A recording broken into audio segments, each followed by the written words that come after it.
Sea Circle Calendar Year 1488. That night Punk Hazard was ablaze with towering flames, the fierce fire devouring the entire research institute.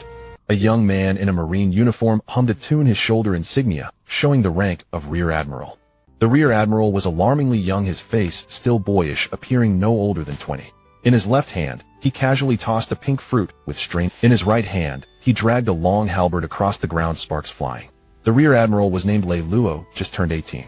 2 years ago, Reylo was just an ordinary person on Blue Star. One evening, he was walking alone on a fragrant night, with the sound of a song playing. When he opened his eyes again, Reylo was already in the world of One Piece. Although Reylo was a fan of One Piece, he never expected to actually travel there. He had no interest in the four emperors, the admirals, the pirate king, the marines, the celestial dragons, or him. His only interest was to rule Wano country and enslave its people to grow potatoes. Among all the characters in One Piece, Kaido was Reylo's favorite. First, because Kaido was a dragon. Second, because Kaido enslaved Wano. These two reasons alone won Reylo's admiral. Therefore, Reylo's goal after traveling was clear: to rule Wano alongside Kaido. The small country should be ruled by a divine dragon, no matter what anyone says. After learning the timeline, Reylo joined the Marines, and within 2 years, he rose to the rank of Rear Admiral. He then volunteered to be stationed at Punk Hazard. Some might say Kobe trained 200 times harder and only reached captain in 2 years, but Reylo thought Oda didn't understand hard work. Reylo didn't break through the entire place in 7 days like some protagonists, but his current rank of Rear Admiral didn't reflect his true strength. He had also eaten a mythical Zoan devil fruit whose ability he had kept hidden from the Marines and the world. He found it on a lone island during a mission. The fruit was covered in snake scales with small wings on both sides. During his time at Punk Hazard, Reylo had learned that Kaido and King were indeed imprisoned there. But Reylo held back. Punk Hazard was still Vegapunk's research facility, guarded heavily by the world government, as Vegapunk was a technological genius centuries ahead of his time. The guards were extremely tight, with CP agents and Marines, all highly skilled. Until today, Reylo finally got his chance. The world government summoned Vegapunk, and almost all the Marines and agents at Punk Hazard were deployed to escort him. The time had come. Reylo set fire to the entire laboratory. While they were busy fighting the fire, he went to the storage room of failed experiments and took the artificial devil fruit, made from Kaido's lineage factor. Then he walked nonchalantly toward the laboratory where Kaido was held. Arriving at the door, he put away the fruit, smashed the door with his halberd, and strode in. Kaido, treated like a lab rat, was tied down on an experiment table. Hearing the noise, he turned his head and saw the young man, surprise in his eyes. A Marine. Marines at Punk Hazard were not unusual, but a Marine breaking in like this. This was Vegapunk's lab. What was the Marine thinking? Reylo approached slowly, studying the future for Emperor. Horns on his head, tall and muscular like a small mountain. Though imprisoned, Kaido showed no sign of defeat. Instead, he exuded a calm, confident aura. He taunted, "Hey Marine, what are you doing here? A laboratory is no place for you." Reylo ignored the taunt, speaking calmly, "Kaido, at age 10 you became the strongest soldier of the Wano Kingdom, fighting for your country. Later the king traded you for a seat at the World Conference, selling you to the Marines. But you escaped during transport, became a pirate, made a name in the New World at 15, and even joined the strongest pirate crew, the Rocks Pirates." Kaido snorted coldly, "Kid, what are you getting at?" Reylo still didn't answer directly, remembering Kaido's first meeting with King. "Kaido, don't you find this world boring?" "A boring world?" Kaido muttered, "What are you trying to say, you bastard?" Reylo grinned, "If the world is boring, just make it interesting. Decide for yourself, do you want to come with me and change this world?" Kaido was stunned for a moment, then a feeling of kinship welled up, and he burst into laughter. "Oro, aro, aro, aro. Are you saying if I choose yes, you'll let me out?" "Of course," Reylo said matter-of-factly. Kaido studied the rank on his shoulder, Rear Admiral. The kid looked under 20. Would he really become a pirate? He didn't believe it. Reylo was a promising Rear Admiral. Why would he throw it all away? Kaido's eyes turned playful. "Then I choose yes." As soon as he spoke, Reylo had already unlocked the sea stone chains binding Kaido.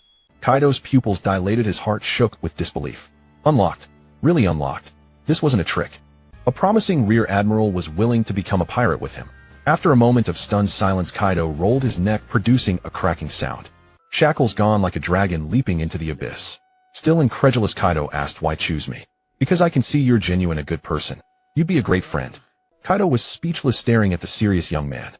Reylo didn't wait, turning to walk toward the laboratory where King was held. "Oh, by the way, I forgot to introduce myself. I'm Reylo." No, Kaido's laugh sound. Oro was originally Luo. Due to font issues, apologies for any inconsistencies. Some places were not corrected, please forgive. Oh, Aro, Aro, Aro, Aro, Aro. Reylo, interesting. Kaido laughed and followed Reylo. The two arrived at King's laboratory.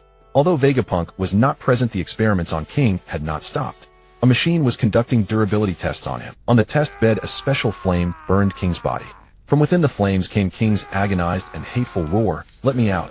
What did we do wrong?" "All nonsense. They'll burn you all." Lei Luo stepped forward and destroyed the machine.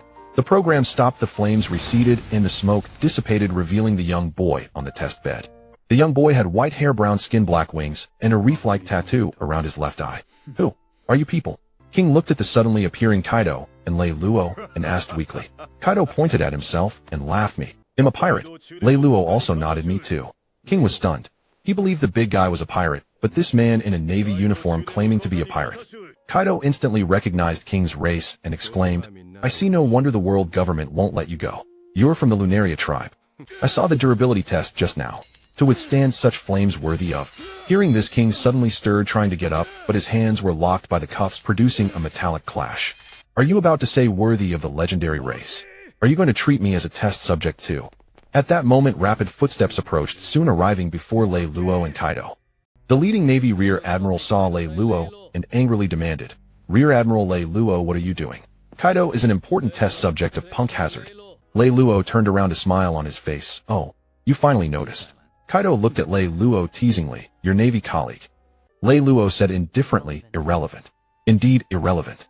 Lei Luo had not been here long and didn't know anyone well. This Rear Admiral, perhaps jealous that Lei Luo achieved the same rank in such a short time while he had struggled for years. Jealousy drove him to oppose Lei Luo in every way with sarcasm and cold remarks. He never considered that Lei Luo, having become a Rear Admiral in just 2 years of service, had a limitless future, someone he could not afford to provoke. Lei Luo simply couldn't be bothered with such a nameless NPC. Upon hearing this, Kaido's face twisted into a cruel grin. He had no goodwill towards the world government or the Navy. "In that case, it's fine if I kill them all, right? As you wish." "Oro, oro, oro, oro." Kaido charged at the Navy with a vicious laugh, slaughtering them. Lei Luo turned back to King, swung his halberd, and destroyed the cuffs binding King. "We're planning to leave here and form a new pirate crew. What about you, little lab rat?" Before King could answer, Kaido, who was busy defeating Navy soldiers, suddenly shouted, "A boring world. Let's make it interesting. Decide now your choice." Lei Luo felt a bit speechless. "Kaido, do you really have to say that line? Even though I already said it to you first." King's gaze was fixed on Lei Luo, and Kaido, his voice weak, but tinged with hope, "Can you change the world?" Lei Luo nodded firmly. He can.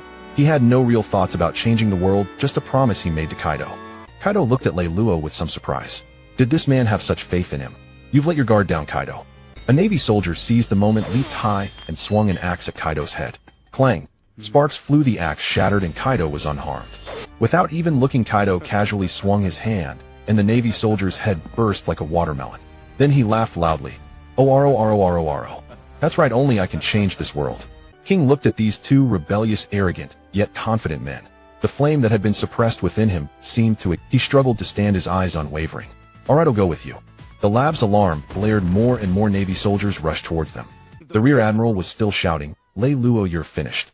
I've reported to Navy headquarters about you burning the lab and releasing the test subject." Lei Luo's pupils instantly became sharp vertical slits. His figure flickered, and in the next instant his halberd had pierced through the Rear Admiral's body.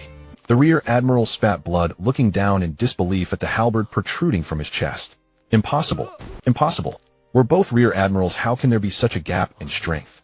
Lei Luo slowly pulled out the halberd, a mocking smile curving at the corner of his mouth. "You are a Rear Admiral because your ability only reaches that level. I am a Rear Admiral because I only want to be a Rear Admiral." The NPC Rear Admiral fell, his eyes wide open in death. Surrounded by Navy soldiers, Lei Luo's conqueror's haki burst forth in the next instant.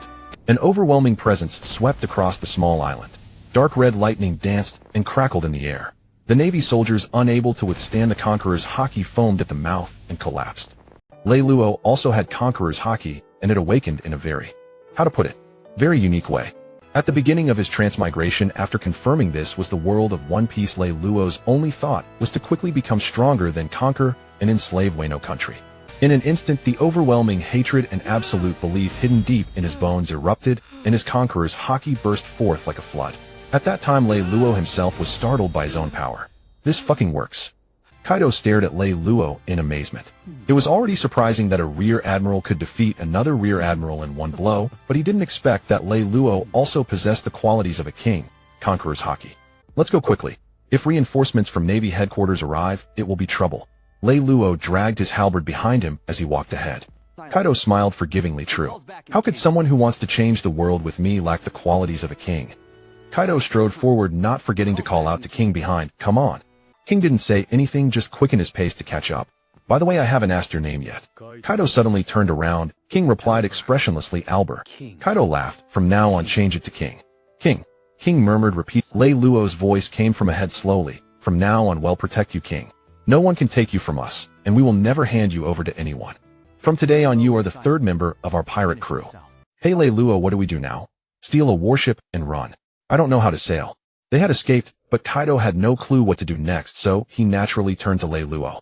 After all, it was Lei Luo who had rescued them, and it was he who wanted to change the world and form a pirate crew. Lei Luo, huh? Jean silently noted the name from behind. Lei Luo actually knew how to operate a warship. He wasn't like Fujitora and Ryakujiu, who were special recruits, nor was he like the Desert King, who had a legendary master. Lei Luo had climbed the ranks step by step from the recruit training camp. Though his promotion had been rather swift, he could handle every task a marine should know. Lei Luo shook his head in denial. No, I can sail, but a warship is too conspicuous. In this world, there were Vivre cards, and he couldn't check if the warship had one.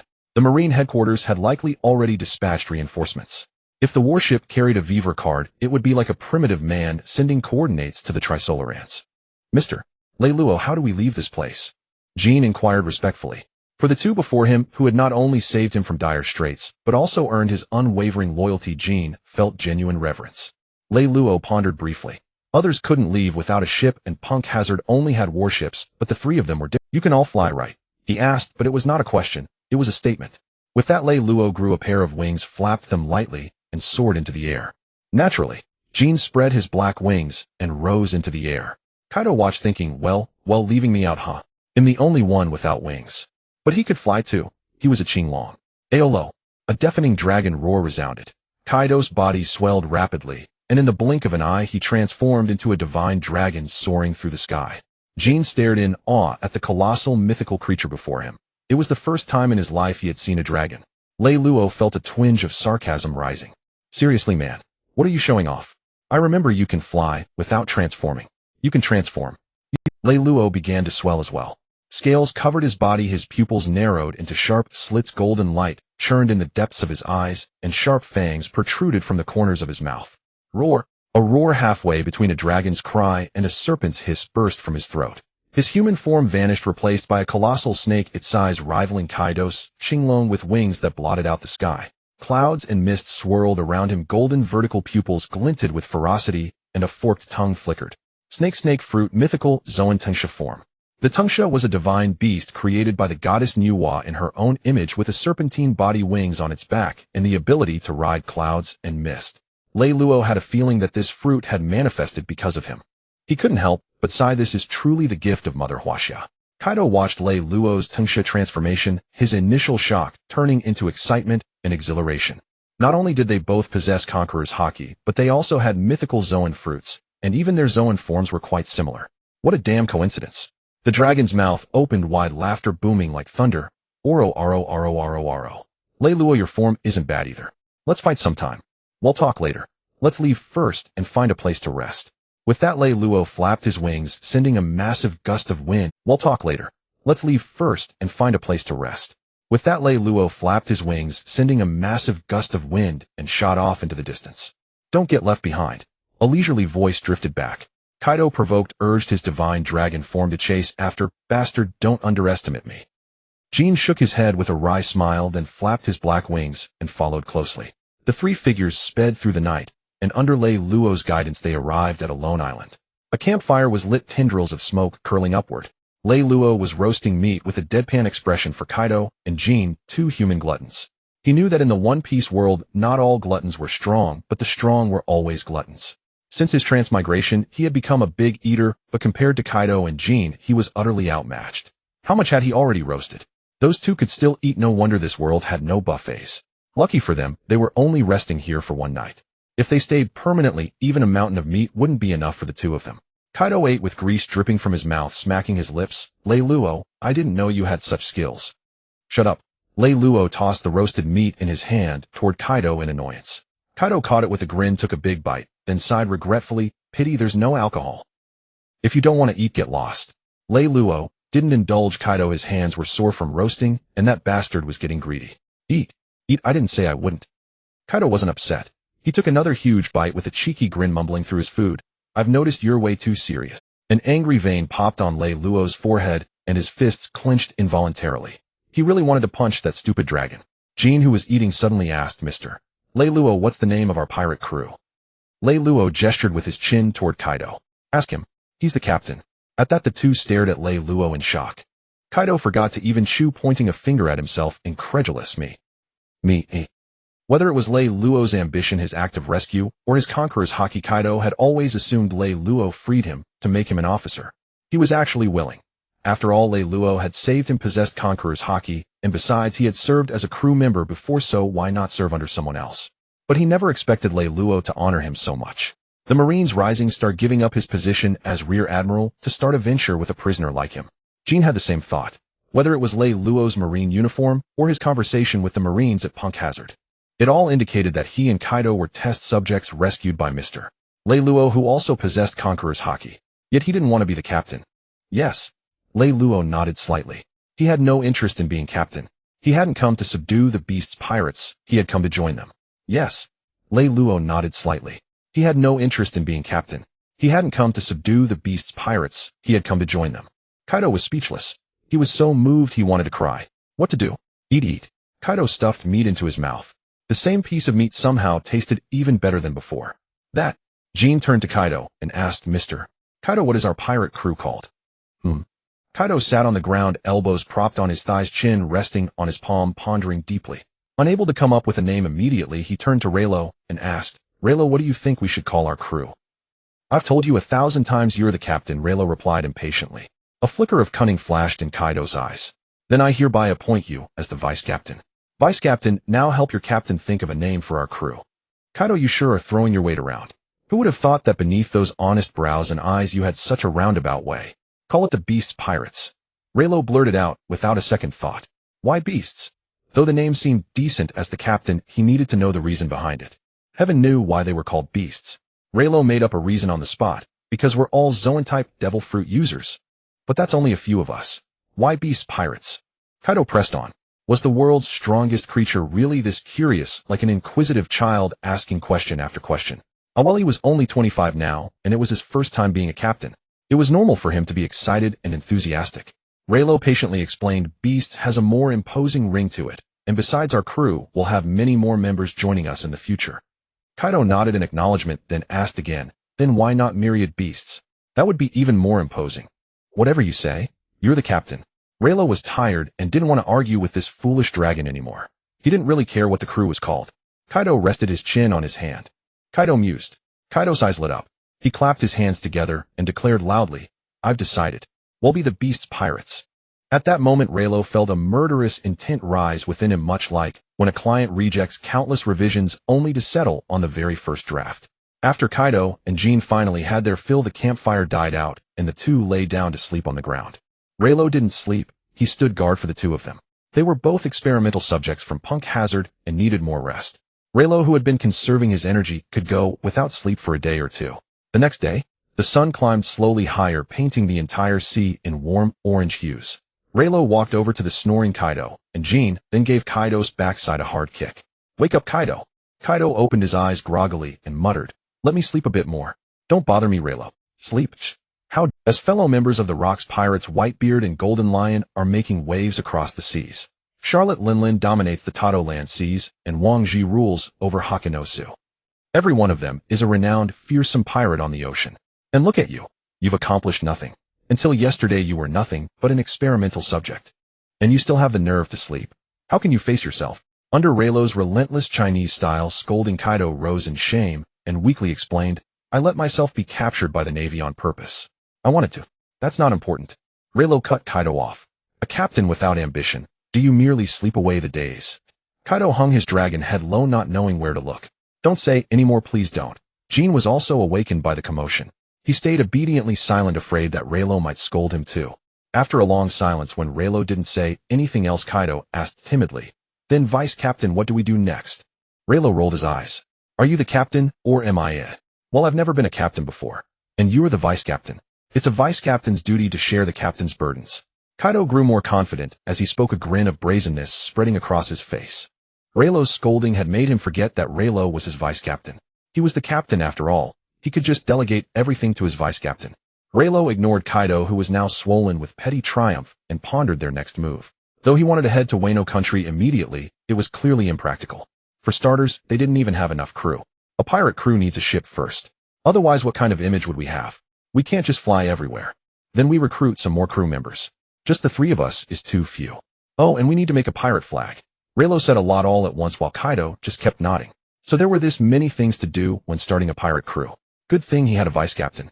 Jean nodded along as well. When Reylo finally stopped talking, Kaido rubbed his chin with a finger and said with an air of profound wisdom, I was thinking the same thing. No wonder you're my vice captain. Great minds think alike. Oro. Oh. Reylo looked at the shameless Kaido with a knowing smirk and teased. Then, Captain, where do you want to build the ship? Where do you want to recruit people? And what kind of pirate flag do you want? Kaido's eyes darted nervously. Well, in the captain. Yes, the captain. He'll leave these matters. Sigh. Reylo let out a heavy sigh. Forget it. He chose this captain himself. But Reylo had indeed planned ahead. First, we'll head to a nearby island to see if there are any cargo ships, or maybe we can hijack a pirate ship to go to Water 7. Water 7's shipbuilding technology is world-renowned. If we're going to build a ship, we should build the best one using. As for recruiting crew members, there's no rush. We should at least have a ship first. As for the pirate flag, I've already thought of it. Once we find paper and a pen, I'll draw it for you two to see. I've said my piece, Captain. Is there anything you'd like to add? Kaido grinned broadly. All right, I'll leave it all to the vice captain. I trust you'll handle everything perfectly. Jean nodded silently in agreement. What else was there to say? Everything had been arranged so meticulously. All right, let's set out. Reylo spread his wings. Kaido was about to transform when Reylo stopped him. Don't change. It's fine at night, but in broad daylight a dragon that big will cause panic. Oh, Kaido replied sullenly, and the three of them headed toward a nearby island. Reylo, half a navigator, soon spotted a pirate ship moored at the harbor as they descended. Kaido's eyes lit up and he grinned wickedly. Oro. Look, there's our ship. After confirming that the pirate flag did not belong to the three great pirate powers, Rock's Whitebeard or Golden Lion, Reylo smiled knowingly. Indeed. Beasts pirates, let's go. With that, Kaido dove toward the pirate ship. Reylo, a pirate crew whose name had never even heard of, and Kaido was acting like it was the most epic battle ever. The name was indeed unheard of, and weak they were, but it all depended on who faced them. For Kaido and Reylo, even a mere 13-year-old Jean, these pirates were nothing but a group of rookies. Yet for the people of this small island, this pirate crew was Satan incarnate from the depths of hell. They burned, killed, looted, and violated. Even when the villagers took up arms to resist, it was to no avail. No matter how weak, these were still pirates from the New World. At that moment, the pirates, like invaders in a village, dragged young girls onto their ship with leering grins. Long sea voyages were dreadfully monotonous. It was common to go months without sighting an island. Pirates were mostly all men, their pent-up hormones finding no release. They had all sorts of solutions. Some brought a few sheep aboard to pass the time, which could also serve as emergency food when supplies ran low. Many pirates simply seized women and brought them onto the ship with a purpose not unlike that of the sheep. Now Kaido and Jean descending from the sky seemed like a divine miracle to the villagers. Kaido and Jean swiftly disposed of all the pirates. Though their original intent was merely to kill them and steal their ship, to the villagers this was a life-saving grace. The pirates had already plundered enough supplies and stored them on the ship.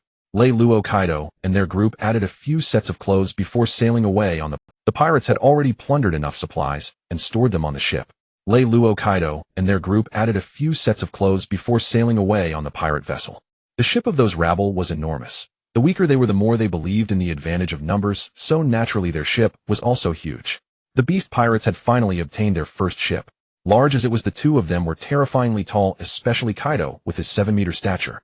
He had to break through the rooms above, below, and to the sides, just to stretch out freely.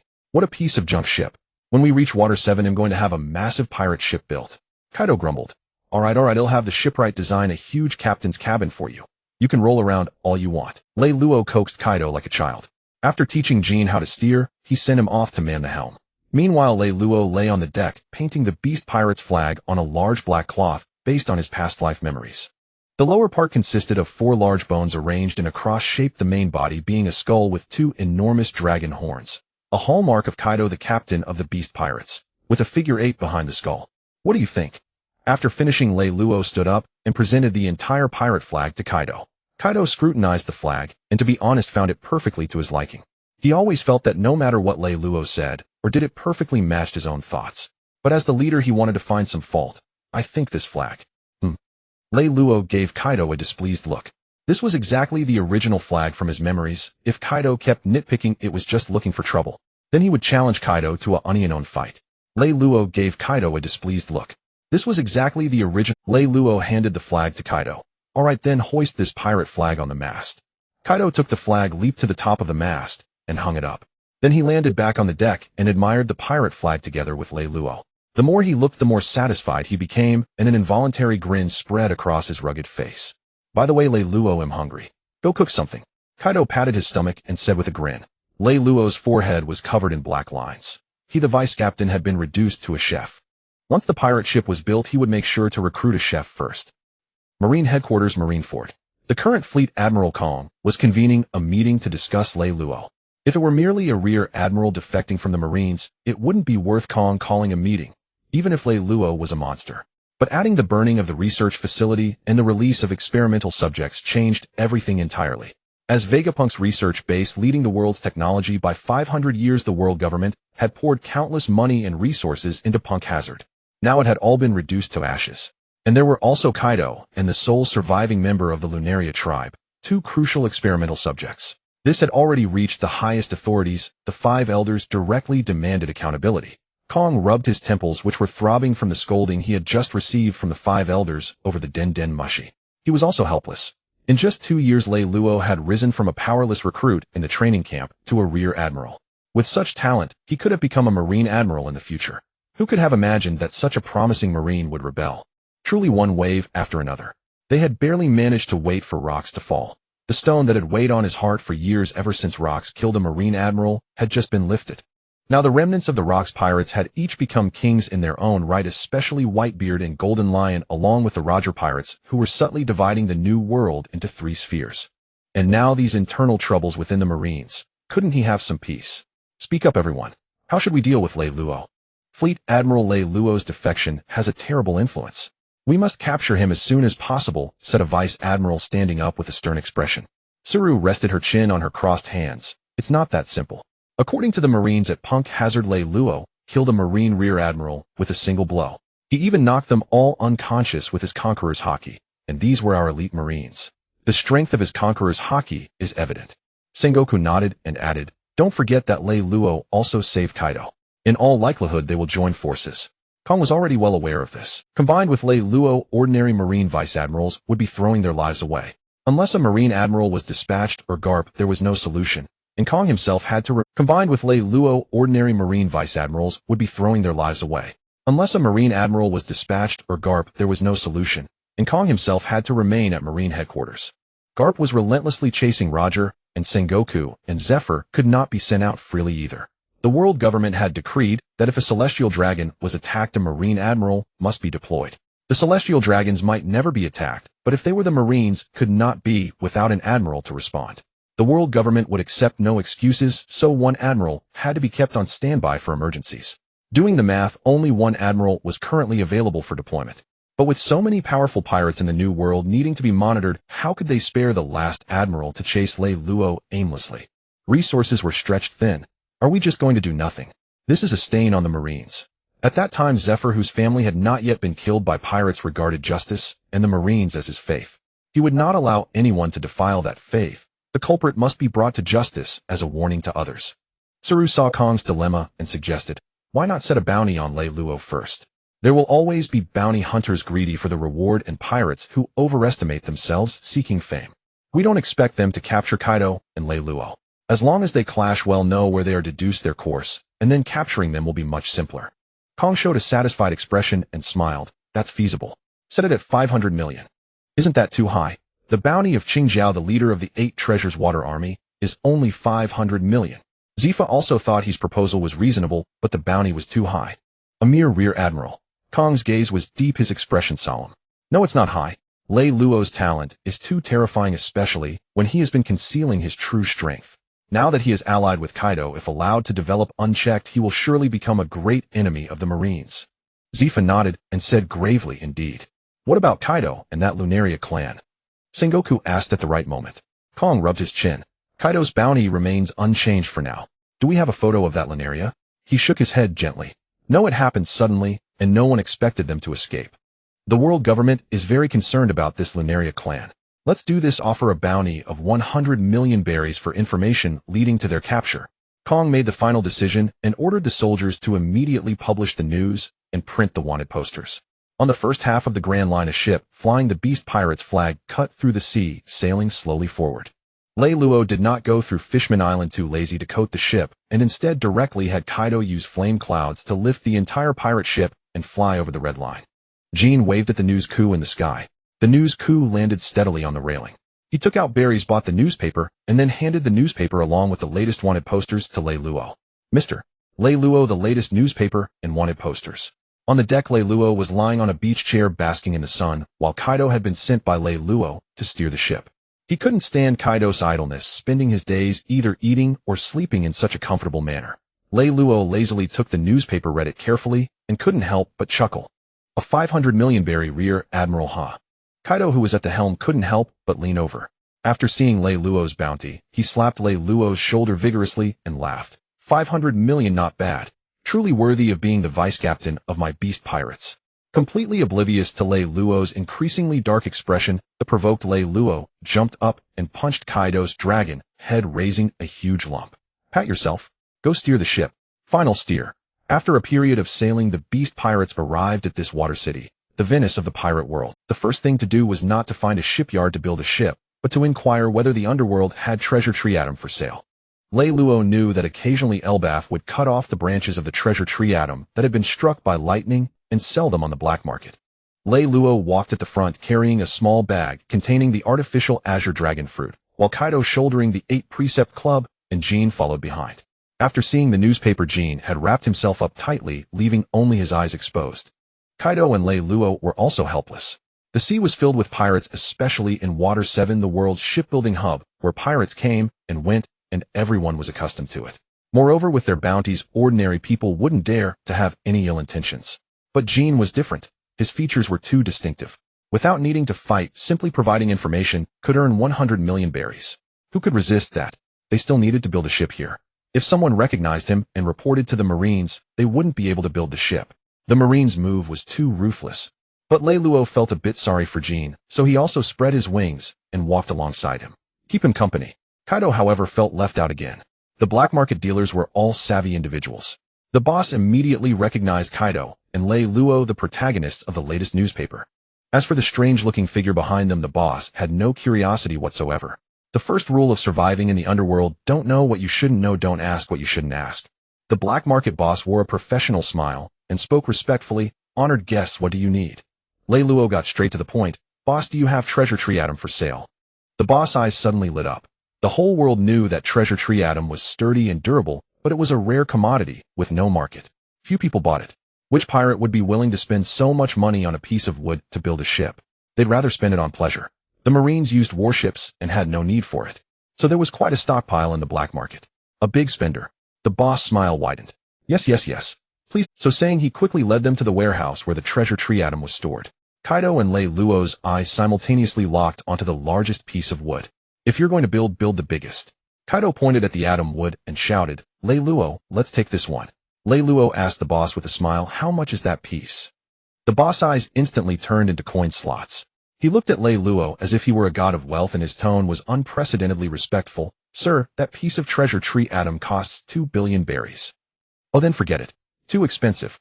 Reylo turned and walked away, leaving the three of them bewildered.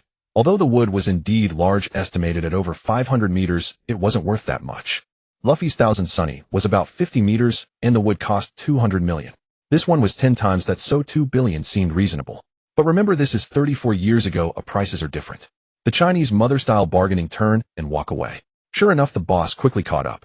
Sir, make a counteroffer. A glint of cunning flashed in Reylo's eyes. No wonder it's called a quintessential Chinese art. After some haggling, he managed to cut the price down to 1 billion berries, and they agreed to pick it up in a week.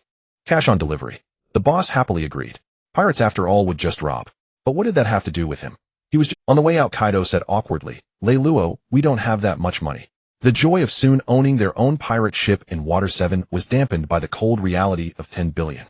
He and Jean had just escaped from the experiments and were penniless, spending Reylo's money. And how could Reylo, a mere former Marine Rear Admiral, possibly have 10 billion? Reylo lowered his head, thinking, "Don't worry, I have a plan." Kaido wanted to just steal the wood as pirates often did, but Reylo stopped him. It was still just a big piece of wood. If they stole it, they wouldn't be able to build a ship in Water 7. Moreover, doing so would get them blacklisted by the entire underworld. It wasn't that Reylo feared them, but when they invaded Wano, they would still need to buy weapons from the black market. What plan? Rob the heavenly tribute? Kaido asked excitedly. That was the fastest way he could think of to get 10 billion berries, and it would also let him stretch his muscles. Back in the Rocks, pirates, they loved robbing the heavenly tribute. Reylo pointed his index finger at the sky, a mysterious glint in his eyes. Heavenly tribute. Something like that. But we're going to take gold from the sky. Heavenly tribute. Something like that. But we're going to take gold from the sky. Jaya Island Mock Town. This was a gathering place for countless pirates, a chaotic mix of all sorts, a true lawless land. Pirates engaged in various trades and conflicts here, drawing blades at the slightest disagreement. The usually boisterous tavern now seemed to have its volume muted, as everyone stared in astonishment at the three who had just entered. Kaido, towering at 7 meters, King, though only 13, already over 5 meters tall, and Reylo, whose stature was not as terrifying as the other two, yet exuded an imposing presence without even trying. A suffocating pressure swept over the room. Even the most foolish knew these three were not to be trifled with. The pirates even held their breath, fearing they might provoke the newcomers. They were pirates after all, fully aware that a pirate was no saint. Killing someone for breathing too loudly was not unheard of. Many pirates recognized Kaido and Reylo, sobering up instantly as they tremblingly retreated from the tavern. A mocking smile curled at the corner of Reylo's mouth. He was not surprised in the least. Pirates were inherently bullies who preyed on the weak. Only someone as innocuous-looking as Luffy would be provoked. Having transmigrated at such an early point in the timeline, how could Reylo possibly pass up the Golden City on Skypiea? And also the virtually invincible Logia Devil Fruit on Burka. The Goro Goro Nomi Rumble Rumble Fruit. The Rumble Rumble Fruit could even be considered a combination of the Pika Pika Nomi Glint Glint Fruit and the Magu Magu Nomi Magma Magma Fruit. It possessed light speed comparable to Kazuru, could melt gold directly, boasted scorching heat rivaling a Kainu, and held catastrophic destructive power. Of course, what excited Reylo the most was that the Rumble Rumble Fruit could greatly enhance observation haki, allowing its user to easily envelop an entire island with their perception. Reylo planned to have a trusted subordinate eat it to monitor Wano country in the future. I am everywhere. As for Kaido's flame clouds could directly lift the ship to Skypiea. In the original story, he often went to the Sky Islands to attempt suicide. However, those were Skypiea in the New World. Reylo came to Mock Town to determine the location using the knock-up stream. Kaido was using the salary Reylo had saved over the past 2 years to eat and drink at the tavern. The vice-captain's salary was his. Reylo leaned against the counter, swirling his glass, taking occasional sips, his gaze fixed on the sea surface. When he saw the sea slowly rising, Reylo shouted, "Kaido! Got it!" Reylo's conqueror's haki erupted violently, sweeping across the entire island, knocking everyone on the small island unconscious. He didn't have a spatial-type fruit like the Dor fruit or Mirror fruit. He couldn't take the entire Golden City away. Therefore, the people on this island were not allowed to know they had gone up to Skypiea. Meanwhile, Kaido flew to the coast, transformed into a divine dragon, and lifted their pirate ship with flame clouds. Reylo and King flew onto the ship. They had no intention of flying themselves. Let Kaido pull them up. That was not difficult for Kaido, but as he pulled the ship, he felt something was off. Only when they reached Skypiea did Kaido realize what was bothering him. He frowned and asked, "Reylo, as I recall, you can also ride clouds, can't you?" Reylo replied without changing expression, "Yes, I can." Kaido's eyes widened. So he was just being used as a draft. He was the captain. He was about to throw a tantrum. Was everyone taking him for a fool just because he didn't lose his temper? Then why didn't you pull the ship up instead of me? Reylo chuckled. I was just giving the captain a chance to shine. Kaido snorted, "Save it. You'll pull it down on the way back." All right, let's go find the Golden City first, Reylo said nonchalantly. Towing a ship was a simple task. Reylo slowly flapped his wings and ascended to a high altitude. The other two, puzzled, followed suit. The three of them surveyed the entire Skypiea from above. A whole city of gold. Such an immense amount was impossible to miss. Found it. Reylo's eyes lit up, and he dove toward the Golden City with a flap of his wings. Kaido and King exchanged glances, barely containing their shock. They would never oppose any decision Reylo made, but they never expected the stories from the picture books to be true. He must be Otherwise, how could he have known that half of that island had been blasted into the sky? Let's go. Snapping out of his shock, Kaido quickly called for King to follow Reylo. The three of them set foot on the land of the Golden City, barely able to describe the excitement and awe that overwhelmed them. Everything they saw was gold, enough to make one laugh in their dreams, let alone stand in the midst of it. We're rich. Kaido rubbed his face against the gold, grinning from ear to ear like a fool. What a hard life they had led before. They couldn't even afford meals, deliberately getting captured by the Marines just to get some food and drink. Indeed, life wasn't the same no matter who you were with. From now on, when eating and drinking, he would order one bowl and throw away another. He had money, and he could be capricious.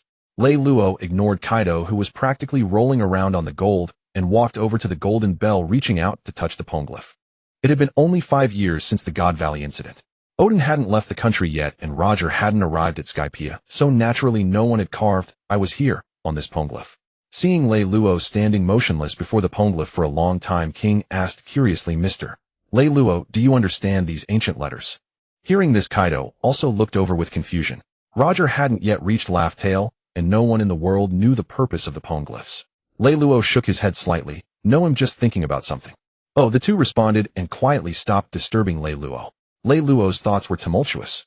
Love me, love my dog. Hate me, hate my dog. He detested the people of Wano, he detested Odin, and he even came to loathe those associated with them. This included Roger and the protagonist Luffy. After the storyline reached the Wano arc, he had no goodwill left for either of them.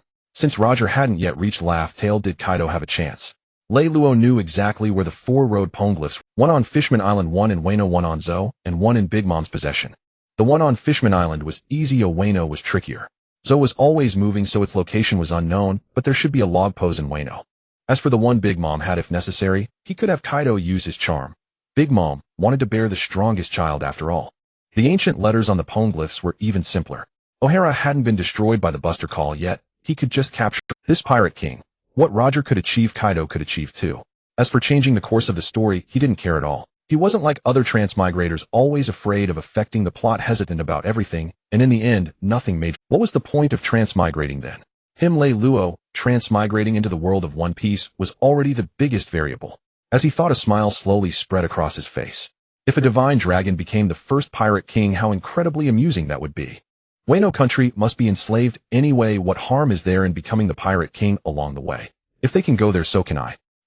Aiming too high all at once might backfire. First, think about how to invade Wano country as quickly as possible. There's no time to wait for Odin to set sail, and then for Orochi to invite Kaido. As I always say, if everything follows the original plot, there's no point in being a time traveler. Moreover, Reylo doesn't want to wait either. The sooner he enslaves them, the better. Wano country's main combat power now consists of Odin the daimyo and the samurai of Wano. What a headache. Odin and Kaido are both 25 years old now, but Odin had just arrived in Wano and fought Whitebeard, though Whitebeard held back in that battle. But Whitebeard was at his peak, and Kaido could at most fight Odin to a draw. Some of the 9 red scabbards might still be young, but figures like Ashura Doji and Kinemon are already in their 20s in their prime. If he were to invade, the entire Wano country would surely unite against him. It's unrealistic to rely solely on himself and Jean to fight. Moreover, there are countless samurai. He must assemble a crew of pirates no less formidable than them. Odin joined the Whitebeard pirates at age 29, and then joined the Roger pirates at age 33. There are still 4 years before he joins the Whitebeard pirates. Time is tight, the task is heavy. In these 4 years, he must grow stronger alongside Kaido, and Jean should also be put under some pressure. As a member of the Lunaria tribe known as Gods, he doesn't even have Conqueror's Haki. To be honest, when Reylo watched the anime in his past life, he was very disappointed in Jean's strength. The Beast's pirates must dominate the entire Wano country before Whitebeard sets foot on its shores. Otherwise, if Odin really befriends the 2 great pirate crews of Whitebeard and Roger, unforeseen changes may occur. Jean, what do you think Reylo is thinking about? Kaido sidled up to Jean and whispered. Jean looked up at Kaido, then at Reylo, who was meditating in front of the stone tablet in the distance. He had no idea what Reylo was thinking, but Jean voiced his guess. Reylo snapped back to reality and said to the 2, "Load the gold onto the ship." Then he spread his wings and flew away. Kaido and Jean exchanged puzzled glances, wondering why. Reylo snapped back to reality and said to the 2, "Load the gold onto the ship." Then he spread his wings and flew away. Kaido and Jean exchanged puzzled glances, wondering why Reylo was being so mysterious. "Forget it, let's load the gold." The 2 excitedly loaded the gold onto the pirate ship, while Reylo sped all the way to the skies above Baika. Then he transformed into Tungsha, his massive body casting a shadow over the entire island. Before the bewildered people of Baika could look up to see what was happening, the Tungsha in the sky opened its huge mouth, spewing thick purple mist that spread across the entire island. Poison is Tungsha's innate skill, and combined with its ability to ride clouds and mist, it can rapidly disperse the poison in the form of fog. Lei Luo wasn't there to kill them. The poison was not lethal, its effect was sedation. Under Lei Luo's command, the entire island began searching for a fruit with strange patterns. Baika is a very small island with a population of less than 1,000. With the entire island mobilized, they soon found the Rumble fruit and delivered it to Lei Luo. Along with it was brought the blueprints for the Arc Maxim. Lei Luo put the Rumble fruit and the blueprints for the Arc Maxim into a small bag. It's time to find a space-type devil fruit. This is too inconvenient. He's still holding the Fontian Huaji, and there's a mountain of gold in Skypiea that he can't take away. After converting the gold into money, he'll ask around the black market. It's still early in the timeline. The Mirror fruit might have been eaten by Broly, but the Door fruit and the Castle fruit should still be available. He has plenty of money now. The average price of a devil fruit is 100 million, so he'll buy them at 5 times, 10 times, even 50 times the price. He refuses to believe he can't get them. Back at the Gold Town, Kaido and Jean had already stuffed the pirate ship to the brim. Lei Luo helplessly facebombed these two idiots. How to describe it? It was like filling a bowl of rice, and then flipping another bowl upside down on top of it. Then flame clouds lifted the pirate ship into the air, and the group returned to the blue sea. Lei Luo has a cautious... Then flame clouds lifted the pirate ship into the air, and the group returned to the blue sea. Lei Luo has a cautious nature, and did not sell all the gold at once. The gold city of Skypiea still exists. Selling too much at once would invite speculation. On the way back to Water 7, the Beast pirates stopped at every island to sell some gold, and in total, they sold 10 billion berries. Stepping onto the land of Water 7 again, Kaido carried the box of berries, his back straightened with pride. Kaido is big, and the box he carried was also big. 10 billion berries filled one. Jean was assigned to guard the ship. Actually, Kaido should have stayed, but he insisted on coming along, and Jean didn't want to expose himself too much. Whatever, it's all the same. In the first half of the Grand Line, few people know hockey, so hurting a Lunaria is almost a pipe dream. The two arrived at the black market and found the same boss from before. Kaido grinned, proudly opened the box, looking like a complete nouveau riche. The boss looked at the box, which was bigger than him, filled with berries, and his face bloomed like a chrysanthemum. Truly impressive. In just a few days, they've robbed 10 billion berries. After counting the berries and confirming the amount, the boss bowed nearly 90 degrees and said obsequiously, "Dear guests, I will arrange the delivery of the treasure tree atom. Where should I send it?" Lei Luo nodded slightly. "Send it to the best and largest shipyard in Water 7. Okay, no problem." The boss waved over an employee, gave a few instructions, and the employee immediately ran off to arrange for the wood to be transported. "Dear guest, is there anything else you need? We have everything here, and if we don't, we can find it for you." The boss maintained his bowing posture. Making money is nothing to be ashamed of. Lei Luo smiled calmly. "I do have some. Please speak, sir. I want 2 devil fruits, the Castle fruit and the Door fruit." The boss looked troubled. "I really don't have those, but I can try my best to ask around the underworld for you." Not having them was expected, and Lei Luo didn't mind. He smiled. "All right, then I'll trouble you, boss. If these 2 fruits appear, please inform me immediately. The price is negotiable." Okay. The boss nodded repeatedly. This was his premium customer, a god of wealth. "By the way, dear guests, there will be an auction here in a week. You two can go and see if there's anything you need." "Good. Then boss, please get us some good seats." Of course. Moving such a giant log was extremely difficult. Kaido, finding them useless, personally used his flame clouds to deliver the treasure tree atom to the shipyard. Kaido enthusiastically described his requirements for the pirate ship to the shipwrights. It was also the first time they had seen Kaido in such a state. Having drifted like duckweed for over 20 years, he was about to have a place to call his own. Kaido's excitement and elation were palpable. Lei Luo stood with arms crossed, watching with a smile. Young divine dragon, how amusing. After hesitating for most of the day, Kaido finally selected one of the blueprints. After paying the deposit, he left the shipyard with Lei Luo fully satisfied. Such a large ship would normally take 2 months to complete, but Lei Luo used belly to push it through, cutting it down to 1 month. On the way, Kaido clapped his hands together and suddenly said, "Lei Luo, didn't we forget to arm the ship? How can a pirate ship be without cannons?" Lei Luo hadn't forgotten, he just thought it was unnecessary. A barrage of cannonballs was nothing compared to a single dragon breath from Kaido. But since Kaido wanted to install cannons, it was fine. Lei Luo smiled. "We can just buy some from the black market later." No. Kaido's expression turned very serious. "How can we settle for that? I know a scientist. They'll call him to help us equip our ship with weapons." Lei Luo raised an eyebrow. "Who?" Kaido replied, Queen. Indeed, it was that funny fat man, but Lei Luo held little hope. In the original story, Kaido invited Queen in 1489, but Queen didn't abandon his 10-year-old son and formally joined the Beast Pirates until 1496, a full 7 years later before he agreed. I wonder why they are so fond of abandoning their wives and children. Yasop did it, and Queen did it too. Lei Luo didn't want to dampen Kaido's enthusiasm. Alright, ask him if he's willing to come. Kaido grinned and said okay. As they walked, Lei Luo suddenly realized that the current situation was different from the original story, where the Beast Pirates had nothing. Now they had money. So he spoke up to remind Kaido, don't forget to tell this scientist that we have money, a lot of money enough to support any experiment he wants to do. Gaha. I know. The two of them chatted and laughed all the way back to the pirate ship. Kaido couldn't wait to contact Queen. To everyone's surprise, Queen agreed and promised to come as soon as possible. Indeed, money is everything. Even Vegapunk, who is backed by the world government, often complains about insufficient funding, let alone Queen. On the 5th day in Water 7, the Beast Pirates welcomed their plague. A big fat man, and he was fat, even when... But behind this fat man a small head peeked out. A person Lei Luo never expected. Bakin Gom Stussy, also known as Bakin, who was also the prototype of the artificial human Stussy. It had only been 5 years since God Valley, and Stussy was still radiant, breathtakingly beautiful. But Lei Luo didn't like this woman. Stussy was not only greedy but also heartless. She had been with Whitebeard on the Rocks Pirates for so many years, and their intimate behavior at God Valley suggested there must have been something between them.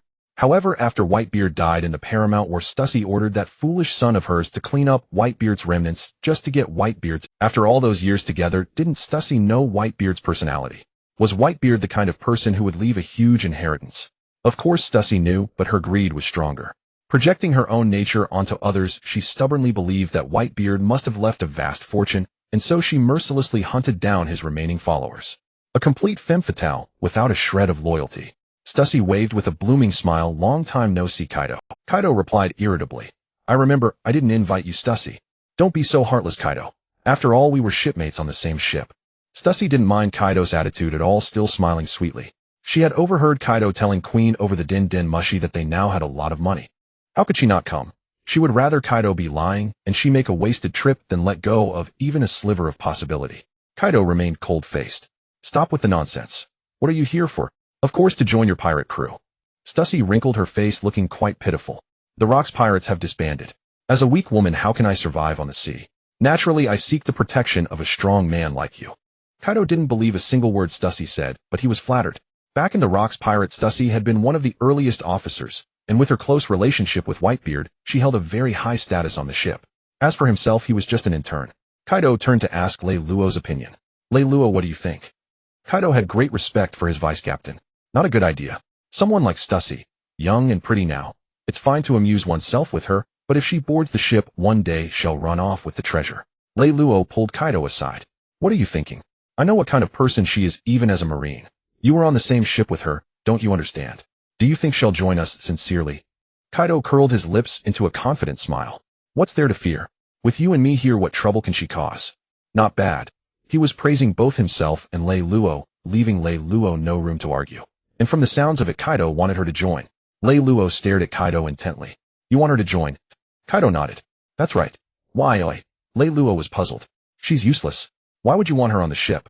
Kaido's dragon eyes rolled cunningly, revealing a strange glint, and he explained, she's indeed useless, but Lei Luo, think about it this way, Stussy didn't even call Rocks captain on the Rocks Pirates, but now if she joins my crew, she'll call me captain. Speechless, Lei Luo couldn't understand Kaido's logic at all. Then he couldn't help but pour cold water. She might not call you captain. Back then you were just an intern on the ship. Women care about their pride. It doesn't matter. As long as she's on our ship, the outside world will know I'm her captain. Whether she says it or not is irrelevant. As Kaido spoke, his expression grew more and more smug. Lei Luo could actually understand Kaido's thinking. It's like you were once just an intern at a company while she was already a manager. Later the company went bankrupt and you started your own business.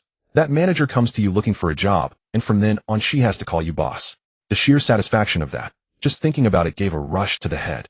Kaido was only 25 now, in the prime of youthful ambition. Alright, Lei Luo gave his consent. After all, he had to show respect to their captain Kaido, and what Kaido said was, see to she would not be able to stir up any trouble. Moreover, there might even be an opportunity to cuckold Whitebeard, the strongest man in the world. Don't blame a brother for being inhuman. Blame your wife for being too alluring. Serves you right for calling Odin your sworn brother. You deserve to be cuckolded by me. Lei Luo's pupils slowly contracted into thin lines, a playful glint churning in the depths of his eyes. It was as if he had encountered an intriguing prey. Though pirates generally preferred forceful conquest, Lei Luo was different. He favored women who came to him willingly. What Sitoshi loved most was money, and now he had plenty of it. What could be more delightful than having the woman of the world's strongest man serve him of her own accord? The mere thought made him excited. Sitoshi observed Kaido and Lei Luo whispering to each other, a sharp gleam flashing in her eyes. She had read the newspapers along the way and knew that Kaido's crew also included a Marine Rear Admiral with a bounty of 500 million. Yet she dismissed him entirely. In the world of pirates, wasn't it always the strong who held absolute authority while the weak remained silent? Just like the Rocks pirates. Rocks was immensely strong. Whitebeard and Shiki were no pushovers either, while the rest had little say and simply followed Rock's orders. But Kaido's crew seemed different. Kaido was actually consulting with that Rear Admiral. Kaido had joined the Rocks pirates at 15, and until God Valley fell 5 years ago and the crew disbanded, he had spent a full 5 years on that ship. She was well aware of Kaido's strength. Later at God Valley, Kaido had also acquired the Azure Dragon Fruit. Now Kaido was more than a match for any Marine Rear Admiral. Even a Vice Admiral would be no match for him. Had Kaido become more easygoing, or did that Rear Admiral possess some special charisma? Or perhaps that Rear Admiral had strength on par with Kaido's. Interesting. After Kaido and Lei Luo finished their discussion, they returned to Sitoshi and Kuei-in. Sitoshi raised an eyebrow slightly and asked politely, "Have you reached a decision?" Kaido grinned and said, "Sitoshi, our Beast Pirates Vice Captain, and I have unanimously agreed to welcome you aboard." Lei Luo smiled as well. "Welcome to the Beast Pirates." Sitoxi's lips curled upward as she stepped forward, took the initiative to shake Lei Luo's hand, and flashed a seductive smile. "Then I hope the Vice Captain will take good care of me." She did that on purpose, didn't she? She shook hands with the Vice Captain instead of the Captain. What a scheming woman. Kaido paid no attention to Sitoxi's little maneuver, and instead turned to Kuei-in behind him, extending an invitation. "Kuei-in, how about joining the Beast Pirates as well?" Kuei-in, a cigar dangling from his mouth, shook his head. No. I only came here at your invitation to equip your pirate ship with weapons." Before Kaido could express his disappointment, Kuei-in changed his tone. "However, if what you said over the Den Mushi is true, that you have plenty of berries to support my various research endeavors, then it's not impossible." Lei Luo raised an eyebrow and smiled. "Need to verify our assets. So they really do have it." Kuei-in's eyes lit up. "I have to see the Beast Pirate strength for myself, don't I?" Aro. Kaido laughed heartily. "No problem. Follow me." Sitoshi watched with keen interest, a faint, barely perceptible smile tugging at the corner of her lips. She too had come for the berries, but she couldn't say it directly. That would be too obvious. The group entered a room on the pirate ship, and Lei Luo nodded slightly to Jean, who then opened the crates of berries one by one. As crate after crate was opened, a total of 9 billion berries filled the entire room, nearly blinding Kuei-in and Sitoshi. Kuei-in's mouth fell open, his cigar dropping, wanting to say something, but unable to find words. How could they be this wealthy? Lei Luo swiftly stomped out the cigar with his foot. Fire prevention, everyone's responsibility. Sitoxi's breathing quickened, her gaze greedily fixed on the berries before her, silently calculating the total amount. Kaido had really made it big. How long had they been apart, and had already amassed such a fortune? She hadn't heard of him robbing the heavenly tribute. Kaido, seeing the shocked expressions on their faces, silently mocked them in his mind. Bumpkins. He conveniently forgot his own reaction when he first saw the Golden City. Kaido smiled smugly. "Go ho ho ho." So Kuei-in lit another cigar, took a deep drag to calm himself, and slowly exhaled a smoke ring. "Can I use all of this for my experiments?" Before Kaido and Lei Luo could respond, Sitoshi shot a fierce glare at Kuei-in as if she had already claimed the money as her own, and Kuei-in was trying to snatch it away. Kaido nodded. "That's right." Lei Luo added, "And that's not all. Our wealth is far greater than you can imagine. This is just the tip of the iceberg. What the captain promised you over the phone about supporting any experiment you want to conduct is no empty words." Kuei-in's eyes gleamed, and he rubbed his hands excitedly. "All right. They'll join the Beast Pirates." Kaido and Lei Luo exchanged a knowing smile, both believing that Kuei-in's addition would greatly enhance the Beast Pirate's strength. Setting aside combat power, his scientific research capabilities alone would be a tremendous asset. "Welcome to the Beast Pirates." Sitoshi bit her lip, her greed intensifying, and her mind raced with thoughts. What kind of treasure had these people stumbled upon to make such bold claims? Sitoshi forced herself to look away from the berries, putting on a composed smile. She couldn't slip up, she couldn't let them see through her. Patience. A minor slip could ruin the grand scheme. First she needed to find out the source of their wealth, and then see if there was a chance to seize it all at once. But the thought of that fat man using the gleaming berries for his research made Tuxie's heart bleed. Tuxie's beautiful eyes roved, eventually settling on Lei Luo. She clearly remembered the undisguised desire in the vice captain's gaze when he looked at her earlier. Men were all the same. No, it was her own irresistible charm that even Whitebeard couldn't resist.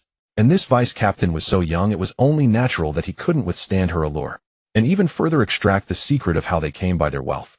As for why she chose Lei Luo over Kaido, wasn't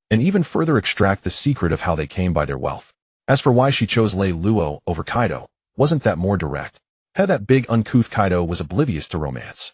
Though Lei Luo couldn't read minds, he could roughly guess her intentions from the sly glint in Tuxie's eyes. Feasts were the essence of pirates. As long as there was a reason to celebrate, they would hold a banquet regardless of time or place. Feasts were the essence of pirates. As long as there was a reason to celebrate, they would hold a banquet regardless of time or place. A small feast every 3 days, a grand one every 5. For those who lived with their lives on the line, it was only natural to seize the moment. Just like how office workers today love to treat themselves after a long day of labor. Eat well. With such a formal occasion for Queen and Stussy to join the crew, Kaido would never miss the chance to throw a party. The Beast Pirates currently had no chef, and Reylo didn't want to cook, so he ordered food and drinks from a restaurant in Watercity. Kaido held meat in his left hand and a bowl of sake in his right. He took a massive bite of the meat, then downed the sake in one gulp. Letting out a long, satisfied belch, he said, "Reylo, their cooking can't compare to yours." Reylo turned away, ignoring the foolish dragon. "Do I even need to say it? You think Chinese cuisine is a joke? And in Cantonese at that." If he hadn't chosen not to be a chef, even Sanji would have to bow and seek apprenticeship. Stussy smiled, gracefully, elegantly cutting the meat on her plate, but her mind was preoccupied with those berries. Queen was an overconfident fat man who believed that if he slimmed down he'd be too popular, so he deliberately avoided losing weight. Now he ate and drank with reckless abandon. Jean remained wrapped up, tightly leaning against the wall with his arms crossed, watching coldly. He didn't trust the two newcomers, so he chose not to reveal his true face. 800 years had passed since the formation of the world government, and for 8 centuries the Lunaria tribe had been driven from the Red Line and hunted down. As the sole survivor, if he hadn't been cautious, he would have died long ago. It was only because Master Reylo and Master Kaido had saved his life, knew the secret of his race, and were the ones he resolved to follow, that he let down his guard around them. Reylo noticed Jean's wary gaze and smiled, waving him over. "Jean, what are you standing there for? Come and eat with us." Kaido, his mouth full of meat, mumbled indistinctly, Yeah, come eat." Reylo naturally knew what Jean was wary of and laughed. "It's fine, we're comrades after all." Though that fat man Queen was unreliable in the original story, he lived beside Jean for decades. Stussy might be money-hungry and not a good person, but she wasn't foolish. How could she give up the golden mountain of the Beast Pirates for a mere 100 million? Jean slowly removed his mask and walked over. As soon as he sat down, Kaido threw an arm around his shoulder, shoved a bowl of sake into his hand, and urged him with a laugh, "Drink, drink. Jean, down it." Jean took the bowl, tilted his head back, and drank it all in one gulp. Indeed, if he couldn't trust his own comrades, who could he trust? Kaido roared with laughter, refilled the bowl, and said, "Another round, Jean. Let's drink until we drop." Jean cast aside his wariness, eating and drinking freely. Queen squeezed in beside him, and with their similar builds they soon had their arms around each other's shoulders. Whether it was the alcohol going to their heads, or the festive atmosphere, the three of them hummed Bink's sake and danced clumsy steps. Tisk, their singing was truly a killer. Reylo wasn't much of a drinker and his height didn't match, so he didn't join in. He also had to keep an eye on Kaido to prevent him from going on a drunken rampage. Stussy walked over to Reylo with a ladle-like gait, gently swirling the wine glass in her hand. Flashing a charming smile, she said, "Vice Captain Reylo, care for a drink?" Reylo picked up his glass and clinked it with Stussy's. "Just call me Reylo." "Cheers." Stussy pulled up a chair and sat down. "Cheers." They both took a small sip. Stussy hadn't come to pry for information, nor was she foolish enough to try to get Reylo drunk. She was a clever woman who knew that everything had to be done step by step. So she merely came over to get acquainted, build rapport, and casually flaunt her charm. It was hard for a man to resist a passionate older woman. Reylo chatted idly with Stussy, a smile on his lips, but his hand began to wander, tentatively caressing Stussy's. While her jade-like thigh, he was well aware of her little schemes. If she wanted anything, she would have to pay the price. A true lecher after all, Stussy thought, a flicker of disgust passing through her eyes before she quickly regained her composure.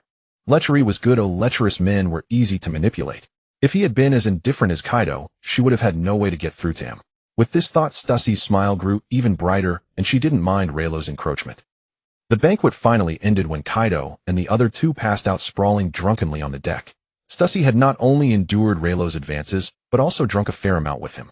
Realizing that if she drank any more she would truly be drunk, Stussy decisively rose and bid Reylo farewell.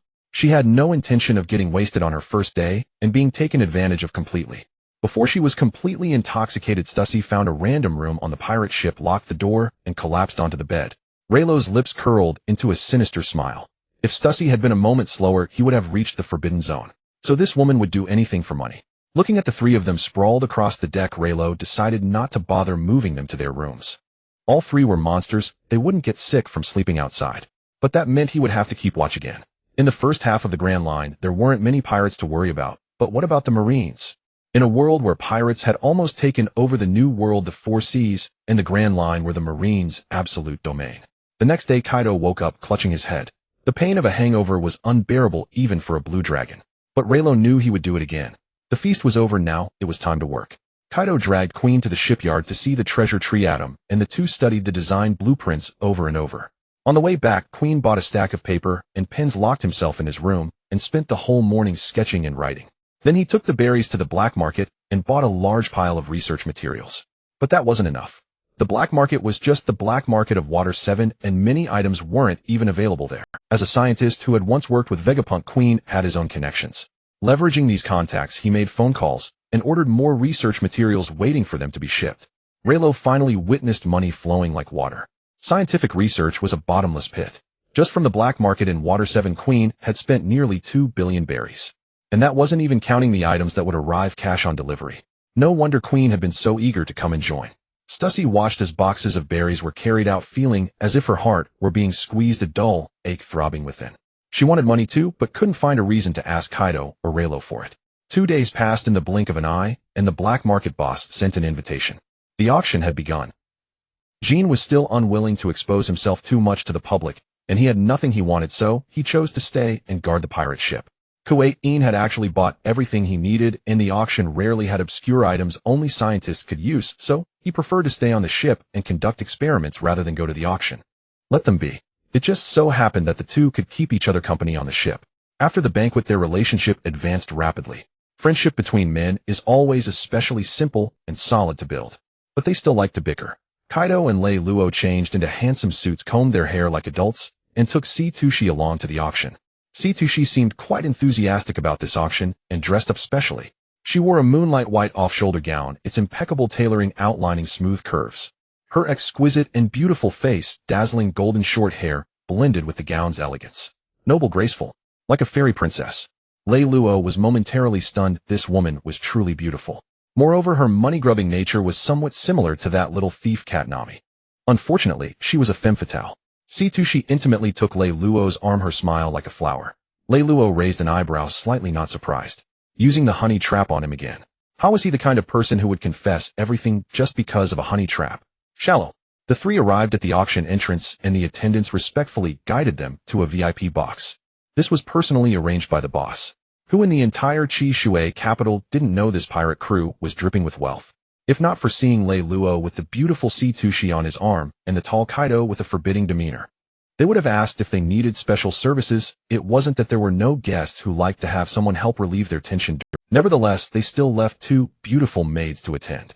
Lei Luo spread his arms wide, sitting like a general on the soft sofa, and through the giant transparent glass, he could clearly overlook the auction hall below. Truly professional. The VIP boxes not only reflected the guests' noble status, but also blocked sightlines so bidders wouldn't know each other's identity. This allowed guests to bid boldly, without worrying about retaliation from others. The auction in the anime at Zyangpati Islands was very amateurish. How could they let celestial dragons, pirates, and others all bid together in the hall? Below, a wavy-haired beauty in a winered low-cut gown slowly ascended the stage on sky-high heels. The beautiful hostess holding a microphone bowed deeply to the guests and smiled. "Welcome, dear guests, to this auction. I express my heartfelt gratitude." The already low-cut gown revealed a glimpse of her charms with her movements. The milky white bosom drew the eyes of all the gentlemen at the auction. Very clever, this auction house. The beautiful hostess had already begun passionately introducing the auction items. The final transaction price of each item was related to her commission. She introduced a blue gem necklace, and such necklaces all had a unified name, Ocean Heart. Kaido and Lei Luo had no interest in these. Coming to this auction, Lei Luo wanted to try his luck, hoping to see if there were door fruit or castle fruit up for auction. He had to hurry and move the golden city of Kongdao. Although it would still be there when Luffy arrived decades later, he was afraid that his butterfly effect might accidentally stir up a storm. He had to hurry and move the golden city of Kongdao. Although it would still be there when Luffy arrived decades later, he was afraid that his butterfly... Sitoshi gently patted Lei Luo's hand. When Lei Luo turned to look at her, she extended her palm and gestured for him to look at her chest, her eyes glistening. Lei Luo, look, isn't there something missing here? Who invites someone to look at their chest? But since you insist, I'll oblige. Lei Luo's gaze unabashedly fixed on the expanse of snow-white skin above Sitoxi's gown. Sitoxi's forehead was covered with black lines. Suppressing her anger, she forced a smile. I said, don't you see something missing? Lei Luo looked at her with a teasing expression. Are you going commando? You mother. Even Sitoxi's good upbringing couldn't prevent her from breaking down. Lei Luo's smile widened, and he stopped teasing her. All right, if you want it, just bid for it. Our beast's pirate crew isn't short of money. Sitoxi's beautiful eyes instantly sparkled, her voice excited and hopeful. Then I also like other jewelry. Can I bid for those too? No way. Lei Luo refused without a second thought. Sitoxi's face flushed red with anger. You. Just this one. Take it or leave it. Lei Luo shrugged, looking indifferent. The ancestor once said money is for showing women, not for spending on them. If not for taking advantage of her for a whole night 2 days ago, he wouldn't even buy her this ocean heart. Sitoshi gritted her teeth and squeezed out a word, fine. She started bidding, and it was a revenge bid. She kept raising the price before others could finish. In the end, she spent 80 million to get the ocean heart. She had figured it out. This man was impervious to persuasion. He would take advantage, but not pay. He was just using her. Kaido also successfully bid for 2 Zoan devil fruits. Goshawk and Tiger. Zoan-type devil fruits were quite practical. Eating them could steadily grant increases in strength, speed, physique recovery, and so on. Moreover, the Goshawk fruit possessed flight capabilities. Therefore, the bidding was relatively intense. Kaido was like a nouveau riche, now arrogant with wealth. Money was no object to him, and he was determined to get those Zoan devil fruits that normally cost 100 million were eventually bought for 600 million to get both. And the key was that this spendthrift Kaido was still delighted. Lei Luo was somewhat disinterested. The auction was almost over, and there was nothing he wanted, let alone door fruit or castle fruit. Lei Luo was somewhat disinterested. The auction was almost over, and there was nothing he wanted, let alone door fruit. Lei Luo suddenly became energized, his eyes shining as he stared fixedly at the fruit on the stage below. The beautiful hostess was still enthusiastically describing the fruit's abilities. After eating the cheer fruit, the user can transmit the power of encouragement to others, thereby inspiring their fighting spirit, courage, and potential. Although it is just a support-type devil fruit, it can easily turn the tide of a war. Now please begin bidding. Starting price is 100 million. Each increment must be at least 10 million. Strategically, one must despise all enemies, but tactically one must take them seriously. Though Lei Luo held no affection for the samurai of Wano country, he had never underestimated them. For 800 years the nation had remained isolated, refusing to join the world government, yet it thrived independently. Even Akainu was wary of it, and Kaido, after 20 years of effort in Wano, had failed to fully conquer it. Such was its formidable strength. Under normal circumstances, Lei Luo could never have trained a group of pirates to rival them within 4 years. But with the inspiration fruit, the situation was entirely different. Bello Betty, the Revolutionary Army's beacon of hope, merely waved her flag, and a milkmaid, who had been powerless, instantly rose up and obliterated a pirate with a bounty of 50 million. Such was the terrifying amplification. Even if the samurai of Wano were extraordinary, could they all possess a strength of 50 million? Lei Luo's face lit up with joy. This devil fruit was his. 220 million, 230 million, 250 million. On the auction floor, the price of the inspiration fruit had already broken past 300 million berries, and though it continued to climb, the momentum had weakened. Not everyone had a mountain of gold like the beast pirates. Lei Luo guessed that the bidders were not pirates. Pirates valued personal valor and wouldn't bid on a support-type devil fruit. They were likely generals from some kingdom, understanding the importance of morale and thus willing to spend heavily on this fruit. 500 million berries. Lei Luo uttered the words casually. Instantly, the entire hall erupted in shock. The money-obsessed Stussy immediately grabbed Lei Luo's arm, her brows furrowed. Lei Luo, are you insane? Others are bidding in increments of 10 million, and you just jumped to 500 million. Lei Luo ignored Stussy, his gaze fixed intently on the inspiration fruit on the stage, waiting for the host's hammer to fall. How the money was spent was none of her concern. He wasn't Luffy, and she wasn't Nami. The auction hall fell silent for a moment, as everyone hesitated whether to follow. The price was already 5 times the devil fruit's actual value. A general from a world government member country gritted his teeth and made one last attempt. 510 million. No sooner had he spoken than Lei Luo, without a moment's hesitation called out, 600 million. This wasn't just bidding, it was bidding away her life.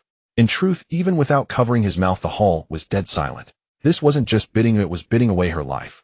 In truth, even without covering his mouth, the hall was dead silent. No one else was bidding anymore.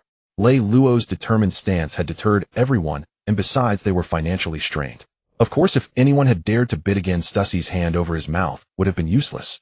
The beautiful hostess swept her gaze across the hushed auction hall, knowing that even if she exaggerated the fruit's powers, so the auction hammer fell heavily, and the hostess announced in a high-pitched voice, "Congratulations to this distinguished guest, who has won the inspiration fruit for 600 million berries. This concludes today's auction. Once again, I sincerely thank all our honored guests for attending. We wish you a wonderful time in Water 7.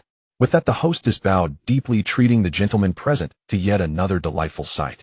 At this auction, Kaido spent 600 million berries on 2 Zoan-type devil fruits, Lei Luo spent 600 million on the inspiration fruit, and Stussie spent 80 million on a necklace. In total, they had spent 1,280 million berries. The owner himself came out to see them off, almost fawningly escorting them to the entrance. At the entrance, a group of pirates had been lying in wait. But upon recognizing Kaido and Lei Luo, they quickly abandoned the idea, looking at the sky and the ground, making awkward small talk. What a sky this sky is. And this ground is so ground. Isn't that right? What a tree this tree is. Robbing them. Each of them had bounties in the hundreds of millions, enough to rule over Water 7 and even the entire first half of the Grand Line like emperors. What a bunch of fish in a barrel. Stussie, wearing the 8 million berry necklace, the heart of the ocean, looked stunningly beautiful. Seeing the scene, she covered her mouth and let out a soft, charming laugh. Stussie, wearing the 8 million berry necklace, the heart of the ocean, looked stunningly beautiful. Seeing the scene, she covered her mouth and let out a soft, charming. Stussie no longer wanted to hold Lei Luo's arm, so she walked ahead alone, sulking. Kaido hoisted his Bazhai Jiao onto his shoulder, grinning at the 2 Zoan-type devil fruits in his hand. 2 more beasts. One day he would gather 100 of them to live up to the name Lei Luo had given their pirate crew, the Beast Pirates. Lei Luo smiled appreciatively at Stussie's swaying figure ahead of him. Tisk tisk, that waist. It really knows how. This woman, with her love for money, had watched them spend like water over the past 2 days without getting anything for herself. She probably couldn't hold out much longer. She would likely try to climb into his bed within the next few days. Back on the pirate ship, Stussie went straight to her room without looking back, locking the door. The beautiful lady sat at her desk, resting her delicate chin on her hand, her brow furrowed in worry, her thoughts a whirlwind. The money wasn't hers, but she had already come to regard it as her own. Every time she saw them spend, her heart truly bled. How could she gain control of the pirate crew's finances? If this continued, even a mountain of gold would be squandered. But she held little sway, and strength-wise she was barely adequate. Taking down some small fry was fine, but going up against Kaido and the 500 million belly man was beyond a dream. It was a foolish fantasy. Yet it was truly infuriating. A mountain of gold and silver right before her eyes, and she had no share. Did she have to give herself to that brat? Yet it was truly infuriating. A mountain of gold and silver right before her eyes, and she had no share. Did she have to give herself to that brat? Actually much older than him. Even if she did give herself to him, it wouldn't be a loss. In fact, it might even be a gain. But after all these years sailing the seas, to be conquered by a brat, it was hard to convince herself, a hurdle she couldn't get past. As she thought, Stussie began to resent Whitebeard. That damn man. After all the intimacy they had shared, he had abandoned her during the God Valley incident, not taking her along. As she thought, Stussie began to resent Whitebeard. That damn man. After all the intimacy they had shared, he had abandoned her during the God. Wasn't her only flaw her greed for money? The night grew deeper, and all was still. Stussie stopped wrestling with her thoughts. A person couldn't sacrifice money for dignity, could they? Lei Luo knew that C2 she could not hold back, but he never expected she could not even endure a single night. So impatiently she delivered herself. She was indeed not that slow. C2 she had not changed her clothes after returning from the auction. When Lei Luo looked at her in that outfit, she clearly saw the blazing desire in his eyes. She was still wearing that moon-white off-shoulder evening gown, which perfectly outlined the graceful curve of her shoulders, and between her bare shoulders and neck a blue gemstone necklace worth 80 million berries. The heart of the ocean rested in the hollow of her collarbone, complementing her fair skin. Moonlight streamed in through the half-open window. C2 she stood in the moonlight, breathtakingly beautiful, like a painting. Tisk, this woman. She was a bit older, and also greedy and heartless. But she was truly beautiful. Lei Luo's Adam's apple bobbed as his predatory gaze roamed over C2 she's body. C2 she walked toward him with elegant steps, a seductive smile curling at the corners of her mouth. What captivated by me? Lei Luo stared fixedly at C2 she, raising an eyebrow. Yes, at my age it's hard to resist the temptation of an aunt like you. Rude. C2 she stepped up to Lei Luo spat lightly, yet her fingers gently stroked his chest. Lei Luo grabbed her hand and pulled her closer. May I ask what business brings Miss C2 she here late at night? C2 she looked up at him, her eyes provocative. Aren't you asking knowingly? You know what I want. Lei Luo played dumb, a wry smile on his face. I don't know. C2 she's face instantly turned cold. She shook off Lei Luo's hand and cut to the chase. Stop the nonsense. How much money do you people actually have? Lei Luo spread his hands and shrugged. Didn't I tell you when you and Quinn first arrived? Since you're asking again, I'll answer again. A lot, so much that no matter how you spend it, you could never finish it all. C2 she frowned. It was different now from before. When they first arrived, she thought Kaido and Lei Luo had said that just to pacify Quinn. But judging by how they'd been spending money these past few days, the beast's pirates truly treated money as nothing, meaning they indeed had inexhaustible wealth as they claimed. But where did so much money come from? C2 she voiced her doubt. Where the hell did you get all that money? Lei Luo walked back to the bed, lay down with his hands behind his head. That's not for me to say. C2 she threw him a flirtatious glance and cooed with a charming smile. Aren't we partners? We're on the same ship. Why can't you tell me? Lei Luo's lips curled into a sneer. Don't make me laugh, miss. C2 she. I've heard of your reputation, even in the Marines. Some secrets are better kept hidden. If you really want to know, show some sincerity. C2 she's eyes flickered and an idea formed in her mind. She slowly walked to the bed, gently twisted her supple body, and sat down beside Lei Luo, her palms softly caressing his cheek. What sincerity do you want? I can give anything as long as you let me know this secret. Lei Luo grabbed her hand and pulled her down onto him, whispering close to her ear. You're smart enough to know what I want. A blush spread across C2 she's cheeks. She stood up and with a timid gesture reached under her skirt. Then with lightning speed she pulled out a syringe and stabbed it fiercely into Lei Luo's abdomen. The feedback from her hand was success. A smile bloomed on C2 she's face. This was a specially formulated agent from MADS. Lei Luo, oh Lei Luo, you've fallen into my hands after all. C2 she turned around with a victorious smile, gazing at her masterpiece. In an instant her smile froze. Lei Luo was completely unharmed. The needle hadn't pierced his body, instead his body had pushed the needle back into the syringe. C2 she stiffly turned her gaze back. Lei Luo was looking at her with a mocking expression. You really are dishonest, miss. C2 she. The defense of the soaring serpent was no less formidable than that of the azure dragon. You. How is this possible? Her plan foiled. C2 she's eyes were filled with terror, her speech faltering. Impossible. This bastard clearly hadn't used armament hockey just now. How did he block it? Lei Luo laughed, snatched the syringe from C2 she's hand, and then to her horrified gaze drank the liquid inside in one gulp. C2 she's eyes widened. What was this man doing? Lei Luo smacked his lips in disgust and tossed the syringe aside. Not tasty. Such an act quickly led C2 she to a conjecture. She asked incredulously, you're immune to poison? Lei Luo smiled and nodded. A drug that temporarily controls the nerves. Ms. C2 she, did you intend to use this syringe to make me obedient for a short time and extract the source of our wealth? What a pity. You failed. C2 she's mind was in turmoil. Greed had blinded her. How could a man with a 500 million bounty be so easy to deal with? What should she do now? Lei Luo found the vivid changes in C2 she's expression amusing. He put his hands back behind his head, a smile playing on his lips. Let's continue where we left off, Ms. C2 she. Where we left off. C2 she's pretty face flushed and her ears burned red. Are you sure? Do you know what my relationship with Whitebeard is? You. I know, Lei Luo interrupted before she could finish. Then you still want. Aren't you afraid of Whitebeard? C2 she was utterly baffled. Was this man's mind filled with nothing but lust? It's precisely because I know that I want it. As he spoke, Lei Luo's lips curled into a wild grin, and he reached out to gently pinch C2 she's chin, forcing her to lift her head. You pervert. C2 she cursed at Lei Luo, shook off his hand, and turned to leave. Miss C2 she, if you dare step through that door, I swear this will be the last night of your life. Lei Luo's voice drifted over low and dangerous. C2 she stopped in her tracks, forcing a calm expression. You dare kill me on this ship. Aren't you afraid Kaido will punish you? Lei Luo sneered. Punish me for what? This is my room. You're the one who plotted against me. Now I'll give you two choices. First, you can try and see if I dare to kill you. Second. Without a second thought, C2 she asked for the second option. Was she someone who would rather die than surrender? Lei Luo's gaze roamed over C2 she unabashedly. Second, obediently continue where we left off, and from now on, whenever I have a need, you must come to my room unconditionally and satisfy me. Choose carefully, miss. C2 she. I really don't want to see such a beautiful woman wither away. C2 she bit her lip, weighing the pros and cons in her mind. In the end, she chose to compromise. I choose the second. That's right. A wise choice. Continue then. Stussy clenched her teeth so hard they nearly shattered. Having weathered countless storms, she never expected to capsize in such a shallow puddle today. Dragging her feet resignedly back to the bedside, Stussy recalled the main purpose of her visit and frowned, asking, "If I agree to your terms, can I spend the beast pirate's money freely from now on?" She knew that this bastard was the one managing the beast pirate's finances, otherwise she wouldn't have risked coming here. It depends on your performance. Reylo replied non-committally. After a moment of hesitation, Stussy placed her hand on the zipper ready to slip off her dress. Seeing this, Reylo stopped her, saying, "Such a beautiful dress. No need to take it off."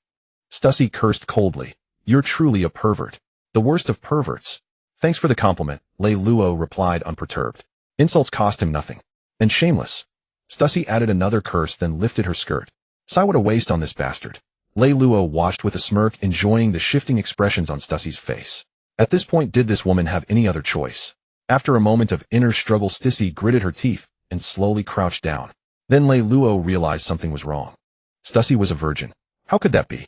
Weren't you and Whitebeard quite close? Didn't Whitebeard even take you? Was it because he was too righteous, or because of the sheer size difference, or was he simply impotent? That was no fun. He had wanted to cuckold Whitebeard. Reylo almost blurted out, "Didn't you say you were involved with Whitebeard? How is it your first time?" Stussy caught the accusation in his tone along with a hint of disappointment. Reylo almost blurted out, "Didn't you say you were involved with Whitebeard? How is it your first time?" Stussy caught the accusation in his tone along with a on the Rocks pirate's ship, only Whitebeard was both strong and honorable. Hearing this, Reylo understood and took over. "So you acted intimate with Whitebeard to ward off those with ill intentions?" Stussy nodded slightly. "Even after the Rocks pirates disbanded, I always claimed to be the woman Whitebeard loved most until I met you, this audacious bastard." "Bastard? Who was the real bastard here?" "So Whitebeard had nothing to do with you, and even played along with your act, going above and beyond for you. And yet for money, the moment Whitebeard died, you ordered your foolish son to kill off Whitebeard's sons. No wonder you ended up so small and ugly in old age." Too exasperated to comment, Reylo said softly, "Enough talking. Let's get moving. You're still making me continue." Stussy's voice shot up sharply. Just how despicable could this bastard be? Reylo didn't care in the least, retorting indifferently, "What else did you expect?" Stussy wished she could bite a chunk of flesh off Reylo. Even among the ruthless scoundrels on the entire Rocks pirate's ship, you couldn't find a bigger bastard than him. Whoever heard of a lecher who didn't want to move? But now that she had come this far, she had to grit her teeth and finish it. An hour later, Stussy was drenched in sweat. She simply couldn't move anymore. "Then he'll take over." 2 hours later, Stussy was utterly drained, her voice tinged with fear. "Don't torment me anymore." Reylo pulled her close, kissing her shoulder, his two fangs suddenly lengthening and sharpening. He bit down on Stussy's shoulder, and venom slowly seeped into her body through the fangs. Stussy, however, was completely unaware. Reylo's venom had a nerve-numbing effect. Instead, she fell into a deep sleep in Reylo's arms, exhausted. Reylo retracted his fangs with a smile. As the saying goes, don't disappoint a good woman, don't waste a bad girl. But what if he could turn a bad woman into a good one? The vice-captain of the beast pirates having a secretary was only natural, wasn't it? The next day, Stussy woke up in Reylo's arms, remembering the wild night before, and a blush crept across her cheeks. The slightest movement sent aches all over her body, as if she had been beaten up. This guy was an animal. Then Stussy felt the 2 bite marks on her shoulder. Annoyed, she grabbed a pillow and threw it at Reylo, who was watching her with a smile. "Why do you bite people, eh?" Reylo dodged the pillow easily and laughed. "That's a souvenir for you." Stussy glared at him angrily, about to curse again, when Reylo pulled her into his arms. Her expression changed as she exclaimed, "What else do you want?" Reylo's lips curled into a mischievous grin. "Yes, I do." Stussy was both furious and anxious. "Like hell you will." Reylo leaned back against the headboard, lighting a cigarette. There's nothing like a cigarette after the deed." Stussy glared at him from his arms, her eyes full of resentment. "Can I spend the money?" This woman was hopeless. Reylo pinched the softness in his hand. "Don't worry, as long as you behave, you can spend however you like. We're never short of money." Stussy's face lit up with joy mixed with a hint of disbelief. "Really?" Reylo nodded slightly. Why would I lie to you? Just tell me when you need money. Then give me the berries right now." Stussy slapped away Reylo's wandering hand, barely able to contain her eagerness. She had sacrificed her body for these berries after all. Reylo stubbed out his cigarette and slipped back under the covers, closing his eyes as if the world didn't exist. "What's the rush? I'm not going to short you. Let me get some sleep first, and he'll get the money when I wake up." Not that he was tired. He was a mythical Zoan. He just wanted to tease the money grubber Stussy. No, get up and give me the... Stussy shook Reylo's body relentlessly. Reylo opened his eyes and looked at her with a smile. Looks like you still have energy. Want to go again? Get lost. Stussy spat at him, then resumed shaking him. Seriously, why are you in such a hurry for money? Is there something you want to buy? None of your business. They'll just keep it in my room. Seeing that Reylo was unmoved, Stussy leaned close to his ear and whispered, if you give it to me now, I'll come back tonight, and it'll be on top. Deal. Reylo got up and dressed. You son of a bitch. Stussy cursed under her breath, gritting her teeth against the pain as she followed Reylo to the room where the berries were stored, carrying away 1 billion to her own room. Her smile never faded along the way. Reylo shook his head with a wry smile. He couldn't help feeling like he had just paid 10 billion berries for a prostitute. Stussy returned to her quarters with a contented heart, utterly exhausted from being tormented by Reylo last night. She had been taken at sunrise as well. Yet gazing at the crisp stacks of berries before her, she felt it was all worthwhile. Reylo, however, was in much better shape. He scoffed at the old adage that only the ox dies from exhaustion, never the field. In this battle, he made it clear to the world that the roles of offense and defense had been reversed. If Stussy hadn't begged for mercy, he would have plowed her into the ground. After lunch, Kaido again called Reylo to join him for a drink at the tavern in town. During the time waiting for the pirate ship to be built, both Kaido and Reylo had nothing to do. The ship was still under construction, and Reylo wanted to avoid causing any major commotion that would attract the Marines. Kaido, whenever free, loved to drag Reylo to the tavern for drinks. He had poor tolerance, yet was addicted to alcohol. Every time they visited, the surrounding area turned into a deserted void. Kaido tilted his head back, gulped down a large glass of wine, and let out a hearty, carefree laugh. Galalololo. Then he slapped the table and urged Reylo, who was holding his glass, drink up, Reylo. You always dawdle when drinking. Who else drinks wine like water? But Reylo didn't dampen Kaido's spirits and downed the glass in one go. Kaido burst into laughter again. Galalololo. That's more like it. The bartender, taking the hint, refilled their glasses and then scurried away at Kaido's glance. Reylo couldn't help but think, if you can't gesture with your eyes, don't bother. It was purely your glare that scared him off. The bartender, taking the hint, refilled their glasses and then scurried away at Kaido's glance. Reylo couldn't help but think. Reylo nodded lightly. There was no need to deny it. Stussy had been so loud last night that it would be strange if Kaido... Besides, he hadn't tried to hide it when he took the berries to Stussy's room in the morning. By now the whole crew must know. Kaido, for his part, didn't care about the mere 1 billion berries. Ever since the trip to Skypiea, he had lost all concept of money. In his eyes, berries were no different from paper. What's more, it was Reylo who led them to the golden city of Skypiea. Frankly speaking, it wouldn't be wrong to say that money was... He was just worried that Stussy might bewitch Reylo. Frowning deeply, Kaido said earnestly, Reylo, that woman is no ordinary one. When she first arrived, didn't you warn me that she was untrustworthy? Reylo smiled calmly. I know, but who would refuse a meal that comes to their door? Don't you agree? Kaido looked worried. I'm afraid she has some ulterior motive for getting close to you. Don't end up being sold by her and still counting the money for her. Reylo lifted his glass and swirled it lightly, unconcerned. Don't underestimate me, Kaido. Seeing Reylo like this, Kaido said no more. That woman really had skills. In just a few days, she had seduced Reylo, just like she had done back on the Rocks Pirates, seducing Whitebeard. Wait, had he forgotten the most crucial point? Stussy was Whitebeard's woman. Reylo, you slept with Whitebeard's woman. Kaido's expression was grim, his eyes full of unease. Reylo, do you know that Stussy has another identity? What? Reylo asked in confusion, not knowing what Kaido meant. With unprecedented seriousness, Kaido spoke slowly. She is also Whitebeard's woman. TCH, is that all? Stussy was indeed a little kitchen girl, but outsiders didn't know that. The entire sea knew she was close to Whitebeard, and everyone understood the nature of pirates, so they naturally assumed they were. That was why Stussy could sail the seas under the banner of being Whitebeard's most beloved woman. Most importantly, Whitebeard, but there was no need to explain the details to Kaido. A faint, defiant smirk curled at the corner of Rayleigh's mouth. It's precisely because she's Whitebeard's woman that I did it. Otherwise I wouldn't have bothered. Kaido was taken aback. That was truly an unexpected answer. But, how arrogant. He loved it. As expected of the vice-captain of the Beast's pirates. Kaido couldn't help but slap Rayleigh on the shoulder and burst out laughing. Galalololo. Rayleigh is expected of you such guts. Come, cheers. Come, a toast to your bold move. Rayleigh lightly clinked his glass against Kaido's large one, then they both tilted their heads back and drained their drinks. Kaido again waved for the bartender to refill, and the bartender, not daring to complain, hurried over. Kaido and Rayleigh drank, chatting about everything under the sun. Rayleigh knew far more about what kind of person Stussy was than Kaido did. After all, he had transmigrated and knew exactly what Stussy would do in the future. Kaido and Rayleigh drank, chatting about everything under the sun. Rayleigh knew far more about what kind of person. It was a special venom that did no harm to Stussy's body, but immediately merged with her blood upon entering. And Rayleigh, through a special sense, could locate Stussy at any time. It was somewhat like having Stussie's Vivre card in his grip. Not only that, but the merged blood would further influence Stussie, making her unconsciously grow closer, more dependent, and more obedient to him. Soon Rayleigh would have his own Nami. Sounds impressive, right? But it's actually quite useless. If someone was weaker than him, an unruly Rayleigh would just kill them outright. Why bother with all that trouble? And those equal or stronger than him couldn't be injected with the venom. It was only because Stussie was beautiful that Rayleigh intended to keep her as a little extra. Night. Rayleigh lay against the headboard waiting quietly for his guest to arrive. Meanwhile, in Stussie's room, as she watched the moon climb higher, she grew more and more restless and uneasy. She had truly fallen into the same trap twice. Rayleigh had agreed she could spend the money freely, but she had to let her greed for berries control her brain and agree to go to him again tonight. And damn it, she had to be on top. But if she didn't go, would that bastard use that as an excuse to break his promise about the money? Staring at the boxes of berries in her room, Stussie gritted her teeth. No, absolutely not. How could she allow that? She had already given her body. What difference was there between once and twice?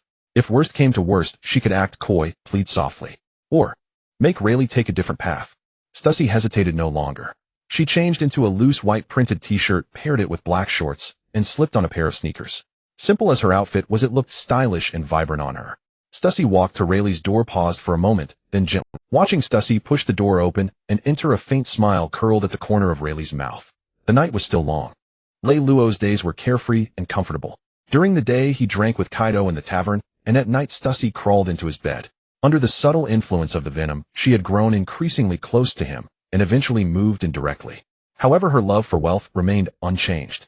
After receiving Lei Luo's permission to spend freely, Stussie joyfully roamed through water, seven her face beaming with happiness.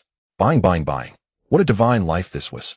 Having money to spend, and spending it freely. She wanted to stay in the Beast's pirates forever. Jean still disliked going out, and remained on the pirate ship. As the last of the Lunaria tribe in the world, he had grown accustomed. Queen also disliked going out, spending his time studying equipment that was delivered one after another, devoting himself entirely to research on the ship. Occasionally Kaido would call everyone to the shipyard to check on the progress of their pirate ship. Time passed, and in the blink of an eye a month had gone by. Their pirate ship was finally completed. On the way to the shipyard, Kaido's steps were noticeably lighter. Even others could feel the joy and excitement radiating from the lovable giant. Stussie walked behind arm in arm, with Lei Luo, her face wreathed in smiles. Lei Luo cast a sidelong glance, and showed a look of disdain. Can't you tone it down a bit? Stussie's 10 fingers were adorned with rings, each gemstone as large as a pigeon's egg. The necklace around her neck and the earrings on her ears were equally extravagant. In a word, opulence. He was already young, and with Stussie dressing like this, he looked like a kept man being supported by her. Stussie pouted and retorted defiantly, "What do you know? This is fashion." Lei Luo rolled his eyes in exasperation. "Fashion, my ass. Take them all off. If you ever wear such flashy jewelry again, don't touch me." With that, Lei Luo shook off Stussie's hand and walked ahead on his own, leaving her standing in the wind. This wasn't Lei Luo flipping the script. After being thoroughly developed by him, she had become quite addicted. Stussie's pretty face flushed with anger. "You bastard," she yelled. She had imagined Lei Luo threatening to cut off her allowance, but she had never expected him to say he wouldn't let her touch him. How could such words come out of a man's mouth? Was he shameless or what? Despite her cursing, Stussie obediently took off her rings and put them in her bag, then hurried up to him, forcing a smile and linking her arm through his again. She had to admit that Lei Luo had found her weak spot again. Over the past month, she had indeed tasted the pleasure and couldn't get enough. The 500-meter-long pirate ship was visible from afar, a massive behemoth. The bow was a majestic and imposing azure dragon, head almost identical to Kaido's dragon form. The dragon's mouth could open, and inside was a cannon specially built by Queen. Below the dragon head, the entire hull was carved with overlapping dragon scales. The ship's main color was cyan blue, with a broad and flat deck, rows of cannons lining both sides, and the Beast's pirates, Jolly Roger, fluttering from the mast. Kaido couldn't wait to jump onto the ship and excitedly inspected every corner. Lei Luo and Stussie followed closely behind. The ship was fully equipped with a kitchen, food storage, library, gym, armory, and various other rooms. The rooms for Kaido, Lei Luo, Jean, Queen, and Stussie were all custom designed according to their own requests, a perk from the early days of their venture. In addition, Queen had his own research lab, and Lei Luo had ordered some rooms designed to accommodate Giant's heights and Kaido's stature, just in case. The more Kaido saw, the more satisfied he became. The smile never left his face. Finally, he stood at the bow, stroking the dragon head carving, and burst into hearty laughter. "Gihoho. This is worthy of my Beast's pirates." Lei Luo also smiled, and said, "So, Captain, shall we give this ship a name?" Kaido rubbed his chin deep in thought. Naming was not his strong suit. Even the pirate crew's name had been chosen by Reylo. But he couldn't always let Reylo do it, after all he was the captain. Gazing at the Azure Dragon head, Kaido suddenly had a flash of inspiration. Let's call it Azure Dragon. Azure Dragon. Reylo murmured and found the name quite fitting. Simple and imposing. Tisk. Kaido had actually used his brain this time. Kaido didn't need the shipyard workers' help. He used his flame clouds to lift the Azure Dragon and flew it toward the pirate ship anchored at the port. Jean and Queen moved the belongings from the old ship to the Azure Dragon. Kaido, now wealthy, didn't want any of those old things. Except for Queen's research equipment, nothing else needed to be moved. Buy new ones. They had money. Leaving Jean to help Queen move the equipment, Kaido, Reylo, and the others went to purchase supplies. They bought so much that Kaido seemed determined to fill the ship to the brim. Reylo had no objections either. The ship was large, and it was better to be prepared. The merchants were more than happy to deliver the goods to the ship for such a big customer. After a busy half-day, they finally purchased all the necessary supplies. The Azure Dragon set sail. Kaido sat at the massive dragon head holding a gourd of sake, taking a sip now, and then his face beaming with satisfaction. At last he had his own pirate crew and his own pirate ship. On the deck, Reylo wore sunglasses, lounging comfortably on it. Stussy massaged his shoulders from behind, occasionally picking up a toothpick to skewer a piece of cut fruit and feed it to Reylo. Queen was at the helm, steering the ship according to Reylo's directions. They were heading to Devil's Town to take as much gold as possible, then onward to the New World. Jean wasn't on the deck. He was in the crow's nest observing the sea conditions. After looking around, Kaido suddenly realized that their ship was huge, but they had very few crew members. So he called out to Reylo, "Reylo, shouldn't we recruit some more crew? We're too few." Reylo chewed and swallowed the fruit Stussy had fed him, then replied with a smile. "Yeah, I know. Once we reach the New World, we'll recruit some crew." How could Reylo not have thought about this? He would need plenty of hands to invade Wano country. But he didn't want to cause any commotion in Water 7 during the shipbuilding period. Besides, the quality of people in Water 7 was too poor. If they were to recruit, the New World would obviously be better. Although the upper limit of pirates and people in the New World might not be as high as those in the Four Blues or the first half of the Grand Line, their lower limit was much higher. Hearing that his vice-captain already had a plan, Kaido didn't say anything more and continued drinking his sake. Just then Jean flew down from the crow's nest to the deck, his expression serious. He spoke in a low voice. "Kaido-san, Reylo-san, world government warships spotted ahead on the course. And a Tenryubito ship. Oh, should we turn around?" Quinn the helmsman asked with a cigar dangling from his mouth. Though his words were a question, his tone was dripping with disdain. He despised the celestial dragons, yet he knew how troublesome it would be to provoke them. Still he held them in contempt. Hearing this, Kaido, who had been lying drunk on the dragon's head, leaped onto the deck and retorted with defiance, "Why? A mere celestial dragon. Who do you think I am? Steer the ship closer." Reylo massaged his forehead in exasperation. So this was why Jack was so arrogant. He had inherited it from Kaido. It was indeed a fine tradition of the Beast Pirates. But Kaido suddenly felt he had been too hasty. The Beast Pirates still had a vice-captain. He strode over to Reylo and began boasting about his heroic deeds from the past. "Reylo, you have no idea. Those celestial dragons may act high and mighty, but back in the God Valley our rocks pirates slaughtered them like dogs. There's nothing to fear." Stussy plucked a grape and fed it to Reylo, chiming in with a light laugh. "Indeed, they're nothing but scum. Your rocks pirates are so formidable, aren't you?" Reylo was certainly not afraid of the celestial dragons, but from the very beginning he had no interest in overthrowing them or freeing slaves. They were still in the early stages of their enterprise. Attracting the attention of the Navy and the world government now would be extremely unwise. However, as he noticed Jean's trembling body, which he struggled to keep steady, and the hand unconsciously gripping the long sword at his waist, Reylo's lips curled into a smile, his eyes glinting with amusement. An 800-year-old vendetta. Interesting. It had always troubled Reylo that Jean lacked conqueror's haki. The king's disposition is innate. At 47, Jean had none in the original story, so he likely never would. But Reylo knew of a heretical method to awaken conqueror's haki. Reylo nodded with a smile. "You're the captain, you decide." Kaido grinned ferociously. Oro. Quinn, full speed ahead." "Roger." Quinn exhaled a puff of smoke and maneuvered the Azure Dragon forward at top speed. Jean's eyes widened in disbelief. They were truly a bunch of lawless madmen. Not only had Jean spotted the enemy warship, but the CP agents on board had also noticed the Beast Pirates. The Azure Dragon was enormous, and although the pirate flag was unfamiliar, the agents dared not underestimate it. One quickly rushed to report to St. Isolde. "Report, St. Isolde. A massive pirate ship has been sighted ahead. Should we?" The agent hesitated, unsure how to make a celestial dragon yield. That would be a slap in the face. But the approaching ship was formidable, and its size suggested a large crew. If battle broke out, stray bullets and cannonballs could injure St. Isolde. If he were harmed, everyone on these ships would be dead. Before the CP agent could finish, St. Isolde, riding his towering mount, flew into a rage. He lashed his whip at the agent, who dared not dodge. The whip struck his face mercilessly. Blood and flesh mingled as crimson streamed from the wound. The agent, not even daring to cry out in pain, knelt in panic and apologized. "Forgive me, St. Isolde." St. Isolde snorted coldly. "Order the warships to advance. I want to see who dares defy death." The mount beneath him, hearing the exchange, flickered a strange light in its eyes before quickly lowering its head. What was he thinking? Who would dare offend a celestial dragon? Even if someone did, how could they stand against these warships? Moreover, if a celestial dragon were attacked, an admiral would intervene. St. Isolde, as if sensing something, lashed the whip at his mount without hesitation. The mount yelped in pain, letting out a twisted, satisfied smile spread across St. Isolde's face. This was his favorite mount, not a giant, yet nearly 6 meters tall. Later, he had specially procured a devil fruit for it, the cat fruit model lion.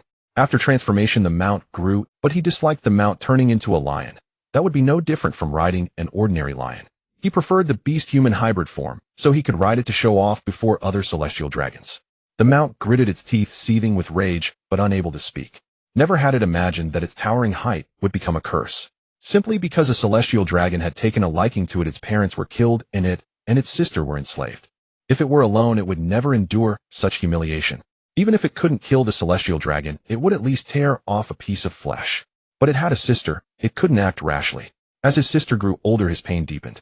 He knew all too well what celestial dragons were like after years of slavery. Could his sister truly escape the clutches of the celestial dragons? The mount hung its head in despair. St. Isolde struck it again with the whip, sneering, "You lowly mount, did you think someone would come to save you? Ha ha ha, don't even dream of it. Just thinking about it is a fantasy. Who would dare to offend a noble celestial?" As he spoke, St. Isolde, nearly delirious, laughed maniacally while whipping the mount. This damned mount dared to harbor such treasonous thoughts. Even if it was just a thought, it was a crime, and deserved punishment. The mount let out a series of lion roars, crying in agony. This was St. Isolde's demand. Pain could be expressed, but only through lion roars. In moments, the mount was covered in wounds, blood, and flesh mangled. But St. Isolde cared little. After feeding it the lion fruit, the mount was tough and healed quickly. After beating the slave, the silhouette of the azure dragon appeared in the distance before St. Isolde's eyes. Gazing at the enormous pirate ship, a look of intense greed surfaced in his eyes. What a magnificent pirate ship! He wanted it. He immediately summoned the CP agent and commanded, "Order them to kill the pirates, but spare the ship. I want it." This meant no cannon fire. They would have to risk their lives in close combat.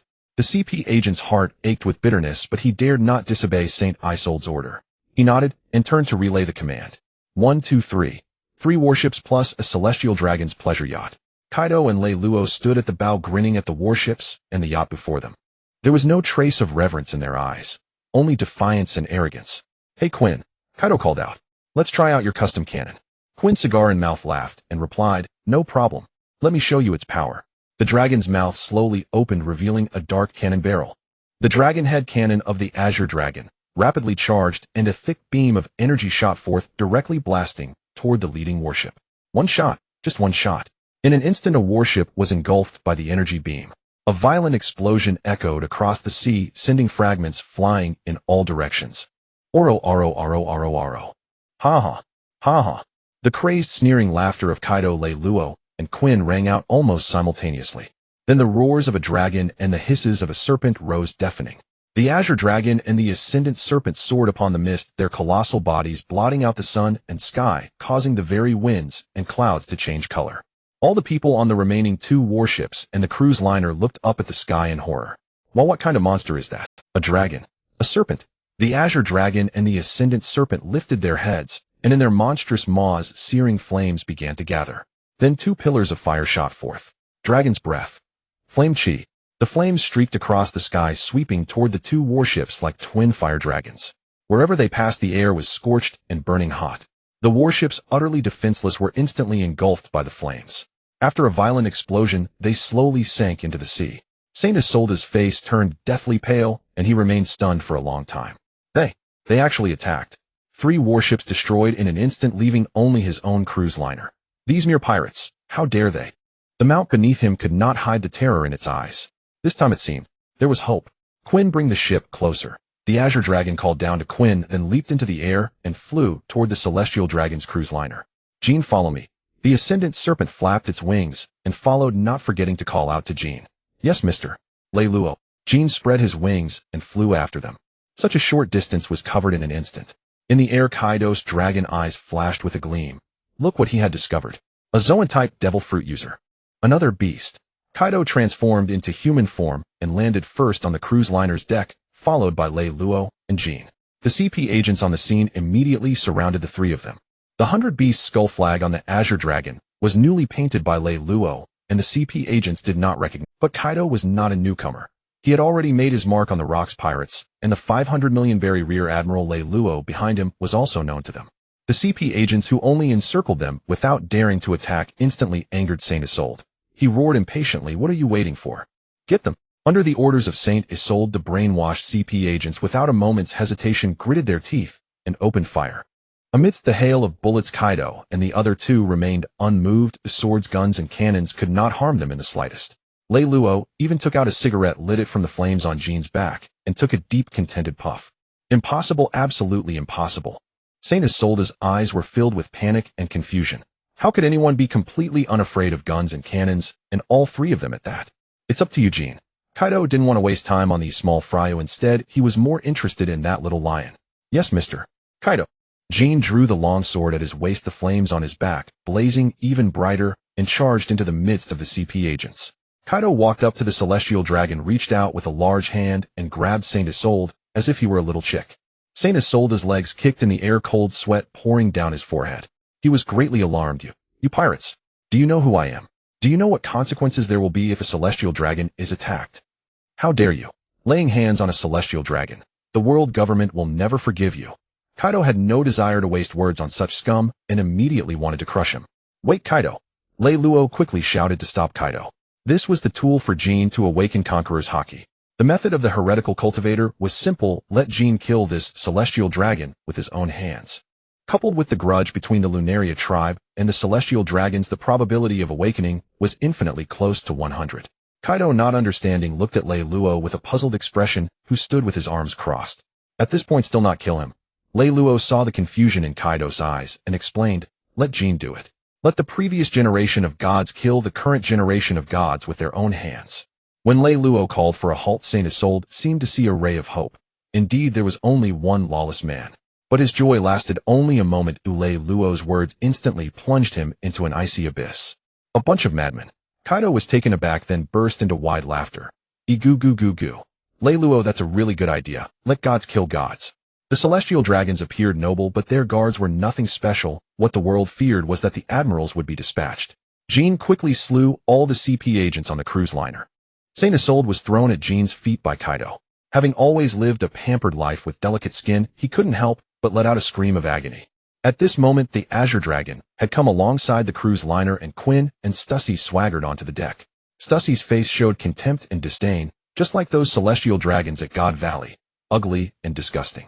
Jean looked down from above at the celestial dragon writhing on the deck. The 800-year blood feud was vividly before his eyes. Jean slowly raised his foot and heavily stomped on Saint Isolde's chest.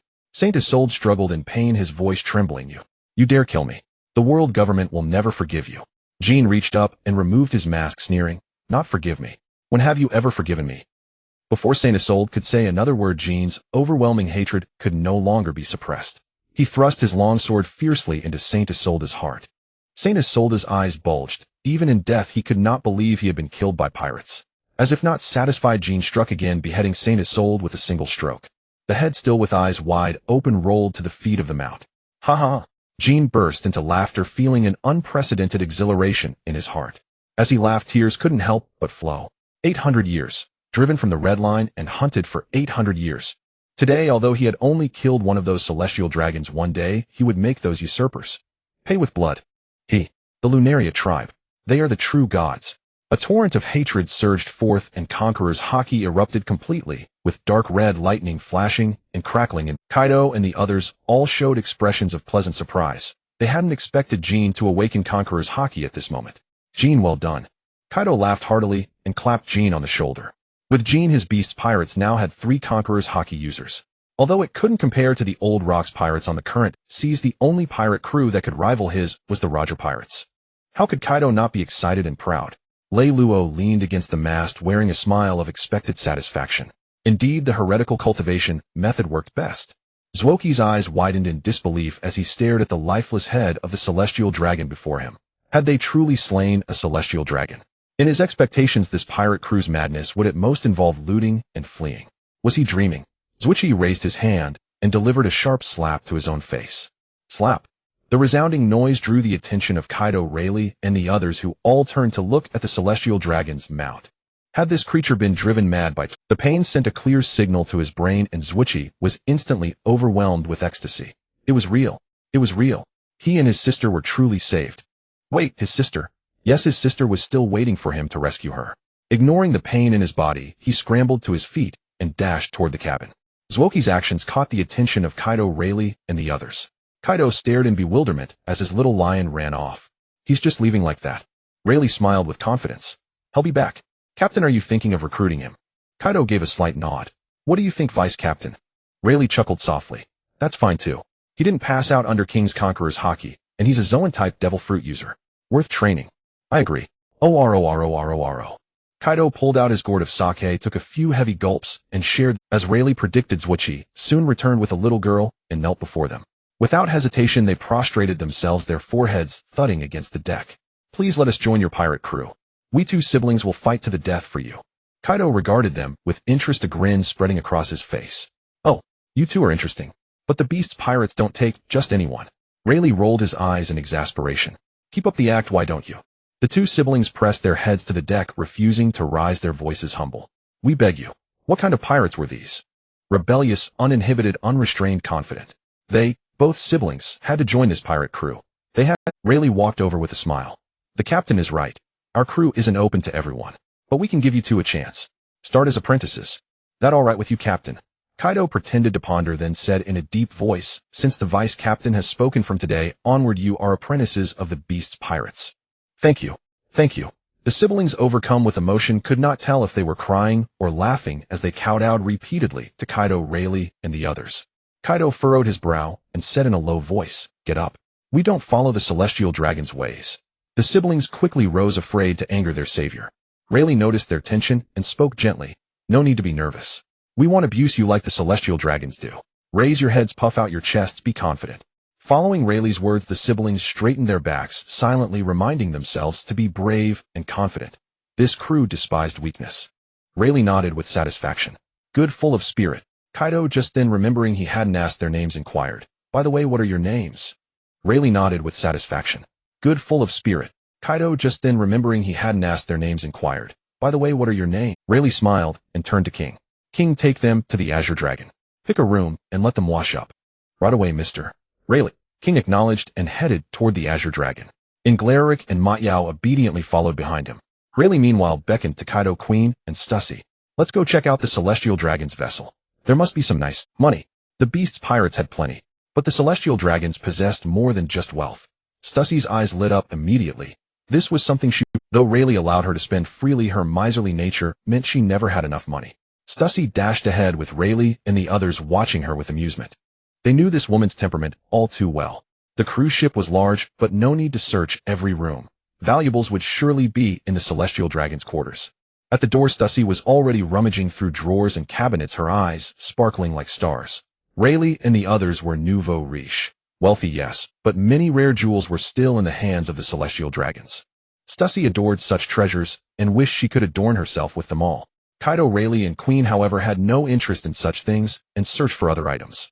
Stussy, like a treasure-seeking mouse, soon found 3 exquisite chests. But when she opened them one by one, disappointment washed over her. They were all devil fruits. She didn't engage in combat, so what use were devil fruits? They were far less satisfying than jewelry and adornments.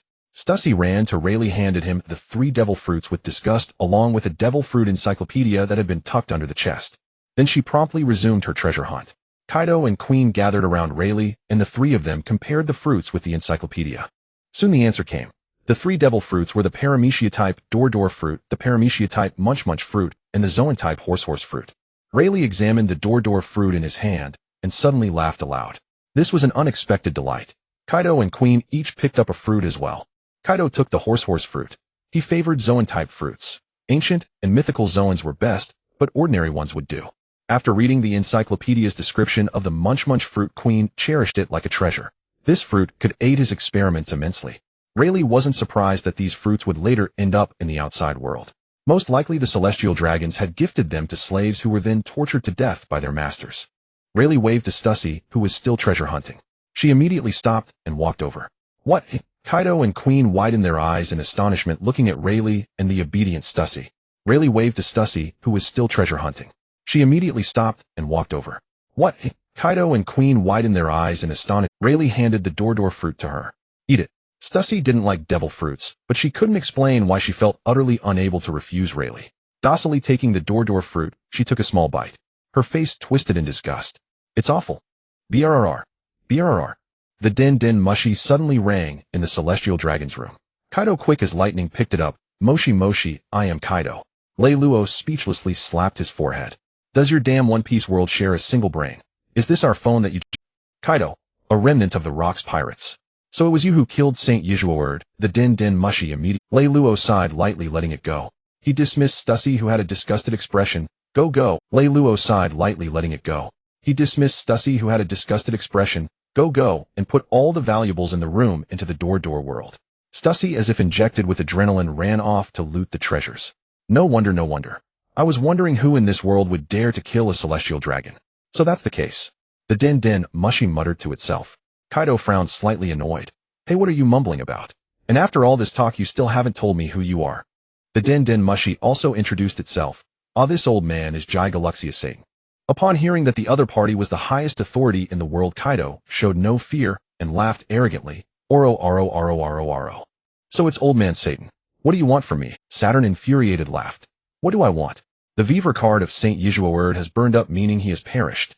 His family came to the 5 elders. The 5 of them are not only the highest authority of the world government, but also responsible for the celestial dragons. He made this call on a whim, never expecting it to actually be answered. Indeed, a remnant of the Rocks pirates, as arrogant as their captain. Saturn's voice turned dark. Do you know the consequences of killing a celestial dragon? Kaido shrugged nonchalantly. I killed him, so what? It's not like I haven't done it before. What can you do about it? You will pay for your arrogance. You are not Rocks. Saturn hung up the phone with a furious expression. TCH, anyone can talk big. Kaido turned around, grinning and giving a thumbs up toward the din din mushy. Reylo, he's bluffing. Reylo rolled his eyes, feeling that he would soon have only the whites of his eyes showing because of Kaido. He didn't want to bother with Kaido anymore. This dragon was too easily carried away. Reylo called out to Stussy. Hey Stussy, are you done yet? Killing was one thing, but he wasn't foolish enough to stay here waiting for the Marine Admirals to arrive. Kaido was only 25 right now. You want him to fight a Marine Admiral? Ridiculous. Even with himself added, it wouldn't work. Confidence and arrogance are two different things. Stussy, the money grubber, had stored all the valuable items of the celestial dragons into the Dordor world. She said excitedly, all packed up. As expected, celestial dragons are rich. Bullshit. They'll show you what real wealth is later. Reylo turned and left.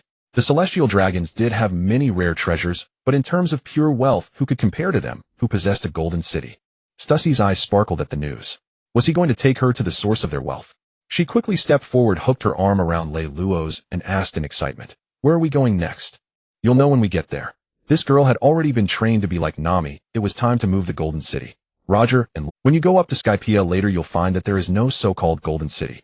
Norland was a liar all along. Kaido was puzzled. Why was his vice captain ignoring him again, just because he answered a phone call? When you go up to Skypiea later, you'll find that there is no so-called golden city. Norland was a liar all along. Kaido was puzzled. Why was his vice captain ignoring him again? Ingralaric and Matiteo had already washed up, standing timidly on the deck. The wounds on Ingralaric were slowly healing. The recovery power of a Zo-type devil fruit was terrifying. Matiteo did not have his brother's recovery ability. The scars on his body were clearly visible, and there was a shocking whip mark on his face. And on his back, the invisible, but constantly aching imprint of the flying dragon's hoof. With new members joining, seeing this scene, Kaido had only one thought. Let's have a banquet. Kaido shouted excitedly. Reylo refuted crossly, banquet my ass. Kaido looked unhappy. Reylo, how can we not have a banquet when new partners join? Reylo sighed heavily, feeling exhausted. Can't you have a little sense of urgency? The Marine Admirals are coming. Rubbing his forehead, Reylo explained, the banquet will happen, but not now. The Marines will be here soon. Let's go first. Kaido replied gloomily, oh. Reylo then made other arrangements. Queen, you steer the ship to Demon Island, and Growleric go with him, and learn how to sail as soon as possible. As Stussy, Help Matateo apply medicine. King, continue to observe the sea conditions. Go go go. Move it. Holy Land Mary Geos. Saint Saturn hung up the phone and recounted the situation to the other 4 elders. It was a remnant of the Rocks pirates. Kaido did it. And now he has formed his own pirate crew called the Beast Pirates. Sha Chili Saint's face darkened. These remnants truly have no respect for the celestial dragons. Respect, Ma Zi Saint laughed. To ordinary people, celestial dragons are gods, but to them, they are not even human. The celestial dragons at God Valley back then were almost all killed. Nasi Shou Lang Saint tapped his sword on the floor in dissatisfaction. That is no reason for Kaido to be so arrogant. Even someone as strong as Rocks has already been defeated. Immediately have the Marines issue a bounty and send forces to capture him. Baite Saint shook his head. No. This matter cannot be made public. He then explained, very few people know about the God Valley incident. That's why we could easily control the information and now people in the world still dare not offend easily. We cannot let the celestial dragons fall from their pedestal because of this. Saint Saturn crossed his index fingers under his chin, so we just let them go. I didn't say let them go. I just said it cannot be made public. Baite Saint's eyes flashed with ruthlessness. Have the Marines dispatch an admiral to hunt down Kaido and his so-called beast pirates. At the same time, order the Marines to check if there are any survivors from this incident. If there are, they must be wiped out to the last. The news of a celestial dragon's death must absolutely not leak out. Agreed. Agreed. Agreed. Agreed. On the devil's town of Jaya Island, crimson thunder raged. Before the ship was even sighted, the entire island had been knocked unconscious by the conqueror's haki. The first time he wished to avoid revealing his trail, this time was no different. Though he now possessed the Dor fruit and intended to strip the Golden City bare, a vessel of such magnitude rising into the sky would undoubtedly become the talk of Devil's Town. Having just killed a celestial dragon, Reylo had no desire to expose his whereabouts to the Marines. With prior experience, he no longer needed to wait for the knock-up stream to confirm the location. Reylo directly conjured flame clouds and hoisted the Azure Dragon, flying straight to Skypiea. Why was it him and not Kaido? Because that foolish dragon Kaido insisted that he had pulled the ship up last time, so this time it was Reylo's turn. Later Kaido would pull it down. Without delay, Reylo dragged the Azure Dragon straight to the Golden City. A dazzling golden radiance greeted their eyes, nearly blinding Stussy. Her breathing quickened and her heart pounded uncontrollably. Gold, gold, gold. As far as the eye could see, there was nothing but gold. Reylo feared that this money grubber might get so excited that she'd drop dead on the spot.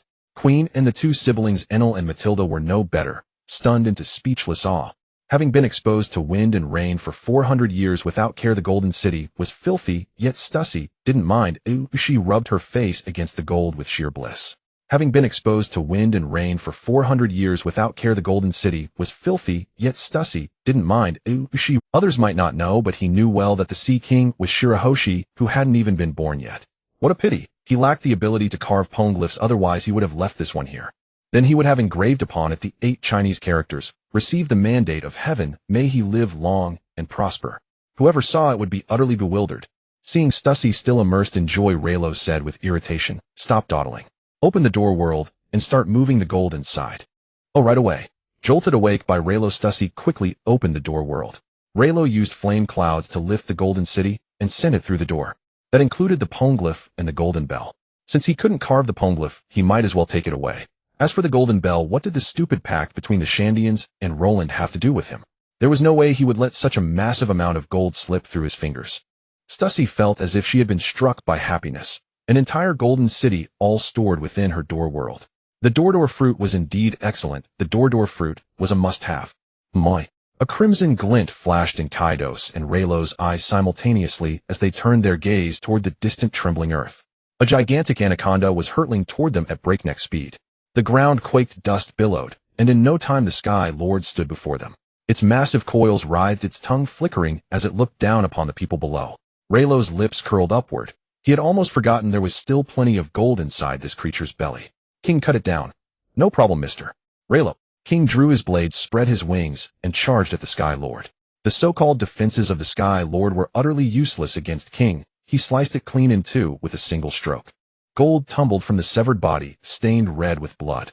Stussy's eyes glittered with greed, and she immediately wanted to pick it up and store it in her door world. Reylo shook his head in exasperation. This woman was truly insatiable. Leave it. He turned to Enel and Matilda and instructed, wash the gold, then load it onto the Azure Dragon. Yes, Vice Captain. The two siblings responded in unison, then immediately went to clean the gold. Kaido approached Reylo, raising an eyebrow. Reylo, can we start the banquet now? Reylo smiled. Of course. Roar. A dragon's cry shattered the clouds as Kaido dragged King off to hunt for prey. There was indeed plenty of food on the Azure Dragon, but nothing beat fresh meat. Queen set up a bonfire. Before long, the Enel siblings returned after washing the gold. After carrying it aboard the Azure Dragon, they brought down wine and utensils. The current god of Skypiea, Gonfall, watched the dragon soaring in the sky and wisely chose to look the other way. He had noticed this group when they came last time. Their overwhelming aura had made him fear Skypiea would fall, yet they had only gone to the Golden City and then left. Let them be. After all, these uninvited guests hadn't committed murder or arson. They could take all the gold if they wanted. It was just a pile of useless metal. Kaido and King returned with a full haul. The animals of Skypiea had been unlucky to cross their path. Reylo once again found himself in the painful task of roasting meat. Kaido and King were already voracious eaters, and now with Queen and the Enel siblings added, it was a miscalculation. He should have found some chefs back in Water 7. Kaido ate with gusto, occasionally raising his glass to toast with everyone. Shoving the last piece of meat into his mouth, Kaido chewed with relish. Reylo, your roasted meat is the best. The dry rations and the meat from the last banquet can't compare to yours. All right, enough. He tossed another skewer of roasted meat to Kaido, who caught it with a grin and began devouring it. After all, the vice captain's cooking was truly delicious. King also shed all his disguises here. He needed no guard. A banquet indeed fostered camaraderie, especially with the comedic fat man, Queen, lightening the mood. Before long, the Enel siblings had shed their initial timidity and blended in, laughing as they ate, laughing as they drank. But as they laughed, tears uncontrollably slid down their cheeks. How wonderful it was to have met them. Kaido frowned. Cheer up. This is a banquet. Right, cheer up. The siblings hastily wiped away their tears, but they couldn't stop. Reylo raised his glass toward the two siblings, signaling them to lift theirs. He smiled. It's all in the past. From now on, you're members of the Beast Pirates. With us around, no one will bully you anymore. The siblings nodded firmly, then downed their drinks in one gulp. Reylo smiled, drank, and returned to roasting. During the second half, everyone had eaten their fill, and they dragged Reylo into drinking. Not wanting to drink idly, he went back to the Azure Dragon to fetch dice. Rolling dice. Stussy and Matilda weren't as fond of alcohol as the men. As the only two women on the ship, they chatted together. Greedy as she was, Stussy was quite shrewd and adept at reading people. She easily bridged the gap with Matilda. Whatever they talked about, Matilda's eyes sparkled with admiration as she gazed at Stussy. Reylo might not be the best drinker, but when it came to dice, even without using observation hockey, the combined efforts of the others couldn't beat him. Soon everyone was drunk and sprawled out. Reylo smiled as he looked around at them. It was time to head to the New World. The first half of the Grand Line. Sunny and breezy. A massive pirate ship flying the Beast's skull flag was slowly sailing across the sea. On the deck, 3 lounge chairs were lined up. Kaido, Reylo, and Stussy were lounging comfortably on deck, chairs basking in the sun and occasionally sipping juice. King was in the crow's nest monitoring the sea. Queen was conducting experiments, and Angler Eric was steering the ship. Matateo had eaten the cheer fruit given by Reylo and was getting familiar with its power. His brother Old In was his test subject. As Matateo swung a flag, Old In steered the wheel with even more vigor. As for Kaido and the other two, being the captain, the first mate, and the first mate's secretary-treasurer, they didn't have to work. Making Stussy the treasurer always felt like putting a monkey in charge of a peach orchard. But they had plenty of money, so they weren't afraid of Stussy spending it. Kaido took a sip of his juice and casually asked, Reylo, are we heading to Fishman Island next after coding? Although he was the captain, he habitually asked Reylo. Thinking wasn't his strong suit, so he left it to the first mate. Reylo stretched and shook his head lightly. Too troublesome. With a ship this big, just coding alone would take ages. At that, Kaido understood. So well, do it like last time. Carry the ship over the red line. Reylo smiled. Yeah. Waiting for coding was too passive. Why choose the hard way when there was an easy one? Reylo had a complete plan. First, go to the New World to recruit. Money. Now they had it. Weapons. With money came weapons, not to mention Queen was researching weapons. Combat power. Although Kaido hadn't reached his peak, Odin hadn't either. After recruiting, another year or two of training with the cheer fruit's assistants would make their effort level comparable to a 200 times effort king. After recruiting, another year or two of training with the cheer fruit's assistants would make their effort level comparable to a 200 times effort king. Meanwhile, his own Kaido's and King's strength needed to be improved quickly. With Kaido as a gold medal teacher, strength improvement wasn't a big worry. A sly glint flashed in Kaido's eyes. Then this time you pull it over. Last time I was the one who pulled. So people really do laugh when they're speechless. What kind of captain is so damned petty? At that moment, King spread his wings and flew down from the crow's nest, handing a newspaper to Reylo. This was something Lei Luo had specifically instructed King to do by the newspaper every day to better understand the current sea situation. Lei Luo took the newspaper and began flipping through it. Great Pirate Roger destroyed the army of country. Navy hero Garp led a pursuit cornering him, but he narrowly escaped. Great Pirate Whitebeard defeated the Great Pirate, causing the island where the battle took place to crumble.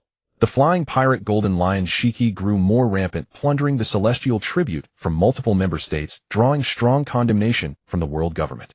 Reading on almost all were news about these three great pirate crews. Occasionally there were also reports about Charlotte Lin Wang, Ji the World Destroyer Bandy Waldo, the Eight Treasures Navy's Chinjo, and others. What an incredible era we've arrived at. Lei Luo closed the newspaper with a somewhat mixed feeling. Heroes rose from all sides like countless fish crossing the river. No wonder they were called the three legendary pirates. All other pirates were completely overshadowed by these three crews. Only the madman Bandy Waldo, through his wanton destruction, could barely carve out a presence. Kaido leaned over looking at the closed newspaper and raised a defiant smile. One day our beast pirates will make a name across the seas. Lei Luo looked at Kaido's confident expression and smiled as well. Of course the name of our beast pirates will eventually resound across the entire sea. He was determined to push Kaido to the throne of Pirate King, or even the king of the world. But for now they had to take it step by step. First find a springboard to expand their power, then invade Wano country. Lei Luo pondered in his mind which countries or islands had not yet been claimed by these great pirates. He wasn't entering the new world to fight these legendary pirates. He needed time to develop steadily. Soon Lei Luo thought of a perfect place, Bokimia. This was the place where Frankie was later sent flying. It was Vegapunk's birthplace, and the island still preserved the research institute of the world's greatest brain. Although Queen had worked with Vegapunk before, compared to him, he was far behind. Back then Frankie spent 2 years there picking up scraps of Vegapunk's knowledge, and still grew to that level.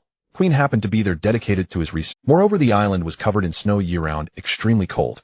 As the saying goes, poor mountains and harsh waters breed tough people. So the crew recruited there would be strong. King in the Crow's Nest flew down again, and reported, Captain Kaido Lei Luo, a pirate ship spotted ahead. It's the Blood Sword Pirates with a captain bounty of 180 million.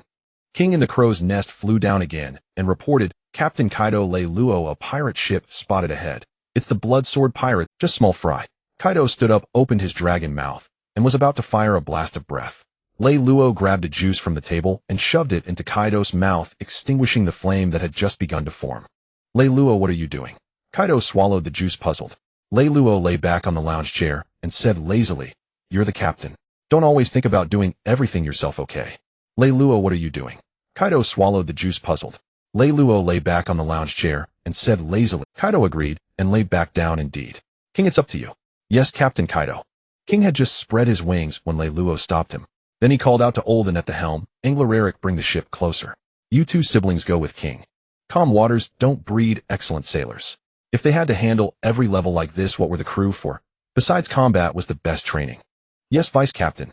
Olden shouted back to Lei Luo, then maneuvered the Qing Long how to quickly approach. King spread his wings wide, flames surged behind him, and a fire dragon lunged at the cannonballs with ferocity. The cannonballs collided with the fire dragon. King spread his wings wide, flames surged behind him, and a fire dragon lunged at the cannonballs with ferocity. The cannonballs collided with the fire dragon, exploding one by one in the air, sparks flying and shrapnel scattering.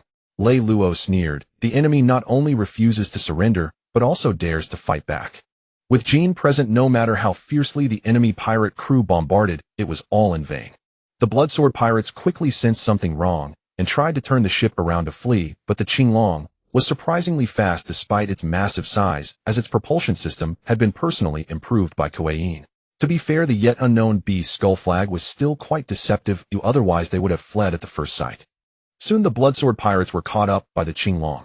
Jean, wielding a long blade, spread his wings wide, and without even bothering to ignite the flames behind him, flew ahead to the enemy's ship. Ma Ditao vigorously waved the flag in her hand, granting her brother Angela Lali Ku an inspiration buff. Angela Lali Ku released the ship's will, instantly transforming into a majestic lion. Under the inspiration boost, he felt his entire body brimming with power. Go, brother. The lion leaped forward towards the enemy pirate crew with the cheering voice of his sister Ma Ditao behind him. These were all people who lived on the edge of a blade, naturally unwilling to sit back and wait for death. The captain of the Bloodsword pirates raised his blade and shouted, Men, kill them all.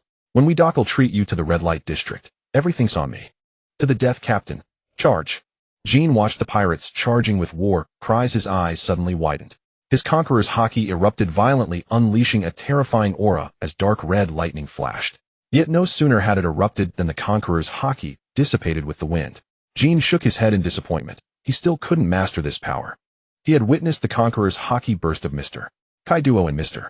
Reylo, domineering and vast like the awe-inspiring might of heaven, instantly knocking out everyone on an entire island. In the first half of the Grand Line, people couldn't comprehend what conqueror's haki was. The captain, seeing half his crew faint in an instant, could only attribute it to some devil fruit ability. But since I'm unaffected, it means this power doesn't work on me, so die. A cruel smirk curled on the captain's lips as he charged at Jean with his blade. Jean raised his blade and effortlessly blocked the enemy's fierce killing strike, while Enslaving could charge at the crew members who hadn't been knocked out. The battle was about to erupt. Kaido and Reylo lay on beach chairs, completely unconcerned about the situation, casually commenting, "Jean's conqueror's haki isn't weak." Reylo nodded in agreement. Jean's awakening came from 800 years of pent-up hatred, so its intensity was naturally high. Those who hadn't fainted simply hadn't been caught in the brief burst. Just not yet mastered. Kaido grinned and said, "Oro, isn't that why we're here? Hell, master it soon." Reylo also smiled naturally. "Mainly you, the gold medal teacher." The bloodsword captain was no match for Jean, someone who couldn't even use haki, let alone break Jean's defense. He was quickly cut down by Jean's blade. Though Enslaving currently had no combat techniques, with his massive size, the terrifying physical boost from his Zo-type devil fruit, and the inspiration buff from his sister Ma Di Tao, he easily slaughtered all the pirates. The two returned to the Qinglong to report to Kaido and Reylo. Kaido smiled with satisfaction. "Well done." Stussy, the treasurer, immediately ran to the enemy ship to plunder the valuables and store them in her Dordor dimension. When she returned to the Qinglong, her delicate face showed disgust of the poor pirate crew. Reylo couldn't help but chuckle. How much money could a pirate crew in the first half of the Grand Line have? Besides, after this girl obtained the Golden Land, her standards had been raised. Following Reylo's instructions, Lao En drove the Qinglong all the way to the Red Line. The tongue snake rose on the mist, and the flame clouds dragged the Qinglong over the Red Line, entering the New World. In a certain sea area in the first half of the Grand Line, the Celestial Dragon's cruise ship was speeding across the sea under the control of slaves. Reylo did not kill those slaves, nor did he help them. He had already saved these slaves in a sense. He was no saint, and he certainly wouldn't go all the way to safely escort them. The slaves found the keys, unlocked their collars and handcuffs, and took over the cruise ship. Unfortunately, they were caught up by Kong had carefully considered sending Zhangguo to handle this matter. Zfa was too kind-hearted and couldn't bear to kill even pirates, earning him the title, the Admiral of Non-Killing. He wouldn't be able to do it.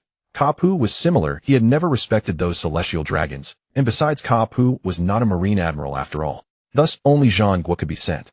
Zhangguo led marine warships to intercept the cruise ship. Though the Celestial Dragon's cruise ship was luxurious, it was not equipped with any cannons. As the world nobles, the Celestial Dragons were accompanied by warships for protection, and ordinary people dared not attack their cruise ships. Therefore, the slaves had no means of resistance, and could only watch helplessly as the Marines boarded the ship and subdued. The Marines quickly investigated the situation on the ship. The Celestial Dragons were dead, the CP agents were dead, and all that remained were some pitiful slaves.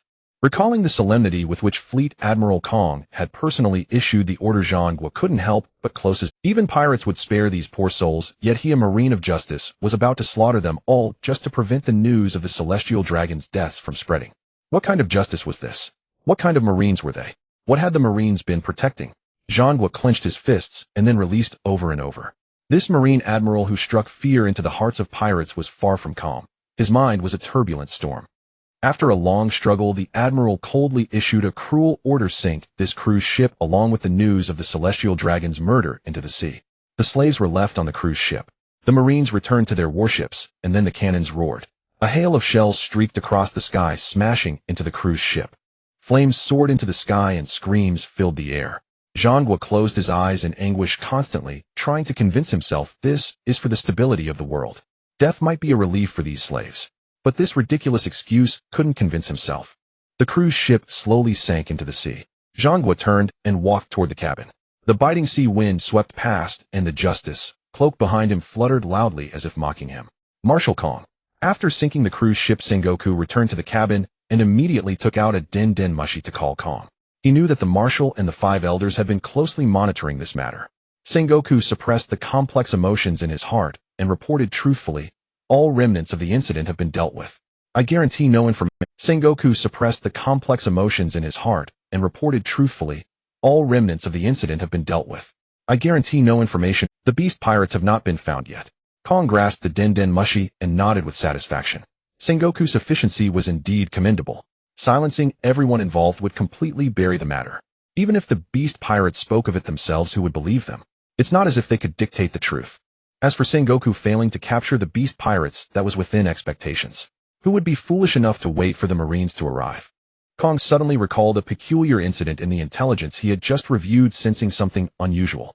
Sengoku, the entire town of Mocktown on Jaya Island, has fallen into unconsciousness twice within a single month. This is no ordinary occurrence.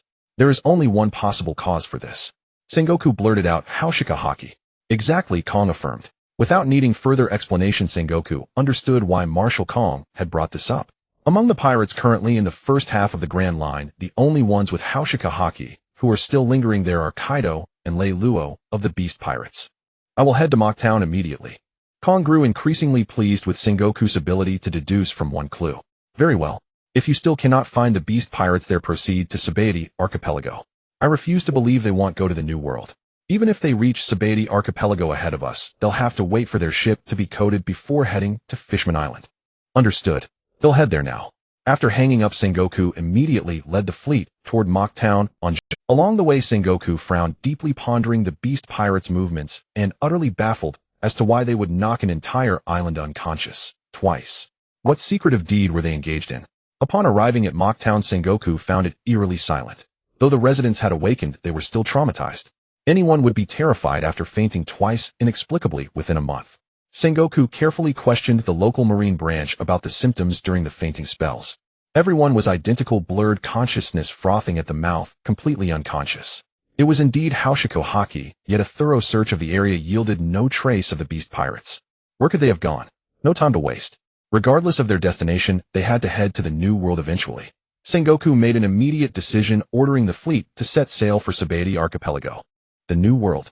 Vegapunk's former research island, also known as the Mechanical Island. It was a winter island perpetually covered in snow with frozen surrounding seas accessible only by large icebreaker ships. After a long journey, the Beast Pirates finally arrived. Truly a land of ice and snow for thousands of miles, Reylo remarked, stepping onto the perennial snow and gazing at the silver-white world before him. Stussy clung to Reylo's back, bundled in thick winter clothes, yet still unable to fend off the biting cold. Her face was flushed red, and she shivered uncontrollably. She couldn't help but complain, "It's freezing. Why are we here in this godforsaken place?" As she spoke, she tightened her arms around Reylo, seeking more warmth. Stussy's complaint was not unwarranted. It was so cold that even Reylo felt like hibernating. He recalled that Vegapunk had once semi-mechanized the local animals to ease the islanders' manual labor. Later, he had attempted to build a large heating furnace to improve the residents' living conditions, but the project was halted due to funding and technical issues. In truth, it was purely a matter of funds. How could Vegapunk have technical difficulties constructing a simple heating furnace? Kaido and the others were not as affected as Stussy. Jean considerately intensified the flames on his back to help dispel the cold. Reylo looked toward the prominent building on the island. Undoubtedly Vegapunk's former laboratory. This was a treasure trove still containing Vegapunk's old research manuscripts and blueprints. The group slowly made their way toward the laboratory. Inside, Marine Vice Admiral Eris leisurely enjoyed a cup of hot tea. When he had first been assigned here, he had been quite resentful. What nonsense. Vegapunk's birthplace and laboratory. He, a Vice Admiral of the Marines, was to guard such a godforsaken place. But over the years, Eris found it surprisingly pleasant. No dangerous missions, no chasing pirates, too cold for any pirate attacks, and no need to deal with superiors. All he had to do day in and day out was drink tea and read the newspapers. After all, he knew his own abilities. He would never be promoted to Admiral. Vice Admiral was his limit. So why not retire on this island? The only downside was the cold. Just then a piercing alarm blared throughout the entire... A Marine rushed in to report. "Vice Admiral Eris, we have intruders in the laboratory." Eris frowned, displeased. Who has the audacity to? Are they insane? Who would invade a place this cold? The Marine stammered, unable to explain. They had grown too lax here, paying little attention to the outside world, since no pirate ever attacked this island. Eris couldn't be bothered to scold him. After all these years, he knew his men well. He downed the remaining hot tea in one gulp and ordered the Marine, "Go fetch me a fresh cup of tea. He'll go check it out." "Yes, Sir Vice Admiral Eris, please go ahead." The Marine nodded, hastily relieved. Slacking off was one thing, but embarrassing oneself in front of a superior was another. On Balakmoya Island, it was no exaggeration to say that Vice Admiral Eris held absolute authority over life and death. If he killed someone, no one would dare speak a word of dissent. Eris rose from his seat, casually grabbed a long sword from the table, and strode toward the door. He wondered who the lunatic was that would invade such a cold island, but he hoped they would provide some entertainment. He hadn't stretched his muscles in a long time. Meanwhile, Kaido and Lei Luo's group strolled through the facility as if it were a back garden. The Marines along the way had been dispatched by Jean and Ingralaric. To avoid damaging the laboratory, Lei Luo had specifically instructed them to go easy. Those destined to meet would eventually cross paths. Vice Admiral Eris, longsword in hand, strode toward them with large steps. "Oh, it's the Rocks Pirate's apprentice brat, and the fallen Marine Rear Admiral." Vice Admiral Eris leaned against the wall, his long blade resting on his shoulder, his gaze indifferent, a sneer curling at the corner of his mouth. He recognized Kaido and Reylo at a glance, including their respective bounties. Having been the newspaper-reading king on Balgamo Island for so many years, he hadn't read the papers for nothing. It was only after being stationed here that Vice Admiral Eris gradually came to understand Vegapunk's importance. Therefore, in his view, the high bounties on Kaido and Reylo were entirely due to their destruction of Vegapunk's research facility. Thus, he completely dismissed the two of them. Reylo, having served in the Marines, recognized the man before him as a Marine Vice Admiral. A Marine Vice Admiral stationed in such a godforsaken place. Was it to protect this research institute or to threaten that genius scientist using Vegapunk's homeland? It was truly a thought-provoking question. We're really being underestimated. Reylo gripped his Fangtian Huaji and prepared to step forward. With his hidden strength and the mythical Zoan fruit, if it came to a real fight, a Marine Vice Admiral wouldn't stand a chance against him. Kaido's Hachisai blocked Reylo's path as he twisted his neck, producing cracking sounds, and grinned maliciously. "Let me handle this, Reylo. I need to warm up." "As you wish." Reylo tossed the Fangtian Huaji back into Stussie's door world.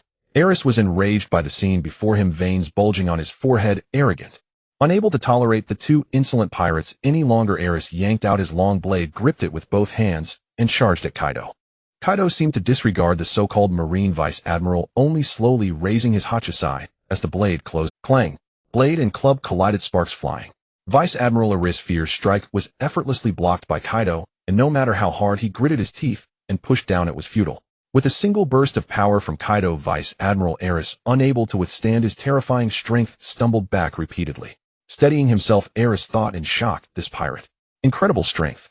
Kaido gripped Hachisai with both hands, grinning as he charged at Eris and swung the club down. Soru. Knowing he couldn't match Kaido in strength, Eris naturally avoided a direct confrontation. His figure vanished instantly, and Kaido's club smashed through an entire. Reylo frowned and shouted to Kaido. "Hey Kaido, don't fight here. Take it outside. Don't damage the lab." A mere Vice Admiral was naturally no match for Kaido, but at this stage Kaido wasn't yet strong enough to one-shot a Vice. Reylo had already regarded this research institute as his own territory. If a fight broke out, the damage would be immense, something Reylo would not allow. Evading Kaido's attack, Eris was floating midair, using Jeppo. Hearing this, he couldn't help but sneer. "Ha, how amusing. You think you can choose your battleground?" Reylo didn't mind. A dead man walking after all. He needed to trick him out of here. Vegapunk's research data were priceless. "Got it. I say, Vice Admiral, you wouldn't want the research institute to be damaged, would you?" After shouting this, Reylo felt something, but the effect was surprisingly good. Eris snorted coldly, using Jeppo to head toward the lab entrance. His purpose in being stationed here naturally included protecting this research institute from damage. If Marines died, he could report to headquarters and request a new batch. If the lab was destroyed, no amount of explanation would help. Orororo. Kaido, holding Hachisai, laughed and leaped to follow. After the two left, Reylo immediately issued orders to the others, King Yu, Inglaric, and Marcheo. "The three of you clear out all the Marines in the research institute. Queen, go see what resources in the institute are worth your research." "Yes, Vice Captain." King and the others responded in unison, but Marcheo timidly asked, "Vice Captain, shouldn't we worry about the captain?" That Marine's aura was terrifying. Was it really okay to leave the captain to fight alone? Reylo smiled calmly. "Trust our captain. A Vice Admiral is no match for him." Marcheo nodded firmly after hearing this. "I understand." Outside the lab, the battle between Kaido and Eris was thunderous. Inside the lab, everyone moved into action. King, wielding his long blade, raced through the lab corridors, Marines falling in his wake. Inglaric and Marcheo flanked left and right, coordinating seamlessly, pushing back the Marines who tried to resist. Queen, biting a cigar, entered lab after lab, his eyes gleaming at the various instruments and data, muttering, "These are all treasures." Back when he was part of the MADS organization, he had worked with Vegapunk for a time. Everyone in the organization, including himself, might have outwardly claimed to be unconvinced by Vegapunk, but deep down they were absolutely in awe. Vegapunk wasn't just a little ahead of them. It was a complete crushing. Even the research data left here who knows how long ago were already worth his serious study. Seeing that there was nothing for her to do, Stussy smiled and sidled up. And me, vice captain. Essentially a mascot and a piggy bank, Reylo didn't expect much from Stussy. Reylo found a sofa and lay down casually, saying, "Go brew me a cup of hot tea." Of course. Stussy took out the tea set from the Door world and dutifully brewed tea. After brewing, Stussy held the steaming tea with both hands and brought it to Reylo's lips. Reylo took a comfortable sip. Decadent. Corrupt. The captain was fighting, the crew were working, and he, the vice captain, was drinking tea with his little secretary.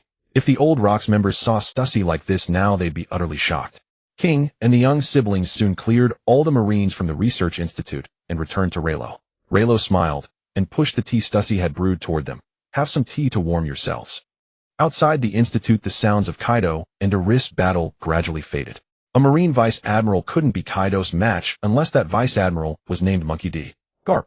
Moreover, Eris had been lazing around on Baljamo Island for years, his body nearly rusted. Before long, Kaido returned to the Institute carrying Vice Admiral Eris' corpse and tossed it in front of everyone. Marshal Kong. After sinking the cruise ship, Sengoku returned to the cabin and immediately took out a Den Mushi to call Kong.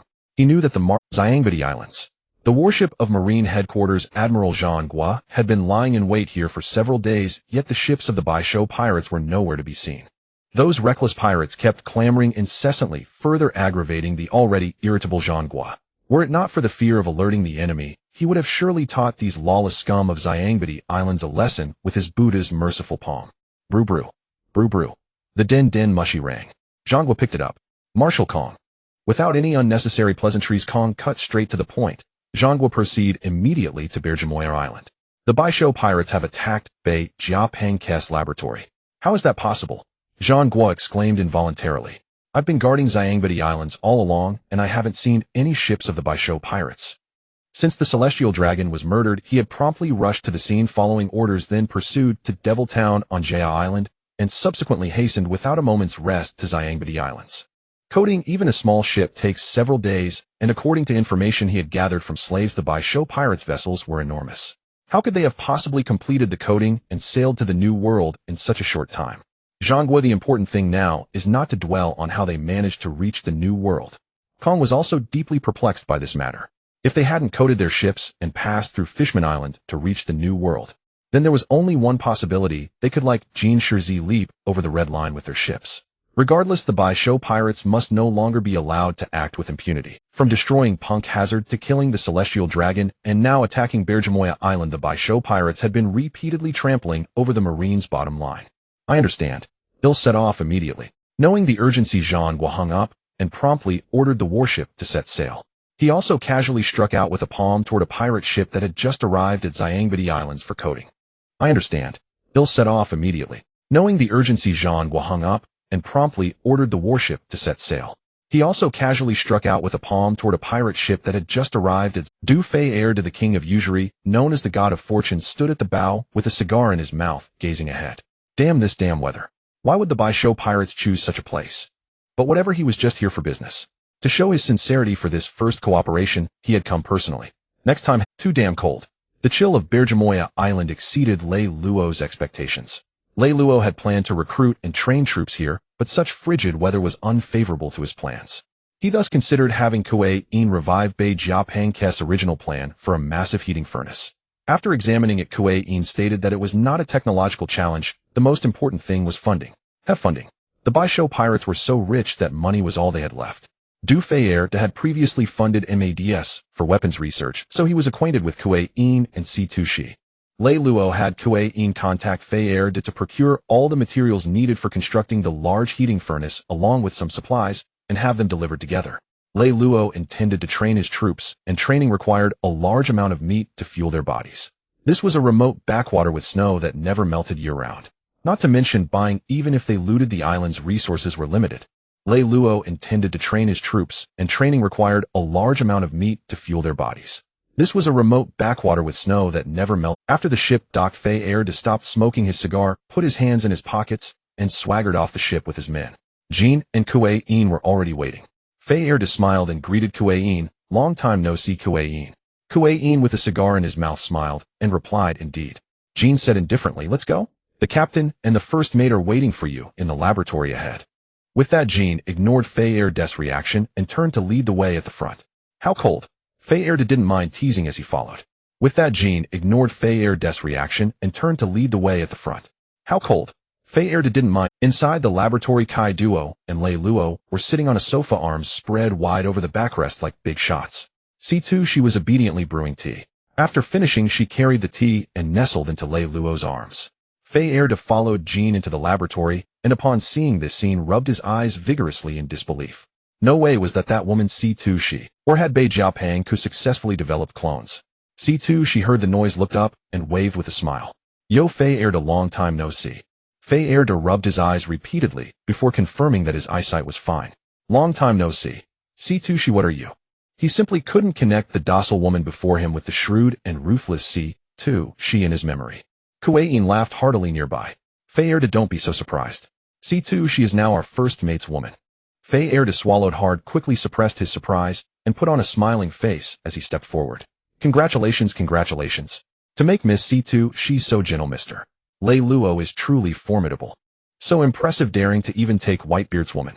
I willingly name you the strongest man in the world. Fei-Erde thought wildly in his mind, but didn't forget to greet Kaido. Mr. Kaido. Kaido expressionless nodded slightly with an air of coolness. Sit. Reylo gestured for Jean and Kuei-in to sit as well. C2 she rose from Reylo's arms and brewed tea for everyone. Miss C2 she, I can manage myself. Fei-Erde hastily cupped his teacup with both hands. He dared not put on airs in front of Kaido and Reylo. The king of usury was wealthy but lacked strength. Besides, he was here for business, wasn't he? Making money was nothing to be ashamed of. Reylo took a sip of the hot tea and asked with a smile, Mr. Fei-Erde, have you brought everything? Fei-Erde set down his teacup and patted his chest. Rest assured, Mr. Reylo. Experimental materials, meat, vegetables, clothing, daily necessities. Everything is fully prepared. Reylo nodded with satisfaction. Good. If there are further needs in the future, we'll have to trouble you again. Fei-Erde nodded eagerly. No trouble at all. It's my honor to cooperate with the Baisho pirates. Since the other party had lowered his posture, Reylo wouldn't push his advantage. Respect was mutual. He chuckled and said, don't talk about honor. It's a cooperation, a mutually beneficial affair. Yes, Mr. Reylo is right. He'll have my men bring the supplies over immediately. Fei-Erde echoed. Jean, go supervise. C2 she settled the bill with boss Fei-Erde. C2 she settled the bill with boss Fei-Erde. Since Feld's supplies had arrived, the beast's pirates naturally had to start moving. Queen plunged into the laboratory to continue researching the giant heating furnace, while Kaido and Reylo took Jean and Growlick and Matayao to the town to recruit crew members. In the face of berries and food, the residents of Bakamoya Island, who were almost like exiles to Ninguda, could hardly resist. People who were hungry, cold, and impoverished all year round rushed to join the beast's pirates. To this, Kaido and Reylo said the more the merrier. Of course, those with frail bodies were not accepted by the beast's pirates. But they weren't useless, they could work in the factory. Making the best use of everything, Reylo would not waste labor. He had Queen produce blueprints, and the beast's pirates funded the construction of factories, weapon factories, and shipbuilding factories. Once built, the local natives could work in the factories and enjoy a happy 996 lifestyle. It was truly happy without any irony. On an island plagued by material scarcity, having a job to support their families made the local residents grateful to the beast's pirates. At the same time, Reylo also asked Feld to keep an eye on the Navy's movements in the New World. The beast's pirates had repeatedly slapped the world government and the Navy in the face. They would not easily forgive them. However, in the waters of the New World, Reylo was not afraid of the Navy. Unlike the Four Seas and the first half of the Grand Line, the New World was now firmly controlled by pirates. If the Navy entered, it would be as conspicuous as a naked beauty, making their every move extremely difficult. A cruise ship flying the world government flag and 3 warships were heavily surrounded by several pirate ships.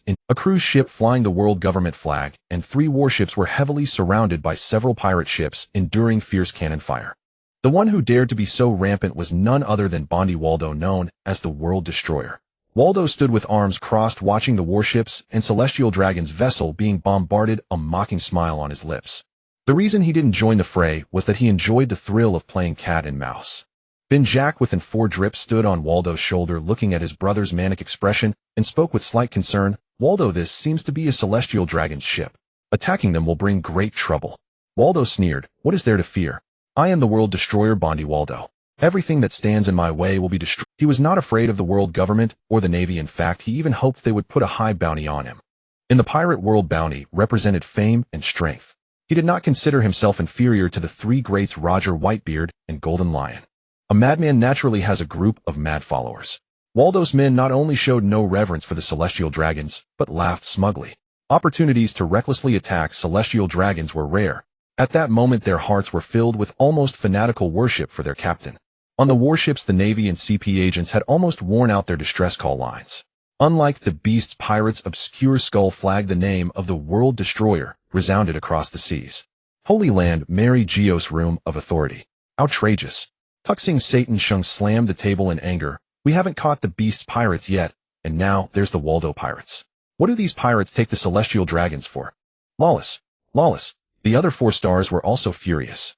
As celestial dragons themselves, they would naturally, unconditionally defend the supreme rights of the celestial. Nasajuro Saint pressed the cursed sword in his hand heavily against the ground. Call calm. Call calm. The moment they received the distress call, they bypassed the Navy Marshal and directly ordered the nearest Navy Admiral Sengoku to go and support. Some matters were more urgent than others. Isolde Saint had already fallen, but this one had not. Moreover, unlike the Beast's pirates, Bondi Waldo's attack this time was almost known to everyone. Calling Kong over was just to vent their dissatisfaction. The celestial dragons had been attacked by pirates repeatedly, and as the Navy Marshal, Kong bore an undeniable responsibility. At the same time, on the warship heading to Bakamoya Island, Sengoku put down the phone, beckoned a sailor, and ordered him to change course and go to support. Then Sengoku let out a long breath. This era had completely gone berserk. Rocks killed a Navy Admiral. The Rocks pirates attacked celestial dragons at God Valley. The Beast's pirates attacked celestial dragons, and Bondi Waldo also attacked celestial dragons. Things that had never happened in 800 years were erupting one after another in this era. Could he still let justice reign over the world? No, he definitely could. Sengoku clenched his fists, his gaze firm, and his conqueror's haki involuntarily burst forth, with dark red lightning flashing. He would definitely end this crazy era. When Sengoku hurriedly arrived, the celestial dragon's ship and the warships had already sunk to the bottom of the sea. Bondi Waldo, however, had not left. He was arrogantly waiting on the spot. Sengoku rubbed his throbbing temples painfully. All right, another dead one. He'll get chewed out when I go back. This is really a thankless task. Moreover, he couldn't just go back directly. He had to fight Bondi Waldo to uphold the last shred of dignity for the celestial dragons. A peaceful and vast Buddha light slowly illuminated the entire sea area as the great Buddha's palm struck towards Bondi Waldo. Not long after, the news spread across the entire sea that the world destroyer Bondi Waldo had killed a celestial dragon and fought a great battle with Navy Admiral Sengoku. Thanks to these 2 major events, Bondi Waldo's bounty soared to 3 billion berries, rivaling the 3 great powerhouses Roger, Golden Lion, and Whitebeard. Inside the Bakamoya Research Institute, Lolo was reading the newspaper with great interest. What a thrilling sea. And that generation of Luffy dares to call themselves the worst generation. It's like kids playing house. He really had to thank Waldo, this hothead, for diverting the attention of the world government and the Navy. When Rock's pirates and he himself killed celestial dragons back, then it wasn't as sensational as this. If they couldn't bring him to justice as quickly as possible, the dignity of the celestial dragons accumulated over 800 years would be completely lost. The top priority of the world government and the Navy now should be to capture this mad pirate. Until Bondi Waldo was captured, he didn't have to worry about the Navy for the time being. It was truly a case of a pillow arriving just when he was drowsy. Lolo smiled and turned the newspaper page, then his expression instantly collapsed. Are they crazy? Just for attacking Bakamoya Island, the Navy has the nerve to use that as a reason. They raised Kaido's bounty to 2 billion berries and his own to 1.5 billion. The newspaper caused a huge uproar across the sea, stirring gossip in every street and alley. The news of a celestial dragon being killed was the most explosive they had ever seen in the papers, so explosive that they doubted it was real. The great pirates ruling the seas, however, paid it no mind, especially the remnants of Rocks and the Roger pirates. Many celestial dragons had died at God Valley. What astonished them more was that Kaido, by invading a godforsaken island, had his bounty raised to 2 billion. Even if the paper claimed he had killed a Navy Vice Admiral, it shouldn't be that high. A mere Vice Admiral. Still, they did not take Kaido seriously, even though he had formed his own pirate crew. In the eyes of these big shots, Kaido was still the little apprentice from before. They had no intention of going to Belgiumoa, not out of any loyalty to a shared ship, but simply because they looked down on that place. Shiki, with a cigar clamped between his teeth, held the newspaper in both hands, a wild grin spreading across his arrogant face. So killing a celestial dragon in public would make your bounty skyrocket like that? Should he go kill one himself? Live broadcast. On Baljamoa, Raleigh had no idea that a dragon-slaying era was about to sweep the seas. He had just beheaded a pirate captain, his halberd still dripping with blood. Surrender or die with your captain. Seeing Raleigh expressionless as a god of death, the pirates hastily kowtowed. We surrender, we surrender. We came to join the Beast's pirates in the first place. Yo, what captain? Table not familiar. Long live the Beast's pirates. Long live. Raleigh was speechless at these characters. In the past, he would have slaughtered them all. Now with the Inspire fruit, a brainwashing tool, Raleigh didn't mind sparing them to serve as pawns. Raleigh waved his halberd and commanded, Ingreric, take them back and let Mattia give them a few days of political education. Yes, Vice Captain. Olden acknowledged and herded the group toward their camp. Raleigh let out a long sigh. Back then he chose Baljamoa because it was remote and yielded no profit, allowing the Beast's pirates to develop quietly. He wondered which scoundrel in the Navy had come up with the idea of raising their bounties. Kaido and Raleigh's only achievement was killing a single Vice Admiral. A Vice Admiral's strength translated to pirate bounty might not even reach 500 million. Pirates with bounties around that range were indignant. Why should their bounties skyrocket just for killing a Vice Admiral? If they didn't accept it, they'd fight. Pirates flooded into Baljamoa eager to defeat the Beast's pirates and boost their own reputations and bounties. Only Kaido and Raleigh could defeat pirates of that caliber. King with his Lunarian race's formidable defense could hold his own against them, but that was all. The endless stream of pirates annoyed Raleigh, but it had its benefits. They were like opponents tailor-made for Kaido and him. During the battles, both grew stronger rapidly. They also recruited many pirates. Without time to lament, Raleigh flapped his wings and flew to support King's battlefield. After nearly a month of slaughter, this pirate challenge finally ended. Countless pirates with bounties in the hundreds of millions proved with their heads the worth of Kaido and Raleigh's bounties. Those stronger than the Beast's pirates looked down on them. Those weaker dared not come again. Baljamoa returned to peace. Within that month, the massive heating furnace, shipbuilding factory, and weapons factory had all been completed. Those stronger than the Beast's pirates looked down on them. Those weaker dared not come again. Baljamoa returned to peace. Within that month, the massive heating furnace ship, the crew recruited on the island plus the pirates absorbed totaled 8,000. That number already surpassed most pirate crews. Raleigh actually wanted to recruit more. It wasn't that he couldn't support them. But Baljamoa was too small. He couldn't squeeze out any more troops. After a month of brainwashing by Mattia, these 8,000 pirates now held absolute loyalty to the Beast's pirates. The cold wind on Baljamoa remained biting. On the square, 8,000 crew members stood in perfect military posture. Raleigh, combining the camps of Huaxia and the Navy, designed a special training schedule. King paced among the crew with his hands behind his back, his expression cold. The three founding members of the Beast's pirates, Kaido as Captain, Raleigh as Vice Captain, and King as General Combat Commander, now also serving as an instructor. The Ingreric siblings were not only made regular members, but also assigned positions. Olden became captain of the first combat team, also serving as assistant instructor. Mattia was appointed propaganda team leader, responsible for political lessons and inspiring the crew during training. Queen found many assistants on Baljamoa to help with experiments. Stussy remained a mere ornament. The captain and vice captain Kaido and Raleigh were not idle either. Kaido taught King the 3 types of haki and combat techniques. Raleigh taught Ingreric the Navy's 6 powers and haki. Once Olding mastered them, he would teach the crew. In their free time, the two would find an uninhabited island to fight each other. Under Mattia's flag waving, they unleashed their full potential, fighting with all their might. Battling a stronger opponent not only made the fight more exhilarating, but also allowed both to improve faster. Time flew and another year passed, bringing the Sea Circle calendar to 1489. That year, Raleigh also faced a major life event. He became a Transmigrators in One Piece were either blessed with many children or as sterile as hell. But Raleigh was different. In his second year here, after his relentless efforts, Stussy gave birth to a son. With his son's birth, Raleigh saw a rare tenderness in Stussy's eyes. Under Mattia's Inspire fruit buff, the 8,000 crew members had become a disciplined army. Kaido selected the 3 best among them and bestowed the Tiger fruit, Eagle fruit, and Horse fruit respectively, appointing them. Under the guidance of top-tier teacher Kaido, King had mastered the 3 types of haki, and Old Ung had learned the Navy's 6 powers and 2 types of haki from Raleigh. During one of Raleigh and Kaido's battles, when his halberd clashed with 8 fasting rings through the air, Raleigh couldn't help. It's time to rule Wano. Bakamoa port. The biting cold wind still blew as the crew of the Beast's pirates busily loaded supplies onto. The moment he learned Conqueror's haki infusion, Reylo had no time to marvel that Kaido was indeed a top-tier gold medal teacher. He immediately pulled Kaido aside to discuss invading Wano country. As the Beast's pirates grew stronger, Kaido's ambition swelled even more. How could he be willing to remain forever in the icy wasteland of Bakamoa Island? and that isolationist country suited his plans perfectly. The two were in instant agreement. Reylo immediately called Felder to send another shipment of supplies for the expedition. Bakamoa Island remained resource poor. It was impossible to change its ecology and achieve self-sufficiency in just 1 year, especially since Reylo's ambitions lay elsewhere. Problems that could be solved with money were not problems at all. The island residents saw them off for miles, their eyes brimming with tears. To them, the reputation of the beast's pirates elsewhere mattered not. Problems that could be solved with money were not problems at all. The island residents saw them off for miles, their eyes brimming with tears. To them, the reputation of the beast's pirate. Once the supplies were loaded, the 8,000 crew members under the command of their captains boarded the pirate ships in an orderly manner.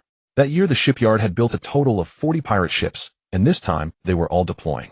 Kaido transformed into an azure dragon and circled the sky, gazing down at the fleet flying the beast's skull flag. A surge of immense pride rose in his heart, and he grinned widely, shouting, "Beast's pirates set sail."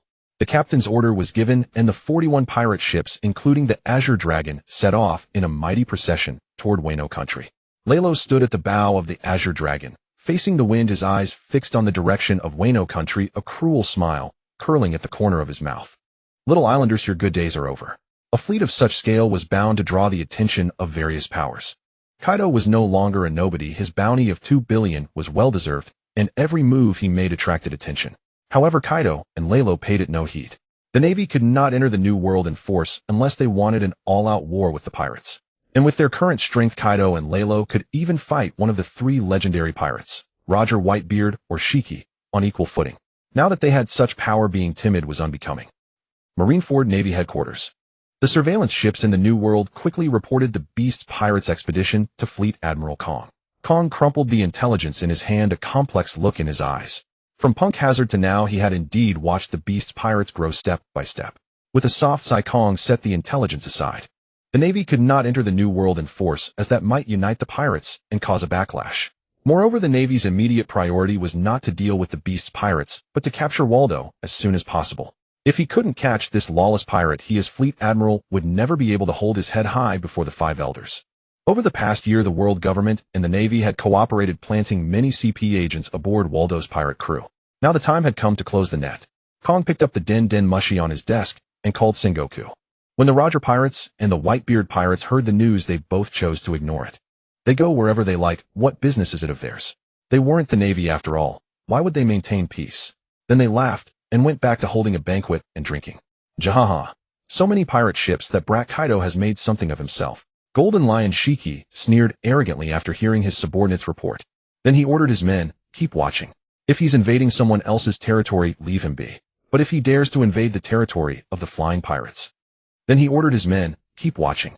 If he's invading someone else." Upon hearing the report from her eldest son, Perispero, Charlotte Linlin on Whole Cake Island paused in her cake eating. At 35, Linlin had delicate features, a well-proportioned figure, and exuded the allure of a mature woman. "That brat Kaido is starting to show his fangs too," Linlin murmured. She and Kaido had been on good terms back when they were in the Rocks Pirates. Pity that foolish Kaido didn't know how to play the game. Linlin tossed aside the cake she was holding, stood up, and ordered Perispero, "Tell Kakuri to prepare for an expedition." Ever since the Rocks Pirates disbanded at God Valley, the 3 legendary pirates had been too dominant, so she had to retreat and come to Whole Cake Island. In recent years, she had indulged in eating sweets on the island, leaving affairs to Longbread and her eldest son, and had grown plump. "Mamama. I can't let myself be outdone by that brat Kaido." Linlin cackled as she walked out the door. The Beast's pirates' fleet advanced unhindered until the sea turned a deep blue and rushed toward them, while lightning flashed and thunder roared in the sky. Reylo knew that the Beast's pirates had entered the waters of Wano country. The waves were turbulent, the climate capricious. The harsh weather and seas were Wano's natural barriers. "Keep moving forward," Reylo ordered calmly, as he also served as the Beast's pirates' navigator. "Yes, Vice Captain." The Beast's pirates' ships were no ordinary vessels. The main ship, Azure Dragon, was built from the treasure tree atom. The other ships were made of a special alloy newly developed by Queen, rendering them indestructible. The fleet traversed the treacherous waters and arrived before a waterfall. Kaido, Reylo, and King stood on the huge dragon, head gazing up at the waterfall. Kaido clicked his tongue in wonder. "Reylo, to enter Wano, we have to go through this waterfall." Reylo smiled. "Generally, yes. This was the only entrance to Wano. To land on Wano, one had to rely on the giant sea base that swam upstream. Countless pirate crews had met their doom here, Even the world's strongest man Whitebeard had his ship capsized when he tried to land on Wano in his prime. This was why Wano had been able to remain isolated and self-sufficient for 800 years. But that did not apply to the beast's pirates. A carp leaping over the dragon gate. Leap nothing. Kaido was a dragon. Reylo. Roar. Dragon roars and serpent hisses rang out as the azure dragon and the flying serpent rode the clouds into the sky.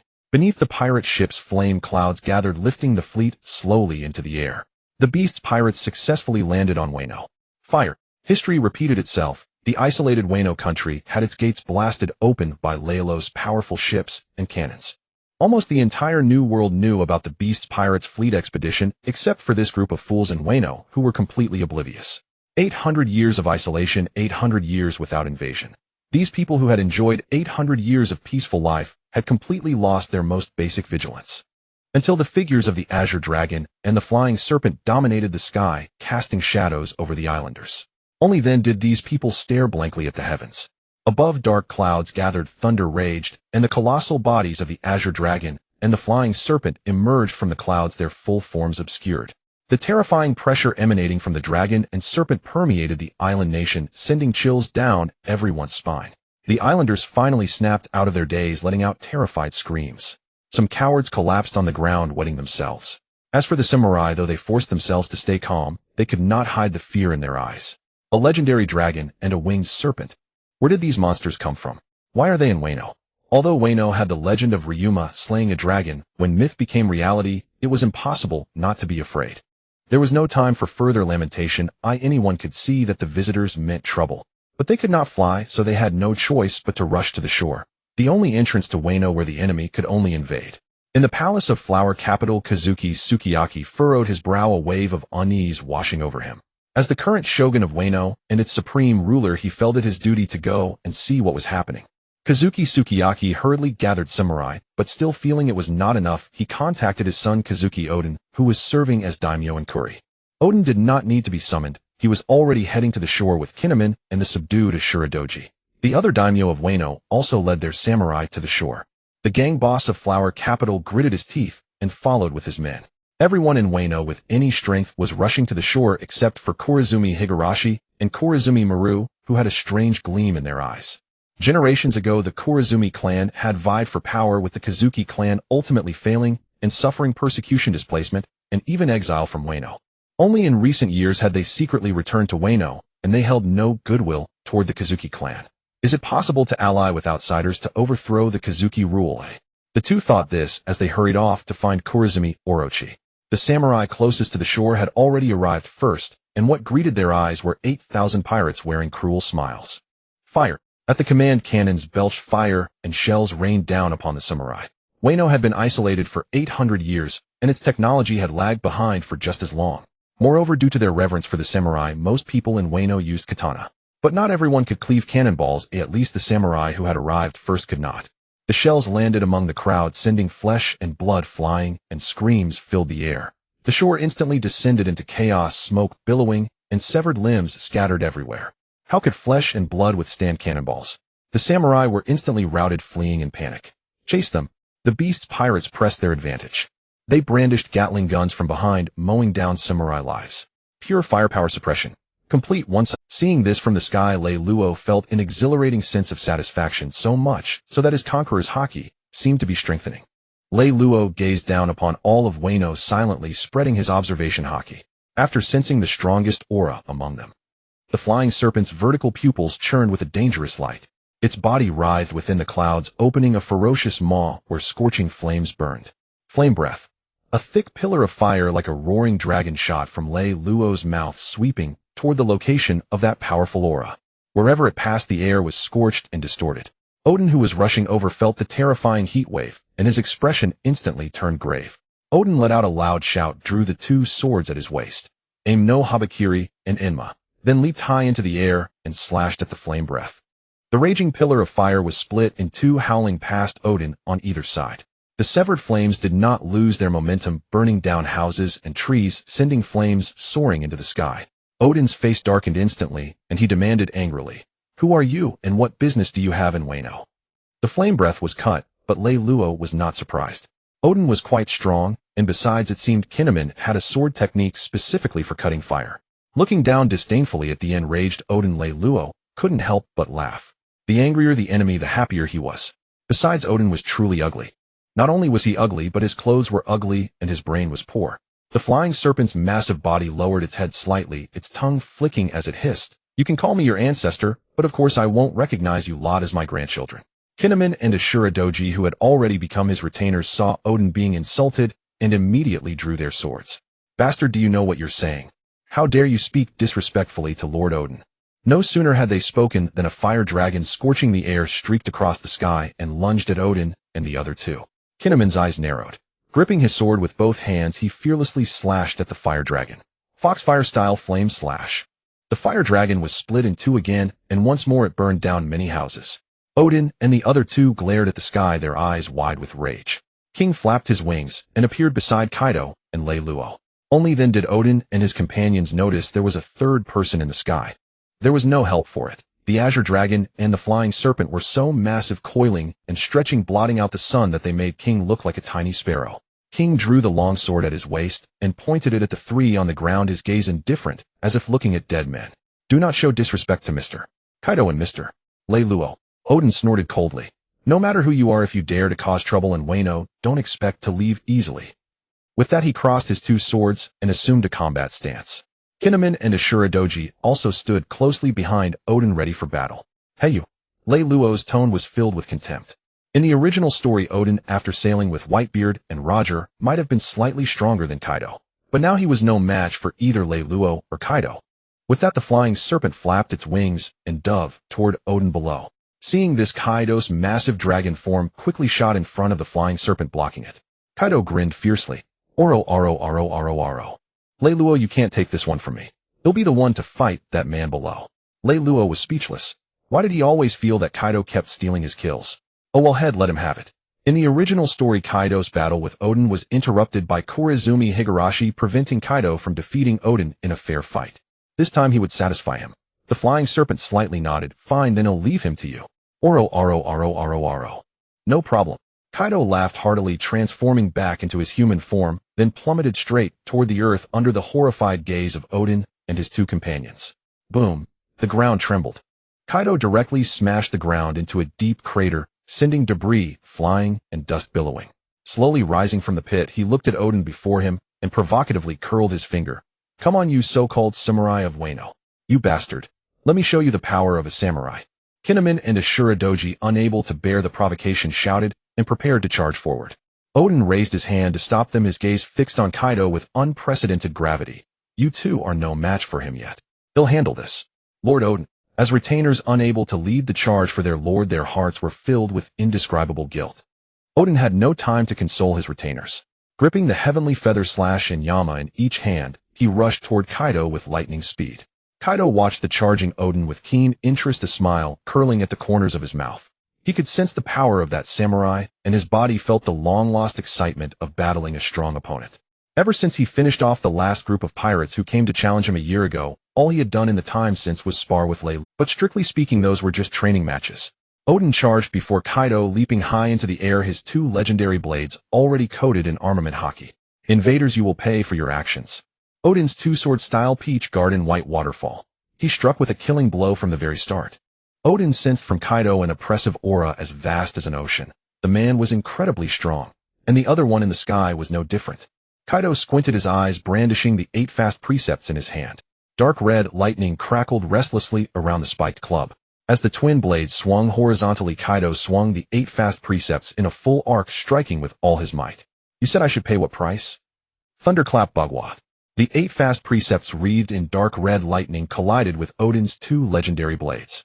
Odin felt a terrifying force and an overwhelming momentum crashing down upon him.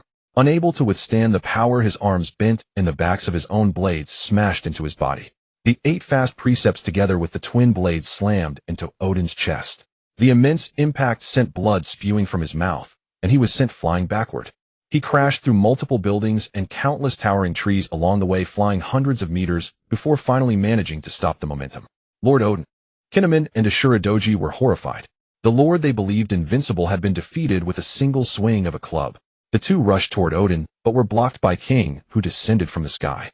King raised his blade, flames blazing behind him, his eyes cold and indifferent. Do not disturb the captain's battle. Get out of the way.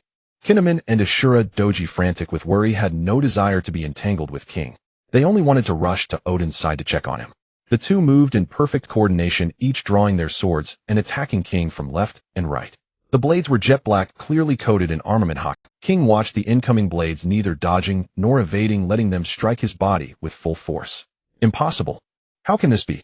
Kinemon and Ashura Doji cried out in disbelief, their faces a mask of shock. King's eyes held a hint of mockery. On a biological level, you two can never defeat me. What biological level? What are you even talking about? Ashura Doji shouted defiantly, unwilling to accept it, and swung his sword at King once more. King couldn't be bothered to explain. They weren't worth it. Facing the oncoming strike, King calmly raised his long sword and met it. The two blades clashed, sparks flying. Ashura Doji, you'll help you. Seeing the stalemate, Kinemon seized the opportunity, leaping high and slashing at King's neck. Oomph. King snorted, coldly unmoved, letting the blade strike his body. What is going on? Kinemon was beginning to doubt his own existence.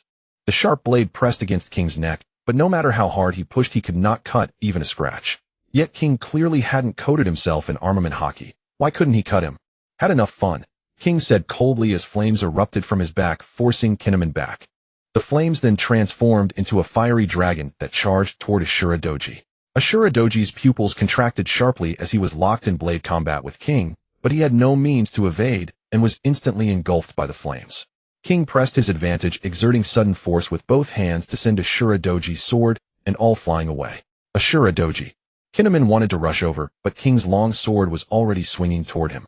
Left with no choice, he raised his own blade to block. Reylo watched from the sky with great amusement. At this stage, Wano country was utterly powerless to resist his invasion. Odin was no match for Kaido, and the so-called 9 red scabbards were mostly not yet fully developed. Kinemon and Ashura Doji couldn't even break through King's defense. It was a complete and utter rout. But Odin hadn't fallen, yet Reylo could still sense his presence, and so could Kaido. Kaido had already picked up the 8 fast precepts and charged toward him. That stubborn dog was incredibly tough. Had survived a seismic punch from Whitebeard and a divine avoidance from Roger, and still came out lively. Though both of those greats had held back, Kaido at this time was also far from reaching the peak of Roger or Whitebeard. Sure enough, Odin staggered to his feet from the rubble, using the heavenly feather slash for support. Spitting out a mouthful of blood, he immediately rose and charged at Kaido. Reylo stopped paying attention to the battles between Kaido and King. He sensed 2 powerful presences heading this way. Those would be his true opponents. But Reylo didn't intend to meet them heathen. He would wait for them to come to him.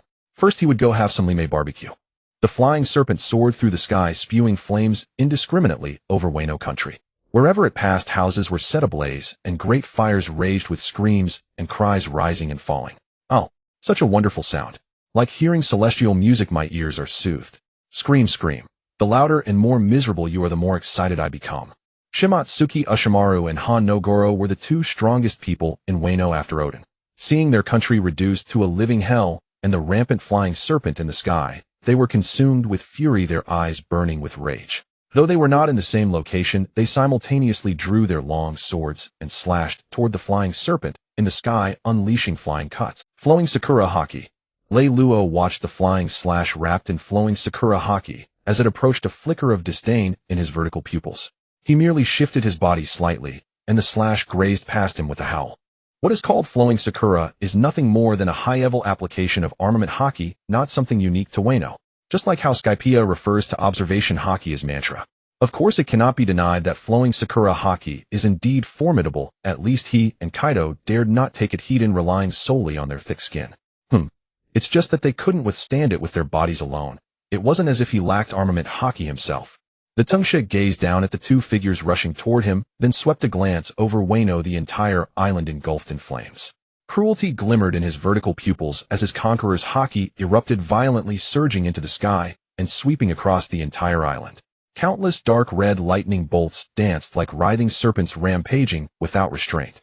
The oppressive aura, as terrifying as the wrath of heaven, instantly caused many in Wano to lose consciousness, foaming at the mouth as they collapsed into the sea of flames while trying to flee. Reylo did not care how many people in Wano died, even if they all perished. If they all died, they would serve as fertilizer.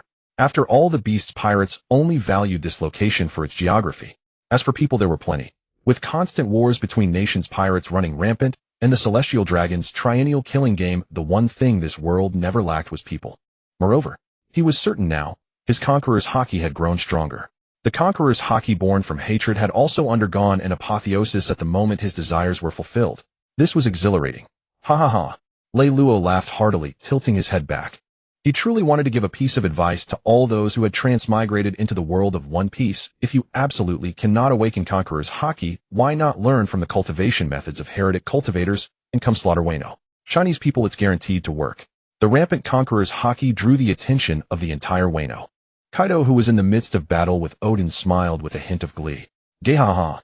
Reylo's Conqueror's haki has grown even stronger. Then this captain must not lose to his vice-captain. Kaido's Conqueror's haki also erupted, and he swung his club in a full arc, smashing it toward Odin, who was charging at him with dual swords. Wow! Odin was sent flying backward once again, blood spraying from his mouth like a sprinkler. This power again. What the hell is this? Odin was baffled, but had no time to dwell on it. Kaido was already charging at him with a sinister grin, wielding his spiked club. Yo, samurai, you sure? Odin gritted his teeth and stood up. He could feel that after being struck twice in succession, several of his ribs were broken. But he could not afford to fall. If even he fell, who in Wano could defeat these two monsters? Odin once again brandished his twin blades and charged toward Kaido. Shimatsuki Ushimaru and Hwaji Bingwaling watched as their fellow Wano countrymen, stunned by the Conqueror's haki, collapsed into the sea of flames. They gnashed their teeth in fury, yet were powerless to stop Reylo's Conqueror's haki eruption. All they could do was hasten their steps to intervene.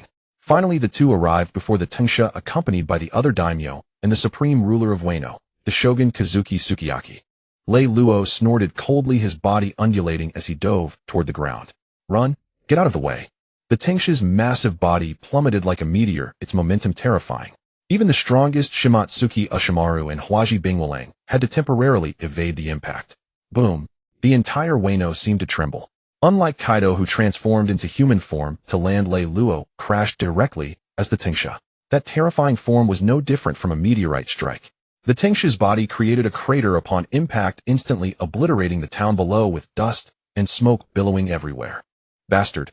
Shimatsuki Ushimaru and Hwaji Bingwaling cursed, not waiting for the smoke to clear before charging into it with their blades drawn.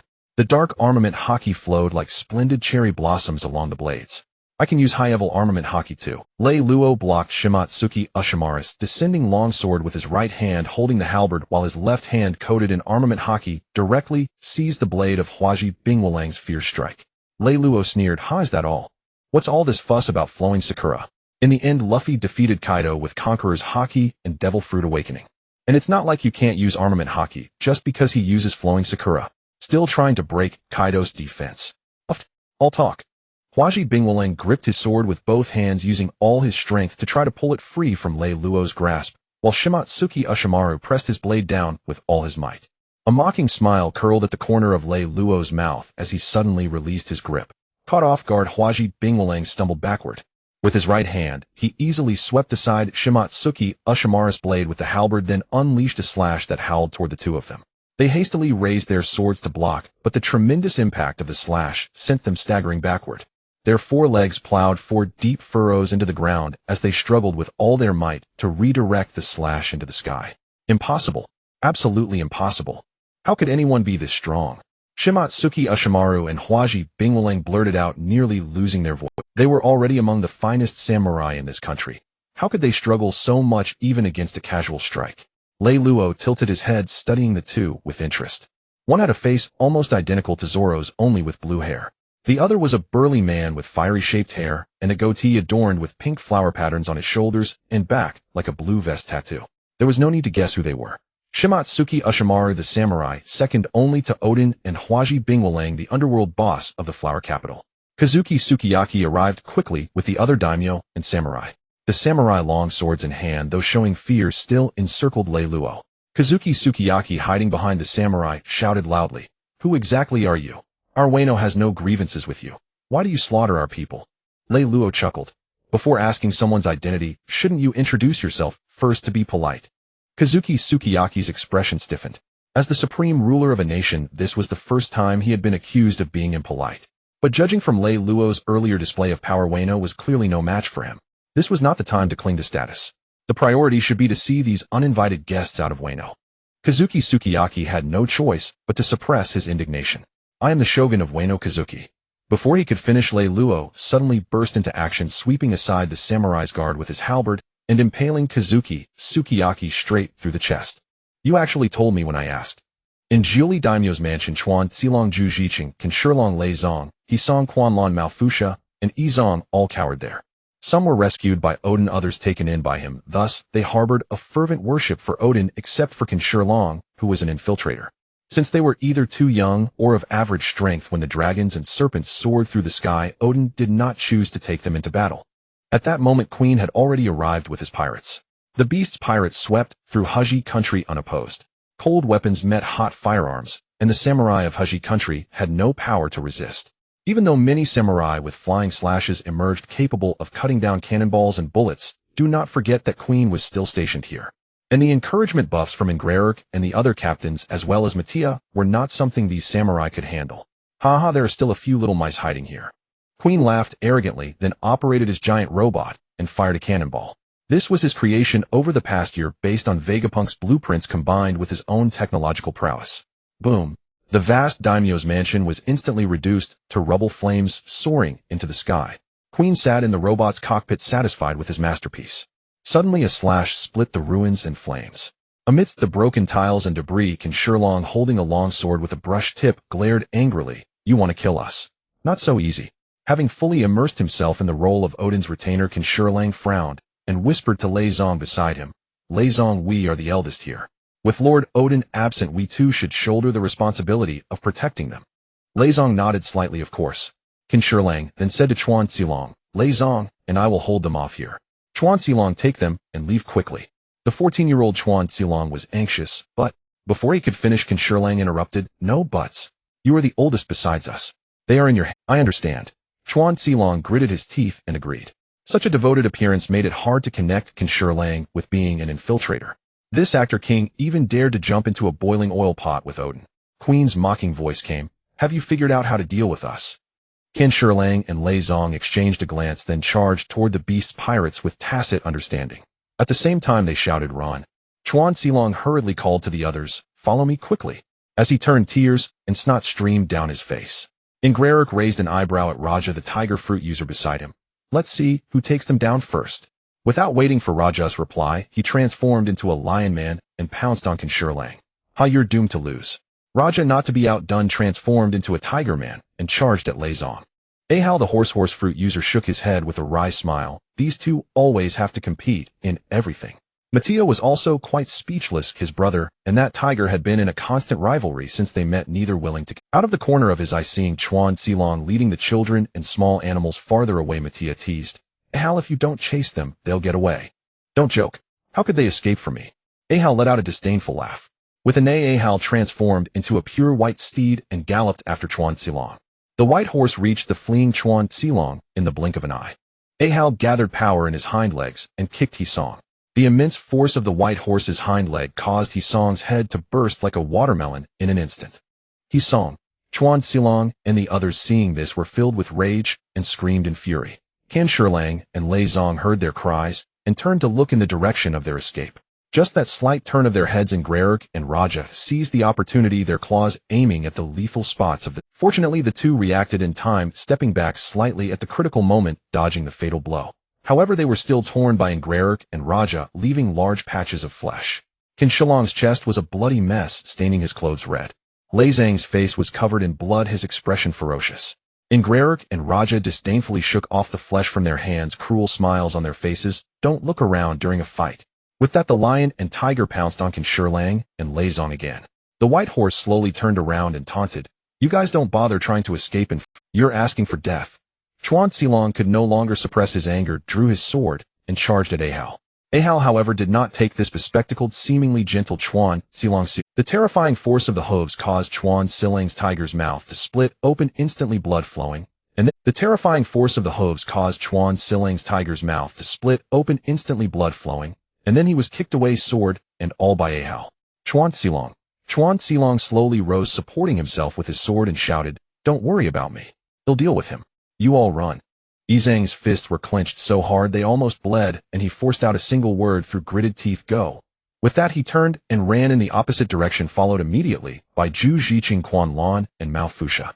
Yizhang's fists were clenched so hard they almost bled, and he forced out a single word through gritted teeth: go. With that he turned and ran in the opposite direction, followed immediately. Ahal transformed back into his human beast form and sneered. Do you believe I can kill you and still catch up to them? Believe it or not, you'll have to kill me first. Chuan Xilong charged at Ahal again with his sword. If I let them escape, I won't be able to answer to the vice-captain. Inside the robot's cockpit, Queen bit his cigar and adjusted the laser to aim at Yizhang. Mattia also raised his Desert Eagle, aiming at Zhu Ziqing. The cannon quickly charged, and the laser shot toward Yizhang at a speed imperceptible to the naked eye. Yizhang, while running, was instantly pierced through the heart by the laser. The laser continued its trajectory and exploded on the ground ahead. Brother. Behind him, Zhu Ziqing saw a transparent hole appear in his brother's chest, and his brother fell weakly to the ground. He was about to go forward to support his brother. At that moment, the bullet fired by Mattia precisely pierced Zhu Ziqing's forehead. Both brothers fell straight to the ground. The young Quan Lan and Mao Fusha, seeing their playmates from yesterday falling one by one before them, were so terrified that they were at a loss, kneeling dumbly on the ground. Qin Shilang and Lei Zong dared not look away again. Hearing the commotion, they could only shout, no matter what happened, run. Save whoever you can. Lord Odin will avenge us. The shouts brought Quan Lan and Mao Fusha back to their senses. Suppressing the immense grief in their hearts, they slowly rose and ran away without looking. The beast's pirates all seemed to have gone blind collectively, as if they hadn't seen the two. After the two ran far away, Queen leisurely took out a Den Mushi Kuru follow them. The Grey Eagle fruit user. In the sky, a gray eagle was circling, its eagle eyes fixed on Quan Lan and Mao Fusha on the ground. Lei Luo slowly drew his sky-piercing halberd, and with a single stroke he severed the still-unseeing head of Kazuki Sukiyaki. Hana no Hayagoro, Shimatsuki Ushimaru, the other daimyos, and all the samurai stood in stunned silence. Lei Luo slowly drew his sky-piercing halberd, and with a single stroke he severed the still-unseeing head of Kazuki. The supreme ruler of Wano was dead, killed as casually as a roadside dog. For generations the Kazuki family had ruled Wano unchallenged, and no one dared to question their authority, let alone assassinate the shogun. Even when the previous shogun was old and childless, the Korizumi family only dared to target other daimyos, never daring to lay a hand on the shogun himself. Once they regained their senses, an uncontrollable rage erupted. This man dared to kill their shogun. His crime deserved. Driven by fury, the crowd ignored the disparity in strength and charged at Lei Luo without fear. Shimatsuki Ushimaru and Hana no Hayagoro led the way, their blades brimming with the rage of invaders. Lei Luo paid them no heed, strolling leisurely toward the rolling head of Kazuki Sukiyaki. He stopped before the head, slowly raised his foot, and stomped down. Kazuki Sukiyaki's head was instantly crushed, splattering red and white matter across the ground. This sight made the charging samurai hesitate briefly, their fury burning even fiercer. You seek death. Shimatsuki Ushimaru and Hana no Hayagoro reached Lei Luo, one thrusting a blade at his heart, the other slashing at his neck. Lei Luo neither dodged nor blocked, letting the attacks strike his body. Clang! A sound like metal striking stone rang out. The two blades of Shimatsuki Ushimaru and Hana no Hayagoro struck, as if hitting steel, sparks flying everywhere. No, they could even cut through steel, but they could not breach Lei Luo's armament haki. A mocking smile appeared on Lei Luo's face. Both of your armament haki are mediocre. See, even with armament haki infused, Ryu could not breach his defense. His own armament haki was far superior. Who knows why in the original story anyone with Ryu could go and cut Kaido? Odin was one thing, but the scabbards, they were not worthy. Did Kaido not know armament haki?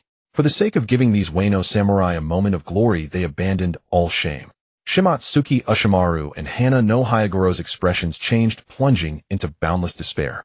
A casual swing required both of them to exert their full strength to block. With armament haki, they could not even break. Even facing Odin, they had never felt such a hopeless gap. How could they possibly fight this battle? And what was this bastard even after? Even if he wanted to invade and rule Wano, why would he kill the shogun outright? It felt like sheer venting of rage. But Wano had been isolated for centuries. When had they ever provoked him? Just then an awe-inspiring aura erupted from Lei Luo. Conqueror's haki surged skyward, dark red lightning crackling into existence. The overwhelming pressure forced Shimatsuki Ushimaru and Hana no Hayagoro back several steps. One by one, the arriving daimyos and samurai foamed at the mouth and collapsed unconscious. These samurai, the elite of Wano, could not withstand Lei Luo's Conqueror's haki at such close range. Even the few who managed to stay conscious knelt on one knee, struggling to support themselves. Shimatsuki Ushimaru suppressed his fury and asked through gritted teeth, "May I ask how has Wano offended you, and why are you treating us like this?" Lei Luo smiled calmly. One of my crew members got lost in your Wano. What nonsense are you spouting? Shimatsuki Ushimaru lost all composure. Lei Luo sneered, so you knew it was nonsense. Ignoring their reactions, Lei Luo continued. This halberd of mine was forged from fine steel tempered with thunder and fire. Do you know its name? What? Hana no Hyagoro asked subconsciously. It is called Sun Devourer. And this move is also called Sun Devourer. As his voice fell, dark red lightning danced along the blade of the Sun Devourer, already infused with Conqueror's Haki. Lei Luo gripped the Sun Devourer with both hands and swung it fiercely toward Shimatsuki Ushimaru and Hana no Hyagoro. An arc-shaped slash wrapped in Conqueror's Haki tore across the sky, splitting the air as it howled toward them. Shimatsuki Ushimaru and Hana no Hyagoro's faces twisted in terror as they hastily raised their weapons to block. But a slash infused with Conqueror's Haki was not something they could withstand. Their long blades shattered upon contact with the slash. Impossible. The slash did not lose momentum, striking Shimatsuki Ushimaru and Hana no Hyagoro squarely. The terrifying force caused their eyes to roll back, blood gushing from their mouths as they lost consciousness. Their bodies were carried backward by the slash, crashing through countless buildings and trees before slamming heavily into the ground, far away, their fate unknown. One move to defeat two. Not because Lei Luo was far stronger than Kaido, but because the so-called second strongest samurai of Wano and the underworld boss of the flower capital were simply not on Oden's level. Run. Even the most foolish samurai now knew they were no match for Lei Luo. Once they faced reality, their fury dissipated, replaced by boundless terror. With Shimatsuki Ushimaru and Hana no Hyagoro defeated, how could they fight? Lei Luo had no intention of letting them escape. He chased them down with the Sun Devourer. With a single stroke, he took down a daimyo. With another, he slew a samurai. In moments, all the daimyos and samurai had fallen to Lei Luo's blade. Lei Luo returned and pierced the hearts of all the samurai who had been knocked unconscious by his Conqueror's Haki. Then he dragged the Sun Devourer slowly toward Shimatsuki Ushimaru and Hana no Hyagoro. They were not dead, only unconscious. Lei Luo was not like Kaido, who always tried to recruit everyone only to fail and bring trouble upon himself. In the original story, Shimatsuki Ushimaru turned Kaido's daughter against him, turning her into a filial daughter who opposed Kaido for 20 years. Hana no Hyagoro taught Luffy Ryu Haki in prison. What a self-inflicted trap. Without a moment's hesitation, Lei Luo raised his halberd and severed the heads of Shimatsuki Ushimaru and Hana no Hyagoro. Kurizumi Higurashi and Kurizumi Semimaru, along with Kurizumi Orochi and the warriors they had secretly trained, were swiftly running toward the direction of the Azure Dragon. Why seek a dragon rather than a serpent? Naturally, because they knew Kaido. Moreover, though they were in Wano, they kept abreast of news from overseas and were aware that Kaido was the captain of the Beast Pirates. Passing through one burning town after another, Kurizumi Orochi felt a knot of fear and unease in his heart. When he saw the dragon and serpent soaring in the sky, their terrifying aura nearly made him wet his pants. If not for Kurizumi Higurashi repeatedly urging him, claiming they knew the captain of this pirate crew and that everything would be fine, and Kurizumi Semimaru patting his chest to guarantee his barrier technique would absolutely protect him, he would never have dared to meet such a fearsome figure. When the group arrived at the battlefield where Kaido and Oden were fighting, the sight before them made everyone tremble involuntarily. There stood Oden, the undefeated warrior of Wano, now kneeling on one knee in a sorry state, with aim no habakiri plunged into the ground, and his left hand gripping the hilt tightly. His right hand hung limply at his side, blood gushing forth like a fountain. Clearly his right arm was ruined. Enma lay quietly not far away. What chilled every man present to the bone was the sight between Oden's legs, a gruesome, bloody mess drenching the ground beneath him crimson. He had just been struck directly in the little Oden by Kaido's mace, shattering everything. Without his right hand, Oden could still fight, with aim no habakiri in his left. But without his little Oden, he now lacked even the strength to stand. In the distance, the weaker Kinemon had already been killed by King. The samurai who boasted he could cut down flames was ultimately burned to a crisp by King. In the distance, the weaker Kinemon had already been killed by King. The samurai who boasted he could cut down flames was ultimately burned to a crisp by King. It seemed he would fall soon. King's strength was far greater than before. He had awakened Conqueror's Haki and been trained by both Kaido and Reylo. In time, once he mastered Conqueror's Haki infusion, he would stand at the pinnacle of the sea. Kaido, with Hasaikai resting on his shoulders, sneered as he walked step by step toward Oden. Kaido, with Hasaikai resting on his shoulders, sneered as he walked step by step toward Oden. Oro, aro, aro, aro, aro. Can't you take any more? Get up again. Oden could barely speak now. A piercing, bone-deep pain radiated from his lower body throughout his entire being, and his heart was filled with endless agony and despair. He couldn't win. Absolutely couldn't win. He couldn't even defeat a single one of them. Kurazumi Higurashi and Kurazumi Semimaru watched Odin's miserable state, feeling a surge of satisfaction in their hearts. So the Kazuki family has finally met its day? Kurazumi Orochi watched his fear replaced by wild joy. If even Kazuki Odin was defeated, then could he become the shogun? Kurazumi Higurashi and Kurazumi Semimaru hurried forward, their faces smeared with sycophantic smiles. Captain Kaido. Kaido cast a cold glance at them.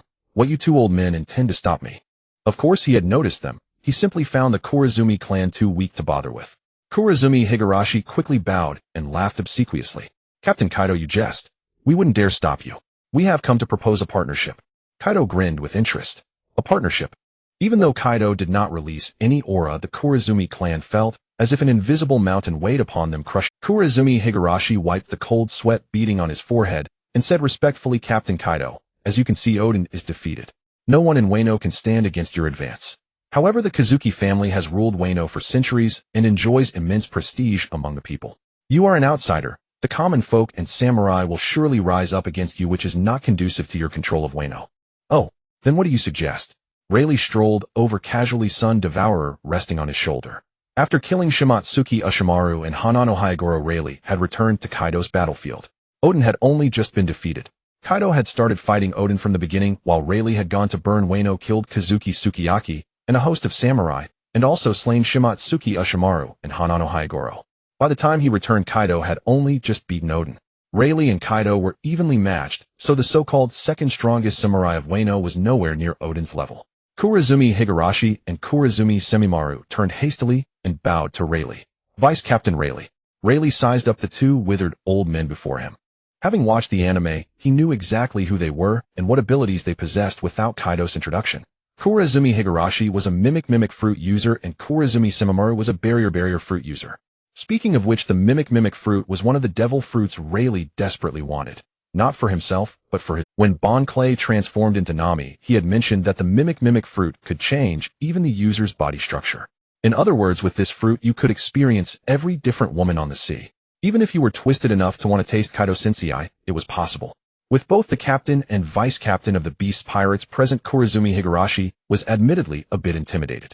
But since matters had come this far, he could only muster his courage and say, our suggestion is that someone from the Kurazumi clan become the shogun of Wano.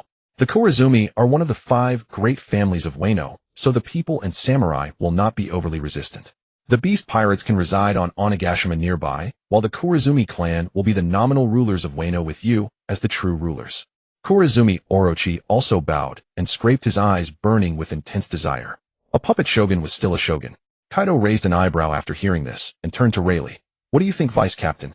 Reylo shrugged. Kill them. They are not worthy of cooperating with us. Kaido grinned. Oro, that's what I was thinking. With that, Kaido lifted Hasaikai and smashed it toward the Kurazumi clan. Bang! A thunderous crash rang out as Kaido's club struck a translucent blue barrier. Kurazumi Semimaru crossed his fingers in a specific gesture, and the circular barrier enveloped them like a canopy. Even with the barrier's protection, Kurazumi Orochi was so frightened by Kaido's action that he collapsed to the ground, scrambling backward. Kurazumi Higurashi forced himself to remain calm. Kaido, you cannot break this barrier. You cannot harm us. Barrier fruit. I wonder if it's a rule-type fruit. Odin followed Whitebeard and then Roger, and when he returned to Wano, he was hailed by Weition as invincible under heaven, yet he couldn't cut through it. Barrier fruit. I wonder if it's a rule-type fruit. Odin followed Whitebeard and then Roger, and when he returned to Wano, he was hailed by Weition as invincible under heaven, yet he couldn't cut through it. Only a shower. I don't believe it. Reylo blasted him with a cannon. Kaido gritted his teeth and said to Reylo. Reylo and Kaido had practiced combined techniques, their double conquerors haki and fusion merging into one. That was also the reason their massive fleet dared to rampage through the new world. Even if the world's strongest man Whitebeard came, he would still receive a punch. Forget it. Reylo waved his hand, showing no interest at all in breaking the barrier. Hearing Reylo's words, the Heighten family, especially Dash, rejoiced inwardly. Just as Heighten Chanwan had said, no matter how strong the opponent, they couldn't break the barrier. Kaido frowned. Are we just letting them go? Of course not. Reylo sneered. If they like to lock themselves inside the barrier, let them. Why must we break it? Let's hold a banquet here for a few days and starve them to death. No wonder Reylo said Odin had no brains. When he couldn't break the barrier, he compromised with Heighten Dash. Besieged the city, cut off their food supplies. Understand. Forget it, this small country has no historical depth. Understandable. As for the so-called Kaido taking over Wano, the people and samurai would resist. Reylo just sneered at this. This country is modeled after the real Japan, so its character can be confirmed to be the same. Servility ingrained in their bones. The more you beat them, the more willing they are to dedicate everything to you. Kaido hadn't conquered Wano in 20 years not because he was too cruel to them, but precisely because he was too kind to them. After hearing Reylo's method against the barrier fruit, Kaido laughed shamelessly. Gagaha. I was thinking the same thing. Upon hearing this, the faces of the heightened family instantly froze. Ignoring the heightened family, Reylo slowly walked toward the kneeling Odin. TSK tisk, quite miserable. I didn't expect Kaido Sensei to be a bomb disposal expert. Thumbs up for Kaido Sensei.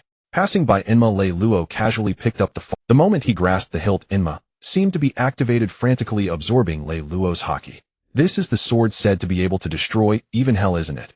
Reylo's haki exploded instantly, surging torrents of haki flowing continuously into Enma. Absorb. Go ahead, absorb. It'll burst you. Enma buzzed under the impact of Reylo's powerful haki, its blade trembling violently, yet it still greedily absorbed. Just as Enma reached its limit, an enchanting radiance suddenly bloomed on the blade. Reylo smirked, feeling that Enma had completely submitted to him. Head trash, I don't want it even if it submits. Odin's eyes widened, staring at this scene in shock. This? Subdued just like that. How powerful must this man's haki be?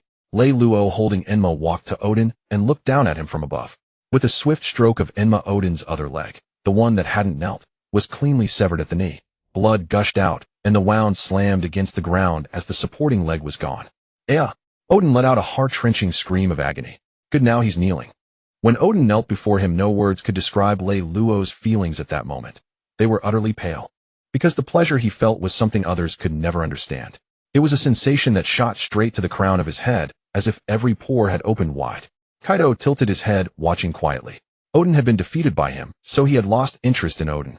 Moreover, he could sense that his vice-captain harbored a deep-seated hatred for Wano. Although he didn't know why, whatever, it was just Wano. Even if Reylo sank the entire country, he could just find another territory. Why? Why of all things? Why treat us like this? Odin roared in indignation, demanding answers. Actually, I want to ask why as well. Reylo raised his hand, and with another slash cut off Odin's left hand that was holding Tian Yuzhan. Then one slash after another. Hands, feet, ears, eyes, nose, tongue. One by one they fell. Before long, Odin was reduced to a state where he could not see, speak, hear, move, or do anything at all. A human swine. Reylo opened his mouth and spat out a burst of flames, burning off Odin's hair and eyebrows. The heightened family, including Dash hiding behind the barrier, turned pale as ashes, a chilling cold piercing straight to their spines. Dash was the most pathetic. His legs gave way and he nearly collapsed to the ground. Yellow liquid soaked his pants and flowed onto the floor, his eyes filled with immense terror. Heightened Muchan also turned pale, clutching the hem of her clothes tightly. She suddenly regretted coming to find Kaido. As the vice-captain had said, even if Kaido couldn't get to them for now, how long could they stay inside this barrier? Kaido was somewhat surprised at how ruthless Reylo was. What terrible things had this trash country done to Reylo? Suddenly, he didn't want this country anymore. Might as well sink it to vent his vice-captain's anger. Axio Tongzi, already at his last gasp, caught a glimpse of this scene from the corner of his eye and was utterly shattered. In his moment of distraction, Jin's long sword swept across, and a head with wide-open eyes rolled to the ground. Reylo took out a transponder snail and called Kuein. What's the matter, Vice-Captain? Kuein, sitting in the cockpit, bit his cigar and asked with a grin. Reylo didn't waste words and directly ordered. Kuein, send someone to bring a jar and a carriage. A strange order, but Kuein didn't ask further. He turned to Ahara, who had already killed Chuan Ci Lang, and instructed, Ahara, you're fast. Go find a jar and a carriage and deliver them to the vice-captain. Ahara nodded, galloped off toward the town in search of a carriage and a jar, and soon delivered them to Reylo. Reylo put Odin into the jar and placed it on the carriage. He was going to take Odin throughout all of Wano, parade him through the streets. The beast's pirates won't be submitted to. Reylo doesn't believe it. Reylo played with the Yinma in his hand, casually twirling it into a sword flourish. It was one of the 21 great grade swords, second only to the supreme grade, and considered one of the few fine blades. However, he himself used a halberd, and he also disliked using Yushin's belongings. Reylo then tossed the Yinma in front of Jin and said, Jin, this sword is for you. Kaido used a mace, and among them only Jin wielded a sword. Although he was not a swordsman, merely a brute who slashed with a blade. As the No. 003 of the Baisho pirate crew, how could he be without a fine blade? Reylo also believed that Jin would tame this sword.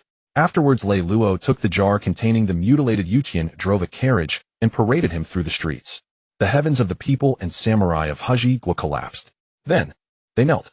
When the strongest samurai in the country was defeated and Kian's army pressed down, their psychological defenses completely crumbled. Heitan Muchan had said that the people and samurai of Hajigwa would rise up in unison and prefer death to surrender. But they were exactly the same as those little Japanese who shouted 100 million shattered jades, but ended up licking the boots of the American father. They knelt on the ground, kowtowing, repeatedly begging Lei Luo to spare their lives. Only then did Lei Luo allow them to go put out the fires and ordered the Baisho pirate crew to cease the slaughter. There was no resentment, only gratitude and devotion. Then didn't that make him the founding father of Hajigwa? Lei Luo ordered people to bring oil and firewood and filled the jar containing Yutian with oil. Immediately Lei Luo breathed a stream of flame onto the firewood. The flames blazed fiercely and the temperature of the oil in the jar rapidly rose. The legendary boiled king of his generation, even in this life, could not escape the fate of being boiled and perished in the oil pot. All transmigrators, even those who killed Yutian, only dared to act after Roger became the pirate king. Because without Yutian, Roger could not reach the final island Lafutalu nor become the pirate king. But Lei Luo didn't care at all. Why must Roger become the pirate king? What gave him the right to be the pirate king? Every single one of them, no matter how early the timeline, no matter how strong their own strength, Roger was always the first pirate king. On what grounds, damn it? Lei Luo not only wanted to kill Yutian, but also to hide the historical text of Hajigwa. He would make sure Roger could never become the pirate king. So what? At worst they would fight. He didn't believe in any damn fate. If there really was fate, wouldn't all of one's efforts in life become a joke? Lei Luo led the main force of the Baisho pirate crew back to Kaido. Kaido was sitting in front of Heitan Mukin's barrier, staring at each other with wide eyes. Lei Luo patted the butt of Satuxi beside him and said, "Go open a door." Satuxi smiled and walked up to the barrier.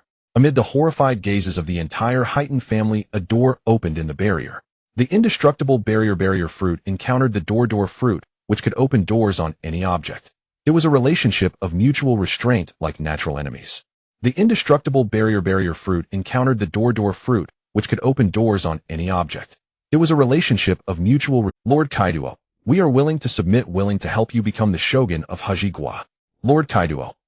Heitan Chanwan and Heitan Dash were the same. Too late. Kaido swung the Bazeji, and with one blow each Heitan Muchan was taken out immediately. Heitan Chanwan and Heitan Dash were the same. Too late. Kaido swung the Bazeji, and with one blow each Heitan Muchan was taken out immediately. Then one blow after another, he reaped the lives of the Heitan family. Heitan Dash was greedier. He took a full 8 blows. What a waste of a mythical Zoan fruit. Speaking of which, Hajigwa seemed to have many devil fruits, including the rarest mythical Zoan type. They should use poison gas to control them and search thoroughly, so that these Hajigwa people wouldn't pick them up and eat them. That would be a pure waste. After killing all the members of the Heitan family, Kaido spread his arms and shouted, "Boys, it's party time." Oh. Long live the captain. Long live the Baisho pirate crew. Cheers rose one after another. After a great battle, they needed a banquet to celebrate their victory. The people of Hajigwa, whose country was destroyed and people dead, were busy putting out fires. Meanwhile, on the side of the Baisho pirate crew, a huge bonfire soared into the sky to celebrate their conquest of Hajigwa. People's joys and sorrows are not the same. Extreme joy and extreme sorrow interweaved on this land.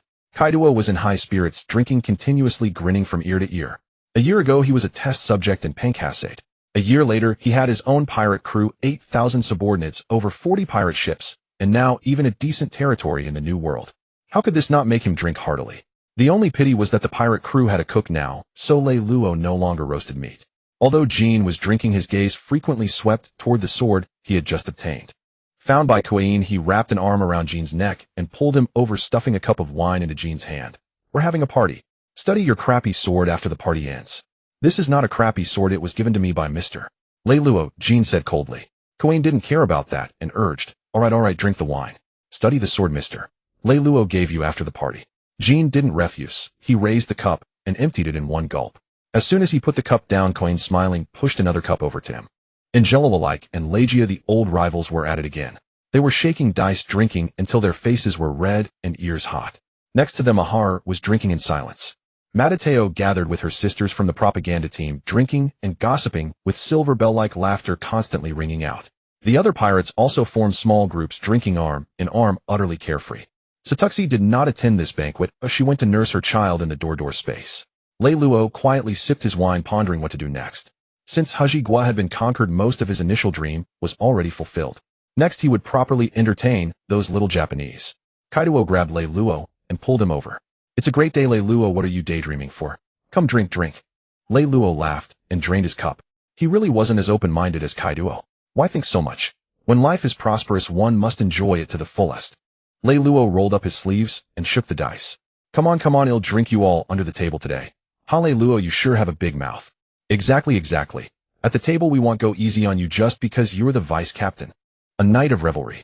After the banquet came the post-war reconstruction, for from now on the land of Wano would belong to the Beast Pirates. Reylo transformed into a soaring serpent gliding through the heavens, gazing down from on high, taking in the entirety of Wano at a glance. How to put it?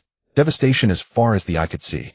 After Reylo had performed his own version of the lame barbecue yesterday, not a single intact building remained in the entire air. How to put it? Devastation as far as the eye could see. After Reylo had performed his own version of the lame barbecue yesterday, not a single intact building remained. The land of Wano, which had been closed off from the world for centuries, a place even the world government could not subdue, had truly been conquered by the Beast's pirates. The land of Wano, which had been closed off from the world for centuries, a place even the world government could not subdue, had truly been conquered by the Beast's pirates. Without time for excessive lamentation, Feld set down the den mushi and excitedly rushed off to prepare the supplies. Wano was far larger than Bakumo, so the quantity of materials Reylo demanded was naturally terrifying. Reylo hung up the phone, a knowing smile spreading across his face. Now he would simply wait for Feld's supplies to arrive in Wano. Then he would set these little Japanese to rebuilding their homeland. But it was only about building a homeland. It did not belong to them. Their true destination was the ore mines of Udon. He had said they would go plant potatoes, and so they would. Soon Feld delivered all the supplies Reylo needed to the waters near Wano. Speaking of which, this guy really knew how to get along. With so many supplies, he was a fat sheep ripe for the taking, yet no pirate dared to plunder him, and he arrived safely at the destination. One could only wonder how much protection money Feld paid to the great pirates each year. Seeing Reylo descend from the sky onto the supply ship, Feld hurried forward with a smile. Mr. Reylo, Boss Feld. Reylo returned the greeting. Feld bowed his head and said, I didn't expect Mr. Reylo to come greet me in person. I am truly honored. A businessman is a businessman, always knowing how to speak sweetly. Under normal circumstances, Reylo would not have personally come to greet him. After all, he was just a merchant. The world of One Piece valued strength above all. Feld was clearly aware of this, always keeping his posture low, showing none of the dignity expected of an underground imp. The truth was, reaching Wano was as difficult as ascending to heaven. Even the Whitebeard pirates had capsized here. Reylo did not want his supplies overturned into the sea, so he came in person. Without much small talk, Reylo conjured flame clouds and lifted all the supply ships up to Wano. Stussy paid the bill. Watching the Golden City in her own world shrink smaller and smaller, Stussy's heart bled with pain. She couldn't help muttering under her breath, if you were going to rebuild, why did you destroy it so badly yesterday? Honestly. Reylo turned to look at her. What are you mumbling about? Stussy denied it outright. Nothing, you must have misheard. Reylo's observation haki was keen enough to catch every word she said. He chuckled. Don't fixate on such small gains. Once the ore mines of Udon are up and running, you'll be counting money until your hands cramp. Stussy's eyes lit up and she bounced with joy. Really? Reylo nodded slightly. He would just have the little Japanese dig more. Sea prism stone was a rare commodity overseas. Back at the camp, Kaido had just put down the phone. Seeing Reylo arrive, he quickly waved him over. What's happened? Reylo asked curiously. Kaido took a swig and laughed boisterously. Kuru has found Zoan Island following the cat and dog. He called to ask for the next move. I told him I'd discuss it with the vice captain before replying. Let me think. Reylo stroked his chin. The reason he hadn't killed the cat and dog back then was to throw a long line and catch a big fish. Otherwise, there was no way to find the elephant that had been walking the seas. Zoan Island still held a red road poneglyph. Moreover, since he was part of the Beast's pirates, the beasts of Zoan Island naturally belonged under the rule of the Beast's pirates. Of course, if the current king of Zoan Island dared to be as arrogant as the cat and dog would later be when facing Jack and the whole nation preferred death to surrender, Reylo could grant their wish. Kaido arched his lips arrogantly. Should we attack Zoan Island now? Reylo shook his head. Not now. Our 8,000 crew members are spread across Wano's 6 regions to occupy them. We have no spare forces to take Zoan Island. Then you decide. Kaido as usual left the thinking to Reylo. Reylo pondered for a moment and said, tell Kuru to record a log pose on Zoan Island. We'll go there once Wano is stable. Alright, I'll reply to Kuru now. Kaido nodded and picked up the den mushi to call back. Reylo went to the conference table and studied the map of Wano. Excluding Onigashima, Wano was divided into 6 regions. As the flour capital naturally belonged to Kaido. Udon was the main mining area. Since Lei Luo wanted to torment those little Japanese, he would take Udon for himself. White Dance had Wano's only seaport, Port Renwu. He would leave that to Jean, who had the outstanding record of kicking the Big Mom pirate's ship over. Kuri, once a barren and crime-ridden area, had been managed well by Odin. Since Kuei-in was the fourth to join the crew, he would be given charge of it. Shimei would be entrusted to Ingra Lala and Madi Tao, the siblings. Lingho would be handled by La Jia and Aher. After dividing all the territories, Lei Luo immediately summoned all the officers of the Beast's pirates for a meeting. No one raised any objection to the vice-captain's arrangements. Each took their crew and departed. Only Lei Luo let out an almost imperceptible sigh. From this group, you couldn't scrape together a single brain. The post-war reconstruction of Wano proceeded in full swing, but the Beast's pirates' crew members contributed not a bit of effort. The station pirates only ate, drank, and hoarded, sleeping with the women of Wano. The women of Wano showed no disgust. Instead, they greeted them with smiles and served the Beast's pirates' crew members attentively. Many even offered themselves willingly. It was entirely within Lei Luo's expectations. A servility ingrained in their bones. The more you oppressed them, the more willingly they would give everything. Time flew, and in the blink of an eye a year had passed. The Sea Circle calendar arrived at 1490. With Lei Luo pouring in money without counting the cost, and exploiting Wano's labor force, Wano had regained its former prosperity. The ore mines were already completed, and a large number of Wano's men were sent there to work. Lei Luo was different from those capitalists. He was still humane. They only had to work 16 hours a day. Lei Luo left them a full 8 hours for rest. And it was 1 day on 3 days off. Work for a year, and you get 3 minutes to close your eyes. Of course, there was no salary. If you're working, why would you expect pay? Such a perfect deal couldn't exist. Kaido was formally installed as the supreme ruler of Wano and Flower Capital. Not as shogun, but as emperor. A vassal state was a vassal state. Others were emperors or kings, but Wano had a shogun. Even the title was inferior. Lei Luo and all the major officers also received their respective official positions in Wano. Lei Luo became the Wisdom King of Wano. Jean became the Grand General. Kuei-in became the head of the Science Department. Stussy became the head of the Finance Department. Madi Tao became the head of the Propaganda Department. Ingra Lala, La Jia, Aher, and Kuru, who had returned from Zou Island, all became army captains. The blazing sun hung high in the sky. Its scorching rays baked the rabbit bowl mine. The miners, bare-chested and hunched, were hauling enormous oars, sweat pouring down their bodies like rain. What are you dawdling for? The moment a miner paused to catch his breath, a whip lashed across his back. Crack! The pirates of the Beast's pirates were all tall and burly. With a single powerful strike of the whip, the miner's skin split open instantly. The sweat seeping into the raw flesh made him let out a heart-wrenching scream. Unable to bear the weight of the massive, or on his back, the miner collapsed to his knees. Seeing this, the overseer of the Beast's pirates grew even more enraged, lashing the whip again and again across the miner's body. As he whipped, he shouted, still trying to slack off. Still trying to slack off. Sweat mixed with blood streamed down. The miner was in agony, unbearable torment, and could only let out pitiful pleas for mercy. Please, sir, stop hitting me. Sir, this humble one knows his mistake. He'll get up right now. The miner gritted his teeth, trembling legs slowly inch by inch rising to his feet. He knew that if he didn't get up, the overseer would truly beat him to death here. Heh, spit. The other miners dared not speak out, each lowering their heads and silently hauling the oar. They feared that if they paused for even a moment, the whip would fall on them. Won't move unless you're beaten. The other miners dared not speak out, each lowering their heads and silently hauling the oar. They feared that if they paused for even a moment, the whip would fall on them. After cursing, the overseer quickly retreated into the air-conditioned room. Damn this scorching heat. At least he had a high-temperature allowance. The air conditioner was specially developed by Lei Luo, having Queen research it. And in Lei Luo's office at that moment, it was no exaggeration to say it could freeze a penguin to death.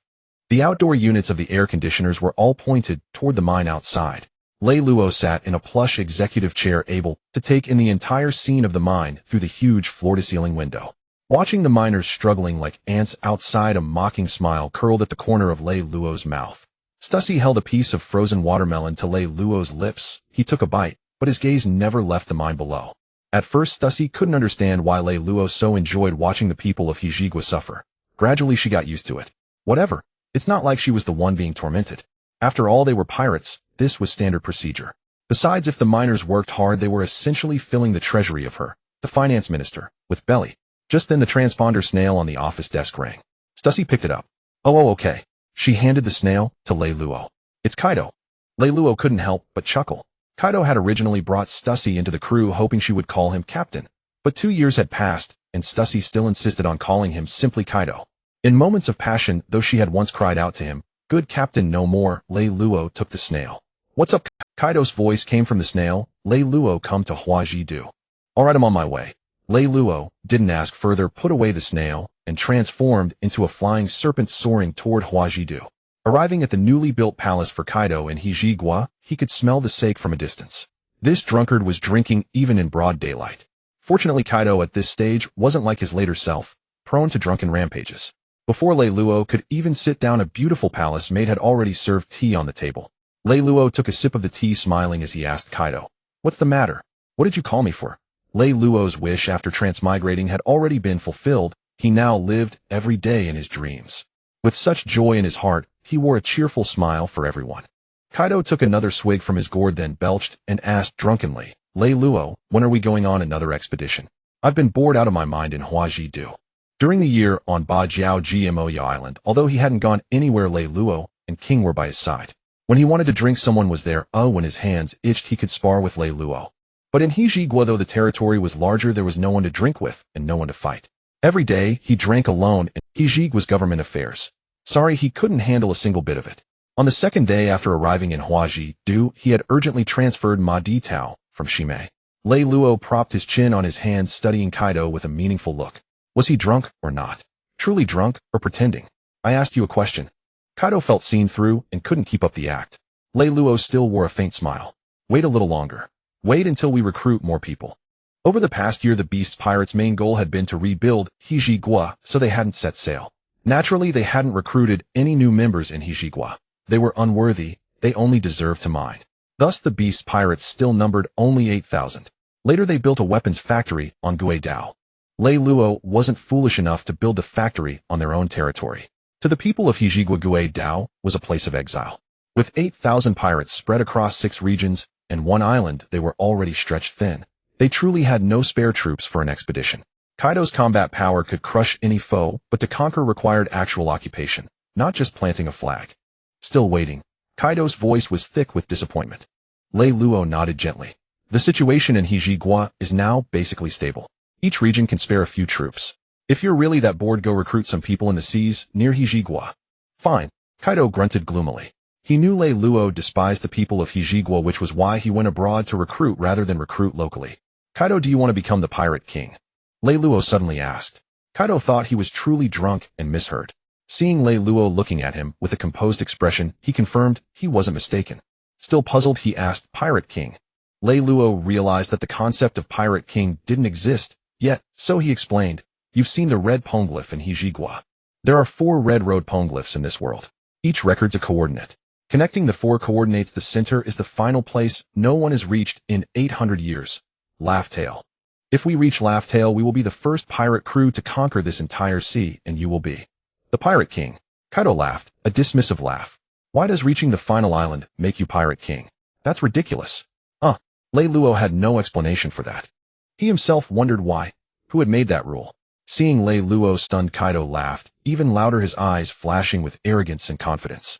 "But Lei Luo, if such an island truly exists, the first to reach it will be me, Kaido." Orororo. Lei Luo also smiled. Although he did not know why reaching Laugh Tale would make one the pirate king, it did not matter. He would definitely help Kaido become the first pirate king in history. As for Luoda, even if he could get lost to Laugh Tale like Swallowing, he would only be second and too early. Luji's entire life would be overshadowed by Kaido's brilliance. People would only blurt out Kaido when mentioning the pirate king. Lei Luo decided to go to Aohala Island in the West Blue to find a scholar who could read ancient writing. Although Aohala was still over a decade away from the Buster Call with himself as a butterfly, who knew what changes might occur along the way? For instance, those stubborn scholars might provoke the world government prematurely or encounter pirates who would massacre the island. So there was no rush to find the poneglyphs. After all, those stones could not be damaged. The scholars must be brought over first. Since Kulu returned from trailing the cat and the dog, he had been staying in Towin to assist. Lei Luo then entrusted Towin to Kulu's management. He also instructed Kaido to recruit only in nearby countries and islands, not to go too far, and to be wary of that madman Jinshitsu. This year, Wano country had mined a large amount of sea prism stone, which sold well overseas through feared. It was inevitable that Jinshitsu might have some ideas. If Jinshitsu dared to attack, he must be contacted immediately. When he returned, they would join forces to turn Jean Shitsi into braised lion head. The recruited crew members should first gather in Wazadu for a period of political lessons taught by Matateo, then be assigned to various army commanders for training. He rambled on about a bunch of things. Then Lei Luo transformed into a soaring serpent riding the mist and flying toward Aohala. To bring back a single scholar, he did not need a ship or crew. The distance was indeed quite far impossible, even for Lei Luo's extraordinary physique and mythical Zoan fruit. So Satuxi sat on the soaring serpent's back, while the Dor world stored countless supplies. When tired of flying, they could enter to rest. After a long journey, Lei Luo finally arrived at the archaeological Holy Land, Aohala. Not everyone on Aohala was a scholar, only those inside the Tree of All Knowledge could read the poneglyphs. Lei Luo with Satuxi headed toward the Tree of All Knowledge. Walking along, Lei Luo stopped. A beautiful woman holding a book and reading with her head down was walking toward them. Satuxi couldn't help but roll her eyes at Lei Luo. Can't move when seeing a beauty. If Lei Luo knew Satuxi's thoughts, he would definitely protest his innocence. He was not that kind of person. But the approaching person had a familiar face. Delicate features, a slender figure, and a distinctive, three-dimensional nose. Luobin. No, in this timeline Luobin had not been born yet, and this woman had white hair. It was Luobin's mother. Aorwaya. By the way, if she walked while reading with her head down, wouldn't she bump into him directly? Lei Luo did not dodge, crossing his arms and watching leisurely. Then Lei Luo got his answer. She would bump into him. Ouched! Aorwaya cried out, her book falling, and she sat down on the ground. Lei Luo did not help her. Satuxi looked at Lei Luo in surprise, admitting that she had misunderstood him earlier. This man was not lecherous, he was a dog. I'm sorry, I was too absorbed in reading. Aorwaya quickly stood up to pick up her book, apologizing. Lei Luo chuckled and said, Madam, you shouldn't read while walking, you must watch the road. Who are you calling madam? I'm not married yet. Aorwaya blushed in anger. Lei Luo was stunned. Wait, let him sort out the timeline. When Luobin met Luffy, it was 1520. At that time, her mother Aorwaya had been dead for 20 years, dying at the age of 30. That is, in 1500 Aorwaya was 33 and Luobin was 8. And now it was 1490, Aorwaya was 23, and Luobin would be born 2 years later. Alright, no problem, it was indeed possible that she was not married yet. Otherwise, with a face like that, her husband could not have resisted and only had Luobin 2 years later. Lei Luo asked knowingly, Oh, sorry, I misjudged. May I ask your name, miss? I am Aorwaya. Aorwaya replied politely, not dwelling on the trivial matter. Lei Luo nodded pretentiously. Miss Aorwaya, do you know Dr. Sanyukeo? If so, could you introduce me to him? Although he knew that Luobin's mother could also read ancient writing, the timeline was too early, and he didn't know how much she knew. So Lei Luo decided to go directly to the oldest one. Safe. Besides, that old doctor would definitely be interested in the so-called truth of history. Aorwaya's eyes flashed with vigilance. What do you want with Dr. Sanyukeo? They were unfamiliar faces never seen on the island. The island was small. If she hadn't seen them, they were outsiders. Coming straight to find Dr. Sanyukeo. Could it be? Lei Luo glanced sideways at Aorwaya. You wouldn't understand even if I told you. Aorwaya grew more and more angry. What did he mean she wouldn't understand? She was a historian too. Unable to swallow her anger. Don't need you anymore. Dr. Sanyukeo should be inside, right? I'll find him myself. Satuxi quickly hurried to keep up with Lei Luo. Aorwaya grew more and more angry. What did he mean she wouldn't understand? She was a historian too. Unable to swallow her anger, she trotted after him, determined to see what it was that she didn't understand. Whether it was because they hadn't yet obtained the poneglyphs, or because daytime research easily attracted attention, Dr. Sanyukeo was not hiding in the basement. The staff guided Lei Luo to Dr. Sanyukeo's office. They simply thought Lei Luo had come to seek knowledge. Aorwaya also slipped in. Lei Luo glanced at her, but didn't mind. This woman, who would later perish in flames to save books, would not leak information. Dr. Sanyukeo stroked his beard and asked kindly, Young man, what business do you have with me? Lei Luo did not beat around the bush and said directly, I want you to translate the poneglyphs. Dr. Sanyukeo's expression changed, and he rebuked, What nonsense are you talking about? I don't know any poneglyphs. Lei Luo knew that Dr. Sanyukeo might have misunderstood his identity, so, slap. Lei Luo slapped his own wanted poster onto the desk. The entire bounty of 1.5 billion almost scared Dr. Sanyukeo and Aorwaya silly. They counted the zeros in disbelief. No way, man, with a 1.5 billion bounty, why are you on this small island in the West Blue? Stussy and Alvia, these two women in a sense were cut from the same cloth. Stussy couldn't walk past money, and the moment the poneglyph appeared, Dr. Clover and Alvia widened their eyes in disbelief. Their gazes burned with fervor as they stared at the poneglyph casually discarded on the floor by Stussy, their breaths quickening. Studying history was the pursuit of their entire lives. It was the old man who had more composure. Dr. Clover quickly regained his senses, rose, and hurried to lock the door firmly behind him. The world government had explicitly forbidden the study of the Void Century. He had to be extremely cautious and vigilant. Unnecessary. Lei Luo's observation hockey was sharp enough to perceive if anyone was outside. Alvia stepped forward in a trance, her hands trembling as she traced the ancient inscriptions carved into the stone. Lei Luo reached out and slapped Alvia's hand away, saying irritably, "Show some restraint, don't just touch other people's things." Alvia, jolted back to reality by the slap, withdrew her hand awkwardly. And this bastard's words were misleading. What did he mean by touch other people's things? After closing the door, Clover darted straight to the poneglyph. He didn't look like an old man at all. His back was no longer sore, his legs no longer ached, and his eyes were no longer clouded. He caressed the poneglyph like a love-struck fool. "Mr. Lei Luo, do you want us to help translate this poneglyph?" From the wanted poster earlier, Clover had already learned Lei Luo's name. Lei Luo shook his head. "No, that's not it. I just wanted to see if you could understand it." Clover quickly caught the key information in Lei Luo's words. "From what you're saying, Mr. Lei Luo, do you have other poneglyphs?" Lei Luo chuckled lightly. "Of course. Stussy, bring it out and show them."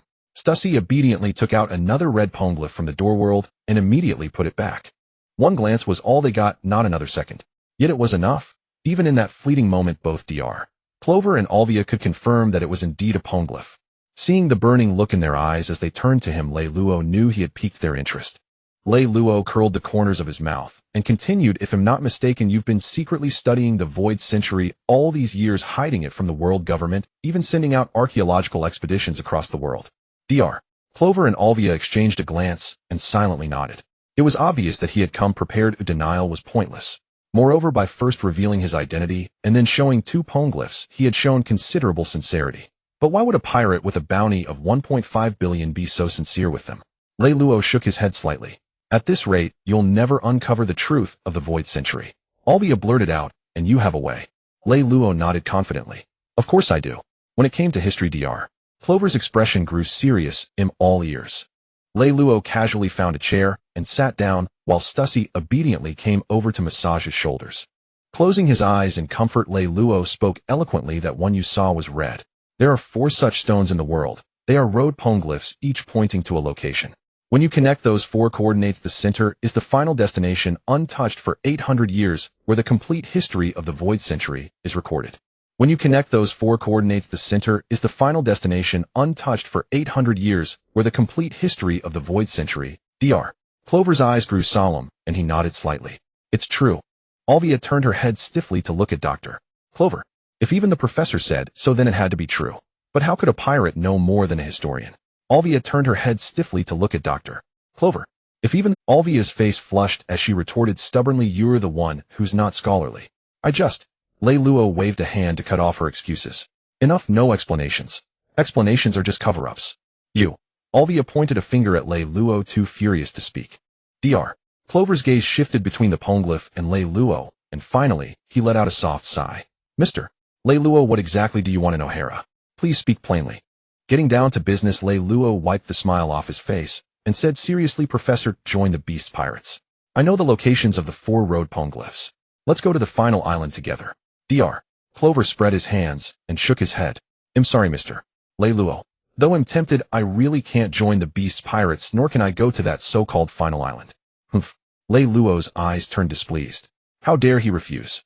It was only because Wano country was already under his control and he was in a good mood that he had bothered to speak so politely to this old man. Otherwise, he would have just barged in and tied the old man up, since he knew hypnosis. Sensing the displeasure in Lei Luo's eyes, Clover gave a bitter smile and explained, "My position among historians is pivotal. Almost everyone knows me. If I vanished for even a few days, let alone aboard your pirate ship, the world government would be highly alerted. I can't bring harm to O'Hara." That sounded nice, but wasn't he secretly studying it anyway? And in the end, he would bring doom to O'Hara all the same. Lei Luo lost his patience. He stood up and grabbed Clover by the collar. "You don't have a choice." The venerable Clover, who had never been treated like a chicken, flailed his limbs and struggled. Alvia snapped out of her daze and lunged at Lei Luo. "Bastard, let go of Dr. Clover." Stussy sidestepped, grabbed Alvia, and pinned her arms behind her back, smiling sweetly. "Don't make a fuss." Weak as she was, it was all relative.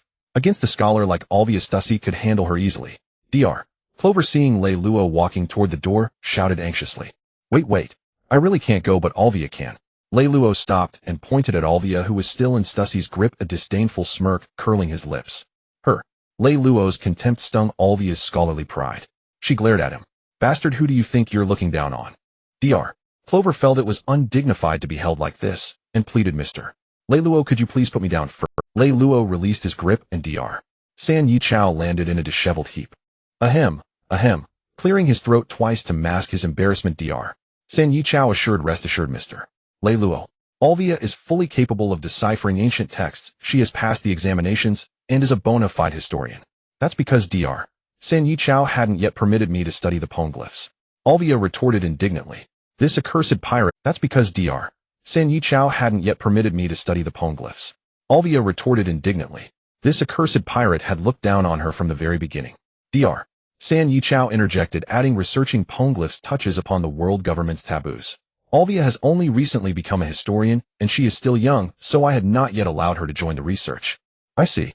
Lei Luo gestured for Situshi to release Alvia, then pointed at the poneglyph. Translate this stone, and I'll let you aboard. His first mate was quite strict about recruitment. Alvia would have to pass the test to join. Otherwise, if she were only half-skilled, he would have to make another trip. Alvia rubbed her sore wrist where Situshi had held her, and said with a tsundere air, who said, I want to join your pirate crew. Lei Luo snorted. If you can't do it, just say so. Academic fraud isn't shameful. I commit academic fraud. Alvia laughed in disbelief. Lei Luo spread his hands. Clearly, unable to tolerate Lei Luo's provocation, the newly minted historian Alvia huffed and strode over to the poneglyph, immersing herself in its study. Dr. San Yi Chao, equally unable to resist the allure of the poneglyph, also drew near. Lei Luo did not disturb them. Situshi produced a lounge chair from the door space for Lei Luo to recline on, then brought out tea utensils and began brewing. As time passed, Dr. San Yi Chao and Alvia finished examining the entire poneglyph. Their expressions shifted dramatically, unable to conceal their inner shock. This poneglyph recorded something of extraordinary importance. Observing their expressions, Lei Luo knew they had finished. He smiled. Done. Then translate it, Miss Alvia. Alvia cast a pleading glance at Dr. San Yi Chao. The matter concerned an ancient weapon, and she was uncertain whether she should reveal it to a pirate. Dr. San Yi Chao hesitated for a moment, then nodded firmly. Go ahead, Alvia. History should never be concealed. It ought to be known by the masses. Moreover, he paused, gazing at Lei Luo, who wore a faint knowing smile, and said with conviction, Mr. Lei Luo must already know what this poneglyph records. Lei Luo raised an eyebrow. Doctor, you're quite adept at reading people. In truth, Lei Luo hadn't bothered to hide it. A group of scholars with no combat strength. There was no need. Dr. San Yi Chao stroked his beard. I've merely lived a few more years. Damn, he was getting cocky after that compliment. With Dr. San Yi Chao's permission, Alvia began to recount what the poneglyph recorded. It describes an ancient weapon. After she finished translating, Lei Luo clapped in satisfaction. Excellent. From today onward, Miss Alvia is the historian of our beast pirates. Alvia crossed her arms, her face full of pride. I never agreed to board your ship, did I? A tsundere, white-haired Lei Luo smirked, teasing a woman of contradictions. Her mouth says no, but her actions speak otherwise. Why else would you translate the poneglyph if you didn't want to join? Alvia. Lei Luo waved his hand. Go say goodbye to your family. Hey, I told you I never agreed to board.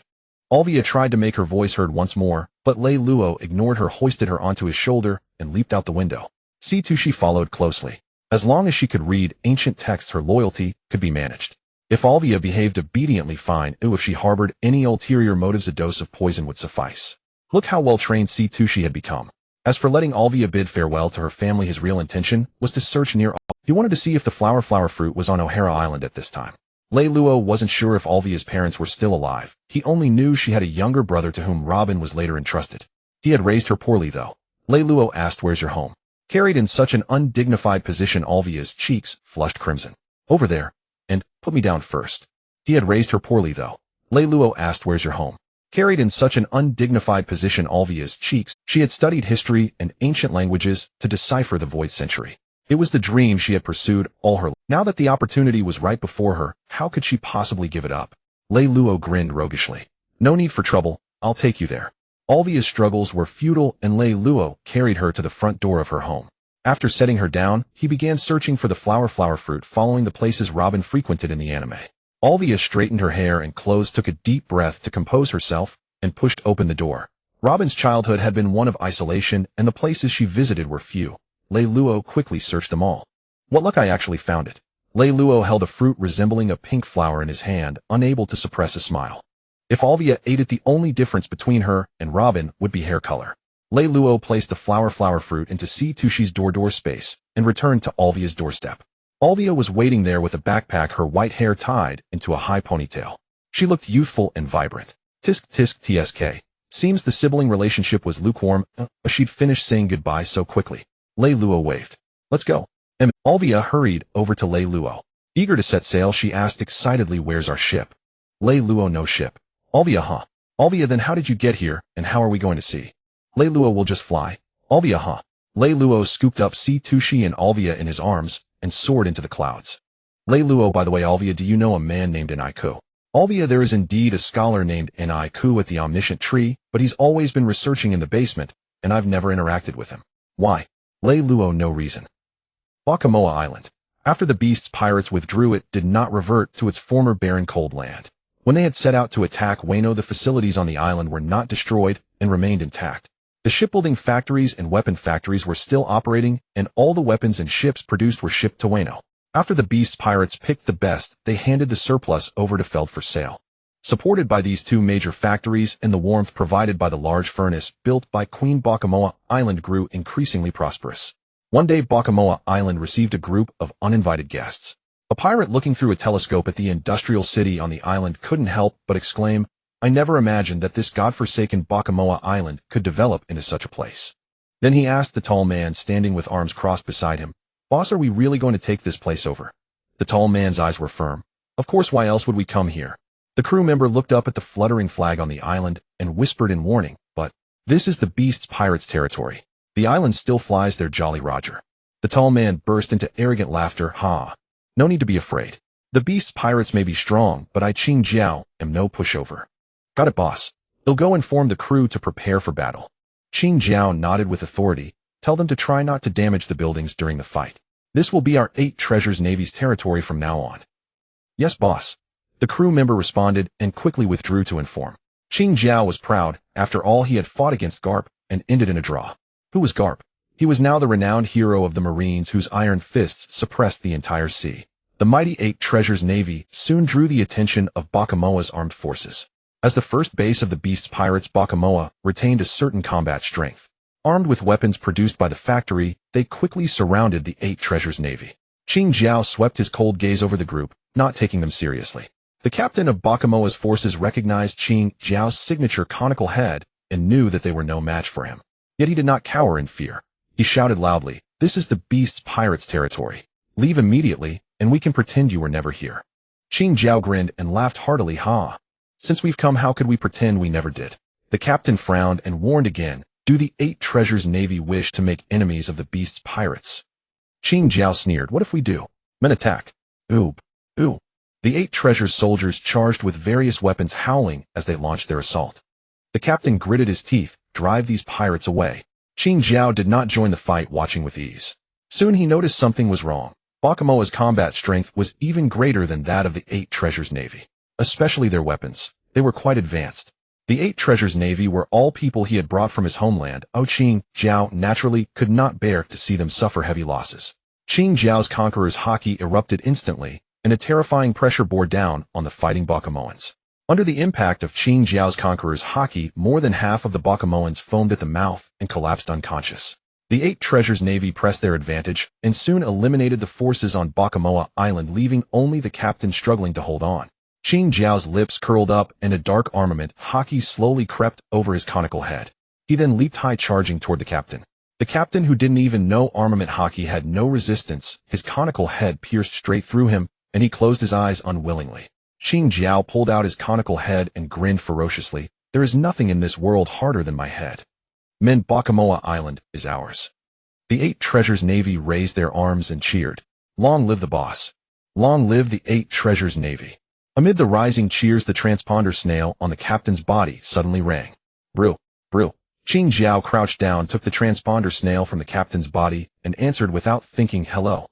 On the other side of the transponder snail, King recognized the voice was wrong and asked coldly, You are not the captain of Bakamoa. Qing Jiao smirked provocatively.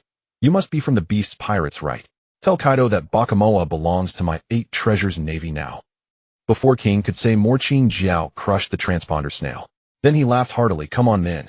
Replace the Jolly Roger on the island with ours, and then we'll have a banquet. On the other end of the line far away in Wano, King flew into a rage and crushed his own transponder snail in anger. Someone dared to provoke the beast's pirates. In that instant, King's conqueror's haki surged skyward, filling the air with crackling dark red lightning. At that moment, Kaido, who had just returned to Wano with the recruited troops, sensed this furious conqueror's haki. King's conqueror's haki. What's wrong? Why such anger? The divine dragon instantly soared into the sky and flew toward the White Dance region where King was. Kaido asked directly, what's the matter? King suppressed his anger and reported truthfully, Mr. Kaido, it's like this. Bakamoa has been taken over by the 8 Treasures Navy. Kaido laughed, a laugh of anger. How dare the insignificant 8 Treasures Navy be so arrogant? They are courting death. King immediately volunteered, Mr. Kaido, let me go. I will bring back Qin Jiao's head.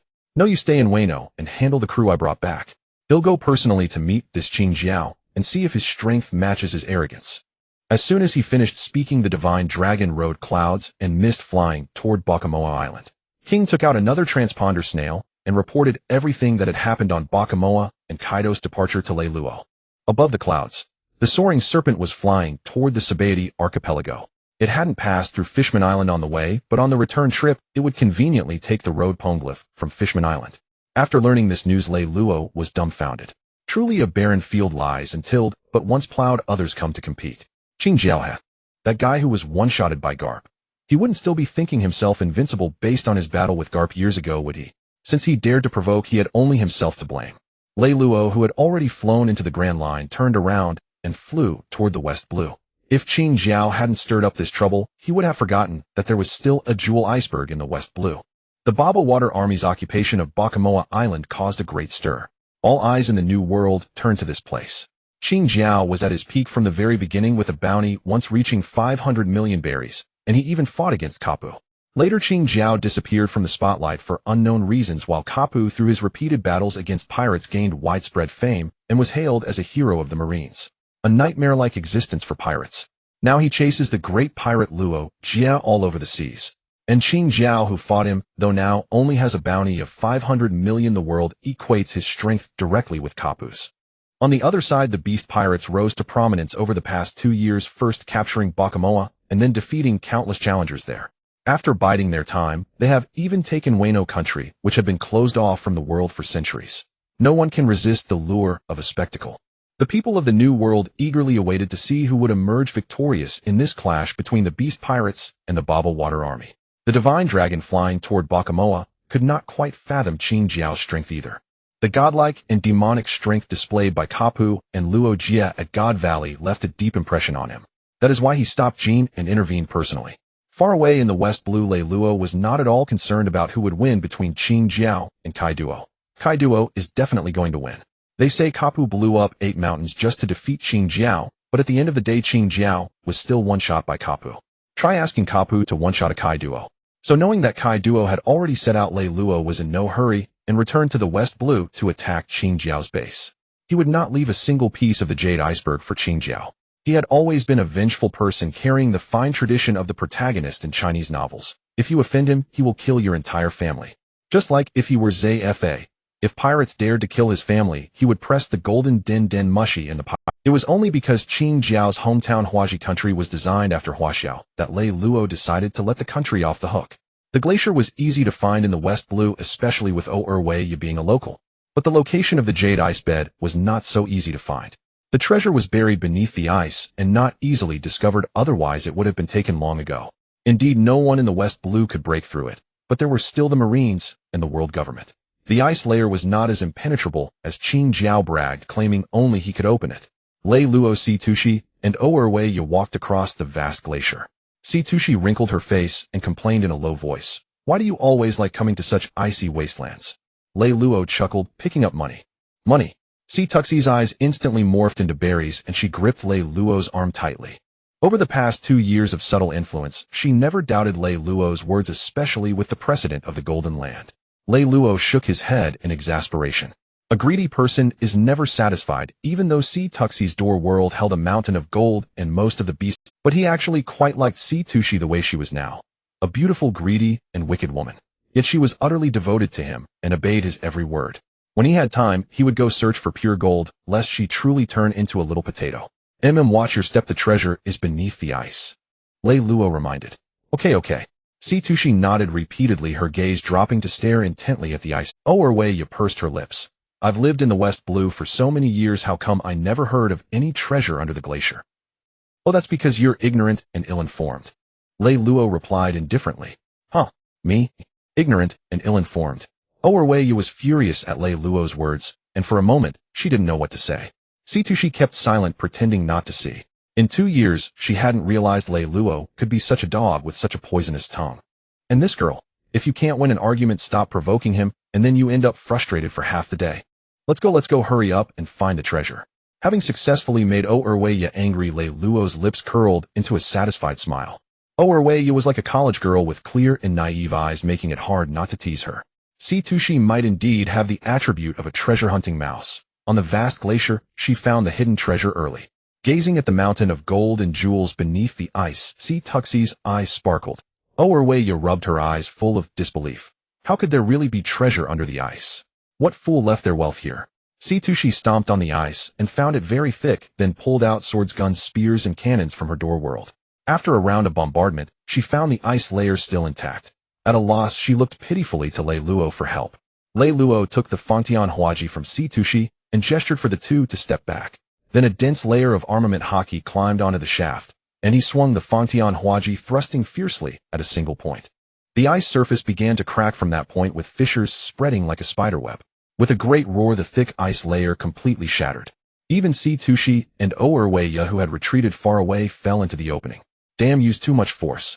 With swift eyes and hands, Lei Luo spread his wings, flew over, and caught them, one in each arm, landing gently. Seriously, Qing Jiao, what were you bragging about? Claiming that only you in the whole world could open it. Beneath the ice, gold, jewels, and gems were piled up like a mountain, dazzling the eyes, their brilliant light illuminating the surroundings. Sitoshi excitedly broke free from Lei Luo's grasp and eagerly rushed into the pile of gold coins, scooping them up with both hands and tossing them into the air, letting out joyful cries. We're rich, we're rich, we're rich again. Then the door opened, and Sitoshi, holding handfuls of gold coins, sent them into the door world one by one. Although Reylo was shocked by the sheer amount of treasure, she had no pursuit of wealth. And besides, this guy was still holding her.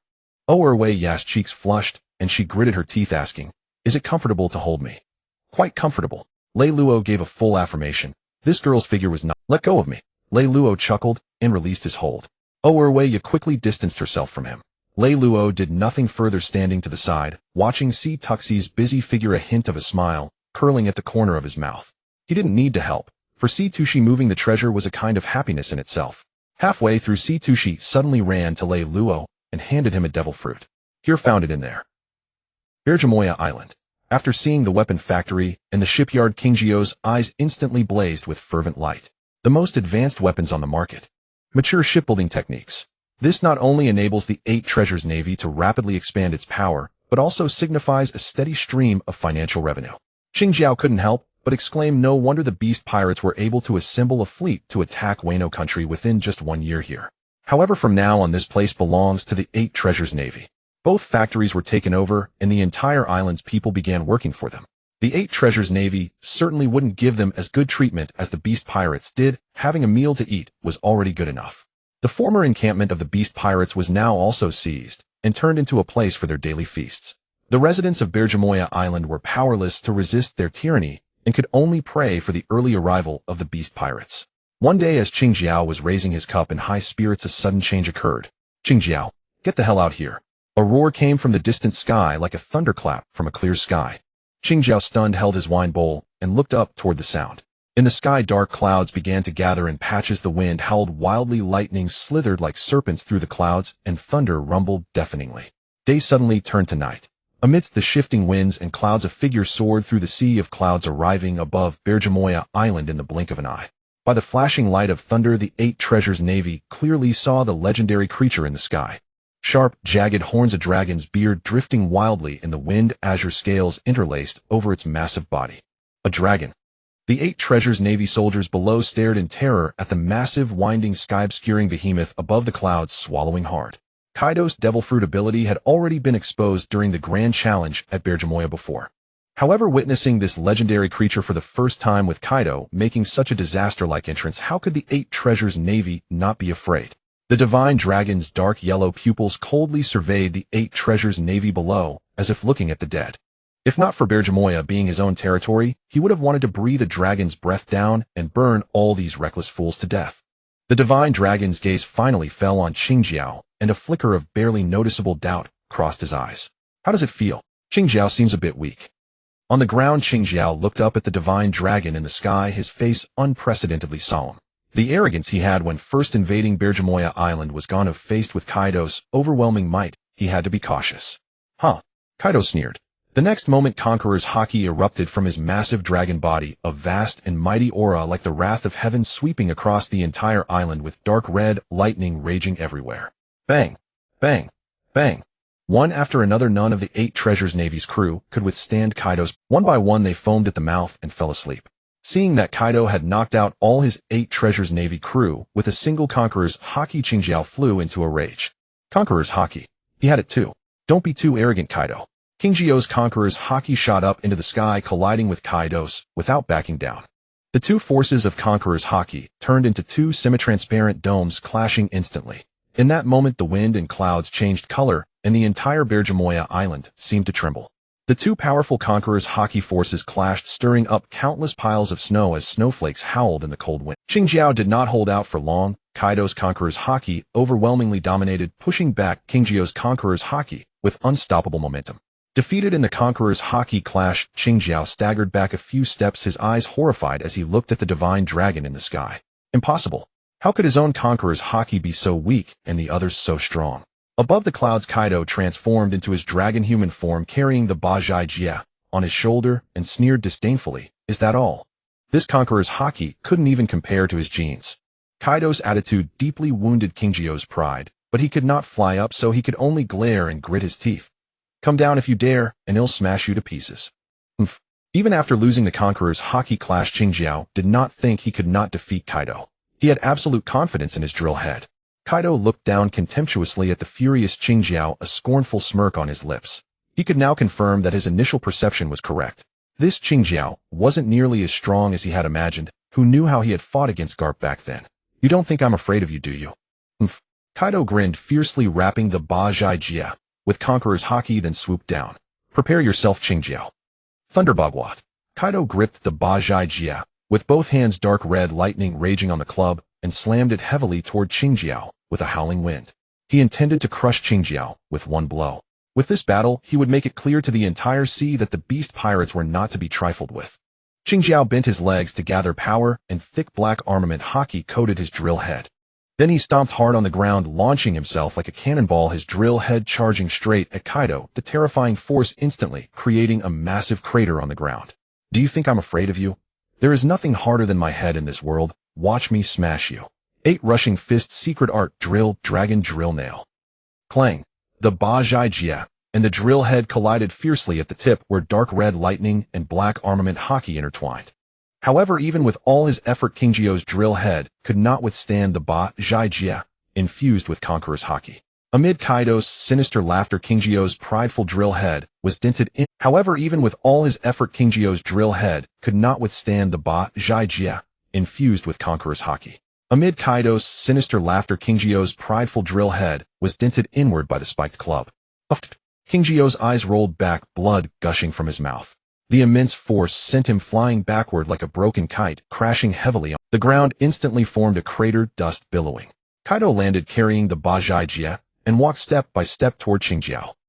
Newsbirds carried freshly printed newspapers to all corners of the world. Stussy stuffed a belly into the newsbird's coin tube and took a newspaper. Then she quickly walked to Lei Luo and handed the newspaper to him. Lei Luo opened the newspaper, where Kaido's grim face and bold enlarged font took up most of the page. The current leader of the 8 Treasures Navy, Qingjiao, defeated by beast pirates Captain Kaido at Berjamoya Island. The fact that Qingjiao was instantly defeated by Kaido nearly triggered a crisis of trust in the Navy among the populace. In particular, the strength of the Navy hero Garp was profoundly questioned. Garp felt quite innocent. His battle with Qingjiao had been many years ago. The public, however, didn't care about that. All they knew was that Qingjiao, whom even the Navy hero couldn't defeat, had been taken down by Kaido in a single strike. Although Garp had captured many pirates with high bounties over the years, the problem was that bounties were also set by the Navy. Could it be that the Navy deliberately set high bounties and then created a hype? Now they heard he was constantly chasing that Roger pirates, yet he never caught them. Just chasing without catching. One couldn't help but wonder if it was all an act. A frog in a well cannot imagine the vastness of the ocean, especially the people from the four seas. They simply couldn't fathom how powerful the pirates of the New World truly were, nor how strong Garp, who fought them, must be. Although Garp was easygoing and didn't care much about his reputation, he still felt so stifled that he wanted to go to Wano country in the New World and have a fight with Kaido. Reylo, however, was unaware of all this. He was sailing toward Fishman Island. As everyone knew, Reylo had no system. He couldn't simply swim to Fishman Island like other transmigrators. He didn't have a ship either. So on the Sabaody archipelago, he hitched a ride on a pirate ship that was going his way. The battered pirate captain was quite agreeable and readily accepted. Fishman Island lay 10,000 meters beneath the sea. It was Alvia's first long journey, and she eagerly leaned on the ship's railing watching all kinds of underwater creatures. As if visiting an aquarium, she excitedly grabbed Stussie's hand. Look at jellyfish. Over there an anglerfish. And a whale. Stussie wore a faint smile, nodding patiently, and sometimes explained the marine life Alvia didn't recognize. Reylo couldn't help but marvel that college students were indeed easy to deceive. Stussie was also quite skilled. In just a few days, she had become close friends with Alvia. If Stussie ever sold Alvia, the latter would probably help count the money. Reylo had traveled back and forth between the New World to West Blue and the first half of the Grand Line, but this was his first time going to Fishman Island. He didn't act as exaggerated as Alvia, however, quietly enjoying the underwater scenery. Whoosh! A strange sound drew everyone's attention. They looked in the direction of the sound, and their jaws nearly dropped when they saw what it was. Sea King. A Sea King dozens of times larger than the pirate ship was heading straight for them. Alvia was so terrified that tears streamed down her face. Stussie, it's coming toward us. What do we do? Stussie spread her hands with a smile. I can't do anything either. Why don't you ask our vice captain? That's right, they still had This was a pirate with a bounty of 1.5 billion. Alvia immediately rushed to Reylo, gripping his arm tightly. Vice captain, please do something. If that Sea King rams us, we'll all be buried at the bottom of the sea. Reylo chuckled and teased. Oh, now that your life is in danger, you remember to call me vice captain. This girl was usually quite proud, always calling him Reylo directly, and saying that since he was 3 years younger, she should be called Big Sister. Alvia's eyes brimmed with tears as she pleaded pitifully, Vice Captain, I was wrong. Reylo thought that teasing a college student was indeed more fun. Even if Alvia hadn't begged, he wouldn't have let the Sea King destroy the ship. He was on it too. Reylo smiled and patted Alvia on the shoulder to calm her down. Then his conqueror's haki surged forth as an invisible pressure toward the approaching Sea King, and he coldly uttered a single word, scram. The Sea King froze instantly, as if encountering some immense terror, and turned tail in panic. Everyone breathed a sigh of relief. Alvia looked at Reylo with admiration. Reylo, you're amazing. My. Vice Captain. Alvia quickly corrected herself. Reylo nodded with satisfaction, then curled his lips into a teasing smile. Just call me Reylo. It's not working hours, so no need for titles. Alvia. The pirate ship passed through the giant bubble membrane and arrived at Fishman Island without further incident. The pirate captain expressed his gratitude as he bid farewell to Reylo. Although Reylo had beaten him up, it was Reylo who had saved him just now. Compared to a life-saving grace, a beating was nothing. Fishman Island was indeed a man's dream. Reylo found it hard to take his gentlemanly gaze off the mermaid girls, especially since they were dressed so lightly. At that time, that bastard Roger hadn't yet shouted about putting everything in one piece, so not many pirates had surged into the New World. Fishman Island was still relatively peaceful. Though some slave traders came down to catch mermaids for sale, they were relatively few. Too risky. So mermaids could play freely on the island, and the hatred between Fishman Island and humans wasn't deep. At least as Reylo, Alvia, and Stussie walked through Fishman Island, they didn't feel any hostile stares from fishmen or mermaids. Alvia noticed Reylo constantly staring at the mermaids and muttered softly, Lecher. Reylo heard her, even though she whispered. He immediately retorted, that's where you're wrong. It's not that I'm lecherous, it's just that the flowers are in full bloom. If I don't admire them, I would appear insensitive to their beauty. Heh. Alvia rolled her eyes in exasperation. Reylo chuckled. Stop with the heh. Let me take you to find something good. Mermaids were just eye candy. Reylo had a goal in coming to Fishman Island. What good thing? Stussie appeared in front of Reylo in a flash, her big eyes blinking with anticipation. Reylo was momentarily dazed. Had this girl developed the door fruit into spatial manipulation? No need to open a door. She moved way too fast. Reylo replied, a poneglyph. Stussie looked disappointed. But Alvia was the one who got excited, her lips trembling as she asked in disbelief, "Really?" Lei Luo nodded slightly. "Really? Have I ever lied to you?" Alvia thought for a moment and realized he hadn't. He might be a bit of a dog, but he had never deceived her. Knowing the plot made things easy. Lei Luo led Alvia and Stussy straight to their destination, the sea forest.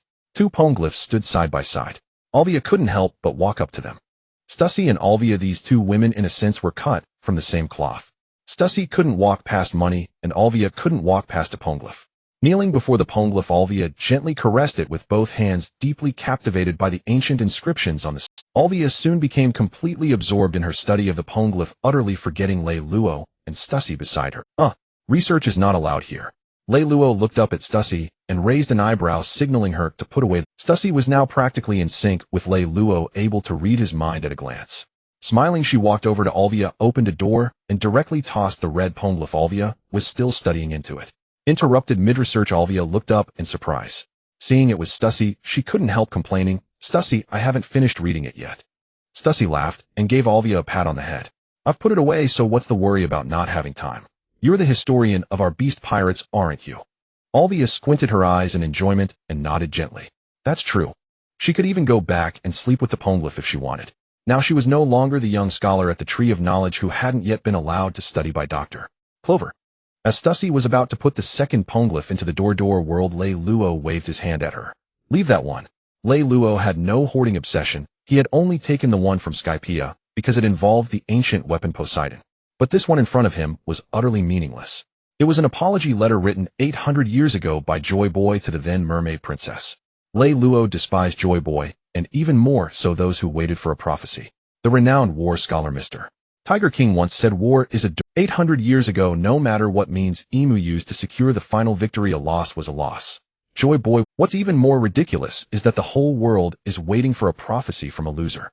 Come on, Joy Boy lost. What credibility does a loser's prophecy have? Leave it for Roger to read slowly. Alvia stepped forward indignantly to speak for the poneglyph. "Hey, they're all poneglyphs. Why are you treating them differently?" Lei Luo waved his hand dismissively. "It's just an apology letter, it doesn't count as history. If you want to study it, you can make a rubbing and take it back." Alvia was greatly puzzled. How do you know it's an apology letter?" Lei Luo shouldn't be able to read the ancient script, otherwise he wouldn't have gone all the way to O'Hara to whisk her away. Yet whether it was the previous poneglyph or this one, Lei Luo seemed to know the contents. Lei Luo nodded and spoke with a straight face. "I have the ability to hear the voices of all things. Though I can't read the ancient script, I can grasp the general." "Really?" Alvia's eyes widened in astonishment. Lei Luo, who had been trained in the Navy and usually wouldn't laugh under normal circumstances, couldn't hold it in. Of course it's fake. How gullible. He really wanted to carve the Ode to a Pang Palace on a stone tablet in ancient Chinese script and trick her into thinking it was 5,000 years of history. That might actually work. After all, the history here only goes back 800 years at most. If he made up a 5,000-year history, no one would know if it was true or false. Alvia watched Lei Luo laughing heartily and was so angry she grinded her teeth, wanting to bite him. Seeing that Stussy had already closed the door, the two of them were clearly in sync, having no intention of putting the other block away. Alvia could only silently take out paper from her backpack and begin making a rubbing. As she worked, she secretly cursed Lei Luo in her heart. When the rubbing was done, Alvia held the copy in both hands and walked up to Stussy, sweetly smiling. "Sister Stussy, could you please put it away for me?" Stussy smiled as she took the rubbing, opened a door, and placed it inside. The goal of the trip to Fishman Island was achieved. It was time for Lei Luo to return to Wano country. Lei Luo had actually wanted to recruit a group of fishmen to join the beast pirates. Aside from flying, the waterfall was the only way into Wano country, and fishmen were the most suitable for guarding it. The beast pirates would let the fishmen live on land, and they would help guard the nation's entrance, a win-win situation. But thinking it over, he decided to forget it. Now Lei Luo was alone on Fishman Island without a ship or anything, and he didn't want to linger. That kid Jack was a fisherman, so had have him come recruit later. Stussy tossed Alvia into the door world, and then leaned onto Lei Luo's back. The flying serpent could manage at a slow speed, but at high speed, Stussy tossed Alvia into the door world, and then leaned onto Lei Luo's back. The flying serpent could manage at a slow speed, but at high speed, a delicate scholar couldn't withstand the air pressure from the serpent's flight. Come to think of it, Lei Luo hadn't heard the screams of those Wano people for many days. He felt he couldn't quit it at all. These days he had lost his appetite. He couldn't wait to return to Wano country. Alvia, on the other hand, wanted to stay in the Dor world to study the 2 poneglyphs she had just obtained from Fishman Island. Reylo spread the wings on his back, transforming into a flying serpent that rose through the mist carrying Stussy as he soared across the sky, disappearing in the blink of an eye. Only when the serpent was completely out of sight did the pirate captain muster the courage to point at the direction it had gone and curse loudly. "You beast. Son of a bitch." He had been beaten up for no reason at Sabaody Archipelago. If you wanted to go to Fishman Island, you could have just said so. How would you know ID refuse without even asking? Would he dare refuse a great pirate with a 15 billion berry bounty? He had to come up and beat him first, then grab his neck and ask, "Do you want to take me to Fishman Island, or should I send you to hell?" Listen, is that human speech? On the way to Fishman Island, he did save his life, and after arriving he thought they would never meet again. This bastard somehow found him again on the vast Fishman Island and demanded to be taken away. He had just arrived at Fishman Island, hadn't even had a good time with the mermaid ladies. But what could he say? What would he dare say? He could only leave Fishman Island in tears. Finally, that beast confiscated all the property from his pirate ship before leaving. As he cursed and cursed, a wave of grievance washed over him, and the pirate captain couldn't help but cry. Too much bullying.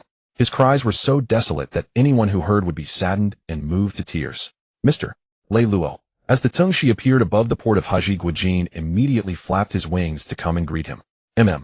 Reylo gazed down upon the entire Haji Gua, speaking indifferently. "Is Kaido not in Haji Gua?" Jean nodded. "Yes, Mr. Kaido has gone out to recruit soldiers." Reylo was not surprised. Given Kaido's temperament, it would be strange if he stayed quietly in Haji Gua. "It's fine. You go about your business. I'll take my leave first." Reylo flapped his wings and flew toward Tuin. "Very well, Mr. Reylo." Jean watched Reylo leave, and only after the figure of the tongue she disappeared did he return to Baiwu. Reylo flew all the way to his residence in Tuin, which was built near the Quanshirchong. Every morning when he opened the window and looked through the large floor-to-ceiling glass, he could see the industrious miners of Haji Gua already transporting ore. He set Situshi down, and she opened the door, allowing Ao Airwaya to step out. Reylo waved his hand. Situshi take Ao Airwaya to familiarize herself with the surroundings and let her choose a room for herself. Shouldn't we go see the captain first?" Ao Airwaya asked softly. "The captain is not here. We'll talk when he returns." With that, Reylo turned and left. Situshi smiled. "Let's go." "Oh, coming." Reylo arrived at the Quanshirchong, took the whip handed to him by a crew member, and casually swung it toward her.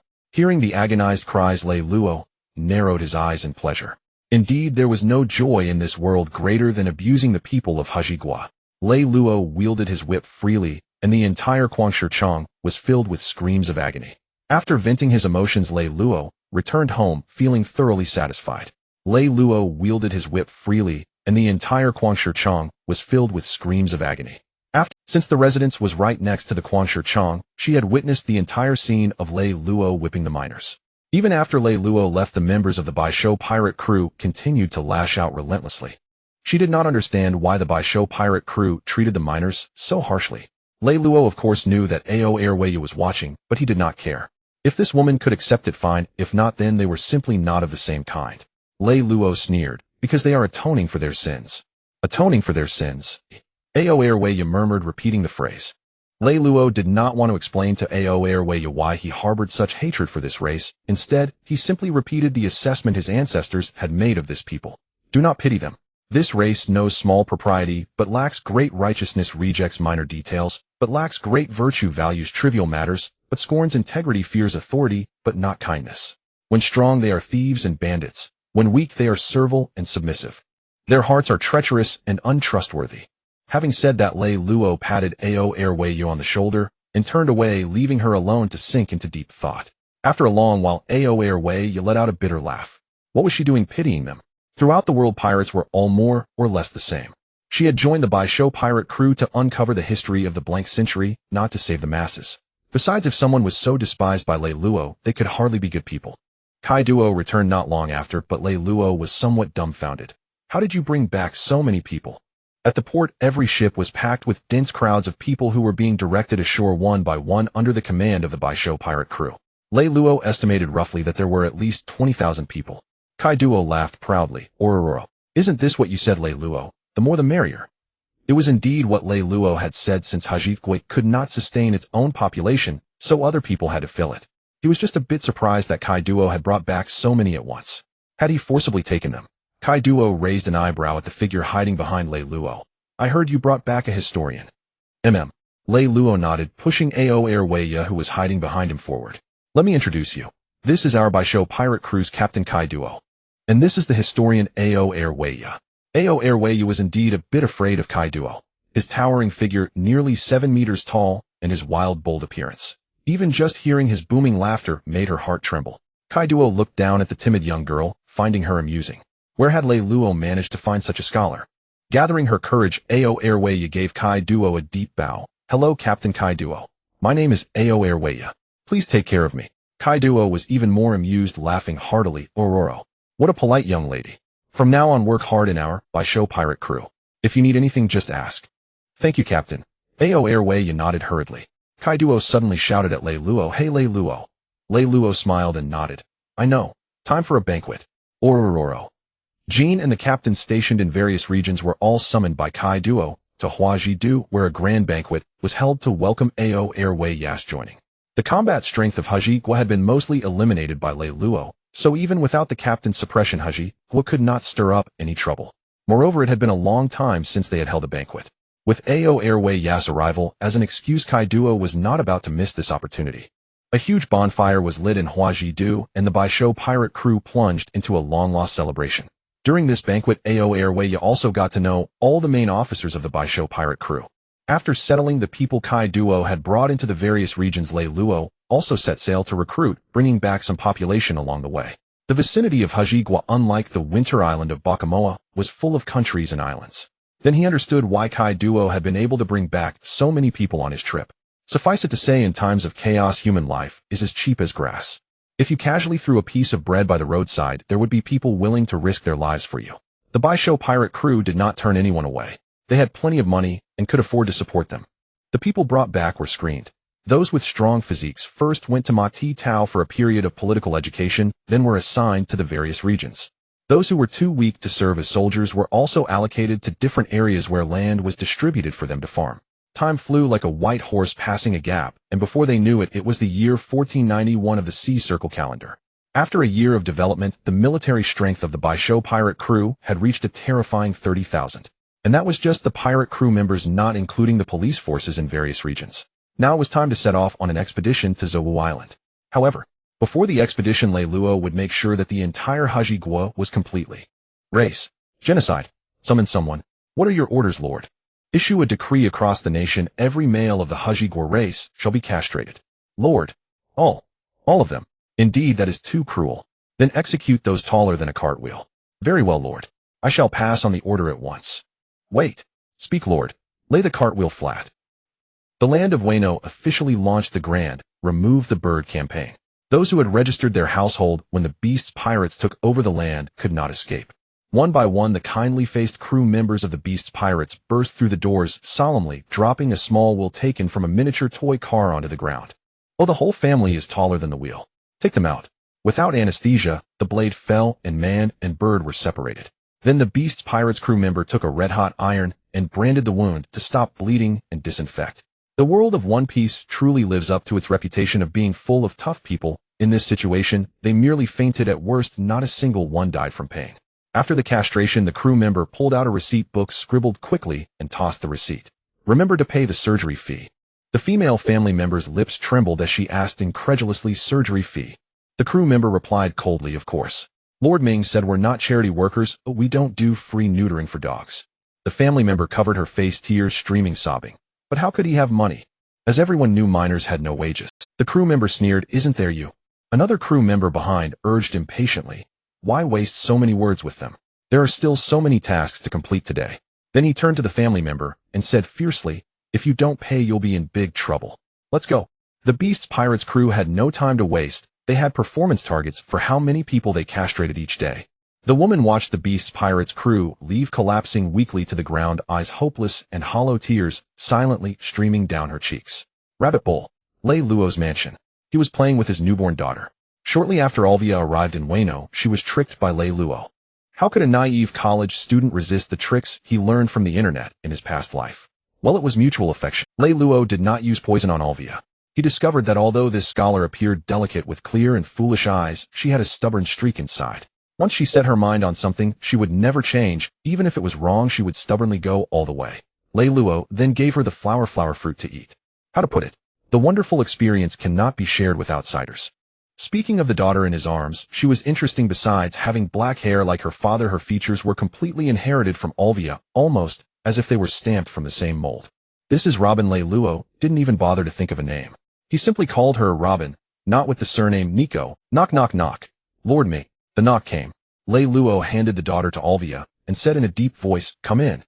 Kuru pushed open the door holding files in both hands and said respectfully, "Lord Ming, as of today the entire Wano race has been castrated."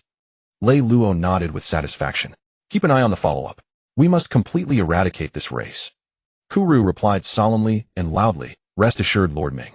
We have assigned people to watch over everything. There will definitely be no fish that slip through the net." Reylo waved his hand. "Go arrange the expedition to Zoan. Last time you tracked it in Wano. This time, it'll take you to earn some merit." "Yes, sir." Kuru saluted and turned to stride away. Reylo couldn't help but sigh. The cheer fruit was truly terrifying. Everyone had been brainwashed into loyalty. In fact, Zoan was not worthy of his personal intervention. A single jack could slaughter them. Sending King was more than enough. However, Wano and Zoan were tied together, and it was also Reylo's obsession. So even if Kaido clamored that he wanted to go, Reylo showed no respect to his captain. He would not yield an inch on this matter.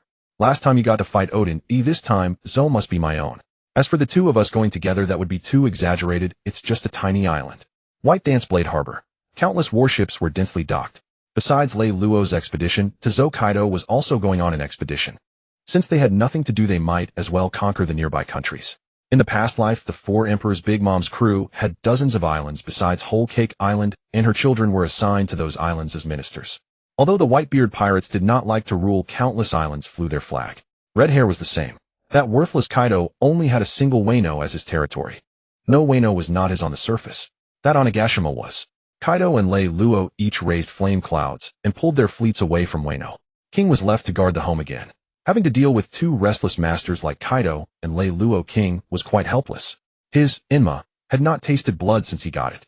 The Azure Dragon was taken by Kaido, but Reylo had his own Flying Serpent, and King also had his own, but the raw material was not Treasure Tree Atom. It was an alloy metal developed by Queen, and the ship size was not as large as the Azure Dragon.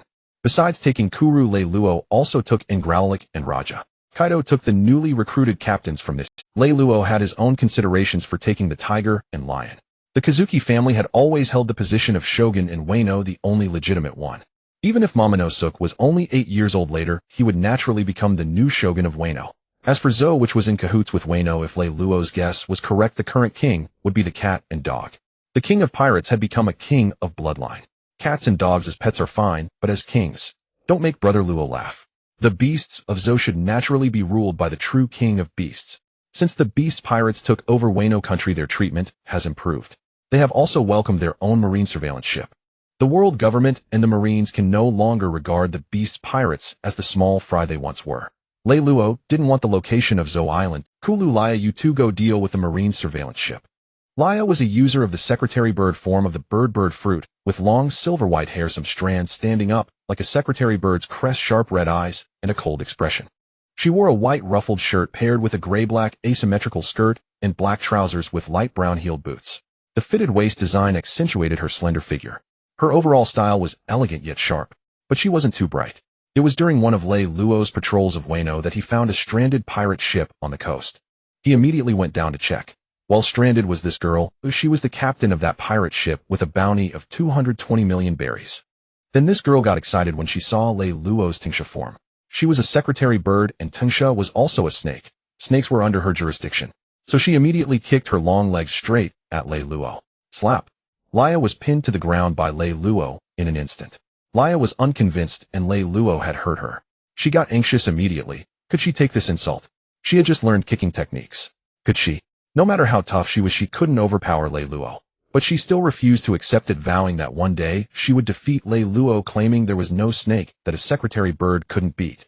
Reylo was amused and made a pact with her. He would welcome her challenges anytime, and she would stay under his command as a captain. That proud secretary bird agreed, and her entire pirate crew merged under Reylo's command. Even funnier, she instructed Reylo that he could only be defeated by her, no one else. Since then she had launched challenge after challenge against Reylo. Repeatedly defeated, yet she kept trying. Time and again she was pinned to the ground by Reylo. But she was very obedient, strictly executing any order from Reylo. Laya shot Reylo a glare, then transformed into a secretary bird and flew off with Kulu toward the enemy surveillance ship. The Marines on the surveillance ship were all weak. Their main role was surveillance. In short, they were Marine cannon fodder. The Marine High Command sent them to monitor the movements of the great pirates. As for their lives, from the moment they were dispatched, the Marines had already considered them dead. How could they possibly be worthy of monitoring a great pirate? Anyway, the Marines' plan was, if you don't attack me, I'll keep following you. If you attack me, it means you're making a move. Kulu and Laya quickly returned. Laya's high heels had dark red bloodstains. She gave Reylo a deep look, then went off to train again. Today's challenge opportunity was used up. The Marine headquarters soon received news that their surveillance ship had been sunk by the Beast pirates. Reylo shook off the Marine surveillance and quickly headed toward Zoan Island. After a long voyage, Reylo finally arrived before Zunisha. Zunisha was 3,500 meters tall. Even with most of its legs submerged in the sea, it was a colossal creature. Reylo looked up at Zunisha, feeling a sense of awe. He couldn't understand how thick-head Jack must have been to attack Zunisha. Zunisha rose on the mist, and flame clouds carried the fleet toward Zoan Island. In the Mink tribe palace, young Quanlan slept on a soft bed, his brows tightly furrowed, cold sweat streaming down his expression pained. His small hands tried to grasp something, and he kept shouting, "No! No! Run! Run!" Quanlan's father Akaina watched his son having nightmares, heartbroken and unable to do. Ever since returning from Wano, his son Quanlan had fallen seriously ill. He had a high fever for several days straight. Akaina was terrified. He only had this one son. If his son died, who would he pass the throne to? Akaina even neglected his government affairs, staying by his son's side day and night for several days. Fortunately, in the end it was a close call. Quanlan pulled through. But before he could rejoice, Akaina found that his son had changed like a different dog. He stayed locked in his room all day, refusing to go out, silent and withdrawn. Often he would see his son's body, trembling violently, cold sweat pouring down. For 2 years, nightmares like this during sleep never stopped.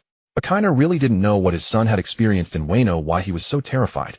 He had tried to ask his son what happened in Wano, but the moment he asked, the child's face turned pale, his pupils contracted in terror, and he shook his head frantically, shouting, "Don't kill me! Don't kill me!" Akaina had no choice but to give up. He also went to visit the child of Malfusha, intending to act. After all, those two children had gone to Wano together and returned together. But all he saw was a Malfusha exactly the same as his own child. Malfusha's father, Saisihai, stood by, clenching his fists in anger. Although they couldn't get anything out of the two children, he and Saisihai understood that something major must have happened in Wano. They had been allied with Wano for centuries, and they should have gone to Wano's aid with full force. But having ruled the country for years, they weren't fools. Over the years, although Wano was closed off and Zoan Island hidden at sea, they had frequent interactions. They had a certain understanding of Wano's strength. If even Wano had fallen, Zoan Island was even less capable. Going would only be throwing lives away. However, that didn't mean they would give up. For the sake of Wano and the Kazuki family, Zoan Island would go through fire and water without hesitation. In the past 2 years, they had been conscripting heavily within the country and training, hoping to one day lead troops to Wano to aid the Kazuki family. Akaina sighed softly, tucked the blanket around Quanlan, and instructed the attendant beside, "Keep an eye on the prince. If he acts abnormally again, notify me immediately, understand?" "Yes, Your Majesty," the attendant replied respectfully. Akaina turned and left. He still had to attend to government affairs and prepare for the next day's throne transfer ceremony. He and Malfusha's father, Saisihai, took turns ruling. Tomorrow it was Malfusha's turn to govern.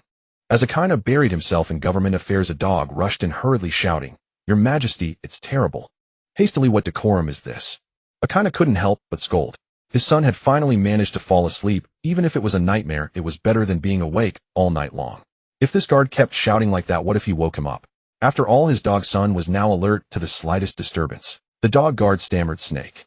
Snake. Your Majesty, there is a giant winged snake in the sky." Akaina frowned, growing more displeased. "What nonsense are you spouting? How could a snake have wings and in the sky?"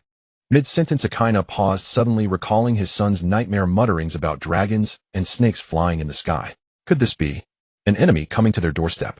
Akaina hurriedly ran outside, and before he could step out the door, he saw the sky darkening. Once outside, he looked up and saw that Zoan Island was completely shrouded beneath clouds. Amid the swirling mist, a winding, heaven-veiling figure was half hidden. Akaina's eyes showed terror, and he swallowed hard. It really was a winged snake flying in the sky.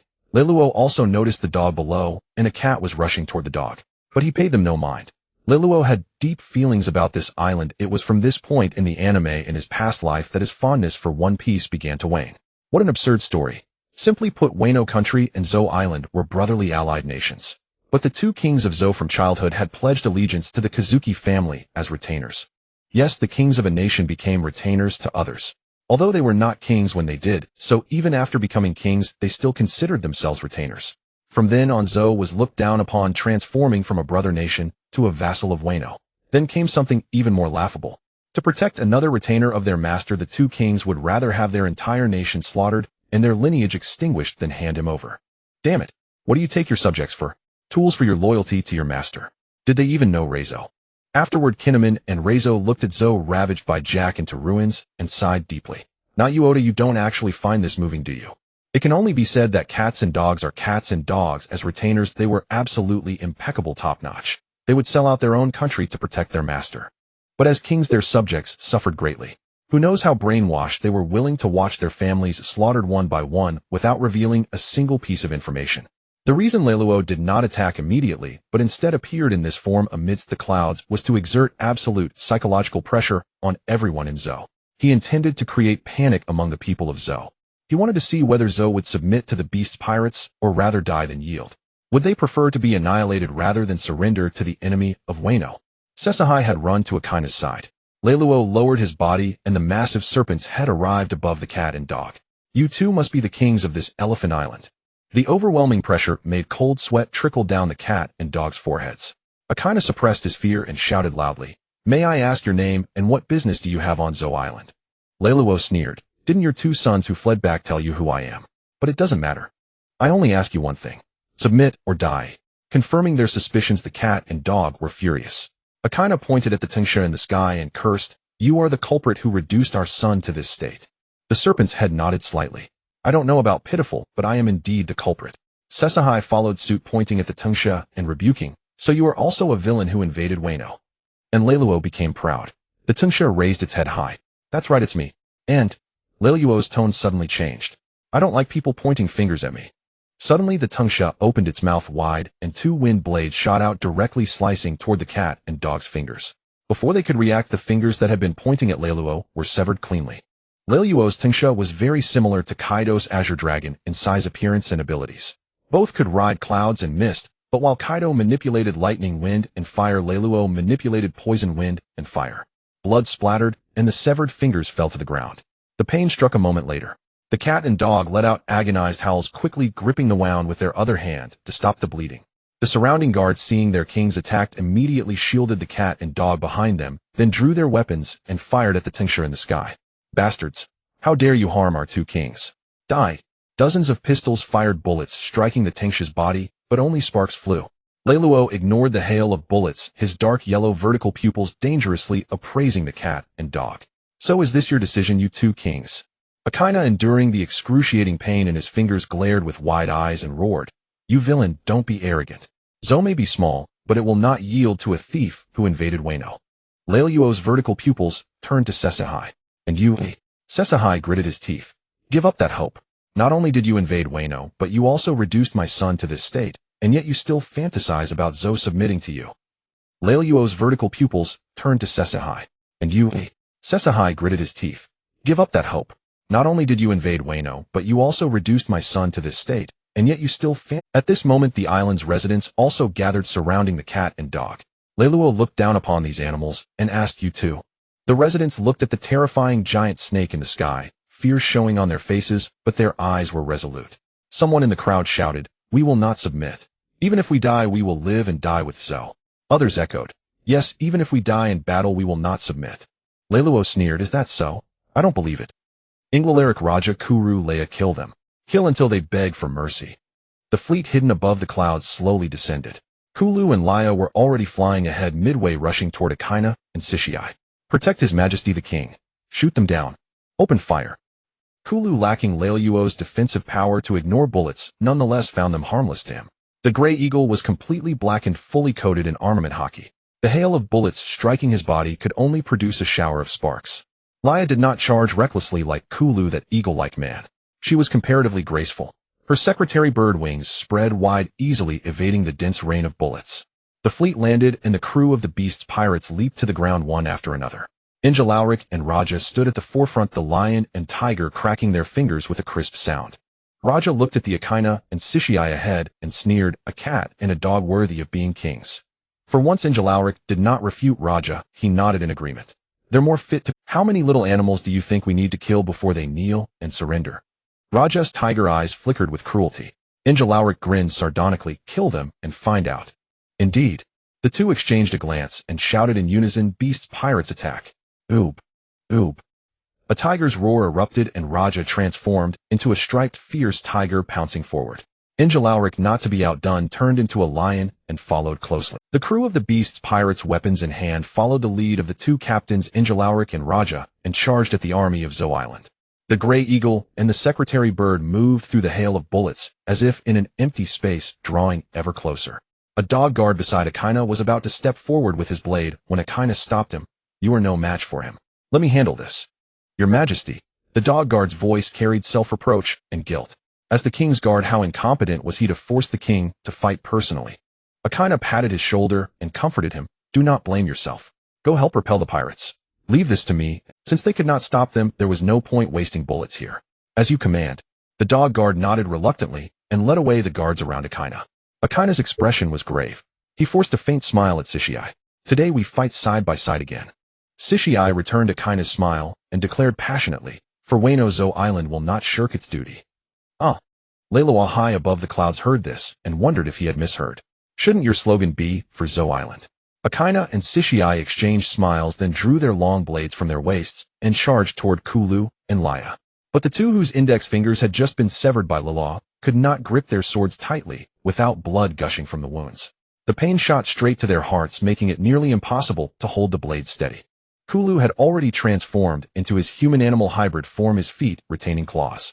Armament haki gathered on his sharp talons as he swooped down from above, striking at Akaina with a claw. Akaina coated his blade with armament haki and swung it to meet the attack. Upon closer inspection, one could see sparks of lightning crackling along the sword. Clang! Blade and claw collided, producing a metallic clash. Sparks flew at the point of impact. Kulu's eyes held a mocking glint as he taunted. You said they couldn't stop me, as if you can. Akaina gritted his teeth and held on. With his severed fingers, he could not unleash his full strength. Blood continued to pour from the wound with each impact. Yet as a king he refused to show any sign of weakness. He shouted, You mere pirates, do not be too insolent. Kulu laughed contemptuously. Insolent? What will you do about it? With that, Kulu pushed harder, forcing Akaina to retreat step by step. On the other side, Laya's long, powerful leg kicked toward Sishai. But Sishai, unlike Akaina, chose not to meet the blow heat. Instead, he used his agile feline body to leap away quickly. Laya's foot landed on the ground, smashing a large hole into the earth. Sishai, having jumped aside, looked at the deep pit Laya had created and was momentarily speechless. This woman's legs were so powerful. Having missed her strike, Laya sneered. Not bad speed, but no matter how frantically you flee, you cannot escape the pursuit of a secretary bird. Laya turned her hands into wings, flapped them lightly, and in the next instant her form blurred as she kicked at Sishai. So fast. Sishai only saw a flash. Laya's long leg was already before him. With no time to dodge, he hastily raised his long blade to block. Bang! The sword and leg collided. Sishai was sent flying backward by the immense force, crashing into a distant boulder. The boulder shattered instantly. Sishai coughed up blood, quickly got to his feet, and stared warily in Laya's direction. Meanwhile, Enslaving and Raja had already engaged the animals of Zoan Island in battle. All the animals of Zoan Island were born with a natural talent for lightning, combined with the traits of various creatures. It would not be wrong to call them born warriors. Every one of them was like a human-animal hybrid from a Zoan devil fruit, wielding lightning in their hands. How could you withstand that? Yet the beast's pirates' crew was even stronger. The most advanced weapons developed by Queen, the daily training under Ma Diao's relentless pressure and ample meat rations had made these men tall, strong, and fearless. With the two captains Enslaving and Raja charging ahead, no animal could withstand even a single round before being torn to shreds in front of the kings of beasts. Their fur was stained with blood, and a twisted, ecstatic smile hung on their lips. High above the clouds, the flying serpent watched the battle below with keen interest. Enslaving and Raja were simply crushing weaker foes, while Kulu and Laya held the upper hand against the cat and dog kings. The current kings were not as strong as the later cat and dog, who could fight Jack together. Moreover, it was not night, and there was no moon, so no unexpected variables could arise. They were not worthy of his personal intervention. Kulu and Laya were more than enough to handle them. Rather die than surrender. Heh. Back then the samurai and commoners of Wano shouted the same thing. In the end they knelt and begged for mercy. Kill until heads roll like rivers, kill until blood flows like a sea, kill until everyone's courage shatters. He refused to believe Zoan Island would not kneel. A war whose outcome was never in doubt. Akaina and Sesahai were originally no match for Kuru and Leia, let alone with a severed finger. Though a severed finger was not fatal, how could one even hold a blade to fight? Akaina was drenched in blood, his flesh torn away piece by Kuru's sharp claws. Sesahai was covered in footprints, blood trickling from the corner of his mouth. Though he appeared less horrifying than Akaina, he alone knew that multiple ribs had been shattered by Leia's kicks. More and more soldiers and tribesmen of the Mink tribe rushed to support, a nation and race where every individual was a warrior. Yet it could not sway the tide of battle. The so-called electricity of the Mink tribe was in truth not quite electricity. Microelectricity. Unless they could conjure a moon and hurl it into the sky, like Vegeta. But even that would be futile. Even if they could create an artificial moon, what awaited them was not victory, but a new boss. After watching for a while, Reylo stepped onto the flame clouds and approached Zanesha, initiating a chat invitation. You there? Zanesha ignored Reylo, not even bothering to lift its eyelids, simply trudging forward with its head lowered. Reylo was not surprised. This colossal elephant was in fact restrained. Had Jack not been so stubborn in rushing to rescue Doflamingo, Zoe would have truly been annihilated by Jack. Nor did the giant elephant offer assistance. So this time too it could not intervene. Reylo was merely curious, was this elephant only able to converse with Momonosuke and Luffy? And why must it have permission from Momonosuke to act? Tisk tisk tsk. Why go to such lengths to elevate the Shirahoshi? The Sea King could control the Sea Kings, Momonosuke could control the giant elephant. Later they even made Momonosuke grow big. Next would they pair Shirahoshi with Momonosuke?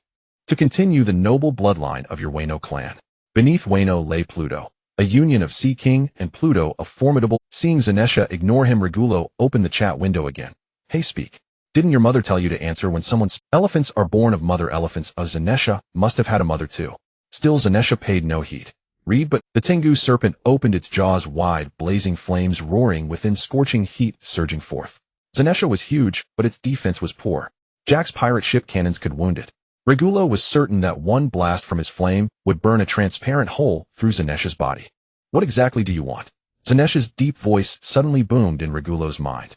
The Tengu serpent's dark yellow slit pupils gleamed with the light of a successful scheme as it swallowed the flames back. Otherwise, having spat out that flame, he would have been criticized for not naming his attacks. Besides, Zanesha could speak after all. He had thought he would need the power to hear the voice of all things. So you can speak after all. Reylo's words dripped with mockery. Zanesha's helpless voice echoed in his mind again. Why have you sought me out? You have come onto my back, fought the people who have lived on me for centuries, and I have not intervened. Why do you press me so relentlessly? Reylo snorted, not intervening. You mean you cannot intervene? Zanesha was stunned, asking incredulously, who are you and what do you know? A time traveler, of course. What else could it be? Reylo continued in a mystifying tone, who I am. You wouldn't know even if I told you. As for what else, not only do I know you cannot intervene, I also know that you committed an unforgivable sin and have been sentenced to walk endlessly across the sea for centuries. Zanesha was silent for a long time before slowly speaking. Since you know all this, what do you want? Reylo's lips curled into a sly smile. Nothing. I'm just curious about what crime you committed and why you obediently endure this punishment. Zanesha said coldly, no comment. Reylo taunted, if you don't speak you'll die. I would rather die than speak. Zanesha's tone was stubborn. After speaking, it lowered its head and continued walking, ignoring Reylo. Interesting. Everything connected to Wano and the Kazuki family was damned interesting. Reylo rode the clouds back above. Zoe transformed into human form, lit a cigarette, leaned against a pillar, and quietly watched the battle. As time passed, Akaina and Sesahai could no longer withstand the attacks of Kuru and Leia. One of the two kings, the dog and the cat, had his heart pierced through the chest by Kuru's claws, and the other had his head kicked off by Leia. Witnessing the brutal deaths of their two kings, endless despair engulfed every Mink present. If even the two strongest kings of Zoe had been defeated, what hope remained for them? A sheep fell to its knees, its weapon dropping uselessly, murmuring in despair, we've lost. The Mink tribe has lost. The rout began with him. One by one the Mink cast aside their weapons, knelt, and begged for mercy, pleading with the beast's pirates to spare their lives, just as the people of Wano had once done. Tisk tisk tsk. They surrendered as soon as their king died. Then how 30 years later could the entire nation facing Jack's massacre choose to remain silent to save a stranger? It seemed that Inuarashi and Nekomamushi had indeed infected their entire people with their servility. Since they had knelt, the beast's pirates ceased their slaughter. The captains tacitly withdrew and gathered beside Reylo. Olden asked respectfully, "Vice Captain, what should we do next?"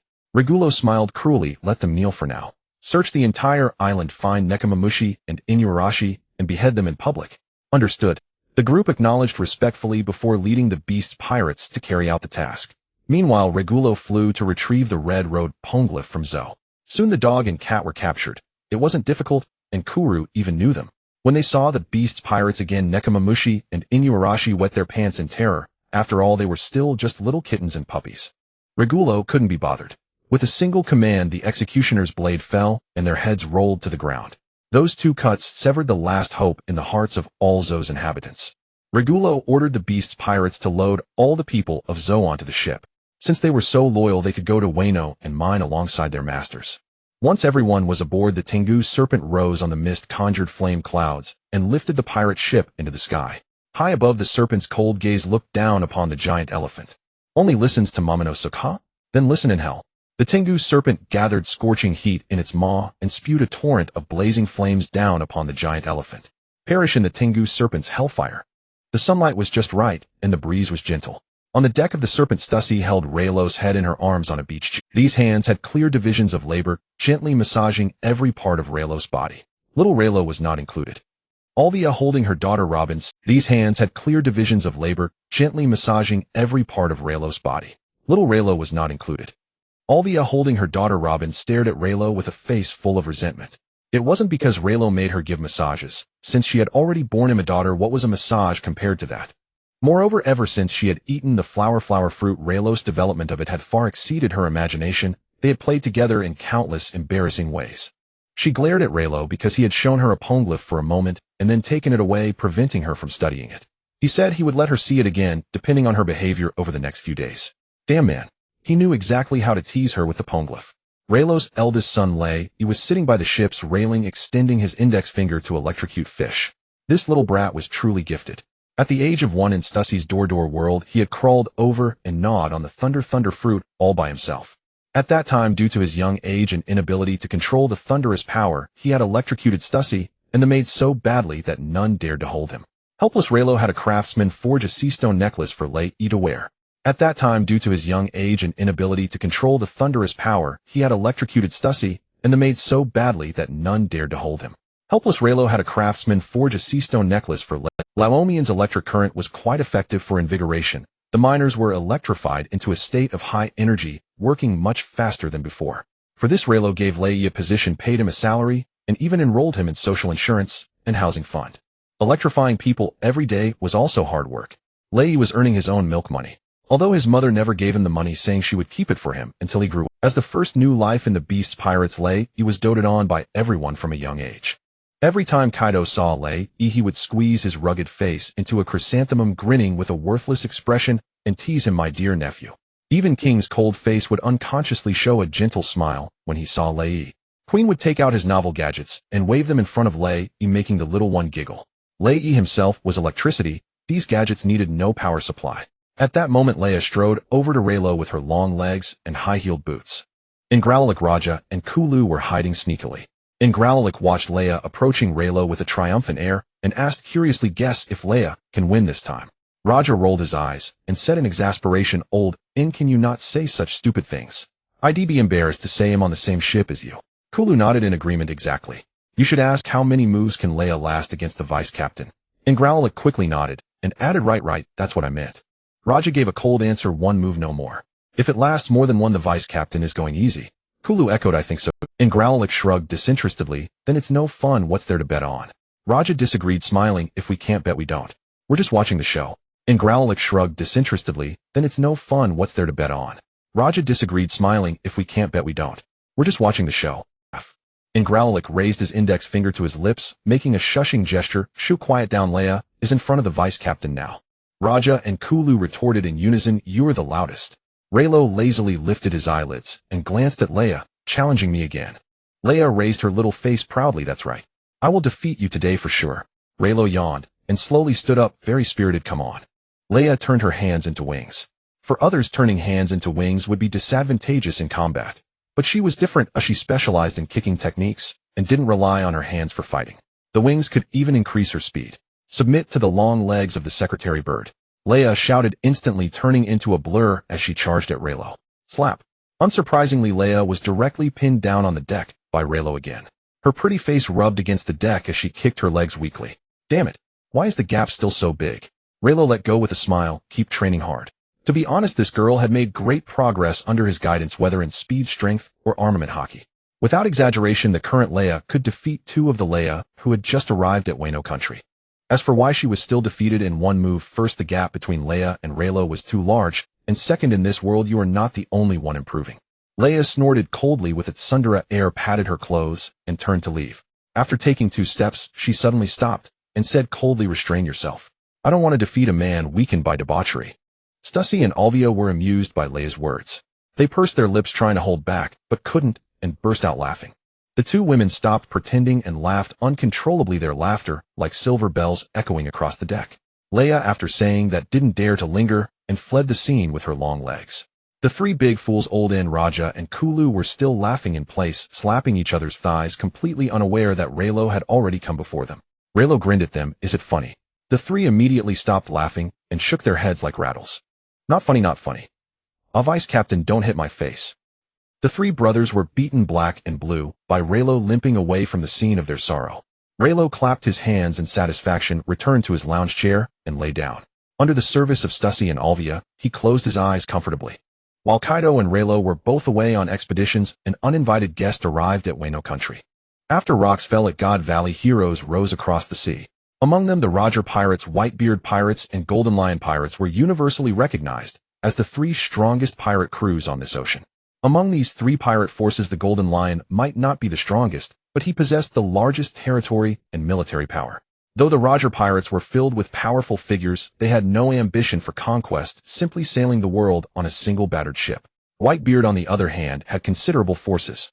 He delighted in taking sons under his wing and adding them to his ship. His territory was also vast, with many islands in the New World flying the Whitebeard skull flag. Yet Whitebeard harbored no ambition.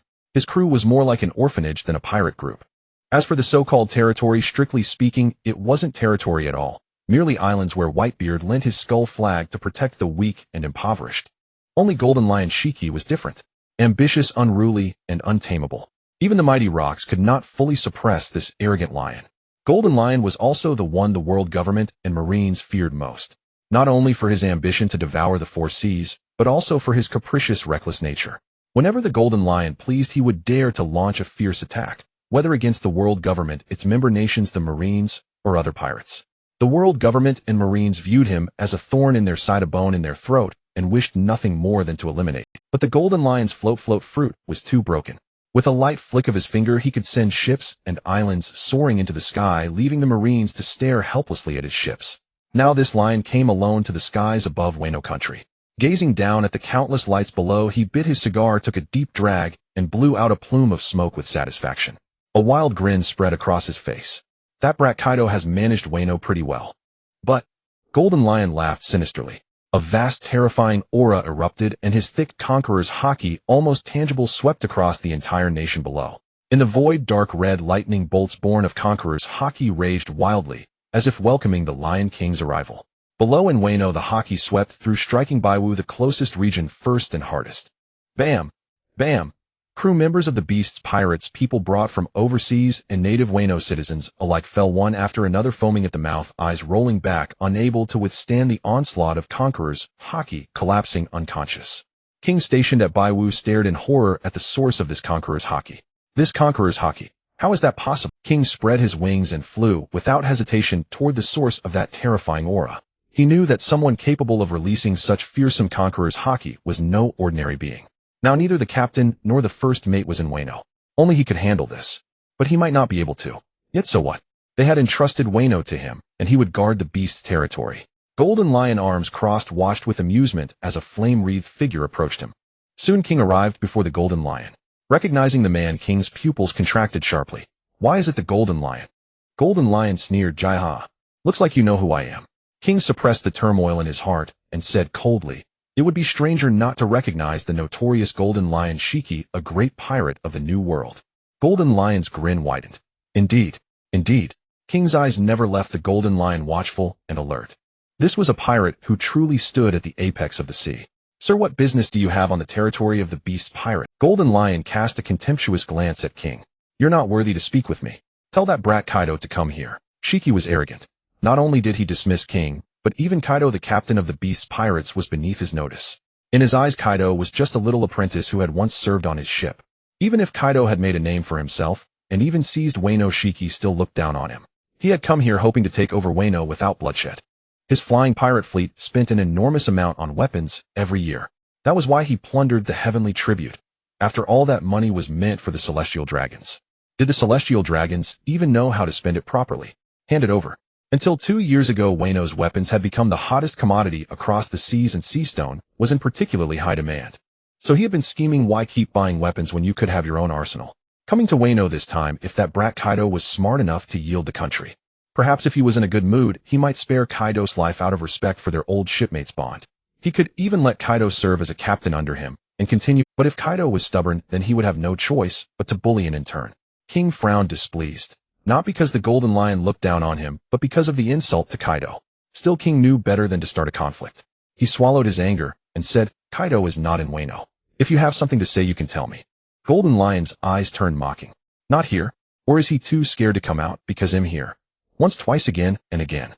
King could no longer hold back. He drew his blade Enma and pointed it at the Golden Lion. "Shiki, stop insulting Lord." In King's heart, Lord Kaido and Lord Lei Luo were not to be insulted by anyone. Even if it was the Golden Lion. Golden Lion tilted his head provocatively. "Even if I insult him, what can you do? You're asking for death." King erupted in fury. Flames blazed fiercely behind him, transforming into fiery dragons that coiled around his body and Enma. Flame Dragon Emperor. The next moment, fiery dragons burning with intense heat lunged menacingly toward the Golden Lion. Kept his arms crossed, watching coldly. Only when the fire dragons were almost upon him did he snort disdainfully, swiftly drawing his sword Sakuraju. With a single light swing, the fire dragons before him instantly dissipated.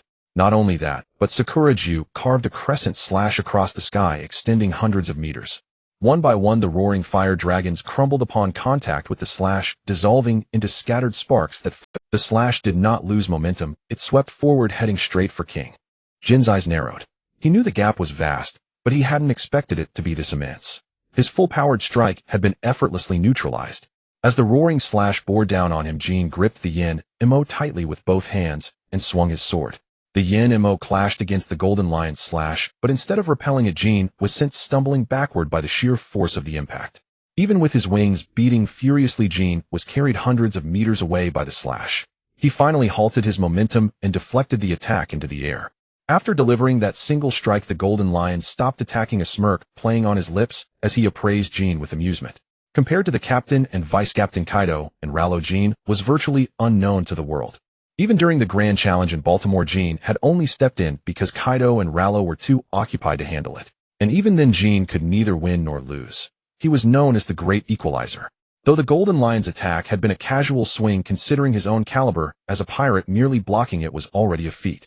After deflecting the slash, the flames on Jin's back suddenly extinguished.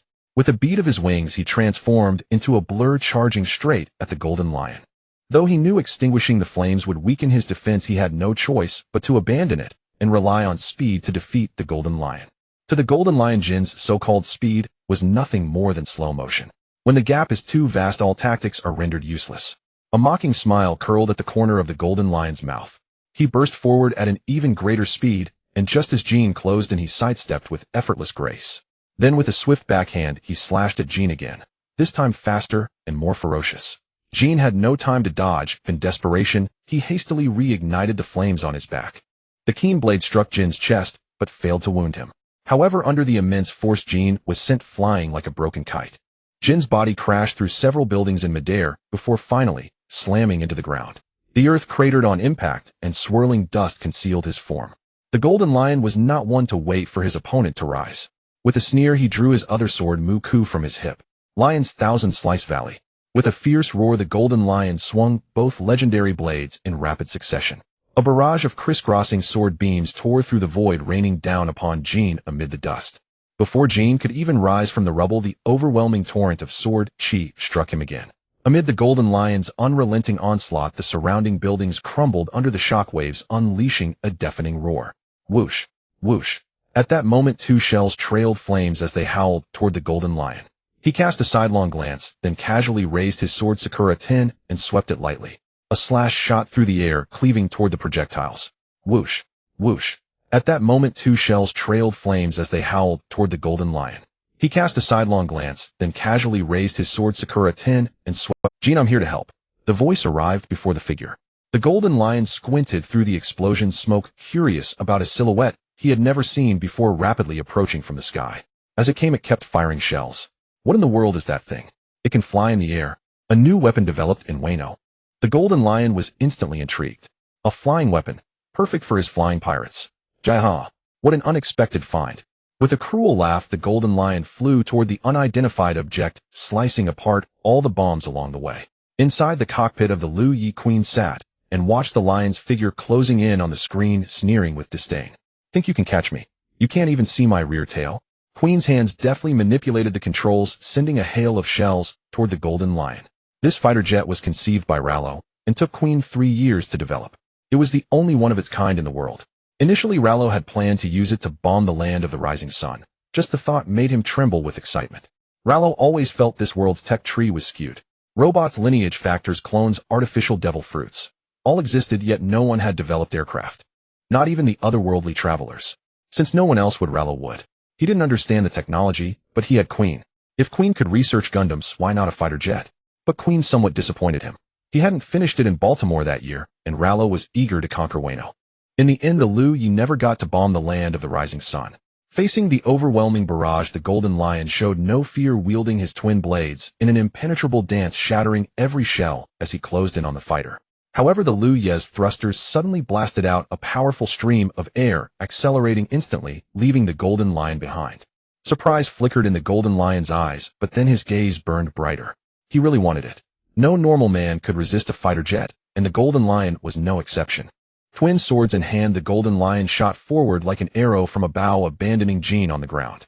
Seizing the moment while the golden lion was distracted by Queen, Jean flapped his wings in the deep crater, dispersing the dust. Gazing at the golden lion chasing Queen in the sky, Jean gritted his teeth, tightened his grip on the yin ammo, and charged up again. Golden lion, I'm not done yet. Gazing at the golden lion chasing Queen in the sky, Jean gritted his teeth, tightened his grip on the yin ammo, and charged. With his insight, he recognized Jin's race at first glance, and when his first slash had no effect, he knew the legends about that. He had only used the Thousand Slice Valley out of disbelief. But that didn't mean he truly had no way to deal with the so-called God's tribe. The golden lion halted midair, and his conqueror's haki erupted abruptly, unleashing a suffocating aura. On the blade of his right-hand sword Sakura 10 dark red lightning crackled restlessly. With a vicious grin, the golden lion swung his sword at the charging Jean. Cleaving wave. A crescent-shaped slash tore through the air, dragging a trail of raging dark red lightning, and descended from the sky upon Jean. In an instant, Jean felt an overwhelming pressure bearing down on him, as if the heavens were collapsing. It became hard to breathe, and his heart pounded violently. Conqueror's haki infusion. Yet a smile crept onto Jin's lips. He tightened his hold on the yin mo, and instead of retreating, charged straight into the sword beam. In that moment, only one mad thought consumed Jin's mind: avoid the edge. Go ahead and kill me if you can. Both Kaido and Lei Luo were capable of Conqueror's haki infusion. Why was Jean not? Jean had also awakened his Conqueror's haki. The answer was that Jean was too young. Even now, he was only 16 years old. There was no such thing as instant mastery.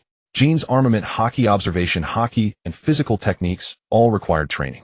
Kaido could not simply strike him with a single thunder bagua from the start. That would truly kill Jean. Yet a burning frustration had been festering in Jean's heart. He refused to accept his current state and yearned to catch up to Kaido and Lei Luo. Only in the face of life and death can one's inner power truly bloom. Jean recalled Lei Luo's words and could not help but scoff. With his defenses, how many could force him into a life-or-death crisis? Even if someone could drive him to such a brink, neither the captain nor the vice-captain would allow him to fight. Before Jean could ponder further, the golden lion's slash had already collided with the Enma in his hands. An irresistible force surged through the Enma into his entire body. Whoa! Jean spat out a mouthful of hot blood, his hands unable to grip the sword any longer as he was sent flying by the slash. Had Enma not been one of the 21 great gray blades, even the sword itself would have been severed by that strike. The sword chi slashed fiercely across Jean's chest, tearing through the once impenetrable defenses of the Lunaria tribe. This was the first time Jean had felt the sting of pain since being rescued from Punk Hazard. A gruesome, horrifying wound was carved into his chest, blood spraying out like a mist. If not for Jean covering his chest with armament hockey at the critical moment combined with his racial defenses, he felt that this attack would have torn him in two. The terrifying force of the sword chi did not dissipate, carrying Jean backward like a meteor streaking across the sky. Boom!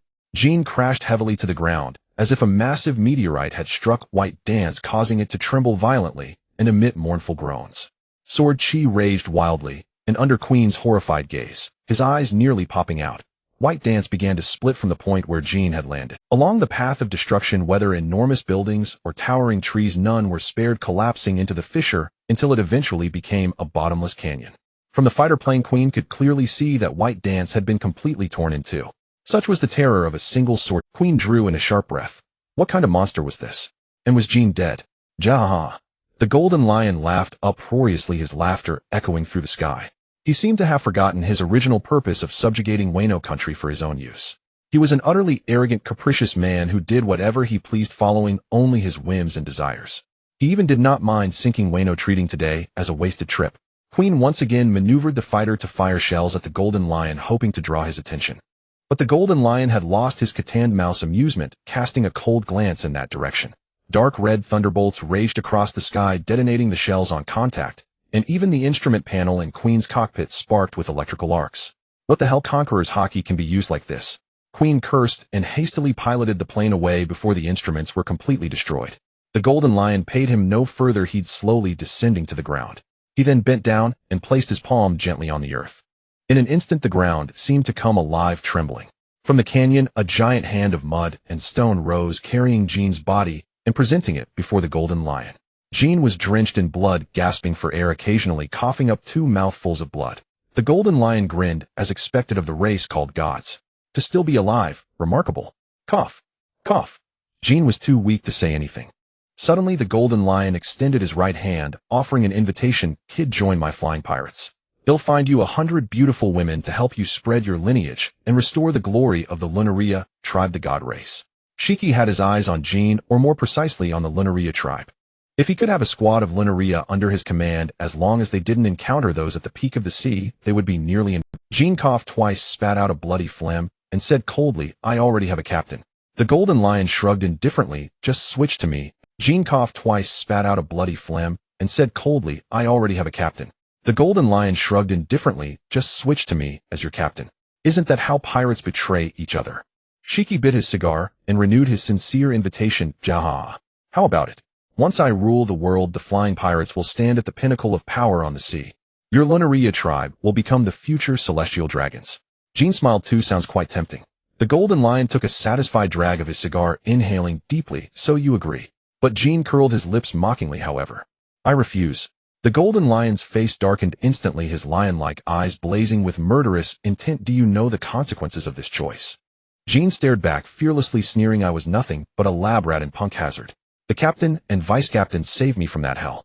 Over the years they have treated me as a brother. I am a man of honor. How could I betray my master and defect to the enemy? Since I have lost today, death is nothing but a single stroke. Jaha. The Golden Lion laughed in anger, even clapping for Jean. Such a loyal crew member. What a pity your captain cannot see this. As he spoke, the Golden Lion's right hand clenched suddenly, and the sand and stone hand, holding Jean, contracted abruptly in response. Suddenly a red light flashed in the Golden Lion's eyes, and he leaped away quickly. A yellow laser brushed past his clothes, shattering the giant hand that held Jean, who slowly fell to the ground. The Golden Lion turned to see a massive robot aiming its cannon at him. Queen's voice, amplified by the robot, echoed through the air. Ha ha ha. Golden Lion, you guessed it. It's me again. You're courting death. The Golden Lion's eyes blazed with murderous intent as he gripped Sakura 10 and prepared to charge forward and slaughter this man who had repeatedly thwarted his plans. Roar. A dragon's roar that shattered the clouds came from the distant sky. The Golden Lion halted his steps. Through his observation hockey, he could clearly sense that what was approaching was an enraged divine dragon. The real deal has arrived. Golden Lion held his swords with both hands, leisurely watching the divine dragon soaring in. He was not afraid of Kaido. In fact, he had come today to take Wano country right in front of Kaido. As a pirate, if you want something, you just take it by force. Queen, seeing that Golden Lion's attention was no longer on him, immediately maneuvered the robot toward King. Golden Lion glanced over but paid no heed. The monk could run, but the temple stayed. Queen reached King, and the robot's hands scooped up the weakened King from the rubble, then swiftly fled the scene. King gasped for air, forcing a smile. Thanks, fatty. Queen chuckled nonchalantly. Don't mention it. Isn't that what the vice captain always says? We're all brothers. When the divine dragon arrived above Golden Lion, the latter bit his cigar and greeted casually, Yo Kaido, long time. Kaido ignored Golden Lion, his dark yellow pupils quickly locking onto King's figure. Sensing the feeble aura emanating from King, the divine dragon's scales seemed to bristle, exuding a murderous intent. You did this to him. Golden Lion, however, did not take Kaido seriously, smiling indifferently. Yes, and what of it? Then died. Kaido opened his mouth and unleashed a dragon breath.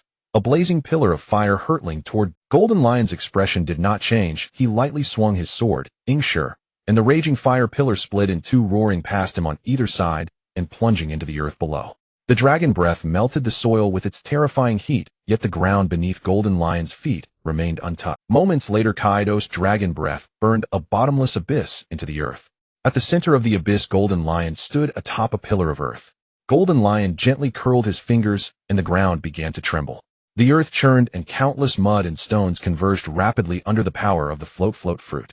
Golden Lion's figure rose higher and higher, stepping on an earth lion as massive as a mountain. The earth lion seemed to be infused with life, roaring and clawing at the divine dragon above. Shiki bit his cigar, his eyes arrogant and contemptuous, sneering. Kid, don't get so worked up. Fuck your mother. Golden Lion, fuck your mother. Kaido unleashed a torrent of curses, then transformed into his dragon-human form, unleashing a terrifying pressure. Conqueror's haki combined with Kaido's overwhelming fury and murderous intent transformed into violent dark red thunder that crackled restlessly around the Bazeji. Kaido spun the Bazeji, with both hands merging the lightning from the sky with the dark red thunder of Conqueror's haki, wrapping it around the club. Then gripping the Bazeji, with both hands he dove down like a mountain, crushing the earth, swinging it at Golden Lion. Jiang Sanshir Enai Luo. Conqueror's haki coating. You can do that too. A flicker of surprise passed through Golden Lion's eyes. He had never expected the intern kid from back then to have grown this far. Mastering Conqueror's haki coating already placed one among the top-tier fighters. But, even so, what does it matter? He was Golden Lion. Dark red thunder exploded directly from the blades of Shiki's, Sure, and Muku.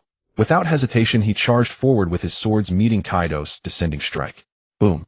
The next second, the Bazeji and Golden Lion's two famed swords clashed in midair. Two terrifying bursts of Conqueror's haki collided and intertwined in the void between them, neither yielding. The shockwave from the clash swept out like towering waves.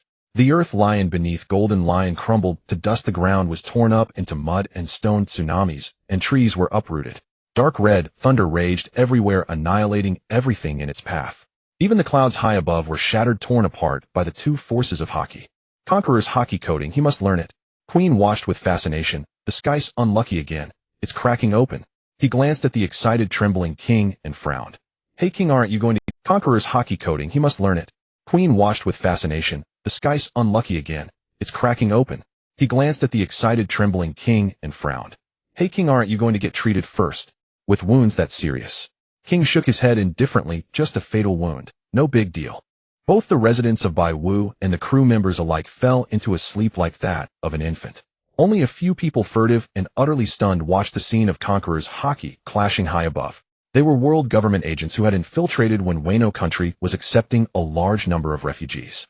The crew members had all been sent by Lei Luo to attend political classes with Ma Di Tao, but the refugees had no such oversight. Should we report this intelligence? Of course, what else do you think we came for? Who do you think will win, Golden Lion or Kaido? Who cares? Best if they both get crippled. An agent took out a den mushi and cautiously reported the news of Golden Lion's attack on Wano country and his clash with Kaido back to the world government. After the clashing of Conqueror's haki, the two sides pulled back. Jiahaha. Golden Lion sneered arrogantly. Kaido, I never expected you to grow this strong. How about joining my flying pirates? They'll make you vice captain and well conquer the world together. Yes, he suddenly wanted to recruit Kaido, just like when Rox had gathered many powerful fighters under his banner. His flying pirates needed strong. Golden Lion's dismissive attitude deeply enraged Kaido. Did he still think Kaido was the mere intern who once stood like a lackey? Kaido laughed in fury. Oro. Shiki, you'd be better off as my subordinate. No, I wouldn't even take you as a subordinate. Golden Lion, you won't leave Wano country alive today. Golden Lion narrowed his eyes, a cruel smile curving his lips, just like your stupid subordinates. So your answer is you want me to slaughter your entire beast pirate? I'm going to smash your lion head to pieces. Why foam? Kaido roared, opening his dragon mouth wide, unleashing a dense storm of wind blades at Golden Lion below. Hep. Golden Lion scoffed, disdainfully gripping Muku in his other hand and slashing upward. A crescent-shaped slash trailing dark red thunder slammed into the dense array of wind blades. Kaido's wind blades shattered like eggs against rocks. The slash continued undiminished, hurtling straight toward Kaido's chest. Kaido reacted swiftly, twisting his body just in time to let the slash graze past him. Gazing at the relaxed and composed Golden Lion below, Kaido's expression grew more serious than ever before. After receiving the intelligence from the CP agents, the five elders held a brief discussion and immediately contacted them. The CP agents were not strong enough to face a pirate of Jinshizi's caliber, and the God's Knights were not under their command. Time was of the essence, and they had no time to consult him. Marineford Navy Headquarters. Kong sighed lightly. No choice, Zhanghua. You have to go again. Carp was not at home, and Zephyr had to stay to deal with the incident of the Celestial Dragons being attacked. Especially since the Celestial Dragons had been killed twice in a row, the attitude of the five elders of the world government was extremely tough. They had to keep an admiral on standby to deal with any attacks on the Celestial Dragons. Moreover, Zephyr's strength was slightly inferior to that of Zhanghua and Carp. Zhanghua nodded slightly, his eyes firm. Rest assured, Fleet Admiral, I will handle it. Kong felt increasingly satisfied with Zhanghua, strong, wise, and knowing when to advance or retreat. The only thing separating him from becoming the Fleet Admiral was Kong's retirement. Remember, the primary target is Jinshizi. The float fruit poses too great a threat to the world government, and the Navy and Jinshizi's temperament is unpredictable. If possible, capture him alive and throw him into Impel Down. If not, kill him on the spot. Even if the fruit reincarnates, the chances of the world government and Navy obtaining it are far greater than the pirates. I understand. Zhanghua replied, then flicked his justice cloak and turned to leave Kong's office. White Dance Wano Country. Jean stared intently as Kaido, wielding the Bizaji, engaged in a fierce brawl with Jinshizi. The sky roared with thunder, dark red lightning born from Conqueror's Haki, and Jinshizi's crisscrossing sword, Chi, filled the entire battlefield. Although it was nearly impossible for Kaido to defeat Jinshizi at this moment, it was also no easy task for Jinshizi to win against Kaido in a short time. Whether Jinshizi admitted it or not, ever since Kaido learned Conqueror's Haki infusion, he had stood on the same level as him. Moreover, Kaido had the support of the mythical Zoan Azure Dragon. Zoan fruits were the most suitable for close combat. Just as Jinshizi and Kaido clashed once again with their Conqueror's Haki across the distance, a cold voice echoed from the distant horizon. Devour the sun. A slash tore through the void, dragging dark red lightning as it howled toward Jinshizi. Another master. Jinshizi's expression drastically changed, and he exclaimed, in a small country like Wano, why were there two individuals capable of Conqueror's Haki infusion? Without giving Jinshizi time to think, the ground began to tremble, sand and stones gathered, and in the blink of an eye, they formed a towering lion hundreds of meters tall with claws bared. The lion opened its massive maw and bit down on the incoming slash. Boom. The slash collided with the sand lion, cutting through it like a hot knife through butter. The lion was pierced and scattered into flying sand. Jinshizi naturally knew that the sand couldn't stop a slash imbued with Conqueror's Haki. In the fleeting moment when the slash struck down the lion, Jinshizi's Conqueror's Haki erupted fiercely again, and his arms visibly bulged larger. Jinshizi used his twin swords to forcefully deflect Kaido's Bizaji, then, as if weightless, he lightly evaded the slash. The slash plunged into the ground, instantly splitting the earth with a huge fissure, sending soil and rocks flying. Jinshizi steadied himself and looked toward the direction of the attack. Reylo, dragging his Fangtian Huaji and stepping on flame clouds, looked down at Jinshizi from above. With one glance, Jinshizi recognized Reylo, the vice-captain of the Beast Pirates. Overwhelming disbelief flooded his mind. Both the captain and vice-captain of the Beast Pirates could use Conqueror's Haki infusion. Kaido, you've been hiding this well. Seeing Reylo, Kaido couldn't help but smile. With him and Reylo here, Jinshizi wouldn't be able to escape even if he grew wings. Reylo's observation Haki quickly sensed Jean's weakened presence, and his dark yellow slitted pupils shifted. With just a glance, the killing intent in Reylo's eyes seemed to materialize. Jean was the youngest in the crew and had known Kaido and Reylo from the very beginning. Over the years, Reylo had treated him like a younger brother, and Jean had always been respectful. That damned lion actually dared to hit Jean. Was this hitting Jean? No, this was slapping his own face. He had said back in Punk Hazard that he would protect Jean. Reylo's eyes were icy cold, and he said word by word, was it you who hit him? Jinshizi was a little speechless. Couldn't the captain and vice-captain of the Beast Pirates say anything else? But even facing Kaido and Reylo, Jinshizi remained arrogant, grinning fiercely. Yeah, I cut him. What can you do about it? Reylo didn't reply. With a calm expression, he lowered the Tungsha behind him next to Kian's giant robot. The next moment, a furious roar shook the sky. Jinshizi, you'll fuck your mother. Reylo gripped his Fangtian Huaji, now wrapped in dark red lightning, and struck downward at Jinshizi with the force of, you think I'm afraid of you? Jinshizi, true to his name, like a lion king, never feared any battle. Holding two famous swords, he leaped directly to boom. Their weapons clashed in midair like a comet hitting the earth.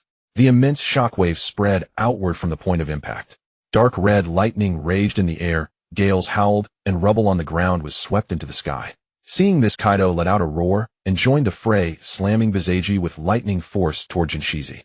Jinshizi struggled to parry, swinging his two famous swords in an impenetrable defense, managing to hold off both assaults for a moment.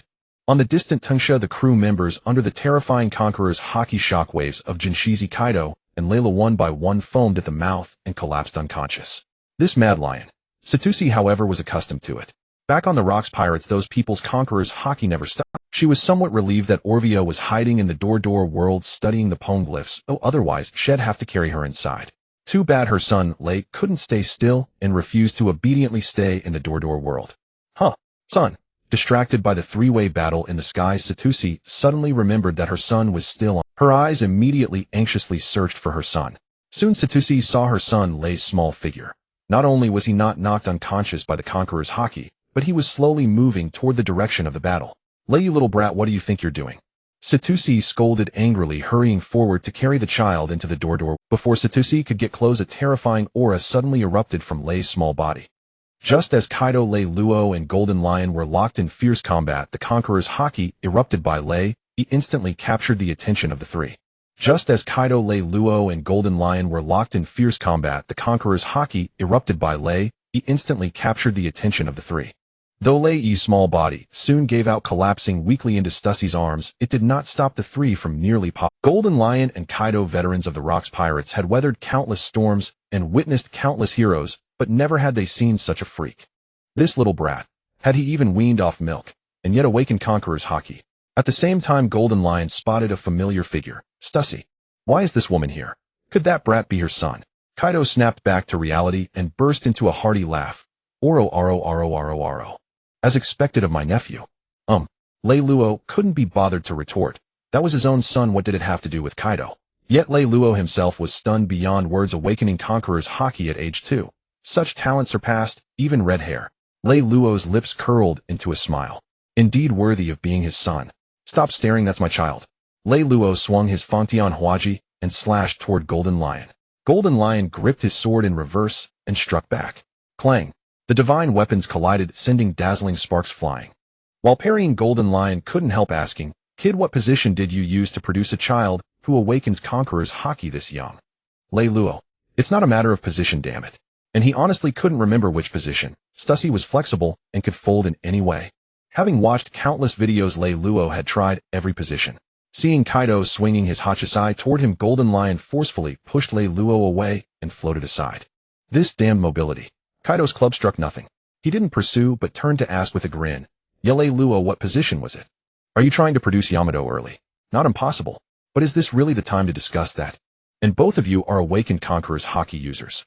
Why would you think awakening it has anything to do with positions? Enough nonsense, let's kill this lion first. Reylo charged forward again with his Fangtian Huaji. True. Enough nonsense, let's kill this lion first. Reylo charged forward again with his Fangtian Huaji. True. Don't underestimate me, you brats. Golden Lion gripped his two famed swords, dark crimson lightning crackling and leaping restlessly around the blades. Lion slashed Thousand Grain Valley. Golden Lion's twin blades danced, moving so fast they were mere blurs. Crisscrossing slashes surged toward Reylo and Kaido like raging waves. What shocked Reylo even more was that these slashes were enveloped in dark crimson lightning. Conqueror's hockey infusion used for area suppression. What level of monster was this? Too many. Reylo couldn't be bothered to deflect them one by one, nor did he want to dodge. He went all out. Reylo transformed into a tongue serpent, flames spouting from its mouth and quickly engulfing its body, turning into a fire serpent. Karma fire serpent. Outside the flame tongue serpent's body, violent dark crimson lightning crackled and popped. Flame dragon torch. On the other side, Kaido transformed into a fire dragon in perfect sync, also carrying dark crimson lightning as it slammed into the sky, full of sword energy. Even the slashes imbued with Conqueror's Haki crumbled upon colliding with the dragon and serpent wrapped in flames and Conqueror's Haki. Golden Lion's technique was an area effect attack. Individual slashes had a low density of Conqueror's Haki. Jiaha! Don't think you're the only ones who can get this big. Golden Lion roared at the charging fire dragon and fire serpent. The ground beneath his feet began to churn, gathering around him with a life of its own. The entire region of White Dance trembled violently. Run! Seeing the dire situation, Queen manipulated the giant robot, carrying King with one hand and the Tungsha with the other, retreating further from the battlefield. From the moment Golden Lion touched the ground, everything in White Dance became a plaything in his hands. In the blink of an eye, a giant lion far larger than the Azure Dragon and the Ting Serpent stood imposingly before them. Jiaha! Come on, who's afraid of who? Golden Lion smirked arrogantly.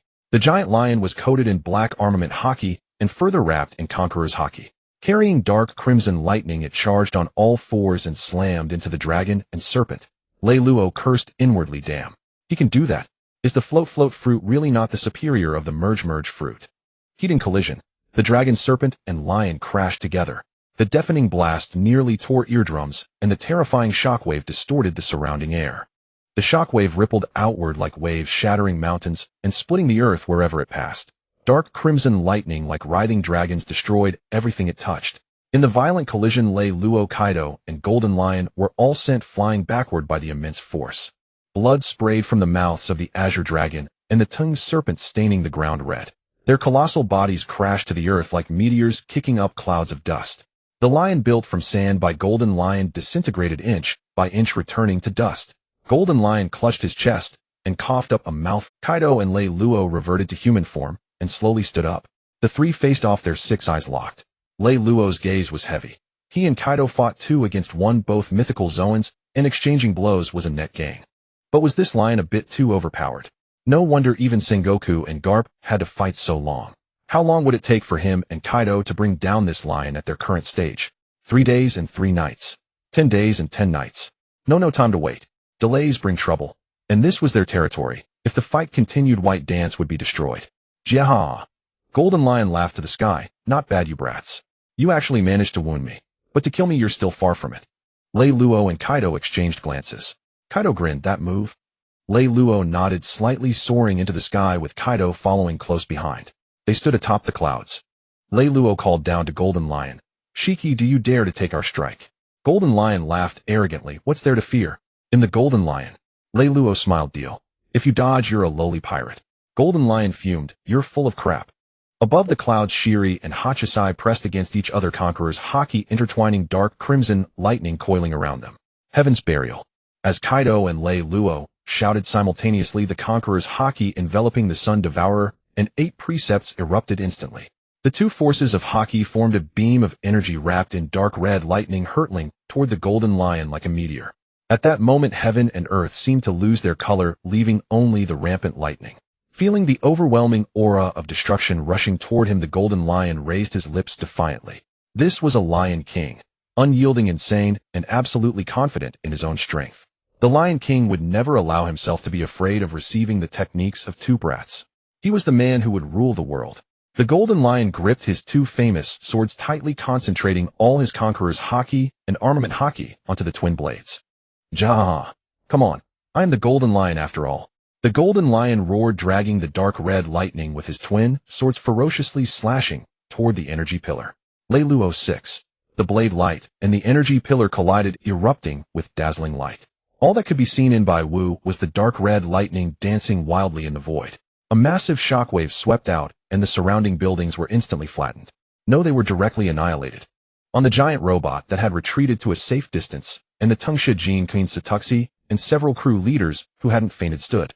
Standing by the ships, railing, their hair wildly blown by the wind, they stared in horror at the scene before them, a veritable hell on earth. Even Satuxi, no matter how many times she saw it, was still shocked by the cataclysmic power. Lei, held in Satuxi's arms, had eyes that shone with a frightening brightness. Jean clenched his fists, his gaze resolute. A battle of this level was beyond his ability to participate, but next time he would no longer be just a spectator. Even the agents lurking in the world government were stunned momentarily, forgetting to breathe. This is the pirate at the top of the sea. The light faded. The Golden Lion was seen covered in wounds, bathed in blood, even his golden hair dyed crimson. He was now propping himself up with Sakura, kneeling on one knee, his aura weak and dispirited. The cigar in his mouth leaked blood from the corners of his lips, flowing steadily. The upper half of the Golden Lion's clothes had been destroyed. Just kidding, actually the lower half was also destroyed. It's not like it's a supreme grade pants. Do you think this is Dragon Ball where pants are always intact no matter how you fight? Reylo, high above the clouds, shook his head speechlessly. Now he was sure all pirates in One Piece really share one brain. Provocation worked every time. If even the Golden Lion was like this, then Roger Garp, and even that stupid dragon beside him were no exception. Probably only Sengoku and Whitebeard could hold back. Of course, provided they didn't stand with the above group, or they'd likely be infected too. Ja. Cough. Ha ha. The Golden Lion coughed blood incessantly, but this lion remained defiant, still laughing. I never thought the Golden Lion would be defeated by two brats. Feeling the countless broken bones and shattered internal organs inside him, the Golden Lion struggled to stand up and shouted to Kaido and Reylo above the clouds. Hey, you two brats. Kaido rested the 8 precepts on his shoulder, looking down at the Golden Lion below, and laughed. Ororo. We'll want to beg for mercy. Speaking of that, I have to add, even if you beg, I won't let you off. Reylo interjected. The Golden Lion looked insulted, ignoring his pain, and roared with a ferocious expression, Bastards. How could I, the Golden Lion, ever beg for mercy from you two brats? Reylo knew that the Golden Lion would never beg. At this time, Shirji was arrogant, untamed, ambitious, and bent on ruling the world. Later, he even dared to invade Marine headquarters alone for Roger. He was not the dejected dog with a ship's wool stuck in his head, both legs severed, unable to use haki, his fighting spirit lost, hiding in the sky for 20 years, and finally defeated by Luffy's Gear 3rd. Kaido looked at Shirji mockingly and teased, Don't get so worked up. I'm worked up, you. The Golden Lion, overcome with rage, spat out another mouthful of blood. Ororo. Kaido let out a vengeful, malicious laugh. The Golden Lion tried to calm down, then grinned fiercely. Hey, you two brats, one more time. Huh. Reylo was puzzled. The Golden Lion raised his eyebrows and laughed loudly. Ja.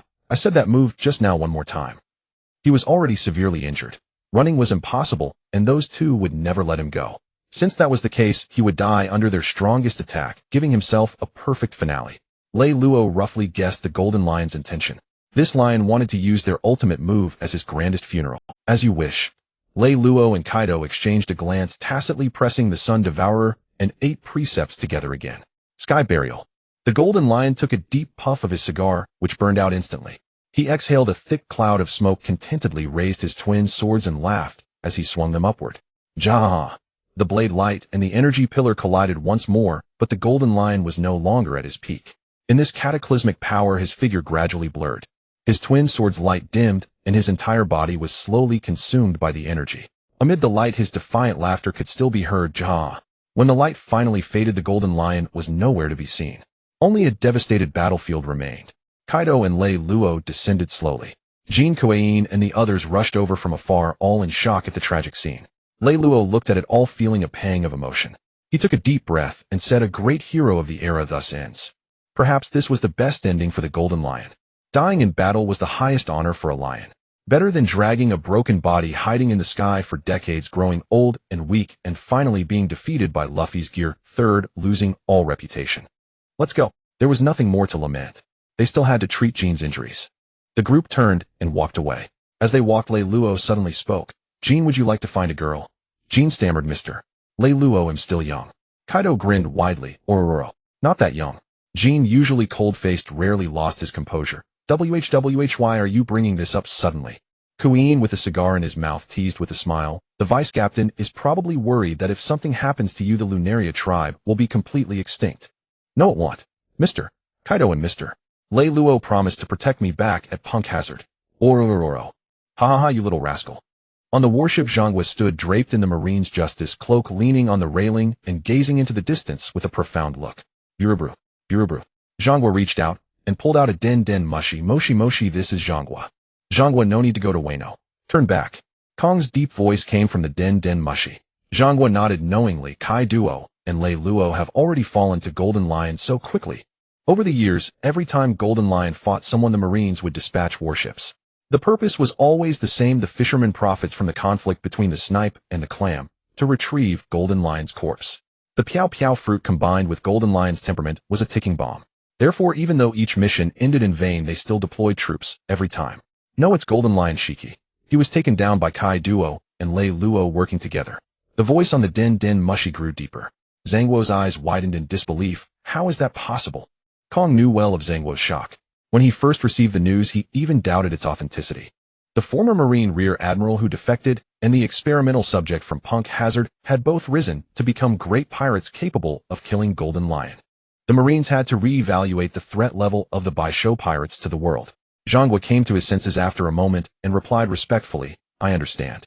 They'll head back now. After Zhangguo returned to Marine headquarters, Kong summoned all high-ranking Marine officers for an emergency meeting. The threat of the Baisho pirates had escalated to a new level, now standing on par with the Luojia pirates and the Whitebeard. Based on intelligence about all the officers of the Baisho pirates sent back by CP agents in Wano, the Marines formulated new bounties. Captain of the Baisho pirates, Emperor of Wano Baisho Kaido, Bounty Zero Berry. Vice Captain of the Baisho pirates, Wisdom King of Wano Lei Luo, Bounty 25 Berry. Combat General of the Baisho pirates, Grand General of Wano Plague of Fire Gene, Bounty 8 Berry. Officer of the Baisho pirates, Minister of Science and Technology of Wano Plague Kuein, Bounty 65. Officer of the Baisho pirates, Minister of Finance of Wano Ba, Jingu Muzi 2 Shi, Bounty 5666 Berry. Officer of the Baisho pirates, Minister of Propaganda of Wano Ma Di Tao, Bounty 14 Berry. Officer of the Baisho pirates, 1st Division Commander in Gulalali Ku, Bounty 365 Berry. Officer of the Baisho pirates, 2nd Division Commander Lajia, Bounty 350 Berry. Officer of the Baisho pirates, 3rd Division Commander Ku Lu, Bounty 290 Berry. Officer of the Baisho pirates, 4th Division Commander Ahair, Bounty 260 Berry. Officer of the Baisho pirates, 5th Division Commander Laya, Bounty 290 Berry. Officer of the Baisho pirates, 6th Division Commander. The new bounties, coupled with the headline news of Golden Lion's death, quickly caused a stir across the seas. The world government and the Marines had no objection to publicizing the deeds of pirates, especially when one pirate killed another powerful pirate. In fact, the Marines would build up their reputation, earning them immense fame. Pirates pursued fame and fortune, especially in the New World, where higher bounties meant greater prestige and more challenges. With bounties like that, expecting bounty hunters to capture them was futile.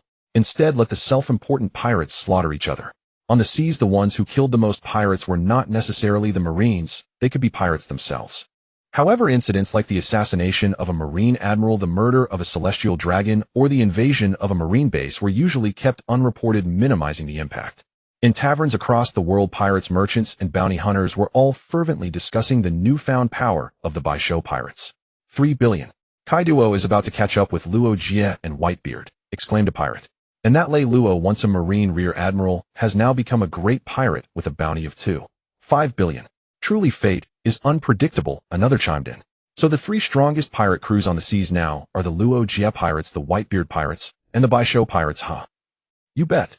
Aboard the Luo Jie pirates ship, they were holding a banquet on an unnamed island. As a crew that never missed a chance to party, landing on an island was reason enough to celebrate. Watching their captain roaring with laughter, the crew drinking arm in arm, and Shanks and Buggy arguing heatedly, Vice Captain Laley shook his head with a smile. What a carefree, worry-free group they were. Flipping a berry to buy the newspaper from a news coup, Laley adjusted his glasses and unfolded the. After reading the contents, the usually unflappable Vice Captain's eyes widened in shock. This is a huge event, he exclaimed. Just then Luo Jie ambled over with a grin, wrapping an arm around Laley's neck. What's up, Laley? Why the long face? What's the news? Laley's expression grew serious. Golden Lion was defeated by the Baisho pirates in Wano. Luo Jie shook his head, wondering if he had drunk too much. Are you talking about that Golden Lion? He asked again, uncertain. Laley nodded slightly. Yes. Shiki actually lost. The Baisho pirates. Wano. Luo Jie muttered to himself. Seeing this, Laley asked, puzzled, what's wrong? Nothing. Luo Jie pulled Laley over to the massive bonfire, handed him a bottle of sake, and laughed heartily. Drink up. Drink up. Seeing this, Laley asked, puzzled, what's wrong? Nothing. Luo Jie pulled Laley over to the massive bonfire, handed him a bottle. Just then Ma Erica flew down from the mast, bringing the latest newspaper.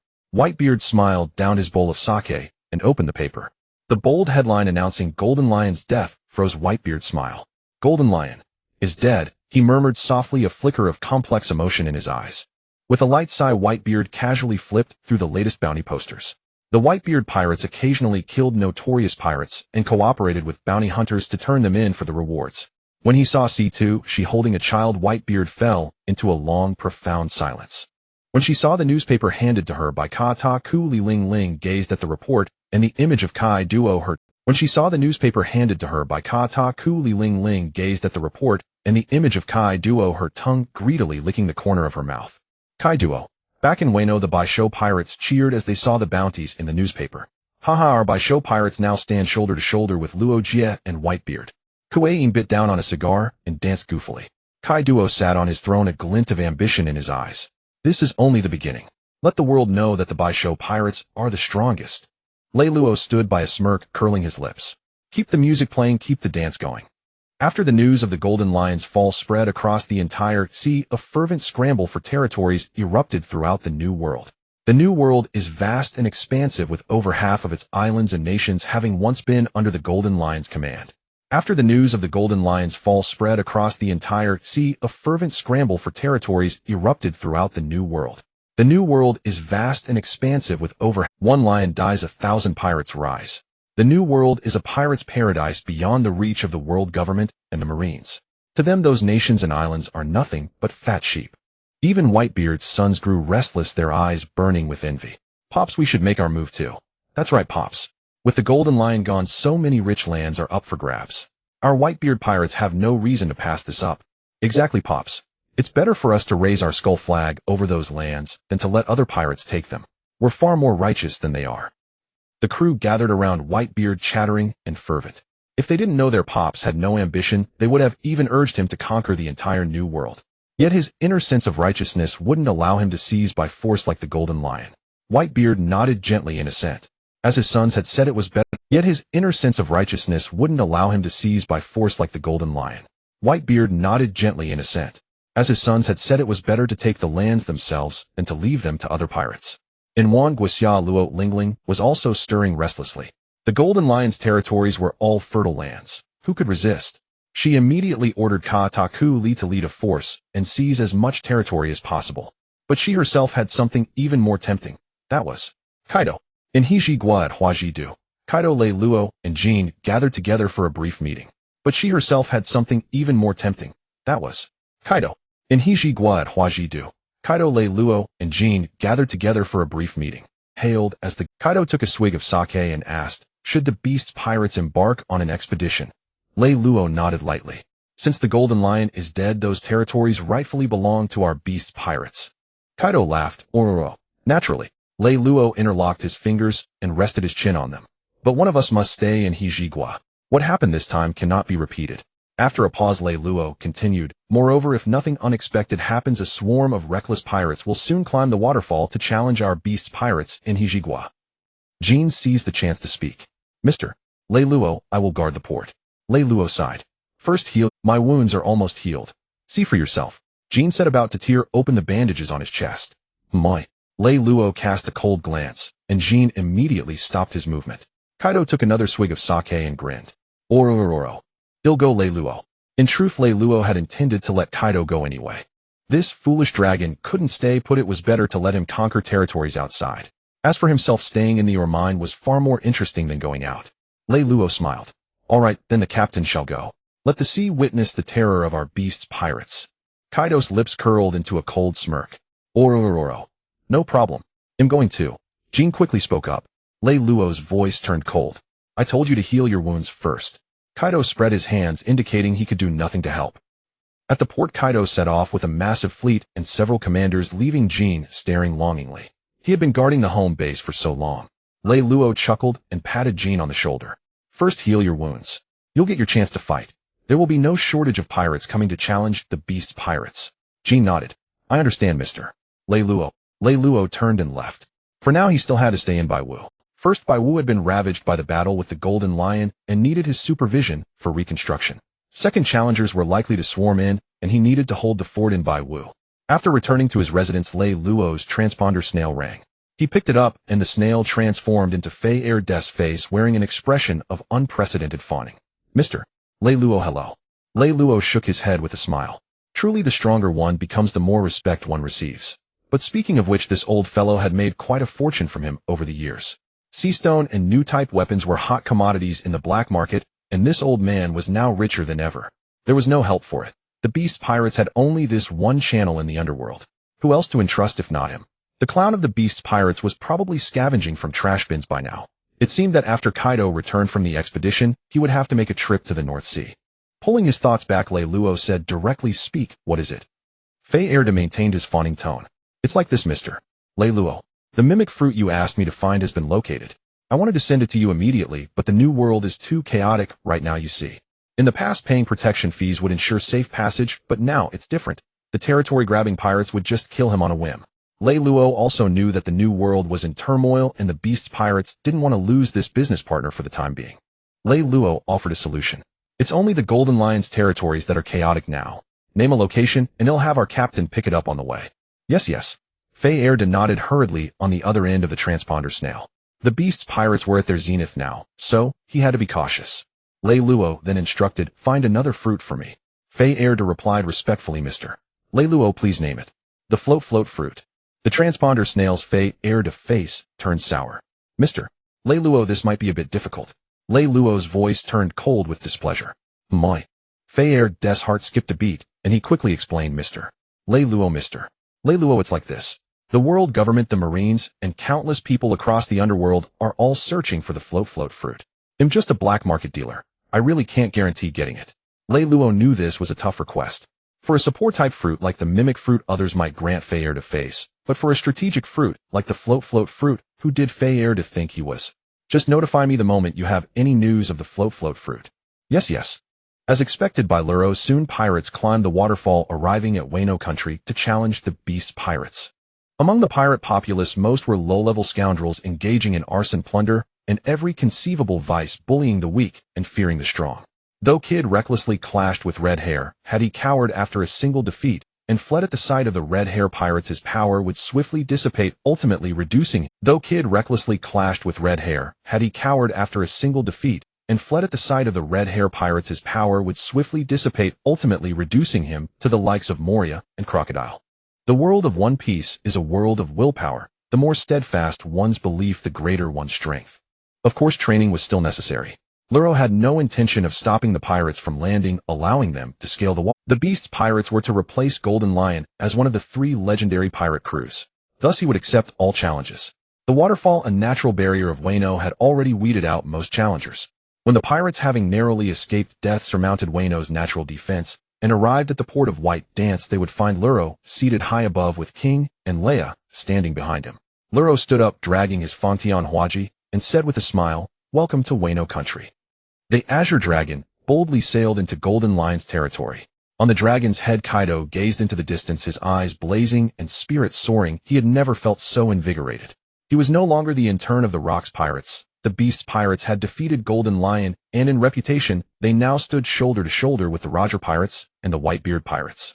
The ship approached a small island where towering flames and a pirate ship bearing a skull flag on the shore could be seen from afar. Kaido cracked his neck with a crack, chuckling, "O-R-O-R-O-R-O-R-O. Looks like someone beat the Beast's pirates to it." Kaido, however, was unperturbed. Territory wasn't about who arrived first. The Azure Dragon resolutely sailed toward the shore. Kaido leaped off the ship, first followed by executives like Engralric and Raja. As the Beast's pirates set foot on the beach, the pirates stationed there immediately surrounded them. A burly pirate with a fierce face laughed arrogantly. "Yo, where are you pirates from?" "This is..."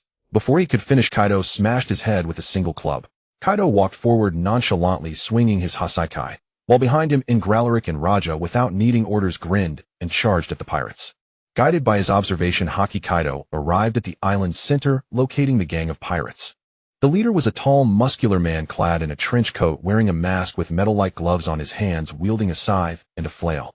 The Beast's pirates were at the peak of their fame, and the pirates immediately recognized Kaido. The crew members stared in terror at the man, exuding an oppressive aura, their lips trembling. "Captain of the Beast's pirates, Kaido." Kaido laughed, slinging his Hasaikai over his shoulder. "O-R-O-R-O-R-O-R-O. Seems you all know me." Kaido laughed, slinging his Hasaikai over his shoulder. "O-R-O-R-O-R-O-R-O." A captain named Eric stepped forward from behind Kaido, shouting angrily, "Hanafusa, what right do you have to claim the Beast's pirates' territory?" "Exactly," the other captains and crew echoed. Hanafusa was exasperated by their shamelessness. "Ridiculous. This was Golden Lion's territory. Oh, when did it become yours? Kaido, if you know what's good for you, leave with your men, or don't blame me for being rude." Eric stepped forward, spikes sprouting from his body, sneering. Oh. Kaido laughed heartily. This captain really suited his taste.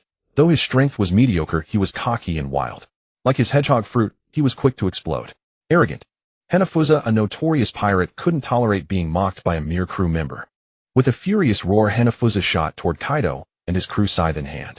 Kaido held his Hasaikai horizontally, blocking the captains who wanted to step forward, and said calmly, "Fall back. You're not his match yet." The captains and crew obeyed. Kaido grinned as he watched Hanafusa charge, only raising his Hasaikai to parry when the scythe was upon him. Clang! The collision of blade and club sparked a blinding flash, and the resulting shockwave sent a terrifying blast that made some low-level pirates squint. Hanafusa's hands went numb from the recoil, his eyes widening in shock. He was over 5 meters tall and had eaten a Zoan-type ancient Zoan devil fruit, granting him immense physical strength. Yet his attack had been effortlessly blocked. Kaido sneered. "Oh. Is that all? And you wanted me to leave? How naive." With a sudden burst of power, he knocked aside the scythe, sending Hanafusa stumbling back. Hanafusa steadied himself, then swung his flail, coating it with armament haki, and hurled it at Kaido with a roar. Kaido clenched his left fist and punched the flail, producing a crisp clang. The blackened flail was sent flying back. Hanafusa reacted quickly, sidestepping the incoming flail, a cold sweat trickling down his forehead. How could anyone have such a monstrous physique? Kaido had lost interest in playing. On his Hasaikai, dark crimson lightning crackled fiercely. He grinned. "Kid, if you don't go all out, you'll never get another chance. Don't underestimate me." Hanafusa roared, his mouth splitting open as his body rapidly expanded, transforming in an instant. Kaido's eyes lit up and he blurted out with delight, "A Zoan-type ancient Zoan." As everyone knew, he loved Zoan. In his heart, Kaido had already decided to recruit Hanafusa. In his hybrid form, Hanafusa swung his scythe again, becoming a blur as he rushed toward Kaido. "I am the Lizard King." Hanafusa triggered. Kaido's eyes narrowed, and with a single step he swung his Hasaikai in a full arc, landing a precise blow on Hanafusa. "What did you say? You were the king of Thunderbagwa?" Hanafusa's strength was likely mediocre. The so-called draw with Kaido probably occurred during Kaido's youth, otherwise Hanafusa wouldn't have been defeated by a newly sailed ace. The mastery of Conqueror's haki coding marks a clear divide among pirates. Even Luffy, who had developed Gear 4 and could foresee the future, was instantly defeated by a single strike of coded Conqueror's haki, curing his kingly addiction. Hanafusa was naturally no exception. If not for Lei Luo and Kaido's lack of upgrade, he might have been able to put up a fight against Kaido. But once Kaido had mastered Conqueror's haki coding ahead of time and used it as his basic attack, Hanafusa's defeat was sealed. The 8 precepts, wreathed in dark red lightning, came crashing down with unstoppable force. Hanafusa's hand gripping his scythe could not withstand the impact. The weapon was sent flying, spinning through the air before falling to the ground. And the 8 precepts slammed heavily into Hanafusa's chest. Ugh! Even though he hastily covered his chest with armament haki at the last moment, he could not fully withstand the terrifying strike. A sweet taste rose in Hanafusa's throat and a mouthful of blood sprayed out as he flew backward like a kite with a broken string. He smashed through countless towering trees along the way until he was finally embedded in a small hill, halting his momentum. "Captain!" Hanafusa's crew members cried out in alarm and rushed toward their captain. Kaido hoisted the 8 precepts onto his shoulder and strode step by step toward Hanafusa. Seeing this, the crew immediately blocked Kaido's path, brandishing their blades. Hanafusa freed himself from the hillside and coughed up another mouthful of cough. "Stand down." The crew members hesitated but obediently stepped aside. Holding his chest, Hanafusa seemed to be speaking to himself and also asking Kaido, "That really hurts. What was that move just now?" Kaido tilted his head and sneered, "Want to learn? I can teach you." Hanafusa furrowed his brow and asked in confusion, "You're not going to kill me?" Oro. Kaido laughed heartily, extending his broad palm toward Hanafusa. "Join my beast pirates." Hanafusa stared incredulously as if he had heard something preposterous. "Join your pirate crew." Kaido smiled and nodded. "Yes, bearing the flag of the beast pirates, you can ride freely across this sea." Ha. Hanafusa couldn't help but laugh. "That sounds pretty good. I'm almost tempted." He paused. Under Kaido's expectant gaze, Hanafusa decisively refused, "But I'm sorry, not now. I still have my own things to do." Kaido's smile vanished instantly, his eyes brimming with killing intent, and he said slowly, "Then your choice is to have me kill you now." Hanafusa smiled freely. "Even if you kill me, I would still choose the same." "Forget it." Kaido suddenly turned around carrying the 8 precepts and said indifferently, "Get lost." Seeing talent, he couldn't bear to kill. That was Kaido's old habit. Hanafusa curled his lips and smiled. "Are you Kaido snorted impatiently. "Get lost now, or it'll change my mind." Ha. Lads, let's go. Hanafusa laughed and called his crew to leave. The Beast Pirates crew gathered around Kaido, and Injalalalik couldn't help asking, "Captain, are we just letting them go like this?" Kaido waved his hand carelessly. Yeah. Seeing the crew's puzzled expressions, Kaido didn't bother to explain. He had a premonition that he and that man named Hanafusa would meet again. Kaido smiled and patted Injalalik's shoulder. "First go plant our Beast Pirates skull flag on the island, then we'll have a banquet." Injalalalik nodded in agreement. "Yes, Captain." By the way, Kaido seemed to remember something, scanning everyone with his dragon eyes and warning sternly, "Don't tell the vice captain about this, understand?" The crew members nodded hurriedly. Meanwhile, Hanafusa and his crew had retreated to their ship. Gazing toward Kaido's direction on the island, Hanafusa murmured to himself, "Kaido, we will meet again." What Kaido didn't know was that he was backstabbed by the newsbird. A belated newsbird had failed to capture their battle, only snapping a photo of Hanafusa sailing away from the Beast Pirates, Blue Dragon. Coupled with the newspaper editor's creative writing, a brand new headline made the front page: Beast Pirates Captain Kaido clashes with Lizard King Hanafusa over territory in the New World. Hanafusa, though defeated, escapes unscathed. The land of Wano White Dance. Reylo had lost count of how many pirates he had killed in the past few days.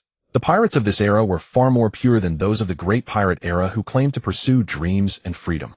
Current pirates were true pirates seeking wealth, fame, and power. The Beast Pirates' towering reputation, the wealth of Wano's weapon factory, and the territory of Wano. All they needed to do was defeat the Beast Pirates, and they could have all three. At the harbor, a cold gleam flashed as Reylo, wielding his Fontian Huaji, beheaded a pirate captain in one stroke. Seeing this, the remaining crew immediately knelt and kowtowed out of fear, their movements so fluent that they showed no time to mourn their just dead captain. Reylo was used to it. Pirates were like that. If their captain had won, they would have rushed into Wano to enjoy the spoils. Ahar, Vice Captain, take them back to the Udon mining camp and hand them over to Kulu. Yes, sir. Ahar led the crew, escorting the pirates to the mines. Waste not, want not, right? Mr. Reylo. Jean beside him hesitated. Reylo smiled calmly. Just say what you want. Jean hesitated for a moment, then asked tentatively, "I mean, my injuries have healed. Can I handle the next pirate?" Reylo nodded with a smile. "All right, I'll leave it to you then." This guy was a real tank. A nearly fatal wound, and he had recovered so quickly. In the waters below Wano, a pirate ship lingered, gazing at the towering waterfall reaching into the clouds. One of the pirates ran up to a burly man in a black military uniform and asked tremblingly, "Sir, do we really have to climb this waterfall? I saw many wrecked ships floating." Before he could finish, the burly man, with a surprisingly youthful face, pressed one hand on the pirate's head and crushed it like a watermelon, bursting it. The red and white matter stained his white gloves. The man's face twisted into a cruel smirk. "He'll say it again. You just need to do as I say." The pirates aboard the ship witnessed this scene, their throats constricting with difficulty. This was a 14-year-old who had single-handedly annihilated an entire nation, a figure of extreme brutality. Climbing this waterfall was a perilous endeavor with 9 deaths for every survival. To defy orders meant certain death. There seemed to be no choice left. The helmsman gritted his teeth and steered the pirate ship toward the waterfall. At the White Dance, Coast King wiped his blade Enma as he prepared to face the day's challenge. Not far behind, Reylo, wearing sunglasses, lay back leisurely in an old rocking chair, swaying gently. Seeing King's demeanor, he found it somewhat amusing. This poor child had suffered. Ever since he fought Kinemon and Ashura Doji during the invasion of Wano 2 years ago, he had been stuck in Wano ever since. Kaido had gone on an expedition without him, and Reylo had traveled to the West Sea without him either. After guarding the land for so long, he finally saw an invader approach, only to realize it was Golden Lion. "Here they come." Reylo's eyes flickered with a crimson glow, a faint, ambiguous smile curling at the corners of his lips as he gazed toward the waterfall. King mirrored the same expression. From the waterfall, a pirate ship emerged with a towering figure standing at the bow. The massive figure then stomped hard, leaped high into the air, and the ship crashed heavily onto the ground. Reylo sat up, squinting as he scrutinized the newcomer. Black military uniform, long yellow hair, a tall and robust build, and a face that was both youthful and defiant. Douglas Bullet. Bullet paid no heed to the pirate's fate. After scanning Reylo and King, he found they were not his targets and bellowed, "Where is Kaido? Come out." The next moment, a torrent of Conqueror's haki like the inferno of hell erupted from Bullet's body. The pirates, who had barely survived the climb up the waterfall and were kicked to the ground by Bullet, struggled to rise, only to froth at the mouth, roll their eyes, and lose consciousness, collapsing in a faint. But he had chosen the wrong place to be arrogant. Even without Reylo's intervention, King's body surged with a formidable Conqueror's haki, which collided fiercely with Bullet's. The two torrents of Conqueror's haki transformed into semi-transparent veils crashing against each other, straining, neither yielding. In the end, both were evenly matched, the veils shattering into specks of starlight that dissipated into the air. Bullet stared at King, his battle spirit ablaze, a defiant grin curling on his lips. Not bad. King flapped his wings and slowly flew to a position before Bullet, speaking coldly. You're not bad either, but Wano is no place for your rampage. With that, King suddenly drew his blade, the flames on his back vanishing in an instant. He darted toward Bullet like a phantom. Come on. Bullet roared with excitement, his right fist coated in jet-black armament hockey. He stomped the ground, launching himself like a cannonball toward King. Boom. The blade and fist collided with a thunderous impact, the residual force rippling outward in concentric rings, lifting Lei Luo's stylish fringe. King and Bullet pushed harder, but neither could overpower the other. Both furrowed their brows, then relaxed. Their opponent's strength had exceeded their expectations. Yet, that was even better. Their battle spirit was fully ignited. Simultaneously, they leaped back to create distance.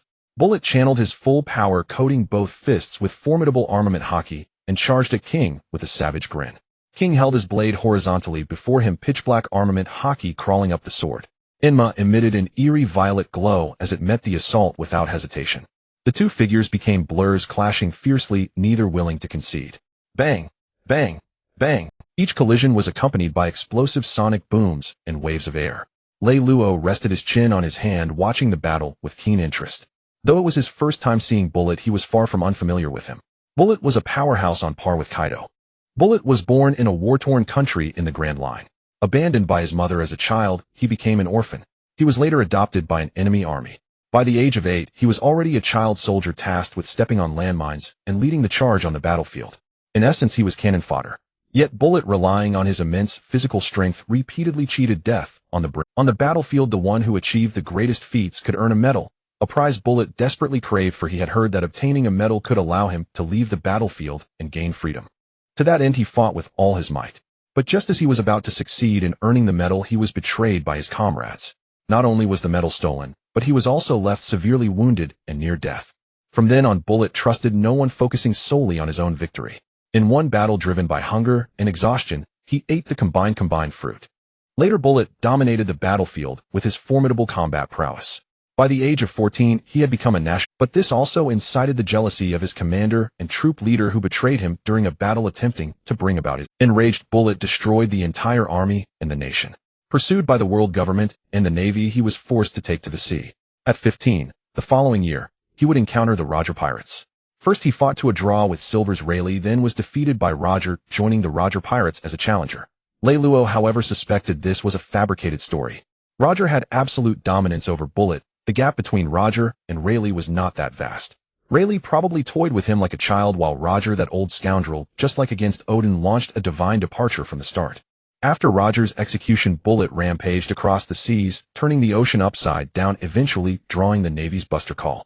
The legendary duo Sengoku and Garp joined forces to send the 22-year-old Bullet into Impel Down.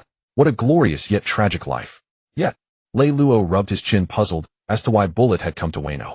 In truth, Lei Luo did not know that Bullet was actually seeking the Roger pirates. He no longer trusted so-called companions, he believed only in his own strength, and aimed to become the strongest in the world.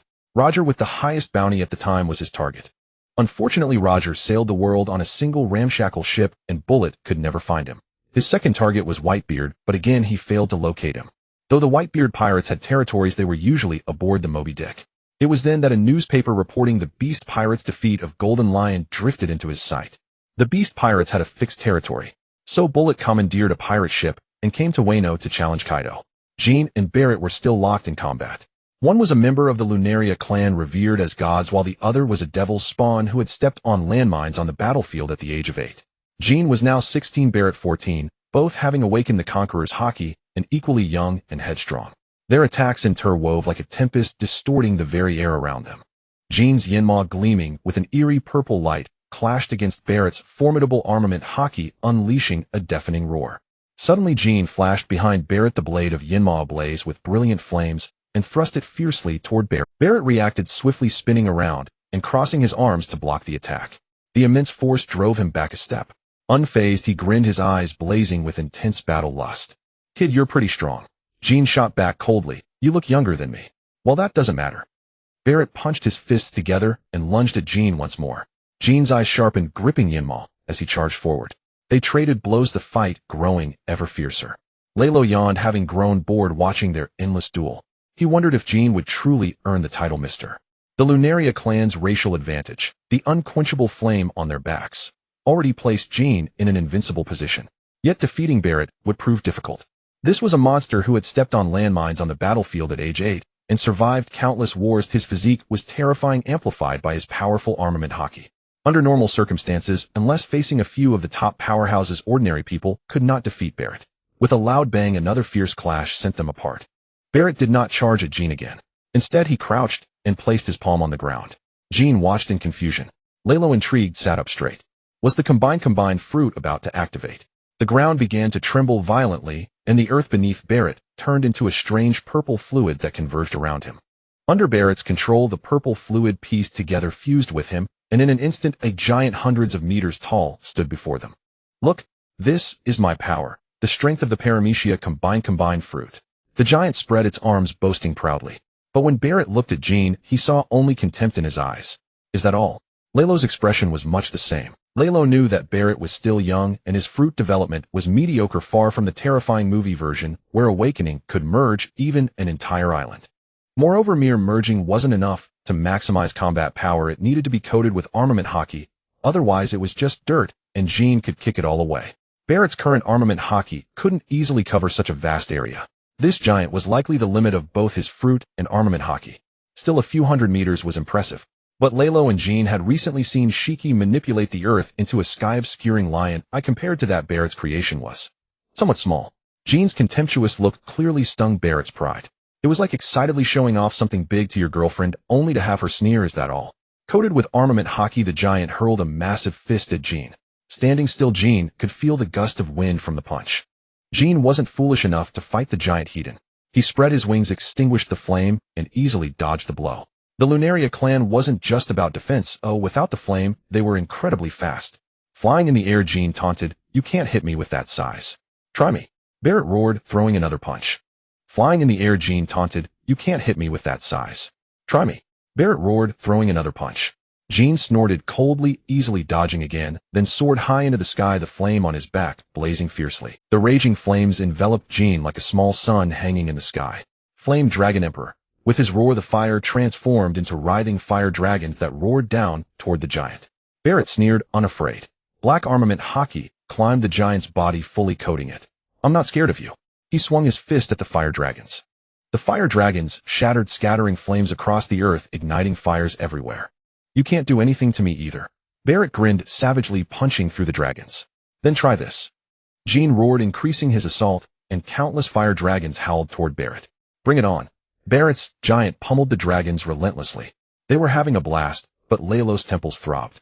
One was setting fires, the other spreading them. Were they fighting or trying to burn down his white dance?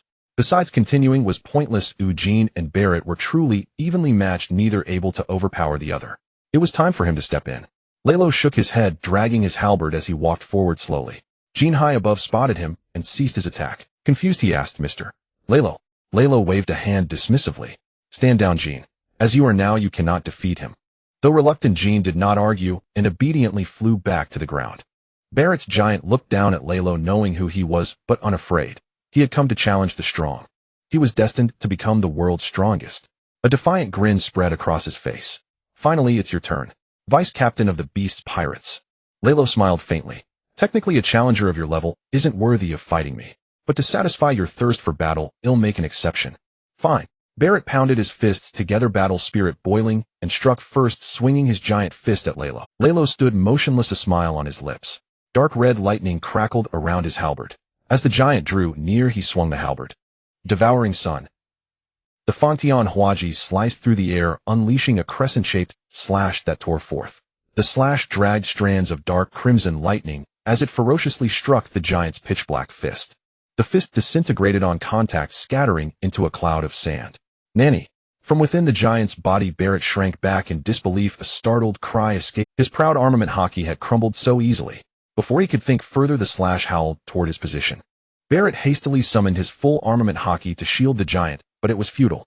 The giant shattered inch by inch, and the slash pressed forward unyieldingly, landing before Barrett. "Ugh!" Barrett spat out a mouthful of blood, his eyes nearly rolling back as he flew backward like a broken kite. He flew an unknown distance until the sword energy vanished, halting his momentum. Falling to his knees, he supported himself with one hand and coughed up another mouthful of blood. Flames seemed to burn in Jean's eyes. An attack infused with Conqueror's haki. When would he ever learn such a technique? Lei Luo dragged the Fengtian Huaji, and slowly, seeing this, Barrett sat down carelessly on the ground and wiped the blood from his mouth. So strong. So this is the pinnacle of the seas. One move. Just one move. He had no power to resist and was utterly defeated. What a vast chasm. He had truly been a frog in a well, underestimating this sea. And this was only the beast pirate's vice captain. Barrett's fiery gaze fell on Lei Luo, showing neither resentment nor fear. He knew his fate was sealed. The loser speaks no words. The challenger who loses should die. That was the rule the battlefield had taught him. Dying at the hands of such a strong foe was better than being betrayed by comrades. Lei Luo smirked, chuckling. Pretty tough, huh? Still conscious. Barrett felt no fear of death. His eyes remained defiant. I'm going to become the strongest man in the world. Lei Luo's brow furrowed for a moment, then relaxed, a mischievous grin curling at the corner of his mouth. It would be a shame to let you die now, kid. If you haven't had enough, carry the beast pirate's skull flag and raise hell on the sea. Barrett curled his lip in disdain.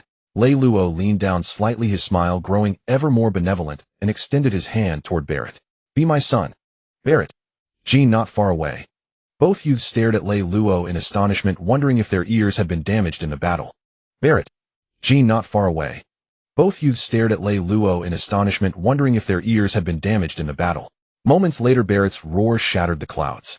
Don't joke around. In the end, Barrett decided to stay in Wano and join the beast pirates as a challenger. What Lei Luo regretted was Barrett wouldn't even call him dad. Lei Luo didn't understand. Why was Whitebeard's success rate so high?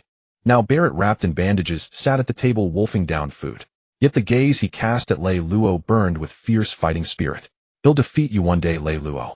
Lei Luo smiled and gestured with his thumb toward Laya beside him. You'll have to wait in line. There's someone ahead of you who also wants to beat me.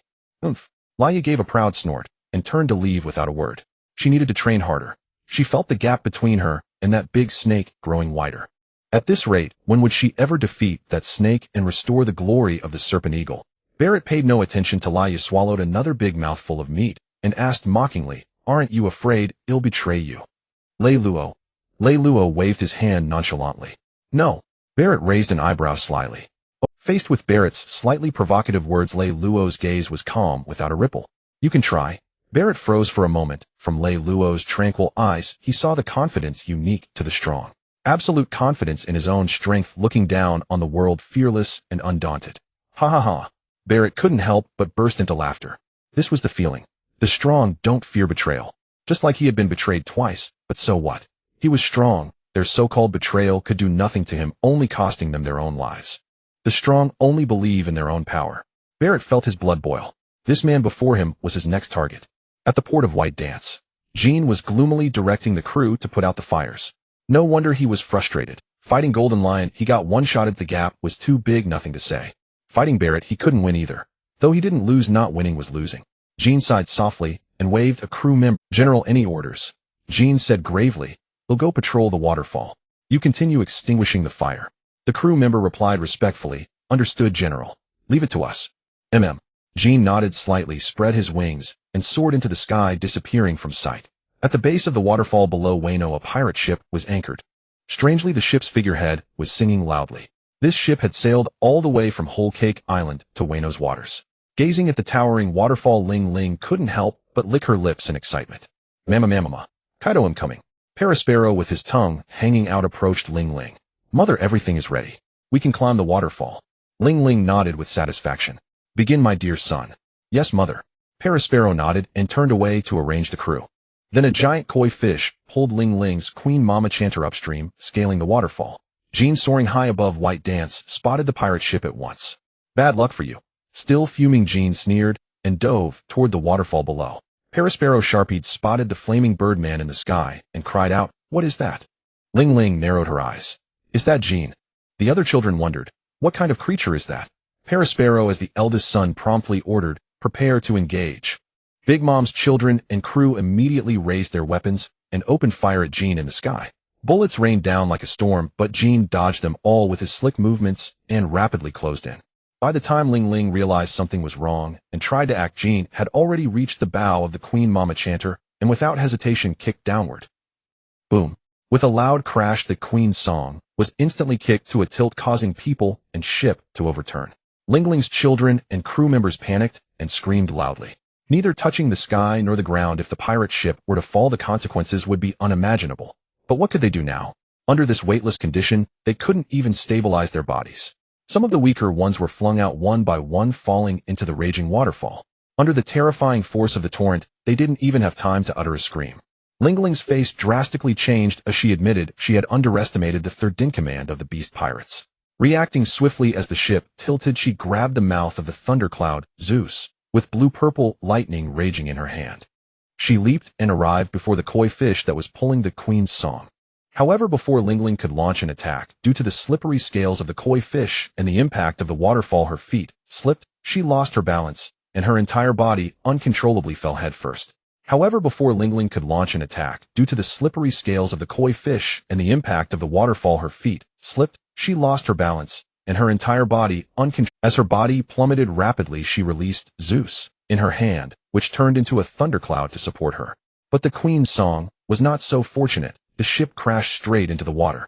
Ling Ling clenched her silver teeth so hard they nearly shattered. Since she set sail at the age of 5, she had never suffered such a great loss. No, she had never encountered such a thing since birth. Even the giant chieftain of Elbaf had been defeated by her.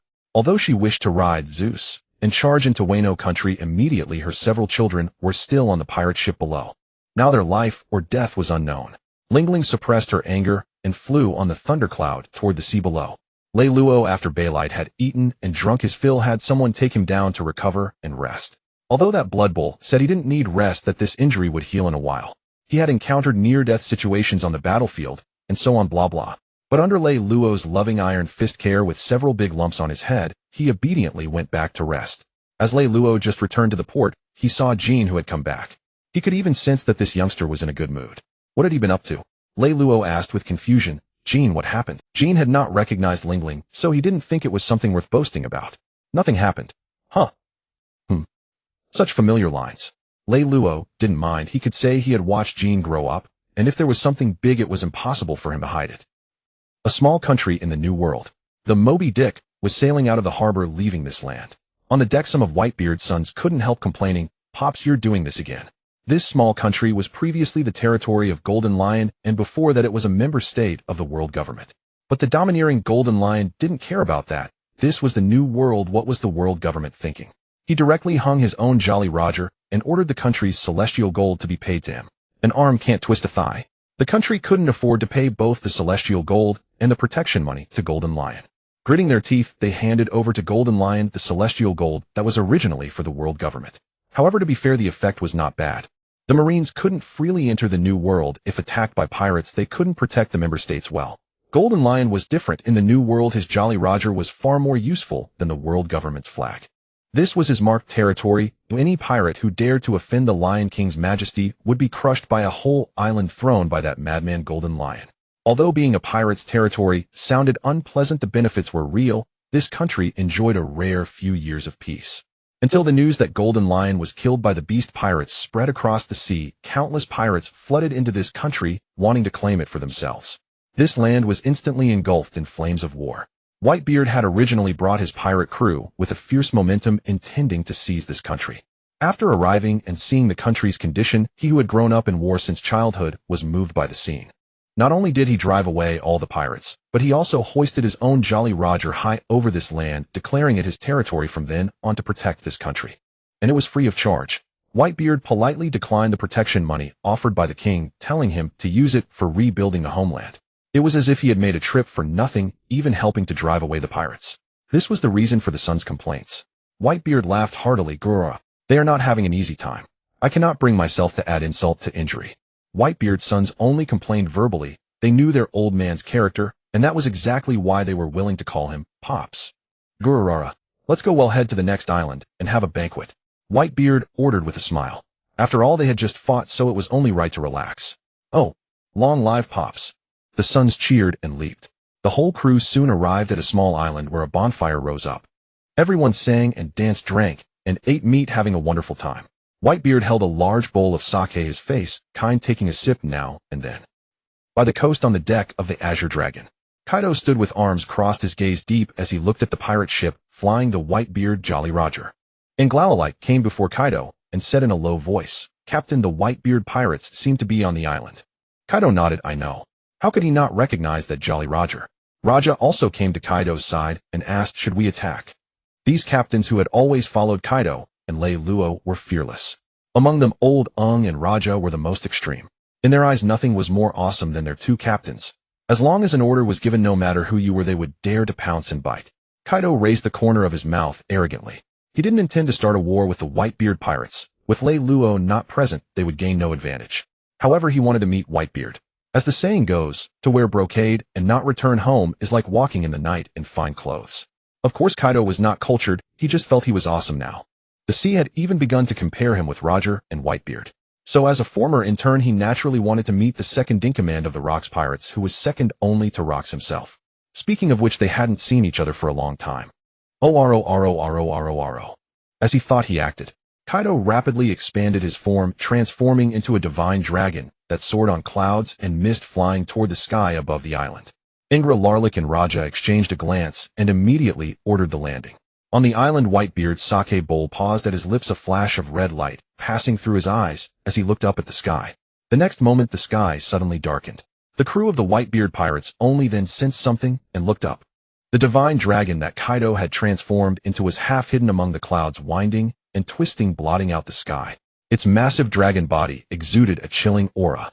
The 14-year-old Marco, fearless as a newborn calf, transformed into an undying phoenix wreathed in ghostly blue. The 14-year-old Marco, fearless as a newborn calf, transformed into an undying phoenix wreathed in ghostly blue flames, flapping his wings to fly up. Whitebeard drained the bowl of sake in one gulp, then casually grabbed the supreme-grade sword Cloud Slicer beside him. "Marco, all of you stand back!" Whitebeard roared. Marco halted his movement, and together with the crew quickly retreated, as ordered, leaving the battlefield to their father. Kaido, seeing that blue fire chicken from the sky, suddenly regretted not bringing Jean along. Next time for sure. Dragon breath. Kaido let out a dragon's roar, and the next moment a torrent of blazing fire spewed from his mouth, pouring down toward Whitebeard. Whitebeard clenched his right fist, a milky white aura enveloping it. Watching the roaring pillar of fire, he casually punched out. The atmosphere instantly twisted and tore, emitting a sound like shattering glass. A powerful shockwave surged toward the pillar of fire. The two collided, erupting in a deafening roar. The fire was abruptly severed, scattering into countless sparks. Not surprised by the failure, Kaido showed no astonishment. If it had succeeded, he would have doubted his own existence. Kaido immediately transformed into his dragon-human form, raised the 8 precepts high with both hands. The club was wrapped in violent dark red lightning, and he descended with a splitting force, striking down at Whitebeard. Neo Gate. A flicker of surprise passed through Whitebeard's eyes. Had this brat Kaido also mastered the technique of imbuing Conqueror's haki? But then again, it made sense. Otherwise, the beast pirates could not have taken down that lion Shiki. Whitebeard stomped his feet, cracking the ground instantly. Gripping his glaive, he swung it upward from below the blade, also wrapped in dark red lightning. Boom! The 8 precepts and Cloud Slicer collided fiercely in midair. No contact. A clash of Conqueror's haki. Between the blade and club, dark red lightning raged. The two hakis clashed and entangled, neither yielding. The mere shockwave unleashed a terrifying blast that swept the surroundings, uprooting trees and shattering rocks. Above, endless dark red lightning writhed like mad snakes. Under the pull of the two hakis, the clouds were torn apart. Except for some veteran crew members who had seen Whitebeard clash with Roger or Golden Lion Shiki, the rest stared at the sky in shock. The sky is splitting. The Beast Pirates crew members rushing toward the dragon stopped in their tracks, all looking up at the sky. Though the battle with Shiki was not long ago, no matter how many times they witnessed such ultimate power, their hearts could not help but tremble. Larlik gazed with longing and murmured, "I wonder when I can master such power." Hearing this, Raja immediately sneered, "Dream on, you don't even have Conqueror's haki." Larlik raised the corner of his mouth confidently. "I will. Lions are the kings of beasts." "Bullshit." Raja roared angrily. "Tigers are the kings of beasts." Old Ung sneered disdainfully. "Just a big kitty." Raja's eyes widened in fury. "What did you say, you golden retriever? Who are you calling a golden retriever?" The lion and tiger glared with killing intent, both rolling up their sleeves as if ready to engage in a lion-tiger fight at any moment. Matty Tao couldn't take it anymore. He strode up angrily and gave each of the two big cats a punch on the head, raising 2 lumps. Cut it out. Matty Tao clapped his hands. Really all you do is argue day in and day out. Don't you see the situation? Hurry up and join the captain. The two nodded frantically like cats. The little hedgehog behind them swallowed hard, not daring to breathe. He, however, thought this guy who had awakened Conqueror's Haki was more reliable than those 2 big cats. After exchanging a blow, Whitebeard and Kaido tacitly refrained from attacking further, their weapons thudding heavily to the ground. By then Old Ung and Raja had led the Beast Pirates crew over. The 2 groups of pirates quickly drew their weapons. Whitebeard swept his tiger-like eyes over the crew, twirled his glaive, and pointed the blade at Kaido. Gura la la la la. Kaido, have you come to fight my Whitebeard pirates? Kaido truly had no intention of fighting. He couldn't win. Neither he nor his crew. After the battle in Wano, he knew there was still a gap between him and Shiki. And on the rocks, pirates, Whitebeard was slightly stronger than Shiki. He was just here to show off. Kaido slung the 8 precepts over his shoulder and laughed boisterously. Oh. Don't be nervous, Neogate. I'm not here to start a war. Whitebeard put away his weapon and said coldly, Then what are you here for, you little brat? He was not afraid of war, but it was best to avoid it. He didn't want his sons to get hurt. Kaido said casually, Came to crash the party. Crash the party. Whitebeard frowned. Kaido nodded matter-of-factly. Yeah, we haven't seen each other in so long. Shouldn't we have a banquet when we meet again? Seeing Whitebeard's silent, Kaido continued, You Whitebeard can't even afford a banquet, can you? Whitebeard's expression shifted slightly. His family's finances were in deep. His crew was different from others. They didn't plunder. He often mooched his own drinking money off his kids. But as the second-in-command of the Rocks Pirates, how could he lose face in front of an intern? Whitebeard snorted. What nonsense are you talking, you little brat? Then he turned to his crew and shouted, Kids, prepare another. The crew said nothing. Their father needed face, and so did they. The bonfire destroyed by the earlier battle was rekindled. The 2 captains, Whitebeard and Kaido, sat facing each other, each with a large bowl of sake before them. Whitebeard picked up his bowl and said grumpily, Drink. Kaido, the heavy drinker, didn't stand on ceremony and brought the bowl to his lips. Uffed. Kaido took a sip and immediately spat it all out, spraying Whitebeard's face. What kind of garbage sake is this? So awful. Whitebeard's face darkened. Kaido. Ma Ditao acknowledged and turned away. The Azure Dragon set course for the island agreed upon with Felt. Butte. Even without counting the Golden City within Stussy's world, the new weapons from the arms factory, the sea stone from the mines, and the new alloy researched by Queen. Each one is like a money printing machine. Even the world government and the Marines secretly purchased sea stone and alloys from Felt. Kaido's palate had become so spoiled that even a drunkard couldn't stomach this wine. Whitebeard watched the spat-out wine with a pang of regret, and a murderous intent surged. Didn't they know how poor he was? Even when he went to the tavern, he always mooched drinks off his sons. He himself was a connoisseur of fine liquor. Did they know how long he had aged this wine? Damn Kaido. Sensing the temperature around him drop several degrees, Kaido grinned and waved his hand. Don't get so worked up. Before Whitebeard could explode, Kaido shouted to Enjalalik and Raja. Old and Raja, go bring up the fine wine and meat from our Azure Dragon. Aye, Captain. The 2 replied, and led their men to the Azure Dragon to fetch the food and wine. Before long, Old N and Raja had carried up the fine wine and meat. The Whitebeard pirates weren't so poor that they couldn't afford meals, but pirates could never save money. Like college students, they splurged when their allowance came at the beginning of the month, and by the end they couldn't even afford instant noodles. The Whitebeard pirates were probably no different. Now that the Beast Pirates' relief supplies had arrived, the 2 groups who had been at each other's throats were now arm in arm. Kaido opened a jar of specially packaged wine and poured a bowl for himself and Whitebeard. Ignoring Whitebeard's sour expression, Kaido casually put an arm around Whitebeard's neck and brought the bowl to his lips. Come, Newgate, try this wine brewed by our vice captain using the traditional method from his hometown. Whitebeard had just been rebuked for his inferior wine and had it spat in his face, so he was determined to resist the bowl. But the tempting aroma of the wine seduced the wine bug in his belly, and he couldn't help but take the bowl and take a small sip. In an instant, Whitebeard's eyes widened slightly, his furrowed brow relaxed, and a hint of approval appeared. This wine is quite interesting. Delicious. Kaido saw this and laughed triumphantly. Oro. What do you think, Newgate? Not bad. Whitebeard took another big gulp. Indeed, it was a rare vintage. No wonder that brat Kaido had turned up his nose at it. Kid, give me a few jars. Kaido quickly shook his head. No way. Let me tell you, my vice captain only brewed a few jars of this, and I usually don't even touch them. TCH stingy.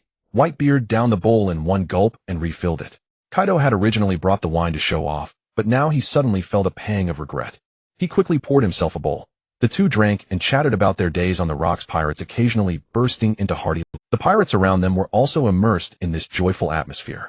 The earlier tension had vanished, replaced by everyone sat together feasting on meat and gulping down wine as if they had forgotten they belonged to different crews. After a few rounds of drinks, Whitebeard suddenly asked, "How did Stussy end up in the Beast Pirates, and what's the story with that child?"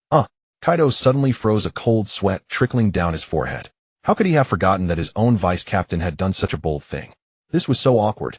But Kaido firmly stood by his vice-captain, declaring with righteous indignation, "Give up hope.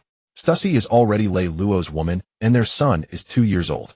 Whitebeard cast a cold glance at Kaido, but said nothing, merely lowering his head to take another bowl of wine. As time passed, the banquet drew to a close.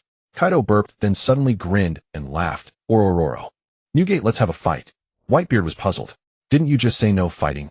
Kaido knew he probably couldn't beat Whitebeard now. But being unable to win and being afraid to fight were two different things. Kaido knew he probably couldn't beat Whitebeard now. But being unable to win and being afraid to fight were two different things. He wanted to see how far he was from this man. Whitebeard was taken aback for a moment, then burst into laughter. "Gururara, just what I wanted. I want to see how much you've grown, you little brat." A full-scale battle between crews might risk his sons getting hurt. But in an unknown duel, Whitebeard feared no one. With that, Whitebeard slowly rose, radiating an immense aura, the cold gleam of his naginata flashing. Kaido was not to be outdone. His muscles tensed, and he raised his spiked club high. Their auras surged as if the very air around them was ignited. "Everyone back to the ship." Both shouted simultaneously. The surrounding pirates quickly ran toward the shore, vacating the island for their duel. Sensing that all his sons were back on the ship, Whitebeard laughed heartily. "Gururara, kid, I won't go easy on you. Be careful not to get yourself killed." Kaido curled his lips arrogantly and retorted, "Orororo. Watch out, or he'll smash you to death." With that, Kaido's Hasaikai crackled with dark red thunder, and he swung the mace to launch a preemptive strike. Whitebeard, wielding Murakamajiri, laughed and charged forward. Well met. Far away in Wano, Lei Luo had no idea that that foolish dragon Kaido had gone to duel Whitebeard. He now had a new formidable enemy to deal with. Beneath Wano, the Queen Mama Chanter had luckily not capsized. However, Linlin's children and many crew members had been thrown into the sea. The wealthy Linlin had given each of her children a devil fruit, so they became completely helpless in the water. But the other crew members were not. Linlin cared little for the lives of those crew members and ordered them to retrieve her children. Fortunately, after a search, all her children were rescued safe and sound. As for the crew members still struggling in the water, Linlin had no time to bother with them. Now she only wanted to storm Wano. The pirate ship prepared to set off again, climbing the waterfall. This time Linlin did not stay on the ship, but rode on the thundercloud Zeus. In Baiwu of Wano country, 2 lounge chairs sat side by side. Lei Luo and Jean reclined on them, basking in the sunlight with utter contentment. Beside them, kneeling maidservants poured wine and gently massaged them, serving with utmost devotion. These beautiful maidservants were either women of Wano country or beast-eared girls from Zo Island. The Wano maids wore kimonos, while the beast-eared girls from Zo wore JK uniforms. Lei Luo raised his cup, took a light sip, and let out a satisfied sigh. The joy of life was no greater than this. Now the native inhabitants of Wano country could be described as men enslaved and women exploited. Why do you think Lei Luo didn't fully ban the women of Wano from wearing kimonos? It wasn't solely because the attire appeared lewd, it was mainly to satisfy his twisted sense of conquest. Only the natives of Wano wore such clothing. Lei Luo wanted the men of Wano to see at a glance that their wives and daughters were being debased. In truth, it couldn't be considered debasement, for the women of Wano were willing. Because the entire nation of Wano was served. Jean, clearly unaccustomed to such treatment, his usually stoic face flushed as he protested, "Mr. Lei Luo, I don't need to be attended to."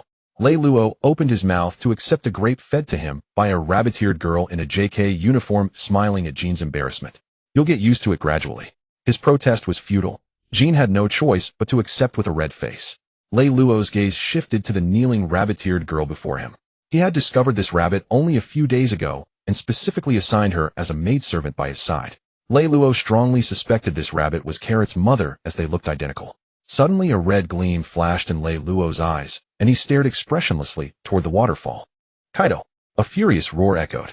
In the sky, a tall figure stood atop a mass of black thunderclouds, a massive blade slung over her shoulder, gazing down at Lei Luo and Jean like a queen. Charlotte Linlin. Lei Luo was taken aback. Was a young big mom this stunning? Her pink wavy hair cascaded to her shoulders. She had a delicate face, large star-like eyes, long lashes slightly upturned, a high-bridged nose, and a passionate crimson lip beneath it. Just standing there, she exuded the aura of a boss, her brows radiating confidence and dominance, an undeniable majesty, while also possessing the Just standing there, she exuded the aura of a boss, her brows radiating confidence and dominance, an undeniable majesty, while also possessing the charm of a mature woman. What a beautiful big woman. Lei Luo saw Linlin as still having lingering charm. Forget it. If he had time traveled 20 years earlier, it might have been different, but now Linlin had many husbands and children. Linlin was a true queen, unlike the so-called empresses in web novels.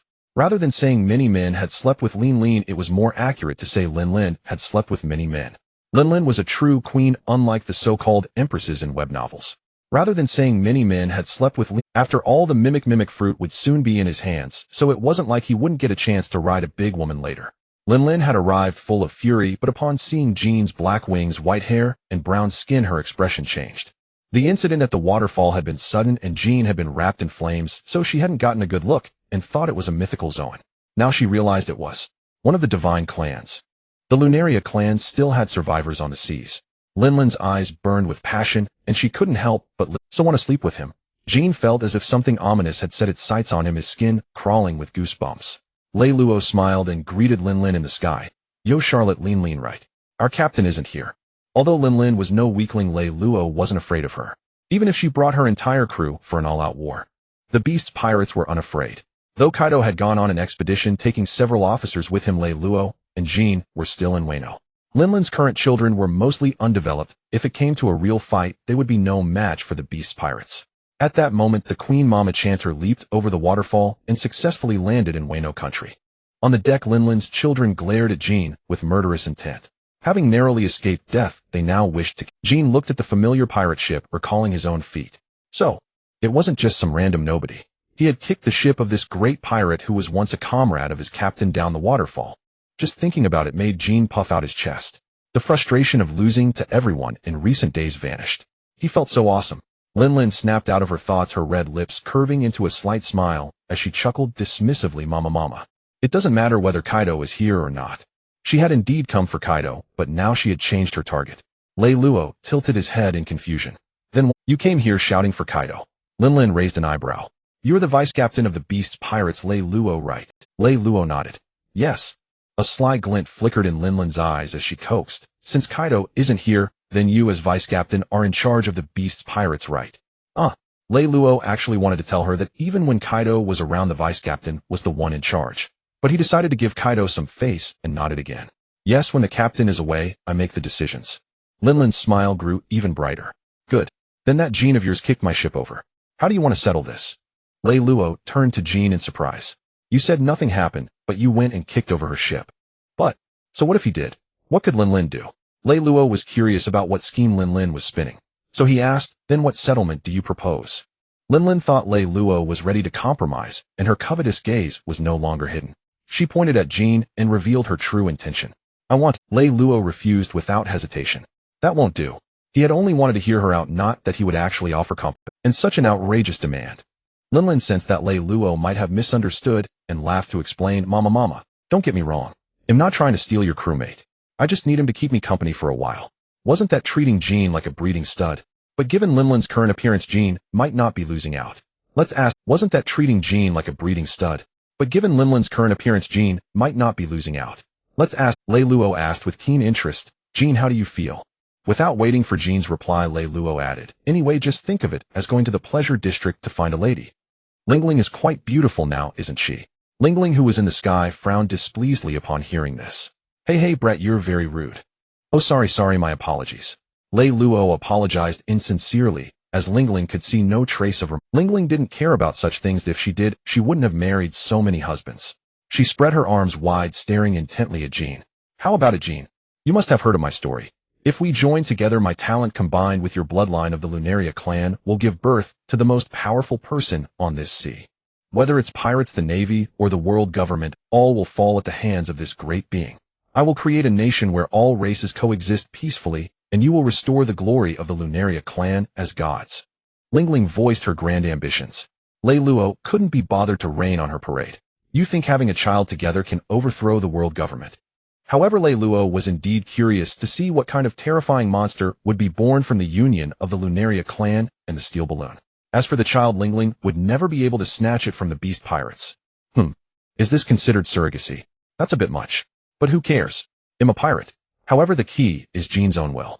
Jean remained expressionless. It wasn't the first time he had heard such words. Last time Golden Lion came and made a similar offer. This time Jean gave the same answer, sounds great, but I refuse. Reylo spread his hands indicating he couldn't help. Sorry about that really. Lingling's face darkened instantly, and she stared at Jean with a hostile gaze. Do you know what you're saying? A surging wave of Conqueror's haki erupted from her body, pressing directly toward Jean. I said I refuse. Jean retaliated by unleashing his own Conqueror's haki, clashing fiercely. The two hakis met in midair, conflicting and compressing, generating a dense web of dark red lightning. Conqueror's haki. You have it too. Lingling was momentarily stunned, then licked her lips in excitement, her gaze toward Jean growing more satisfied and greedy. That's not for you to decide. Lingling's Conqueror's haki erupted even more violently, overwhelming Jean's and completely suppressing it. Reylo raised an eyebrow slightly. It was no surprise that Jean's Conqueror's haki couldn't match Lingling's. The young Lingling was nothing like the old hag. Reylo clearly remembered what the young Big Mom had said when she met Kaido. She was a woman who would become the king of the world. Lingling grabbed Prometheus, and the fireball turned into a small sun, blazing fiercely. Today you're coming whether you agree or not. Heavenly fire. A scorching pillar of fire tore through the sky, hurtling toward Reylo and Jean. Reylo reached out to stop Jean from stepping forward. Let me handle this. You're no match for this woman. Jean felt first Golden Lion, who he couldn't beat. Then Barrett, though he didn't lose, he couldn't win. Now Lingling also unbeatable. Reylo had no time to comfort the kid by saying that he was just playing in the top-tier matches. By the way, are you underestimating me too much, Lingling? I'm still here. Fire burst from Reylo's mouth, and a scalding pillar of flame shot out. Flame chi. Boom. The two pillars of fire collided in the air, flames spreading in all directions with the blast from the impact. Baiwu is on fire again. Lingling's attack was blocked. She narrowed her eyes and studied Reylo, the vice-captain of the Beast Pirates. Are you really going to start a war between our two crews over such a trivial matter? Reylo picked his ear indifferently. If he's willing, then I have nothing to say. But his tone shifted. Reylo curled his lips defiantly and sneered. If he doesn't want to, no one can force my comrade to do anything against his will in front of me. Including you. Although Jean knew Reylo would never hand him over to this woman, his heart still trembled hearing those words. Lingling suddenly laughed and raised an eyebrow. Then try to see if you can protect him. Pirates have their own rules if you want some. Lingling gripped Napoleon tightly with both hands, swept the long sword horizontally, a cold gleam cutting through the void, and a crescent-shaped slash shot out. Ikoku. Reylo grabbed the halberd beside him and sneered, try it then.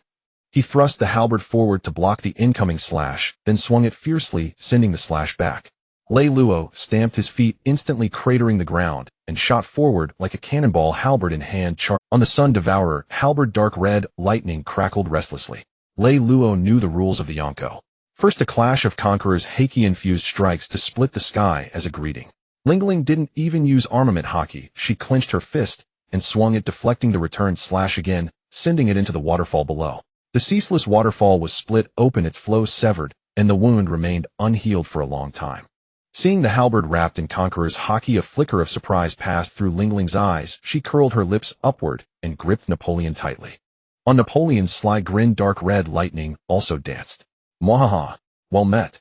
Lingling rode the thundercloud, Zeus diving down. The next moment, Reylo's and Lingling's weapons clashed in midair, producing a deafening roar.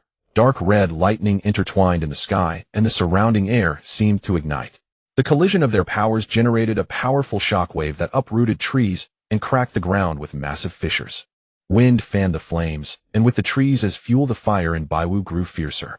Even the clouds were scorched into a fiery sunset. But the clouds had other business now. They obligingly parted to both sides. They understood, they always did. They were splitting apart again.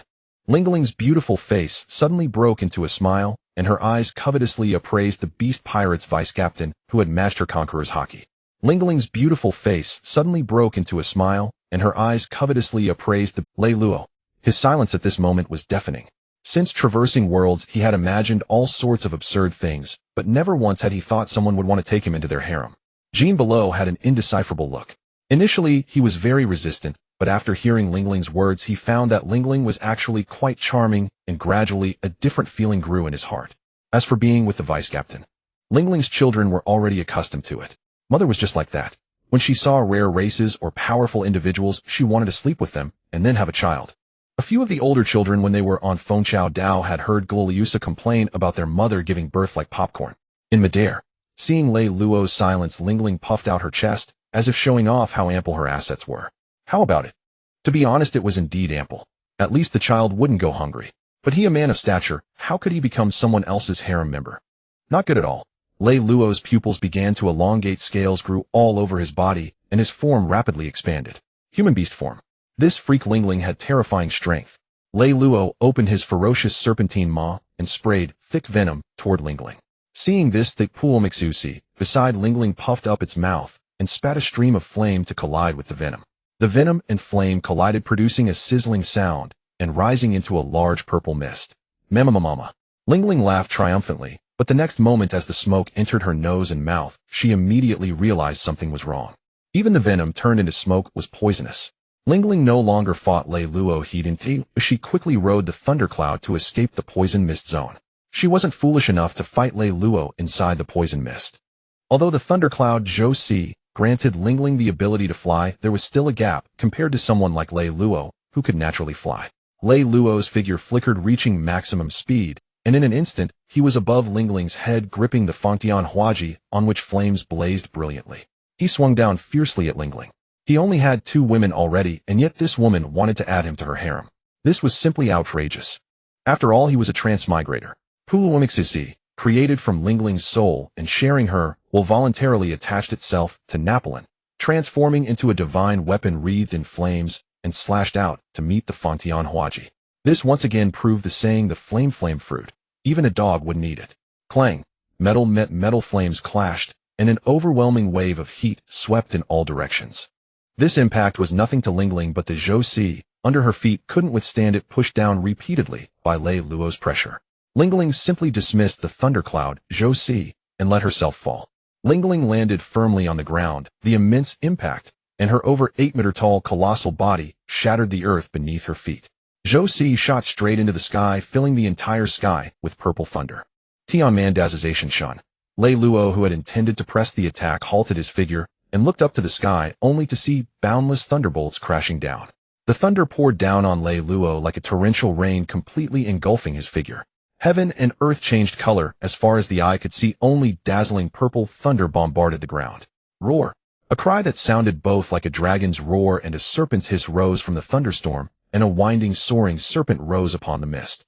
The soaring serpent let the thunder continuously strike its body, crackling and popping as it ascended straight up, opening its gaping maw to bite at the thundercloud above. Zhou Si was scared out of its wits. Its form abruptly shrank from the sky-darkening storm cloud back to a simple, innocent shape. Mama. With cold sweat pouring down, Zhou Si cried out for its mother and rushed straight toward Lingling. Puluwamixusi scolded discontentedly. What are you doing, you coward? It's not like he can actually eat you. Napoleon chimed in aggressively. That's right. Zhou Si hid fearfully behind Lingling, retorting without backing down. Why don't you go try it? Lingling ignored the bickering among the several Huamizi and looked solemnly at the soaring serpent cavorting through the clouds in the sky. This vice-captain of the 100 Beast Pirates had combat power somewhat beyond her expectations. With the Kaido added to the mix, no wonder even that old rogue Jinshitsu had met his defeat in the Heziguo. But the more so, the more Lingling wanted to sleep with him. And if Lei Luo lost, that Lunalia clan wouldn't escape either. Mama. Thinking about the powerful children she would give birth to later, Lingling suddenly couldn't stop laughing. The divine clan and the mythical beast, human beast form. She hadn't tried those yet. Lei Luo looked down at the thundercloud Zhou Si below. If he remembered correctly, this simpleton was eventually taken away by Nami. Could he catch it and give it to his son Lei Yi as a pet? This simpleton loved eating lightning and had inherited Lingling's gluttonous nature. Lei Yi was literally lightning. Wasn't this a match made in heaven? Looking at the blazing inferno in Baiwu below, Lei Luo couldn't help but feel a headache. With combat power at his and Lingling's level, deciding a victor wouldn't be something that could be resolved in a short time. Baiwu, hold on. Stay strong. Lei Luo transformed into his human beast form again, swinging the Fangtian Huaji downward. Lingling, gripping Napoleon, fearlessly met him. Boom! The weapons clashed again, sending waves of sound billowing. Both had sharp eyes and arrogant smiles curling at the corners of their mouths. Both were powerhouses of the same level, who would think themselves inferior. Mama. Obey me obediently, Lei Luo. Don't dream, Lingling. In this world, only he could sleep with others, and he absolutely would not allow others to sleep with him. That was a matter of principle. The two separated after a brief contact, then charged forward again with their weapons. Seeing them fighting again, Dafu approached Palo Sapilluo and asked, Brother, who do you think will win? Hailuo Supilio rolled his eyes and answered without hesitation. Are you kidding? Of course it's Mama. If Mama lost, they would be doomed. The other children nodded matter-of-factly. In their minds, Mama was the strongest and most terrifying. Owen hesitated for a moment and asked, Big brother, do we have to fight too? Hailuo Supilio, with his long tongue hanging from his mouth, looked at the imposing figure of Jean, who exuded a killing aura. Even from afar, an oppressive pressure could be felt bearing down.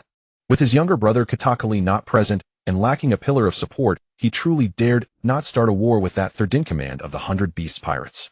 Moreover, Hailuo Supilio sighed helplessly and said grumpily, Fight what?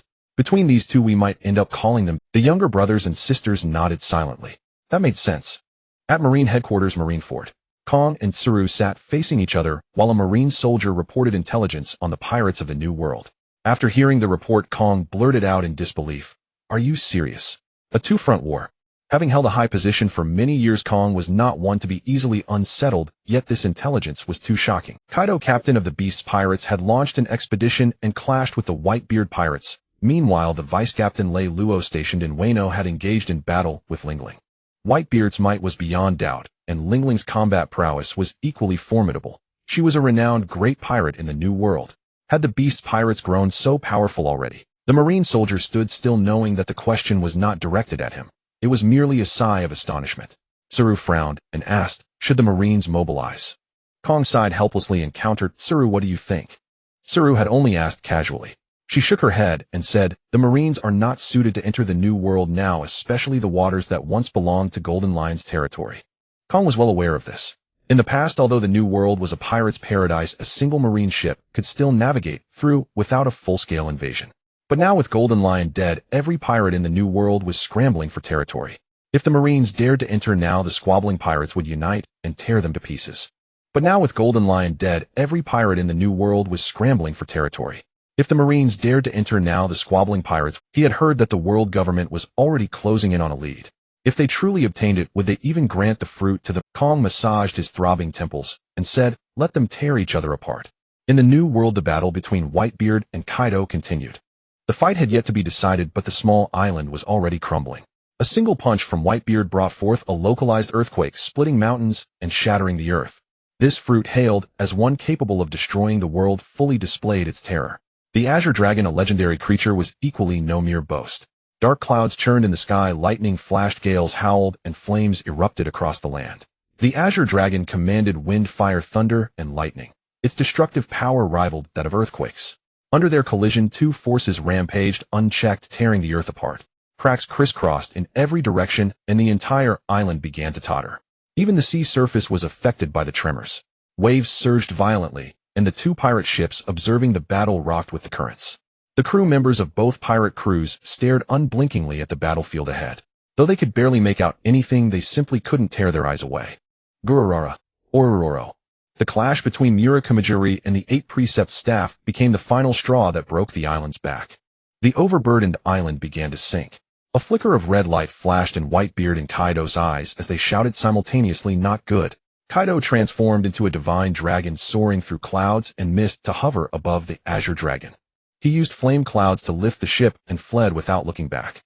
Whitebeard leaped back to the Moby Dick and clenched his fist. With a sudden powerful punch into the air, he tore the atmosphere. The Moby Dick used the recoil to swiftly escape the area. The island slowly sank as seawater rushed in violently. A massive whirlpool formed on the surface and expanded, devouring everything around like a black hole. With the islands sinking, the epic battle came to an end. After fleeing the area, Whitebeard sat quietly on the deck of the Moby Dick, allowing the nurses to apply medicine to his wounds. He was not a monster like Kaido or Lingling with their physical defenses. He was merely flesh and blood, capable of being wounded. Of course, these were only minor scratches. Whitebeard's strength still surpassed Kaido's. Normally, Whitebeard would have stopped the nurses from treating him. Such small wounds would heal after a meal and a good sleep. But now his expression was grave and his mind heavy, too preoccupied to care about such trifles. In that battle just now, he had absolute confidence in his own strength. If they had continued, Kaido would certainly not have been his match. Yet Whitebeard also knew that even if he could defeat Kaido, it would not be a quick victory, especially since Kaido could fly. That former apprentice brat had now grown into a great pirate who could stand shoulder to shoulder with him. He had heard that the Beast's pirates had a vice-captain who rivaled Kaido himself, along with a combat general. Judging by the auras of those commanders earlier, they were no simple characters. each one fierce as a wolf or tiger. The combat power of the beast's pirates had already become a threat to the Whitebeard pirates.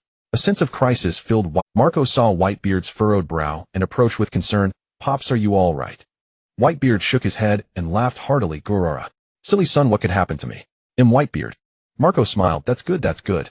Whitebeard looked at Marco with a pleased expression. He held expectations for this child that differed from the others. Marco had great talent, possessed the exceedingly rare mythical Zoan phoenix fruit, and had a keen mind. Once he matured, he could carry the flag of the Whitebeard pirates. Kaido set the Azure Dragon back onto the sea. Then expressionless, he returned to his room and closed the door. The next moment, Kaido, like a living meme, clutched his chest and spat out a mouthful of blood. As expected of the power said to destroy everything. Recalling the clash with Whitebeard, each impact was accompanied by the quake's force catching him off guard and rattling his very organs. But in this battle, though he hadn't won, he hadn't lost either. Kaido raised his lips arrogantly. "No one in this world can easily defeat me now, Ororo." After a moment's rest, he reopened the door and stepped onto the deck. "Where are we? Are we still within Golden Lion's former territory?" To escape the area, he had dragged the pirate ship away, and he had no idea which sea they were now in. "Are we still within Golden Lion's former territory?" To escape the area, he had dragged the pirate ship away, and he had no idea which sea. Kaido didn't mind. "Fine, then let's head to Feld's place first to pick up the copy fruit for the vice-captain." "Yes," Ma Ditao acknowledged and turned away. The Azure Dragon set course for the island agreed upon with Feld. In the Heiji Guobai Wu, the battle between Lei Luo and Ling Ling continued with dark red thunderbolts raging across the sky. Lei Luo, much like Kaido, was a well-rounded warrior with no weaknesses in any aspect. His attack, power, defense, recovery, devil fruit ability, speed, and haki had no shortcomings. Ling Ling was no less impressive.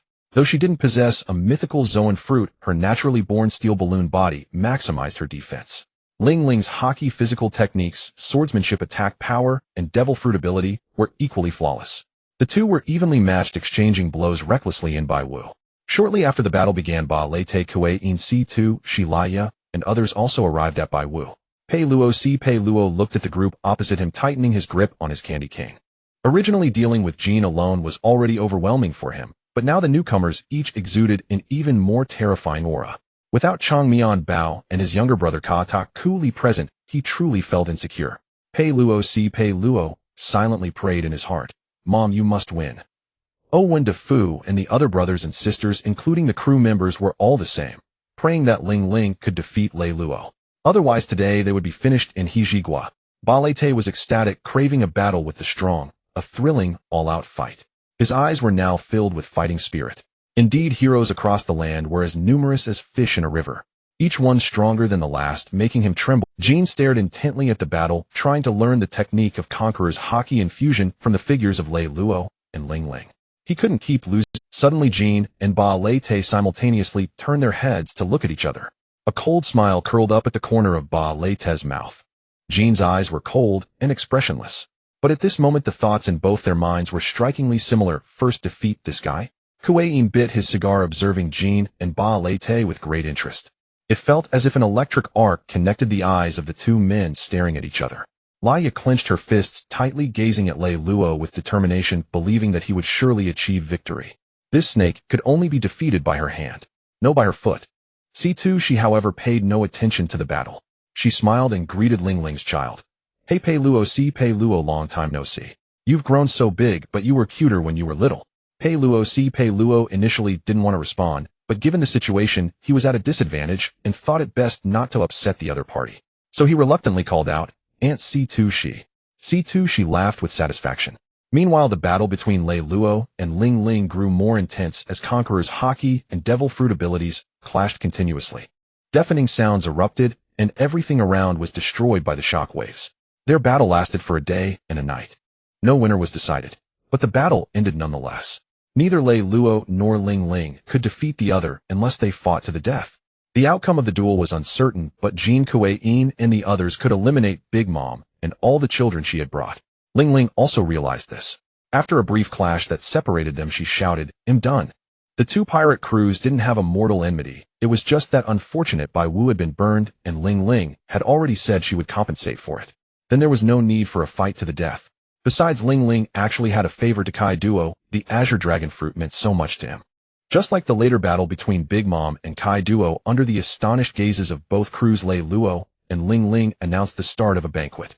No need to light a bonfire. Bai Wu was ablaze everywhere. The banquet began, and a lively atmosphere filled the surroundings. Tables were laden with fine wine and delicious food, and everyone sat together eating and drinking heartily. Pirates were like that. Drink today, for tomorrow we may die. Although they couldn't understand why the two who had been fighting to the death just moments ago would announce a joint banquet. But who cared? As long as there was wine and meat, it was fine. Ba Lei Te and Jean exchanged a contemptuous glance, then simultaneously turned their heads away. Kuei, biting his cigar, squeezed his way between the two and poured wine for each of them. Come, cheers. Reylo and Ling Ling sat facing each other. However, Ling Ling's covetous gaze occasionally fell on Jean, who was not far away. Reylo said irritably, Hey, stop eyeing our combat captain. Besides, he's only 16 now. Mama. Ling Ling laughed nonchalantly. Her bold personality lacked the coyness of ordinary women. She didn't mind being seen through by Reylo, or rather she never intended to hide her desires. Reylo had a question. If a man who lusts is called a lecher, what is a woman who lusts called? After draining his glass, he asked, By the way, Ling Ling, what are you looking for Kaido for? Ling Ling smiled bluntly, To have a child with Kaido, of course. Reylo, by the way, was Yamato their child? Yamato's facial features really resembled a young Ling Ling. C2, she holding a wine glass, greeted Ling Ling with a radiant smile. Long time no see, Ling Ling. Seeing C2, she after many years, Ling Ling smiled brightly. Mama. Indeed, it's been a long time. From Shunjigu until now, it's been 8 years, hasn't it? C2, she nodded with a smile. Indeed, 8 years, Ling Ling. You've had quite a few more children. Scanning her children who were eating heartily, a gentle smile appeared on Ling Ling's face. Mama. They are my dear children. Ling Ling suddenly remembered the child C2 she was holding in the wanted poster, and asked with a half smile, C2, where is your child? Who did you have it with? It's not Kaido, is it? C2, she rolled her eyes prettily. How could it be that brute? Ling Ling became intrigued and pressed on, then whose C2, she pointed her glass at Reylo his. Instead of being surprised, Ling Ling was delighted. She raised an eyebrow at Reylo. You've already had a child with C2, so have one with me too. Reylo sprayed out his wine. Sister, can you stop fixating on me? C2, she glared at Ling Ling and said angrily, Hey Ling Ling. Brew. At that moment, the den mushy in Reylo's pocket rang. You two chat.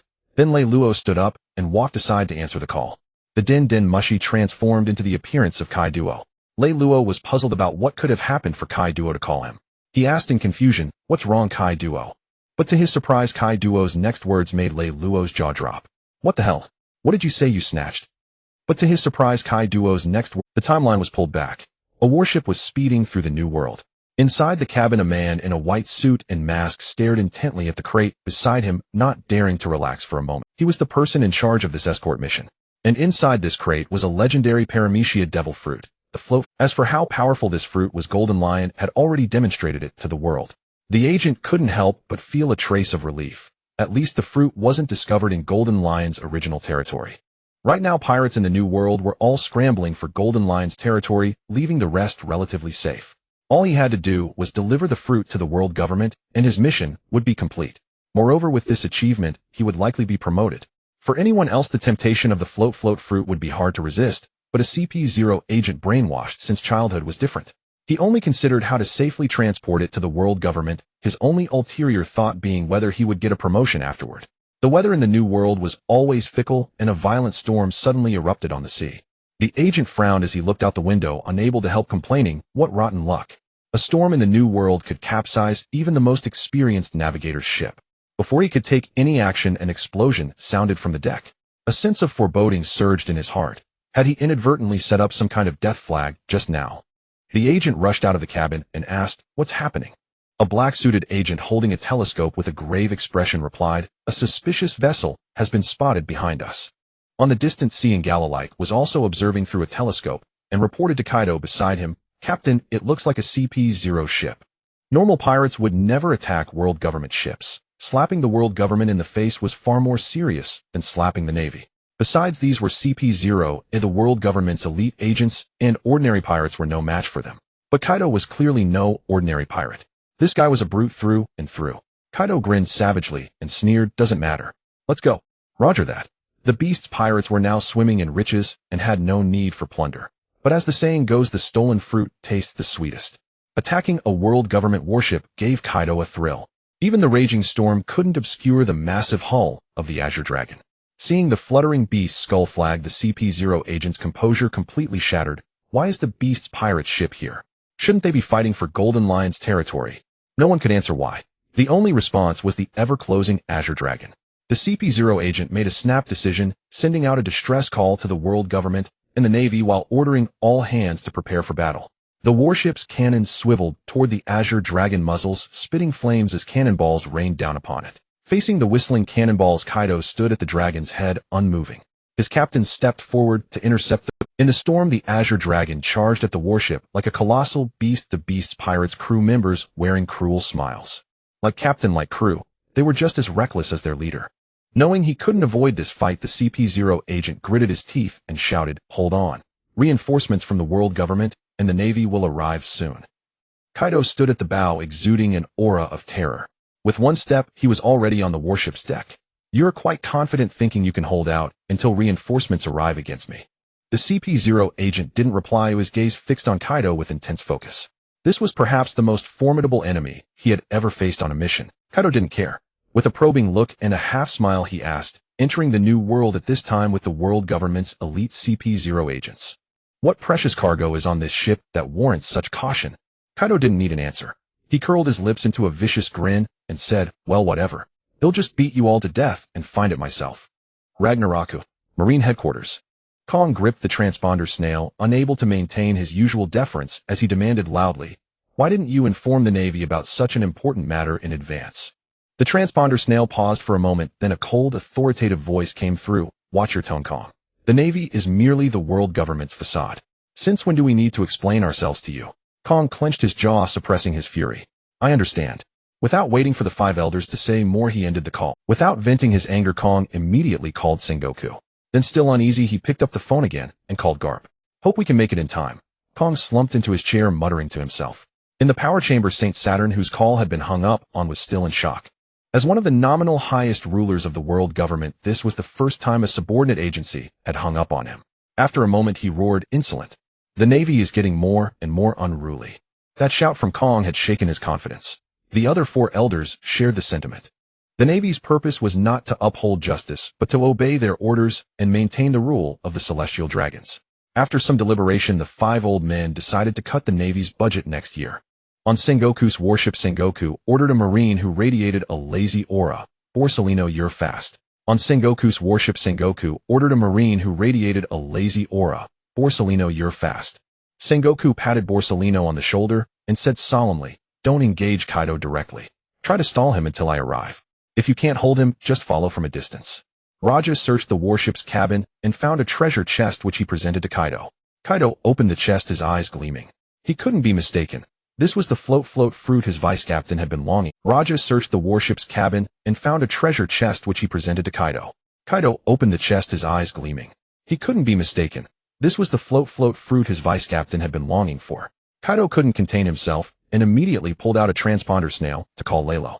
"Hey Reylo, guess what I snatched?" Without waiting for a reply, he boasted, "It's the float fruit." Reylo was indeed somewhat astonished that such a divine-grade fruit was only escorted by a single CP0 agent. However, the world government had even entrusted the Nika fruit to that saber-toothed tiger of CP9 for transport. Their questionable maneuvers were hardly unprecedented. Watching the Den Mushi vividly display Kaido's smug expression, Reylo said irritably, "Stop grinning like an idiot and get back here immediately." Kaido asked with confusion, "Are you not going to claim the Golden Lion's territory?" He had come out precisely to seize territory. Reylo's tone turned serious. "No territory is more important than this fruit. If nothing unexpected happens, the Marines should be heading there. Come back at top speed. Don't let anything go wrong." The strategic significance of the float fruit was immense. If it fell into his hands, no matter how outrageous his actions became in the future, he would no longer fear the world government lashing out in desperation. Moreover, if Reylo recalled correctly, the ancient weapon Pluton was buried beneath Wano country. With the float fruit and Pluton, if he ever took issue with the world government, he could simply fly to Mary Geos and fire a cannonball at them. We are all nuclear powers, so who's afraid of whom? Moreover, we are the noble Air Force. Even if a cataclysmic flood engulfs the world in the future, the beast's pirates can sit high atop the clouds and watch the waters swallow everything. Seeing how solemn Reylo was, Kaido also wiped the grin off his face. "I understand." Click. The Den Den Mushi hung up and Kaido shouted. Lao and Legia stopped searching. Get back to the Qinglong immediately. Yes, Captain. Yes, Captain. The two answered in unison, then immediately organized the crew to return to the Qing. On the Beast's pirates, what mattered more than strength was absolute obedience to orders. After everyone was back on the Qinglong, Kaido transformed into a dragon riding clouds and mist, and lifted off towing the pirate ship toward Wano country. Not long after the Beast's pirates had departed, a flash of yellow light streaked through the air, arriving belatedly. Sensing no trace of any presence, Borsellino had no intention of giving chase. First, they had indeed gotten far away. Second, only a few hundred a month. Why risk his life? Just then the storm had receded, and the blazing sun hung high once more. Borsellino murmured, "What fickle weather." A flash of yellow light, and Borsellino was already on the deck searching for something. When Sengoku's warship, having rushed with all haste, finally arrived at the marine vessel. There beneath the sun umbrella, Borsellino lay comfortably on a beach chair, occasionally picking up a glass of watermelon juice beside him and taking a sip. Sengoku was instantly furious. Had he not known that throughout this entire journey he had been propelling himself with shockwaves just to get here as fast as possible? He simply could not stand seeing Borsellino so carefree. Striding over coldly, Sengoku barked, "Borsellino, I ordered you to tail the Beast's pirates. What are you doing?" He simply could not stand seeing Borsellino so carefree. Striding over coldly, Sengoku barked, "Borsellino, I ordered you to tail the Beast's pirates. What are you doing?" On one hand, Borsellino was the rising star of the Marines, a notorious monster among the new generation, destined to uphold the banner of marine justice. On the other hand, he simply could not fathom how someone who had eaten the glint-glint fruit could be so indolent. Sengoku said, even if the fruit's strategic significance was immense, so what if it was lost? It wasn't as if they could charge into the New World and attack Wano country. Don't be ridiculous. What was the New World like now? Going in was practically suicide. This was a major blunder by the world government. Why should the Marines foot the bill? Let's go. Head back. Sengoku turned and left. Borsellino stretched lazily and slowly followed. Wano country. Stussy watched Reylo, who had returned from a call, looking exuberant, and was puzzled. What's made you so happy? Reylo was in high spirits, but with Linlin present, he didn't say it outright. He just smiled and said, "Guess." Stussy was sharp and perceptive. She knew Reylo didn't want to elaborate, so she didn't press further. Linlin stuffed a large piece of dessert into her mouth and teased, "What did your woman outside give birth?" Reylo waved his hand dismissively. Go on. Go play somewhere else. Who did she think he was? Did he need to keep a mistress in some gilded cage? Ridiculous. Linlin didn't mind and continued eating her sweets with a grin. The chef team she had at Whole Cake Island was arguably the best in the world, yet she had never tasted many of the desserts here, and they were perfectly to her liking. She wondered who made them, if she could poach them and bring them to Whole Cake Island to make desserts for her. Suddenly Reylo put on a smiling face, raised a glass, and approached Linlin. "Linlin, come let me toast you." Linlin was a bit baffled. "How can you change your face so quickly, you man?" Of course quickly. Reylo now possessed 3 red road poneglyphs, and he had Alvia, an archaeologist, at his side. It could be said that if he could obtain the one, Linlin held, the Beast's pirates would become the first pirate crew in history to reach the final island. Previously, out of fear of the world government, he had not dared to go rashly, so he had not been in a hurry to get Linlin's peace. But now things were different.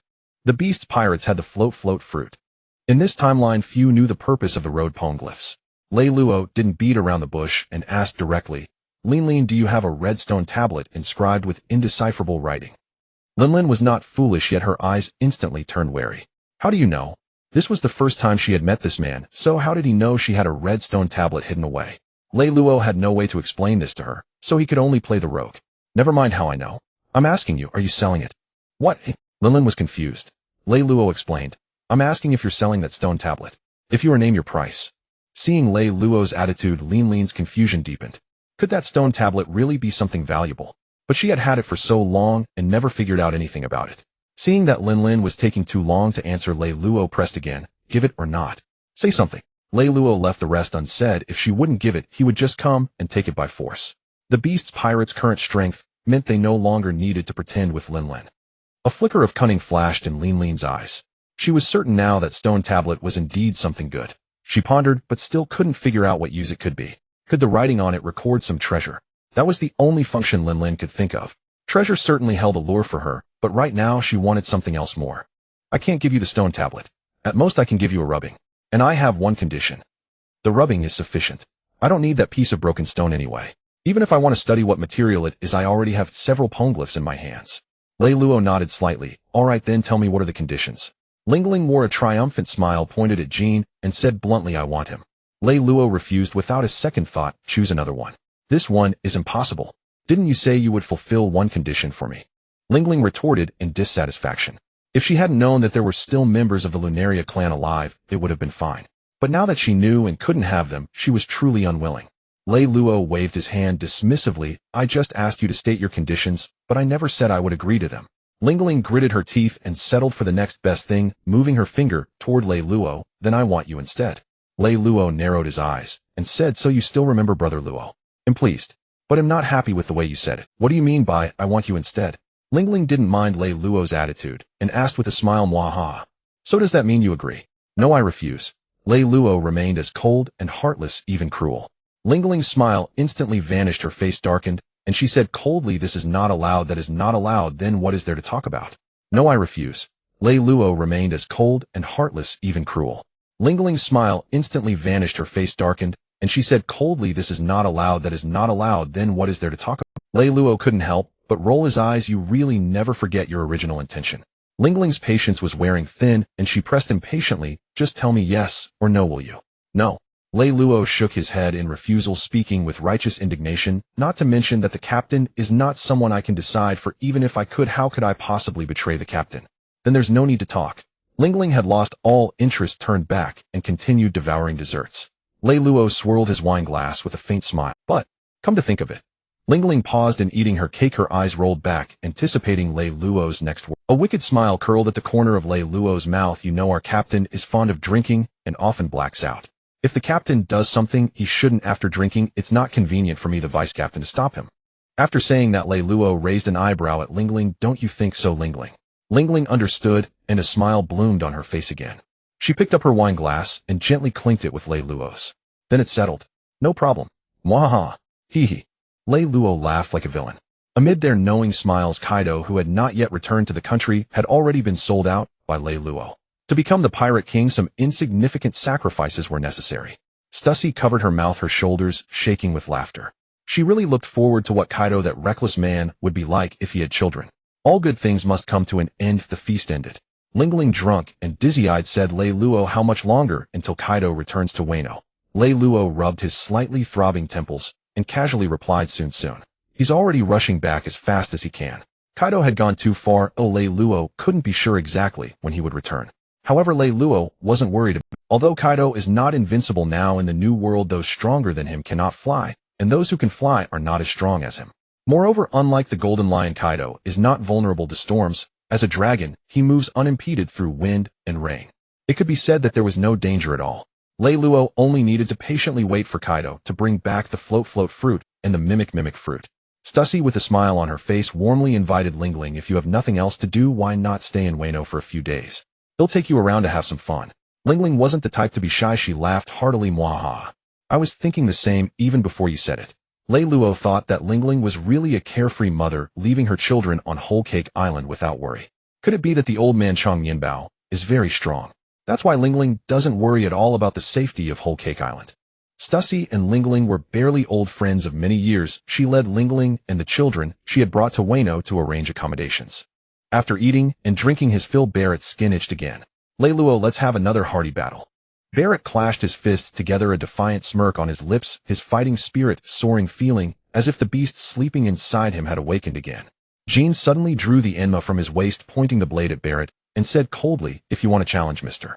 Lei Luo, you'll have to get past me first. Barrett sneered and taunted, you can't beat me anyway. Jean retorted without backing down, as if you can beat me. If you're not convinced, come again. Bring it on. The two of them were like Mars colliding with Earth, on the verge of a fight at the slightest disagreement. Lei Luo stepped forward and gave each a punch on the head. Really want to tear down by Wu Ha? I'm not raising huskies, so stop trying to wreck the place every day, okay? Lei Luo glanced at Barrett and said calmly, don't always think about challenging your father. This light remark instantly broke Barrett's composure, and he roared, who is your father? No, who is your son?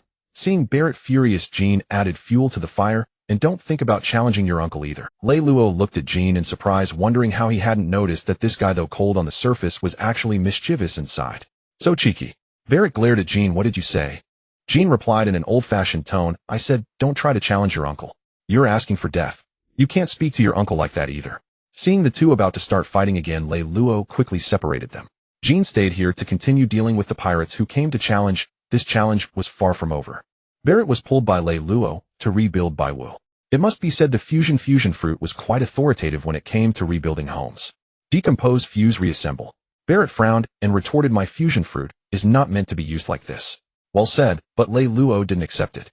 What do you mean it's not meant to be used like this? As long as it works. Stop dawdling, hurry up and finish, then you can go fight the challengers, Lei Luo urged. At the mention of this, Barrett got excited, his eyes shining, and the ground turned into purple liquid surging. Soon after, the Azure Dragon returned to Wano. After Kaido returned to Wano country, he immediately went to find Lei Luo. Nah. Kaido tossed the 2 boxes in his hand to Lei Luo with Lei Luo took the boxes as if they were treasures and opened them impatiently. It was indeed the float fruit and the copy fruit. The happiness came too suddenly, making Lei Luo feel it was unreal. Although he had seen the Devil Fruit Encyclopedia many times and had a deep impression of these 2 fruits, Lei Luo still took out the encyclopedia again and compared them repeatedly. After confirming they were correct, he couldn't suppress the smile on his lips. All set now. The only thing left to become the Pirate King is for Kaido to sacrifice his charm and be ravaged by Linlin. Can't go against a woman's will, right? Oro. How about it, Lei Luo? It's the float fruit, right? Kaido laughed proudly. Lei Luo gave him emotional support. It's indeed the float fruit. As expected of our beast's pirates captain. Kaido raised his head proudly. Oro. That's right. Being praised by the vice-captain and being praised by others were 2 different things. Lei Luo was in a great mood and smiled. Let's go throw a banquet to welcome our captain. After saying that, Lei Luo turned and walked away, leading the way. Kaido quickly caught up. Hey Lei Luo, bring out a few more jars of the wine you brewed. I finished it all. Lei Luo immediately agreed, sure. The banquet soon began, lively and bustling. Besides the beast's pirates, Linlin's pirate crew also came. When Kaido saw Linlin, he restrained his smile and asked coldly, Linlin, why are you in Wano, you bastard? Linlin, as if an elder sister watching a younger brother sulking, didn't mind Kaido's attitude and laughed carelessly, Mama. Of course I came to find you. We haven't seen each other for a long time. Kaido snorted coldly and didn't say anything more. The drunkard's eyes were fixed on those jars of wine.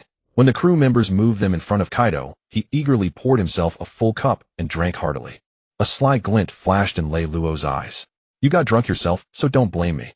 Lei Luo subtly signaled to Linlin, who understood and approached Kaido with a wine bowl. Mama. Kaido, I heard you fought with Newgate recently. Who won? Kaido gulped down another bowl of wine and grinned fiercely. I didn't win, but of course I didn't lose either. Linlin seemed intrigued and pressed on. Oh, what happened? Tell me about it. Kaido then began boasting to Linlin about his heroic feat of taking on Whitebeard alone. A good conversation is the best accompaniment to wine. As the 2 started chatting, Kaido drank bowl after bowl. Before he knew it, the alcohol went to his head, his words multiplied, and his voice grew louder. Lei Luo drank wine on the side, quietly listening as the 2 talked from Whitebeard to the Rocks Pirates, and also about various interesting stories from Hakanosu Island. Actually, when Lei Luo saw the newspaper headline that Kaido went to fight Whitebeard, it really startled him. Normally, if Kaido couldn't win, he could just fly away, and Whitebeard couldn't do much about it. But he was afraid Kaido might have a brain snap and insist on fighting Whitebeard to the death. Fortunately, as it turned out, the battle ended inconclusively after the island was destroyed. Lei Luo actually didn't think much of the Whitebeard pirates. It wasn't that he was arrogant, but the fame of this crew was mainly upheld by Whitebeard alone. As for the rest, like Marco, Jozu, and Vista, although their future achievements were not low, they could never become top-tier experts. Whitebeard protected them too well. Especially Marco and Jozu, they had the same problem as King. Their defense was both their strength and their weakness. Ordinary people couldn't harm them, and those who could, Whitebeard wouldn't let them fight. He would take them on himself. Under such circumstances, they were destined never to become top-tier experts, though relying on their devil fruits, they could at least stall. The ones Lei Luo truly regarded as opponents were the Roger Pirates. The 3 of gold, silver, and copper were all top experts of that era. Also the Marines, and even the world government. Flattered by the compliment, Kaido became even more elated and laughed loudly. Oro. Of course. Lei Luo watched this. Linlin looked at Kaido with drunken eyes, a hint of barely noticeable sly smile on her face. She deliberately leaned close to Kaido. Kaido, you're really Flattered by the compliment, Kaido became even more elated and laughed loudly. Oro. Of course. Lei Luo watched this scene from afar with a gossipy smile. At this moment, the others at the banquet were also immersed in the joyful atmosphere, completely unaware of the oddity between Kaido and Linlin. Kaido finally got drunk, mumbling some unclear words. Lei Luo returned an okay. After the 2 had gone far, King approached Lei Luo and asked in a low voice, Mr. Lei Luo, Lei Luo returned an okay. After the two had gone far, King approached Lei Luo and asked in a low voice, Mr. Lei Luo, isn't it bad to let the captain go with that woman? Lei Luo waved his hand dismissively. Adult matters, kids shouldn't interfere. The next day, a roar shattered Linlin. As Lei Luo expected, Kaido soon stormed over to him and demanded, Lei Luo, what the hell happened last night? Why did I sleep with that woman, Linlin? Lei Luo lied without blinking. You have the nerve to ask. Weren't you the one who got drunk and dragged Linlin away? Kaido roared, why didn't you stop me? Lei Luo said righteously, nonsense. How could I ruin the captain's good fortune? Alright, stop talking about this. We're all men of the sea. If you slept together, so be it. Lei Luo said calmly, I gave it to her. Kaido asked unhappily, why give it to her? I don't even have enough for myself. This was, Lei Luo said calmly, I gave it to her. Kaido asked unhappily, why give it to her? I don't even have enough for myself. This was hard to explain. Lei Luo had given it to Linlin to get Kaido drunk. Who knew Kaido would be so cooperative, getting himself drunk at the banquet? Lei Luo made up a story. Linlin has a poneglyph. I traded the wine for it. When falsehood is taken for truth, truth becomes false. Kaido had nothing more to say and turned to leave. Lei Luo checked the time and called out, want to grab a meal together? Kaido didn't look back. No, Linlin invited me for a drink. Lei Luo was stunned. A moment later, Lei Luo Lingling returned to her cake island soon after she was satisfied in Wano country. Subsequently, Lingling personally delivered the rubbing of the last road poneglyph. The rubbing naturally fell into the hands of the archaeologist Alvia. This history-obsessed enthusiast handed over the robin in her arms to Lei Luo, and then rushed off to study it without a moment's delay. Lei Luo took his daughter and smiled helplessly. People like her are truly pure. The little one in his arms, only a year old, was well-behaved, neither crying nor fussing. She snuggled affectionately against Lei Luo, her sparkling big eyes wide with curiosity as she looked around. Lei Luo carried Robin to Udon.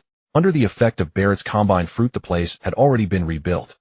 At the harbor, self-proclaimed pirates still came to challenge the beast's pirates, but no more heavyweights had appeared. King and Barrett were more than enough to handle them. Sensing Lei Luo's arrival, King lost patience with the pirates before him. Flames burst from his back, and a ferocious fire dragon instantly devoured them. Then King spread his black wings and swiftly flew to Lei Luo. Mr. Lei Luo. Robin giggled when a gentle smile naturally appeared on King's face. Little Robin, have you missed your uncle, eh? Lei Luo pulled out the float fruit and handed it to King. The captain specifically snatched this float fruit for you. Although Lei Luo still had an artificial azure dragon fruit, he felt the float fruit was more suitable for King. King's racial talent was equivalent to having a mythical Zoan by itself, especially in defense. Without Conqueror's Haki infusion, you couldn't even break through his defense. The enhancement a mythical Zoan gave King was merely additional control over elements. But the float fruit could do the same, and its power was not limited to floating. It could also manipulate. With a touch of the hand, everything fell under his control, whether it was earth blizzards or even the ocean, which was absurdly manipulable. This was a truly god-level fruit, and its destructive power was more than a match for the Tremor fruit. It was unclear whether the Tremor fruit could destroy an island with a single punch, but the float fruit could easily lift an island and drop it. How could Lei Luo give such a good thing to anyone else? Looking at the float fruit before him, King still vividly recalled the terror of the Golden Lion. Faced with such a precious devil fruit, he hesitated. Mr. Lei Luo, this. Lei Luo patted his shoulder and said, don't waste words. Eat it. Unleash its full power. It will be a great help to the beast's pirates. King no longer declined. He took the float fruit and bit into it. The next second, King's stern face twisted like he had eaten something that tasted like shit. Disgusting. Lei Luo had also eaten a devil fruit, so he naturally knew just how terrible it tasted. Just then Barrett finished dealing with the pirates and walked over. Seeing the fruit in King's hand, he asked in confusion, what fruit did you eat? King didn't answer. He swallowed the shit-flavored fruit whole. Better to endure a short pain than a long one. Lei Luo had intended to say a single bite was enough, but after thinking about it, he didn't stop him. That was the setting, but who knew if not eating the whole thing would have any effect? Back then he himself had forced down his own soaring serpent fruit, eating the entire thing. After swallowing the fruit, King said in a teasing tone, kid, you need manners. Before asking a question, you should call me uncle. Barrett was always easily provoked by King. He roared, who the hell are you calling your uncle? King squinted at Barrett and said matter-of-factly, obviously I'm your uncle. Bastard, you're asking for death. Bring it on. You think your uncle is afraid of you? Lei Luo sighed, gave each of them a punch, and turned to leave. Those two rivals. Both were prodigies. It was only natural that neither would yield to the other. The float fruit versus the combined fruit. Quite a matchup. Lei Luo recalled the armament Haki covering the entire island that Barrett had shown in the movie. He wondered if King could achieve that someday. If a fired bullet could be coated with armament hockey, then in theory an island dropped from above could be coated as well. The thought of an island coated in armament hockey crashing down was terrifying. Of course that was only theoretical. Lei Luo returned to his residence in Udon, let Lei Yi take his sister Robin to play, and slowly closed his eyes. Ever since he had fully taken control of Wano country, he could clearly sense another will stirring within his body. Lei Luo knew that Zoan fruits indeed carried the will of an animal. That was also why Zoan fruits could be fed to weapons. Therefore, if a Zoan user failed their awakening, the animals would take over their body and they would degenerate into it. Moreover, compared to ordinary Zoans, the awakening of ancient Zoans, especially mythical Zoans, was far more dangerous. It wasn't hard to understand. The stronger the creature, the stronger its will. In any case, even now Lei Luo still believed that Luffy had been possessed by Joy Boy. After a long time, Lei Luo, who had once again failed to awaken, let out a soft sigh. It seems I can't work in isolation. I need a battle. One that decides both superiority and life or death. Lei Luo got up and prepared to go to the Ermine. Just then Sitoshi came to Lei Luo holding a den mushi. Lei Luo asked in confusion, "What's wrong?" Sitoshi hesitated for a moment before slowly speaking, "Well, it's just that I have a son outside." "My." Lei Luo frowned. "What the hell?" Sitoshi used to be a little chef. Seeing Lei Luo frown, Sitoshi quickly explained, "Don't misunderstand. Back then I stole Whitebeard's lineage factor and created a life through research at the MADS organization." Hearing that, Lei Luo understood. Whitebeard, too, Edward Weevil. But Lei Luo couldn't recall Weevil's age. When Sitoshi came to Water 7, he had thought the child hadn't been born yet. Lei Luo nodded calmly. "Go on. Why bring up this child all of a sudden?" Seeing that Lei Luo didn't seem angry, Sitoshi continued. "It's like this. Bei Jiaopeng could just called me. He said he's about to secretly conduct some research that the world government shouldn't know about, and it might be dangerous. He hopes I can take Weevil away." Lei Luo found it hard to understand. Whether it was Bei Jiaopeng Ku or O'Hara, these people, knowing the danger, why didn't they just stop researching? But still, that fool Weevil was quite capable in combat. Bringing him over was fine. It wasn't as if they couldn't spare a few grains of rice. Lei Luo nodded. "Bring him over then." "Okay.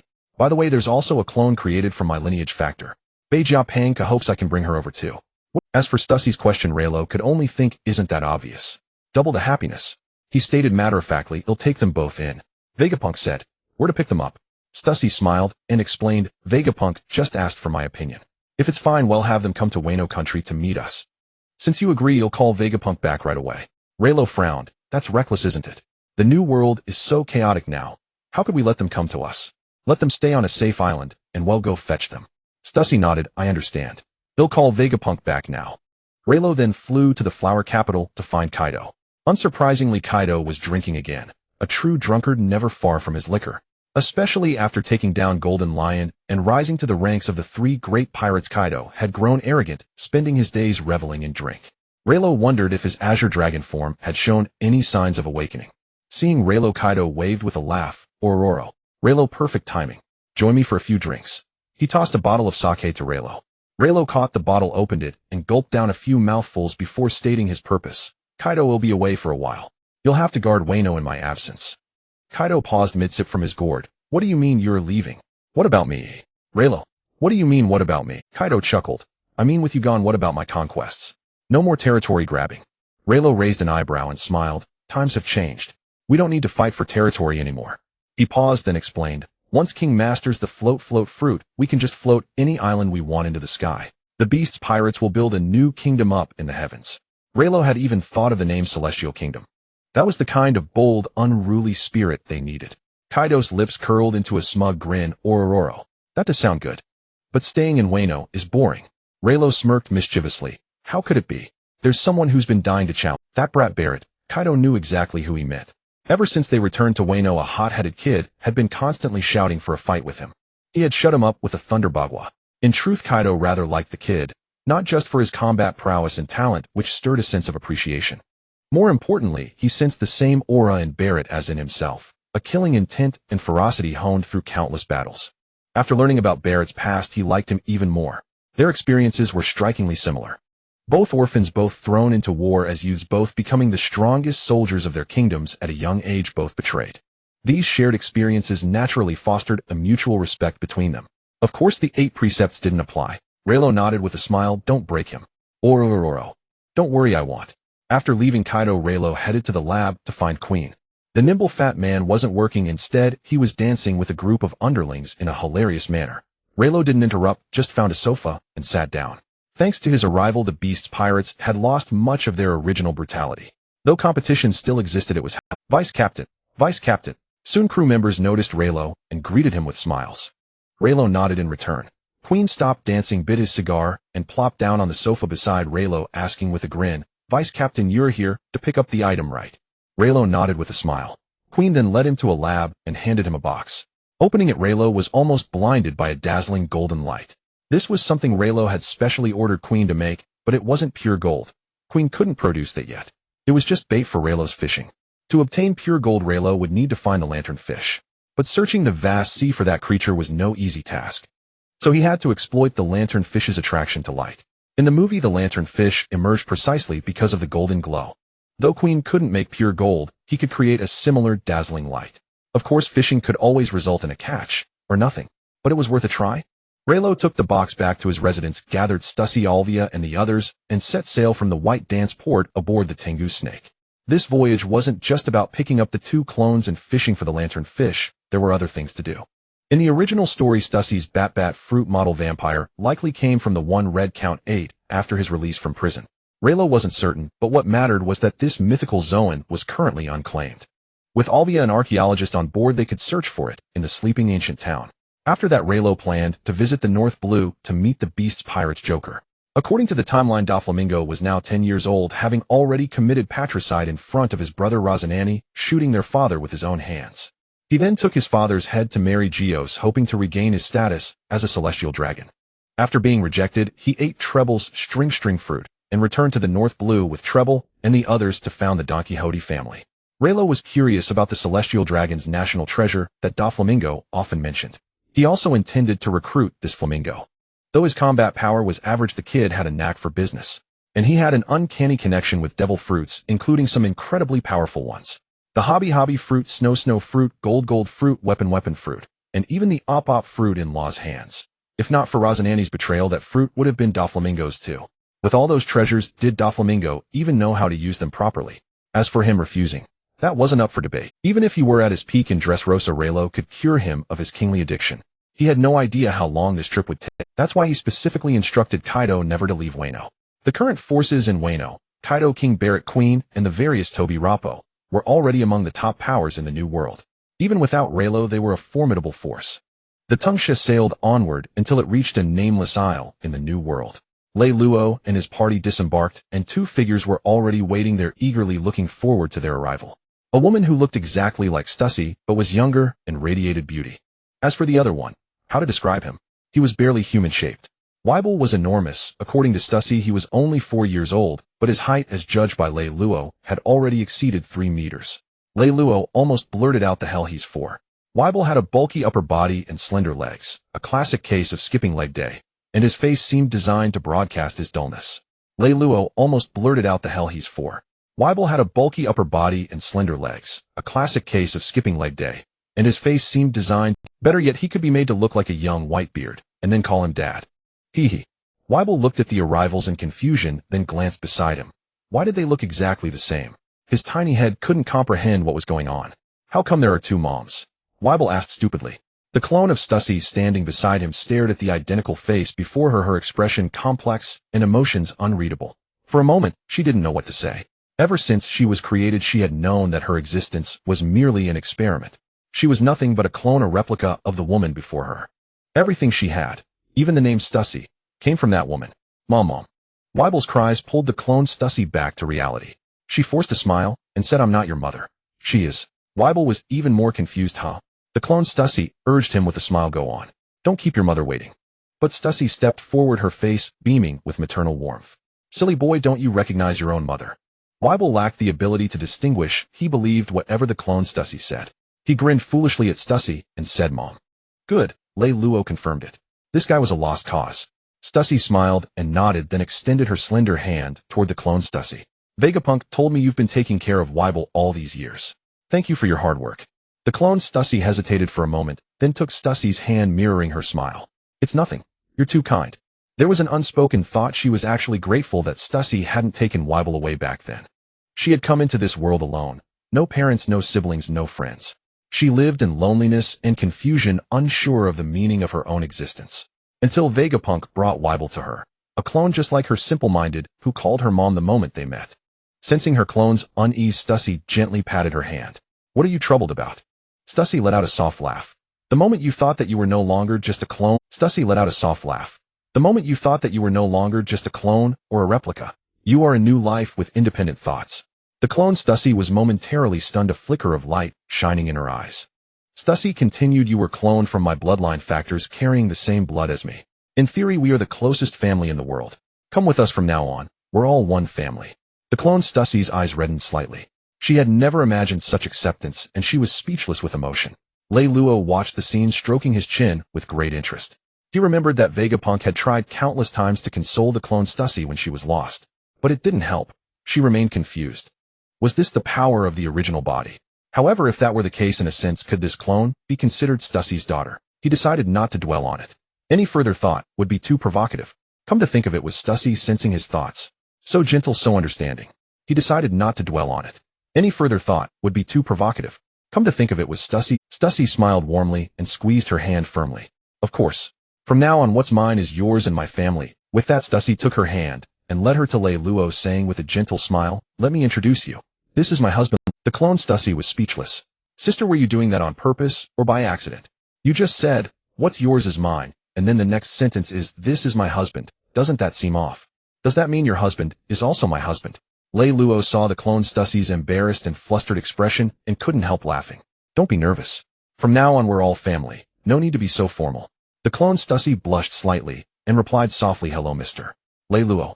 Perhaps influenced by the bloodline factors of the original body, she inexplicably felt a liking for this man, even though it was their first meeting. Just then Weibel suddenly leaned and looking curiously at Lei Luo. If your mom's husband, does that mean your dad? Not bad. He knew that. He wasn't that dumb after all. Clearly he'd ridden a kiddie ride before. Lei Luo nodded matter-of-factly. That's right. From now on, I'm your father. Weibel grinned and laughed foolishly. Hello, Dad. Stussy beckoned to Lei. It was interesting. Lei and Robin were complete opposites. Robin looked exactly like her mother Alvia, but had her father Lei Luo's black hair. Lei, on the other hand, had facial features very similar to Lei Luo's, but his hair took after his mother Stussy's golden locks. Lei walked slowly over to Stussy, and she continued, this is my son Lei. The precocious Lei just raised his hand coolly. Yo. Then Stussy introduced each of Lei, Robin, and the others to the clones Stussy and Weibel. Stussy said with a smile, Weibel, you're the big brother now. You have to protect your younger siblings, okay? Weibel always listened to his mother, so he patted his chest and promised, don't worry, Mom. I'll protect my little brothers and sisters. Lei Luo threw a banquet on the island, a family dinner so to speak. Then the Tungsha set sail once more, heading towards sleepy ancient town. Under the clear sky on the deck of the Tungsha, Lei Luo was fishing using a rebar and an aircraft carrier arresting cable. Clone Tushi was puzzled watching him. Who in their right mind goes fishing without bait, instead tying a piece of metal that emitted a golden glow? Unable to hold back, she stepped forward and asked, you, aren't you fishing? Lei Luo nodded with a smile. As you can see, yeah. Clone Tushi didn't understand and didn't approve either. She rolled her eyes speechlessly. Can you actually catch any fish like that? Lei Luo raised an eyebrow. Have you ever heard an old saying? What saying? Clone Tushi asked in response. Lei Luo looked enigmatic and smiled. Lei Luo fishes, and the willing come to the hook. Clone Tushi bluntly called him out. Never heard of it. You made that up yourself, didn't you? Lei Luo remained unruffled. Yes. Clone Tushi. Just as she was silently about to leave, Lei Luo's voice sounded again. How about I give you a name? Clone Tushi frowned, her brows knitted. Lei Luo smiled. Yes. You can't live under someone else's name forever, can you? You not another Tushi. A name? Clone Tushi frowned, her brows knitted. Lei Luo smiled. Yes. You can't live under someone else's name forever, can you? You. Lei Luo stroked his chin and thought for a moment. He recalled Android 18 from Dragon Ball, an artificial human, a clone both, with short golden hair. So he said, let's call you No. 18. Clone Tushi curled her lips in disdain. No. 18. What kind of name is that? And why No. 18? Lei Luo said with a straight face, because today is the 18th. Clone Tushi glared at Lei Luo in annoyance and complained, just because today is the 18th, you name me No. 18. If tomorrow is the 19th, would you name me No. 19? Can't you put more thought into it? Lei Luo put down his fishing rod, pulled Clone Tushi in front of him, cupped her face in his hands, and looked into her eyes. His gaze suddenly turned tender and affectionate. No, because today is the day we first met. I can see the confusion in your eyes, and I know your identity as a clone makes you doubt yourself, uncertain of the meaning of life. I hope you can stop being lost. We are all your family. And today, no. 18. I hope it can be a new beginning for you. Lei Luo's voice was low and gentle, as if it held a magic that gradually calmed Clone C. Tuxie's heart. She lowered her head slightly, a faint blush quietly spreading across her cheeks. Too close, OGs. Seeing that Clone C. Tuxie remained silent, Lei Luo thought she didn't like the name. But then again, how could any girl like such a name? What was the original name of No. 18 in Dragon Ball? Alright, La Zili. Lei Luo continued. If you don't like it, we can change it. How about La Zili? It wasn't that Clone C. Tuxie didn't like it, rather she felt her heart inexplicably beating very fast. She couldn't understand what was happening at all. It must be because this man is the original male, and she is only affected by the original's bloodline factor. Lei Luo felt his hands growing hotter and hotter. Why was this girl blushing so much? Why aren't you saying anything? What do you think? Lei Luo asked with a smile. Clone C. Tuxie's cheeks were crimson, and she lowered her head, not daring to look at him. Whatever. Lei Luo's eyes deepened with amusement. What do you mean by whatever? No. 18, or La Zili. Clone C. Tuxie whispered. Whatever means I like both. Lei Luo smiled and nodded. Alright then, from now on I'll call you La Zili. No. Clone C. Tuxie suddenly looked up and met Lei Luo's eyes again. You call me No. 18. Lei Luo was a bit surprised, raised an eyebrow, and asked why. Clone C. Tuxie now should be called No. 18, or La Zili. Her cheeks still flushed, said softly. As you said, I also hope that the 18th can be a special day for me. Lei Luo's lips curled into a bright smile. Alright, from now on I'll call you No. 18. No. 18 responded softly, then turned and fled, as if escaping without looking back. Lei Luo shook his head with a wry smile, and continued fishing. This girl is really interesting. Naive girls are the easiest to deceive. Lei sighed softly. Another girl was about to fall. To be honest, she really regretted insisting on coming along.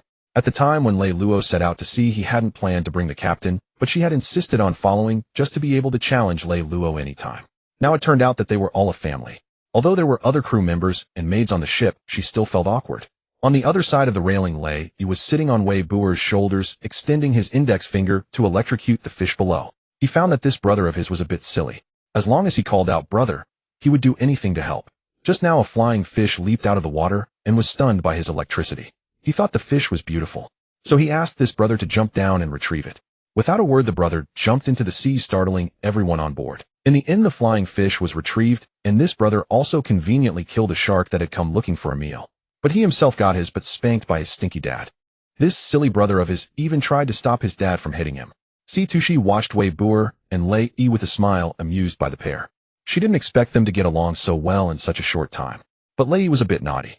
How could he let Wei Buer jump into the sea to help him catch fish? This was the New World Sea, and Wei Buer was only 4 years old. But it must be said worthy of the bloodline factor of Whitebeard. The sight of Wei Buer tearing a shark apart with his bare hands in the sea had really startled her. What terrifying monster! Wei lay on a lounge chair reading a book. On the lounge chair next to her, several hands were teasing her daughter Luo Bin. She couldn't help but sigh that the flower fruit was such a convenient ability, reading and taking care of the child at the same time. Night grew deeper. Lei Luo also put away his fishing rod. Today he had caught nothing again. But Lei Luo wasn't surprised. Anglerfish aren't that easy to catch. Take it slow, visit more sea areas, and he would eventually encounter one. The days of sailing were quite boring. Fortunately, Lei Luo had known this in advance, and had asked Kuei In's research department to make many fun little gadgets to relieve the boredom along the way. After a period of sailing, a crew member ran to Lei Luo, who was fishing, and reported loudly, "Vice Captain, we've arrived at Shui Guzhan. Alright, prepare to disembark." Lei Luo gave the order, and the crew began preparations to go ashore. In truth, there was little to prepare, simply disembark. Unlike others, they needed someone to remain behind and watch the ship. Once everyone had landed, Lei Luo directly tossed the Tungsha Hao into Stu Zai's door world. Shui Gu Town was an ancient island, though it had long since fallen into desolation. No one had yet initiated reconstruction, leaving the entire island barren and decaying as far as the eye could see. But what did he care? He was here to find treasure. Lei Luo had never played that game. He had only skimmed a few videos. Aside from knowing the treasure was in Shui Gu Town, he was utterly clueless. Therefore, he could only search blindly. No matter. The island was small, and with Alvia the archaeologist by his side, they could take their time. Lei Luo took his daughter Robin from Alvia's arms, allowing her to focus on uncovering clues on the island. Little Robin rode on Lei Luo's neck, waving her arms excitedly and giggling.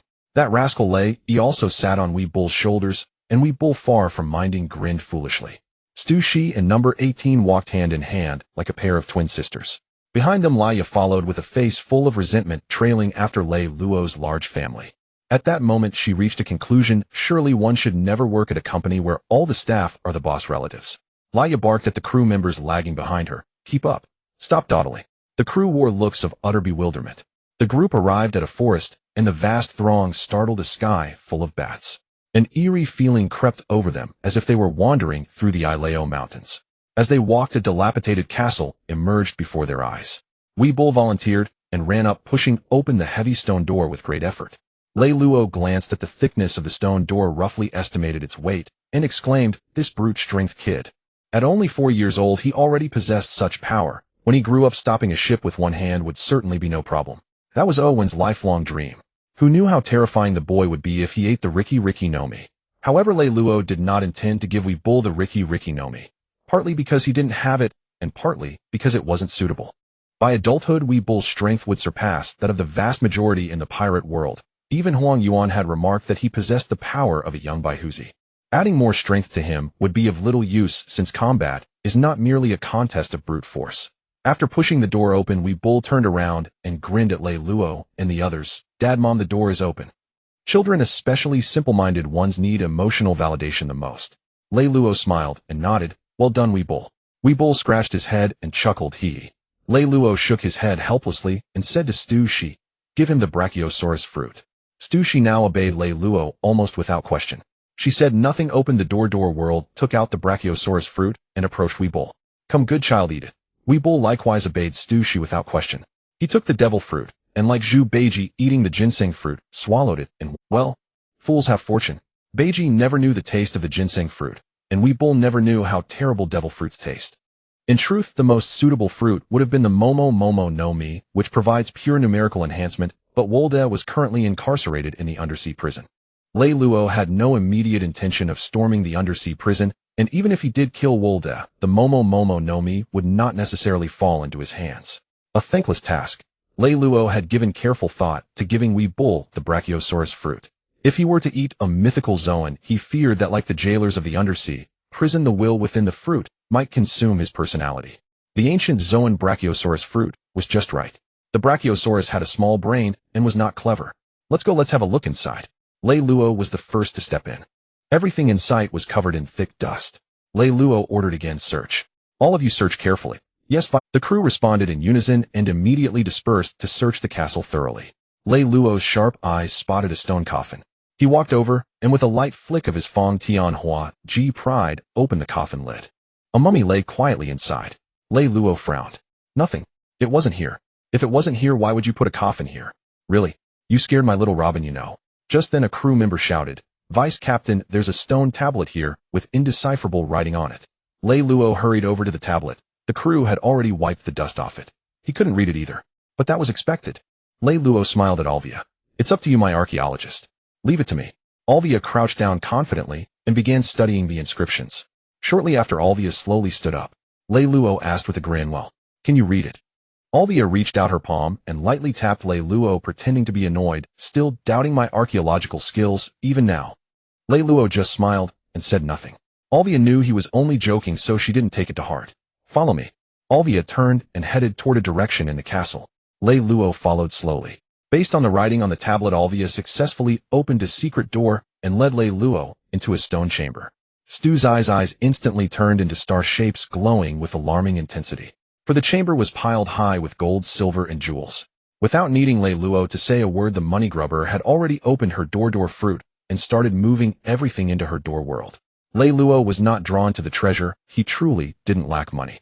Only Stushi the miser was utterly unable to resist the lure of wealth.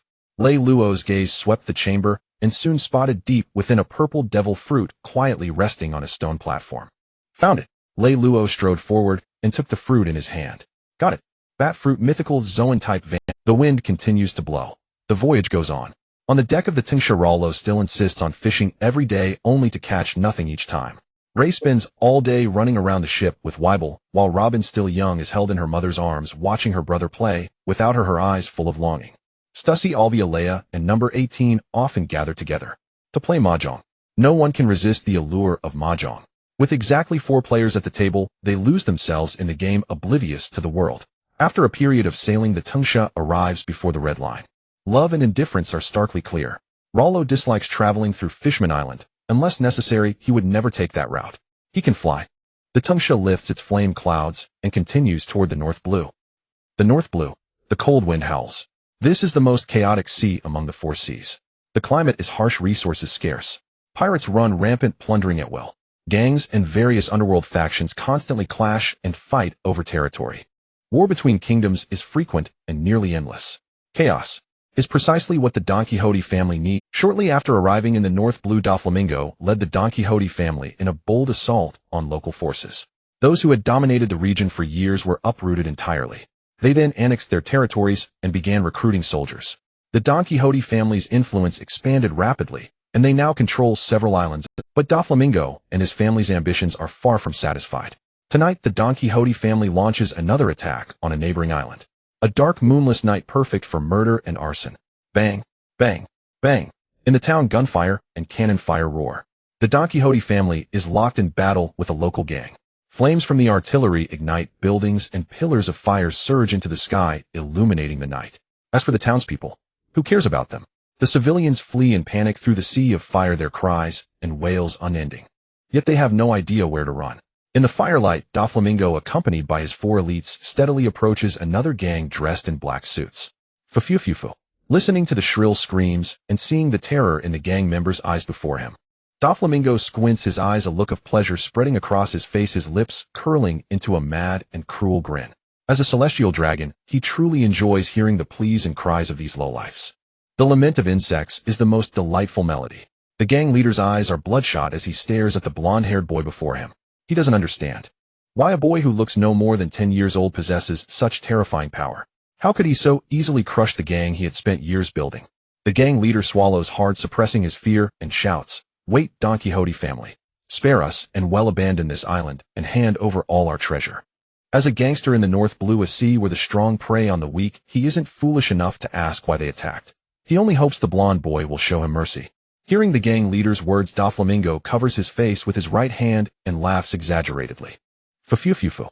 The gang leader dares not show anger, his life hangs in the balance. When the boy stops laughing, he timidly asks again, "Well, what do you say?" "Just nod, and well, leave this island immediately." Doflamingo flicks his finger, and an invisible thread severs the gang leader's head from his body. Blood sprays as the head rolls several times on the ground. The gang leader dies without ever understanding how his head flew. The head rolls to Doflamingo's feet. He lifts his loafer and stomps down, crushing the skull, spilling red and white matter. Doflamingo sneers mockingly, "Fufufufu. Foolish. If I kill you, all this is mine anyway." The 4 elites of the Don Quixote family, Treble, Diamante, Pica, and Virgo, laugh along with their young man. Among their laughter, Pica stands out as the most incongruous. This muscular, towering figure emits a laugh that is shrill and thin. Uft, uft. The gang members, still in shock from their leader's death, can't help but chuckle at the absurd sound. Realizing their mistake, they immediately cover their mouths, trying not to make a sound. "Oh no, we're dead." Doflamingo's face twists into fury. He, along with Treble, Pica, Diamante, and Virgo, glares murderously at the gang members. He lost his mother at 8, and this year, he shot his foolish father with his own hands. His brother Rosinante is missing. These 4 were the ones who helped him unconditionally in his darkest hour, even pledging their loyalty to him. To him, they are his family. They are all he has left. He will not allow anyone to mock his family. Kill them all. Leave no one alive. Doflamingo's voice is ice cold. Originally, he had planned to spare the underlings, as the Don Quixote family needed recruits for their newly conquered territories. These men were familiar with the work, making them useful. But since they laughed at his family, they no longer deserve to live. "Leave it to me." Diamante steps forward, sword in hand. Before long, all the gang members are slaughtered. Fufufufu. Doflamingo spreads his arms, unleashing his conqueror's haki. Dark red lightning arcs from the air. Under the overwhelming pressure, fleeing civilians collapse, foaming at the mouth and rolling their eyes, falling unconscious. Behind him, Treble, Diamante, Pica, and Virgo kneel on one knee, their eyes burning with fanaticism as they witness Doflamingo's conqueror's haki. A noble birth nurtured arrogance, a tragic fate summoned wrath. This man is the king they willingly bow to. Doflamingo turns a defiant smile, curling his lips. "From today, this island belongs to the Don Quixote family." Diamante grins. "At this rate, the North Blue will soon be ours." Treble, with a strand of mucus hanging from his nose, says, "No, not just the North Blue, Doffy. One day you'll be the king of this sea. Fufufufu. Doflamingo laughs eerily. Treble always tells him that, and Doflamingo believes he will one day rule the sea. Just then a voice interrupts inopportunely. Oh, you said you want to become. What kind of king? Who? The members of the Don Quixote family were startled, quickly turning around to scan their surroundings. Soon they saw high in the air a pirate ship was miraculously docked upon the clouds. At the serpentine prow of the ship, Reylo sat leisurely, his right hand supporting his chin as he gazed down upon them from above. Treble and the others stared in terror, their eyes wide with disbelief at the figure in the sky and the fluttering banner of the Beast's pirates. The Beast's pirates. The first mate. Reylo. Reylo was no nameless figure. As the first mate of the Beast's pirates, one of the three great pirate crews of the New World, his reputation had reached even the Don Quixote family in the distant North Blue. But why would a great pirate from the New World come all the way here to the North Blue? Reylo chuckled with interest. Oh, it seems I don't need to introduce myself. Doflamingo lifted his head, gazing up at Reylo's silhouette in the sky. He did not enjoy looking up at others. That was the perspective of the common rabble. Yet this man casually seated there with a smile on his face made him feel as though he were being stared at by a venomous snake. Every hair on his body stood on end. This man was terrifying and dangerous. Doflamingo furrowed his brow, remaining silent. Treble stepped forward, speaking on behalf of their young master with deference. Mr. Reylo, are you here for the Don Quixote family? Reylo replied with a sardonic smile. What do you think? Their faint hope shattered. He was indeed here for the Don Quixote. Treble swallowed hard, forcing calm. May I ask what business brings you, Mr. Reylo, to the North Blue and to our Don Quixote family? Reylo leaped lightly, landing steadily from the clouds onto the ground, while the Tungsha, behind him, descended slowly. Not bothering to waste words with the blonde brat before him, Reylo got straight to the point. Simple. Starting today, the Don Quixote family will become an affiliate of the Beast's pirates. Doflamingo clenched his fists, his face darkening completely, with a ferocious scowl. Treble quickly stepped in front of Doflamingo, hoping to prevent their young master's expression from provoking the man before them. Even though he had absolute faith in Doflamingo, believing their young master would lead them to realize their dreams and become the king of these seas. Their young master was still too young now. He needed time to grow. For now, they absolutely could not have any conflict with the Beast. Treble, whose face was hardly any better than Weevil's, put on a fawning smile. Mr. Reylo, about becoming an affiliate of the Beast's pirates. Perhaps. Reylo sneered, cutting him off. I'm not here to negotiate. I'm here to inform you. Reylo's blatant disregard utterly infuriated Doflamingo, who could no longer contain himself. Ever since he awakened Conqueror's Haki 2 years ago, Treble and the others had been telling him he was a born king. He would never tolerate anyone who defied him.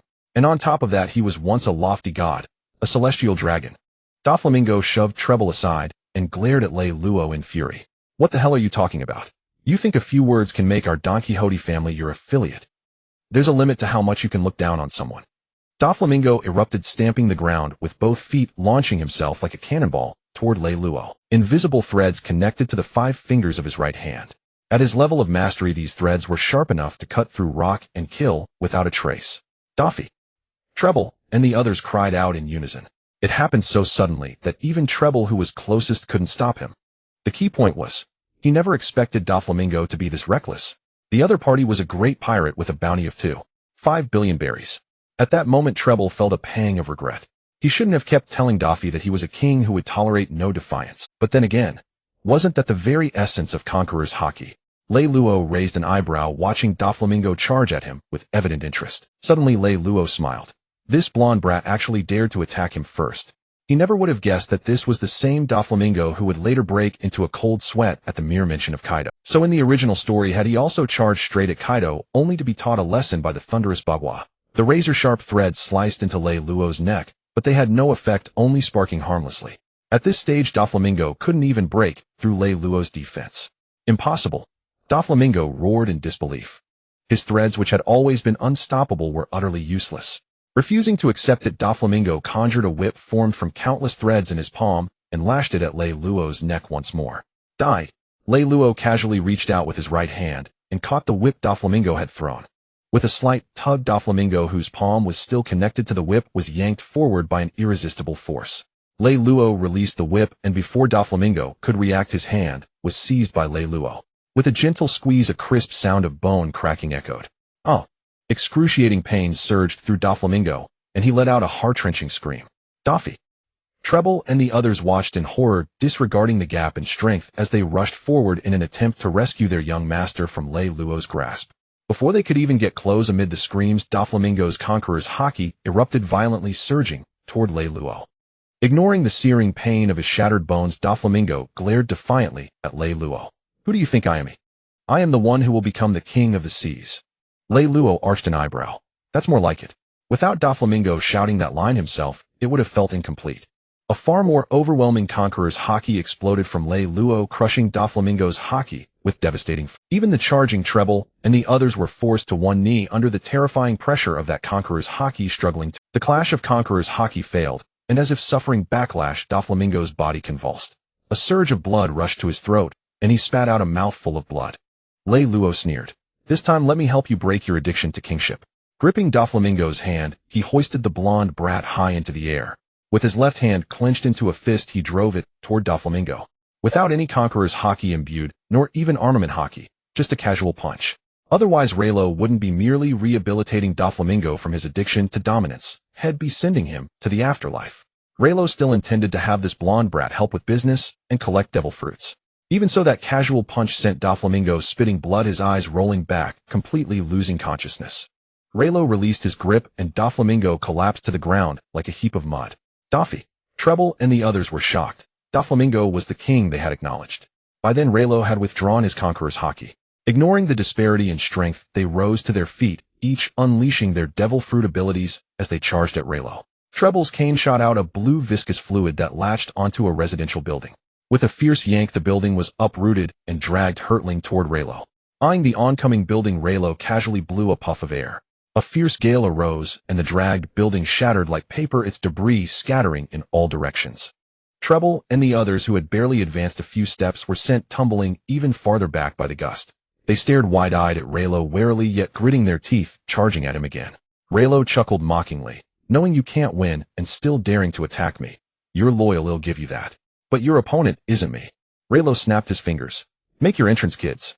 On the Sarayu, Weevil had no idea what Reylo was talking about. Ray, perched on Weevil's shoulder, knew his brother didn't understand. Come on, brother, let's beat them. That Weevil understood. Oh, coming. He leaped from the deck, landed on the ground, and charged at Treble with fists swinging. Seeing the two youthful faces, Treble and the others felt deeply insulted. They were clearly just children. There's a limit to looking down on people. Pika's towering frame let out a shrill roar as he clenched his fist and rushed to meet them. Uffed. Reylo couldn't help but laugh. No wonder that lackey of Doflamingo's, knowing he'd be killed for laughing, still laughed. It was simply irresistible. Boom. Pika's fist collided with Weevil's. The impact of the two forces caused the ground around them to instantly crack and fissure. Pika was the tallest among the four executives, standing over 4 meters, nearly 5. A good head taller than Weevil, who was only about 3 meters at that time. Yet height was useless. Weevil's strength far exceeded Pika's imagination. Under Weevil's terrifying power, Pika's arm twisted and deformed instantly. He flew backward like a kite, with a broken string crashing through several walls before stopping buried under rubble. Weevil chuckled foolishly. Treble and the others were filled with shock and fear. A smile played on Reylo's lips. Strength. Did they even understand the value of Whitebeard's bloodline factor coupled with an ancient Zoan Brachiosaurus? Treble and the others had no time to care for Pika. They didn't retreat, but launched another attack. Diamante crouched, pressing his palm to the ground. The earth rippled like a fluttering flag, undulating chaotically. Weevil struggled to keep his balance, and Ray on his shoulder wobbled as well. Diamante stood up, pulling a few firecracker tubes from his pocket and tossing them onto the ground. As the firecrackers burst, a shower of paper scraps shot into the air. These scraps had been processed by Diamante's Flutter fruit ability. Now that the ability was released, the hailstorm of paper turned into spiked iron balls blanketing the sky. Diamante pulled out another piece of paper, transforming it into an iron umbrella to shield himself, Treble, and Virgo. In the next instant, the sky full of spiked iron balls rained down. Ray frowned and called to Weevil, "Brother, transform." Hearing Ray's words, Weevil let out a roar and his body swiftly changed. His previously 3-meter frame swelled dramatically, limbs thickening and becoming powerful, his head elongating into a long snout. A Brachiosaurus over 20 meters high stood firmly on the undulating ground. Ray stood on the Brachiosaurus' broad back, raising both hands. Violent lightning crackled with a sharp hiss. The lightning coalesced into a thunderbird, and with a fierce shout, Ray sent the bird soaring toward the iron balls. Where the thunderbird passed, space itself seemed to warp. It collided with the iron balls with world-shattering force. In an instant, lightning raged, and the iron balls were all destroyed. A Logia-type rumble fruit. Treble, Diamante, and Virgo gasped in unison. They were not ignorant, they knew how terrifying that fruit was. Even among the myriad devil fruits, it could be considered an invincible existence. Even more terrifying, that the beast pirates had given such a fruit to a child. And that child who turned into an ancient Brachiosaurus. How lavish were the beast pirates. Ray continued riding the Brachiosaurus. As a Logia, he had nothing to fear. He had acted to prevent those iron balls from hitting Weevil. Though he knew his brother was thick-skinned and tough, why should they let them hit? The Brachiosaurus Weevil had transformed into let out a roar and charged at Treble and the others hiding under the iron umbrella. Its 4 short legs exploded with astonishing speed, reaching them in the blink of an eye. Weevil swung his long neck high, whipping it down like a giant lash toward the 3 below. Before they could recover from their shock, the Brachiosaurus neck struck the iron umbrella.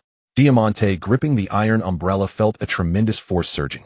His tiger's mouth split, instantly blood streaming down, and his legs sank deep into the earth. Virgo, quick-witted, rushed to help hold the umbrella. But even with their combined strength, they were forced back by the Brachiosaurus' power, their 4 feet plowing 4 deep furrows in the ground. Why does a little brat have such terrifying strength? Diamante roared, veins bulging on his face as he gritted his teeth, enduring the pressure. The younger Virgo felt the same. At that moment, they truly understood the horror of that power and realized why Pika couldn't withstand even a single punch. Treble gathered the blue sticky liquid in his hand, hurling it at the Brachiosaurus in an attempt to entangle its body. Ray raised his hand, spreading his fingers. Blue arcs of electricity flickered in his small palm. The violent lightning slammed into the sticky liquid, evaporating it instantly. The lightning continued unabated, striking Treble, Diamante, and Virgo beneath the iron umbrella. Lightning raged, leaving the 3 charred black. The Brachiosaurus exerted force again, flinging them away with a single swing of its neck. Amid the ruins, Pika endured the twisting agony of his arm as he assimilated the stones, burying him, transforming into a stone giant. Just as he was about to assimilate more stones to enlarge his body, Treble and the other 2 figures streaked across the sky, crashing heavily into the stone giant. Boom! The stone giant, which had only just finished assimilating a building, shattered into fragments, sending rubble flying everywhere. The 4 collided into each other, the immense force causing them to uncontrollably spit out a mouthful of blood and fall to the ground in disarray. The Brachiosaurus seemed unwilling to let go, charging toward them again. With each step, the earth trembled slightly. Hold on, Weibel. At the critical moment, Reylo called out to halt the prehistoric giant. Weibel, though simple-minded, was very obedient. At Reylo's word, he instantly stopped in his tracks. Reylo bent down, grabbed one of Doflamingo's feet, and dragged him like a dead dog as he slowly walked toward Treble and the other 3.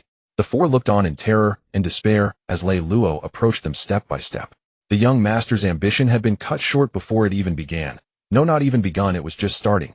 They all suspected that the Don Quixote family had been set up. How could they encounter a 2.5 billion berry pirate from the New World all the way in the North Blue? Who could they reason with?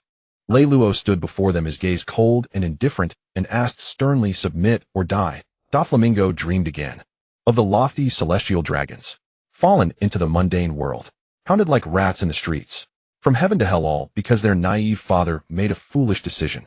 It turned the young master Don Quixote into a rat scavenging in trash bins. He deserved to die, if not for his foolish decision. Their mother would not have died of illness, nor would they have been tied to the city gates. Flames blazed fiercely. The commoners, enraged by the oppression of the celestial dragons, vented all their fury on their family. An arrow pierced through the void, flying toward him. Doflamingo suddenly woke from his dream, gasping for breath, cold sweat drenching his back. That hellish experience haunted him like a nightmare, never allowing him a good night's sleep. Doffy. Seeing Doflamingo awake, Treble, who had been watching over him, called out joyfully. Doflamingo saw Treble's battered body, and the memories of the recent painful ordeal flooded back, causing a dull ache in his abdomen. Doflamingo's heart pounded violently, hatred surging within him, but reason told him he could not act rashly. Taking a deep breath, Doflamingo forced himself to stay calm and asked, "The beast pirates, where are they? And Diamante, are they all right?" Treble's eyes darted, avoiding Doflamingo's gaze, and he stammered, "Doffy, Diamante, and the others are fine, but we agreed with the beast pirates that the Don Quixote family will become their subordinate crew." As Treble had feared, Doflamingo's eyes widened in disbelief and fury. "Are you insane? How can the noble Don Quixote family bow to anyone?" Treble grimaced and explained, "Doffy, at that moment we had no other choice. Reylo was too strong. If we refused, we would all die." He was sugarcoating it. The truth was they couldn't even beat Had they dared to utter a single no, they were certain the Brachiosaurus would have trampled them into pulp. Doflamingo clenched his fists in frustration, his anger still blazed. If in the end he was still subservient to others, what would become of his ambition? Yet he knew he couldn't blame Treble and the others for their decision. If in the end he was still subservient to others, what would become of his ambition? Yet Treble recalled Leiluo's instructions and said, Daffy, Vice Captain Leiluo wants you to see him after you wake up. Doflamingo's forehead, which had just calmed, bulged with veins again. It felt as if he were nothing more than a servant summoned at his master's command. Damn it, who does he think he is? Doflamingo gnashed his teeth, his face contorted with fury. But after the rage subsided, he knew he had no strength. Suppressing the fire in his heart, Doflamingo stood up, straightened his clothes, put on his sunglasses, and said, Take me to him. Yes, Daffy. Treble nodded lightly and turned to lead the way. Under Treble's guidance, Doflamingo entered the banquet hall. At the long oval table, Leiluo sat at the head with Stussy, Olivia, and others seated on either side, all dining together. Laughter and cheerful chatter filled the air. Weibel, already showing signs of a formidable warrior, ate voraciously with a tall stack of plates before him. Servants continued to bring dishes. If not for the familiar hall and staff, Doflamingo would have thought it was a family gathering. Leiluo swirled his glass of red wine, and upon seeing Doflamingo enter, curled his lips into a playful smirk. Oh, Doflamingo, you're awake. Doflamingo forced a smile and walked up to Leiluo. Mr. Leiluo, may I ask why you summoned me? Leiluo squinted, studying the blonde-haired brat with interest. This kid probably hated him with every fiber of his being, yet still managed to smile. And he had awakened the qualities of a king, a remarkable figure. There are two kinds of kings, the unyielding hero and the adaptable schemer. Doflamingo was the second kind. Though he feared Kaido, his conqueror's haki had never waned, and his devil fruit ability had been awakened. Monet had even willingly died for him, believing until the very end that her young master would be the man to become the pirate king. That was the unique charm of Doflamingo. Such a person could never truly submit willingly. You had to beat him until he was terrified of you, until the mere mention of your name made him break out in a cold sweat. Leiluo drained the wine in his glass, put on a benevolent smile, and extended his broad hand, activating his ability again. Become my son. Everyone in the room stopped what they were doing, staring at Leiluo in disbelief. Doflamingo, despite having braced himself, was completely thrown off by Leiluo's words. Unable to maintain his smile any longer, he roared at Leiluo, What kind of joke is that?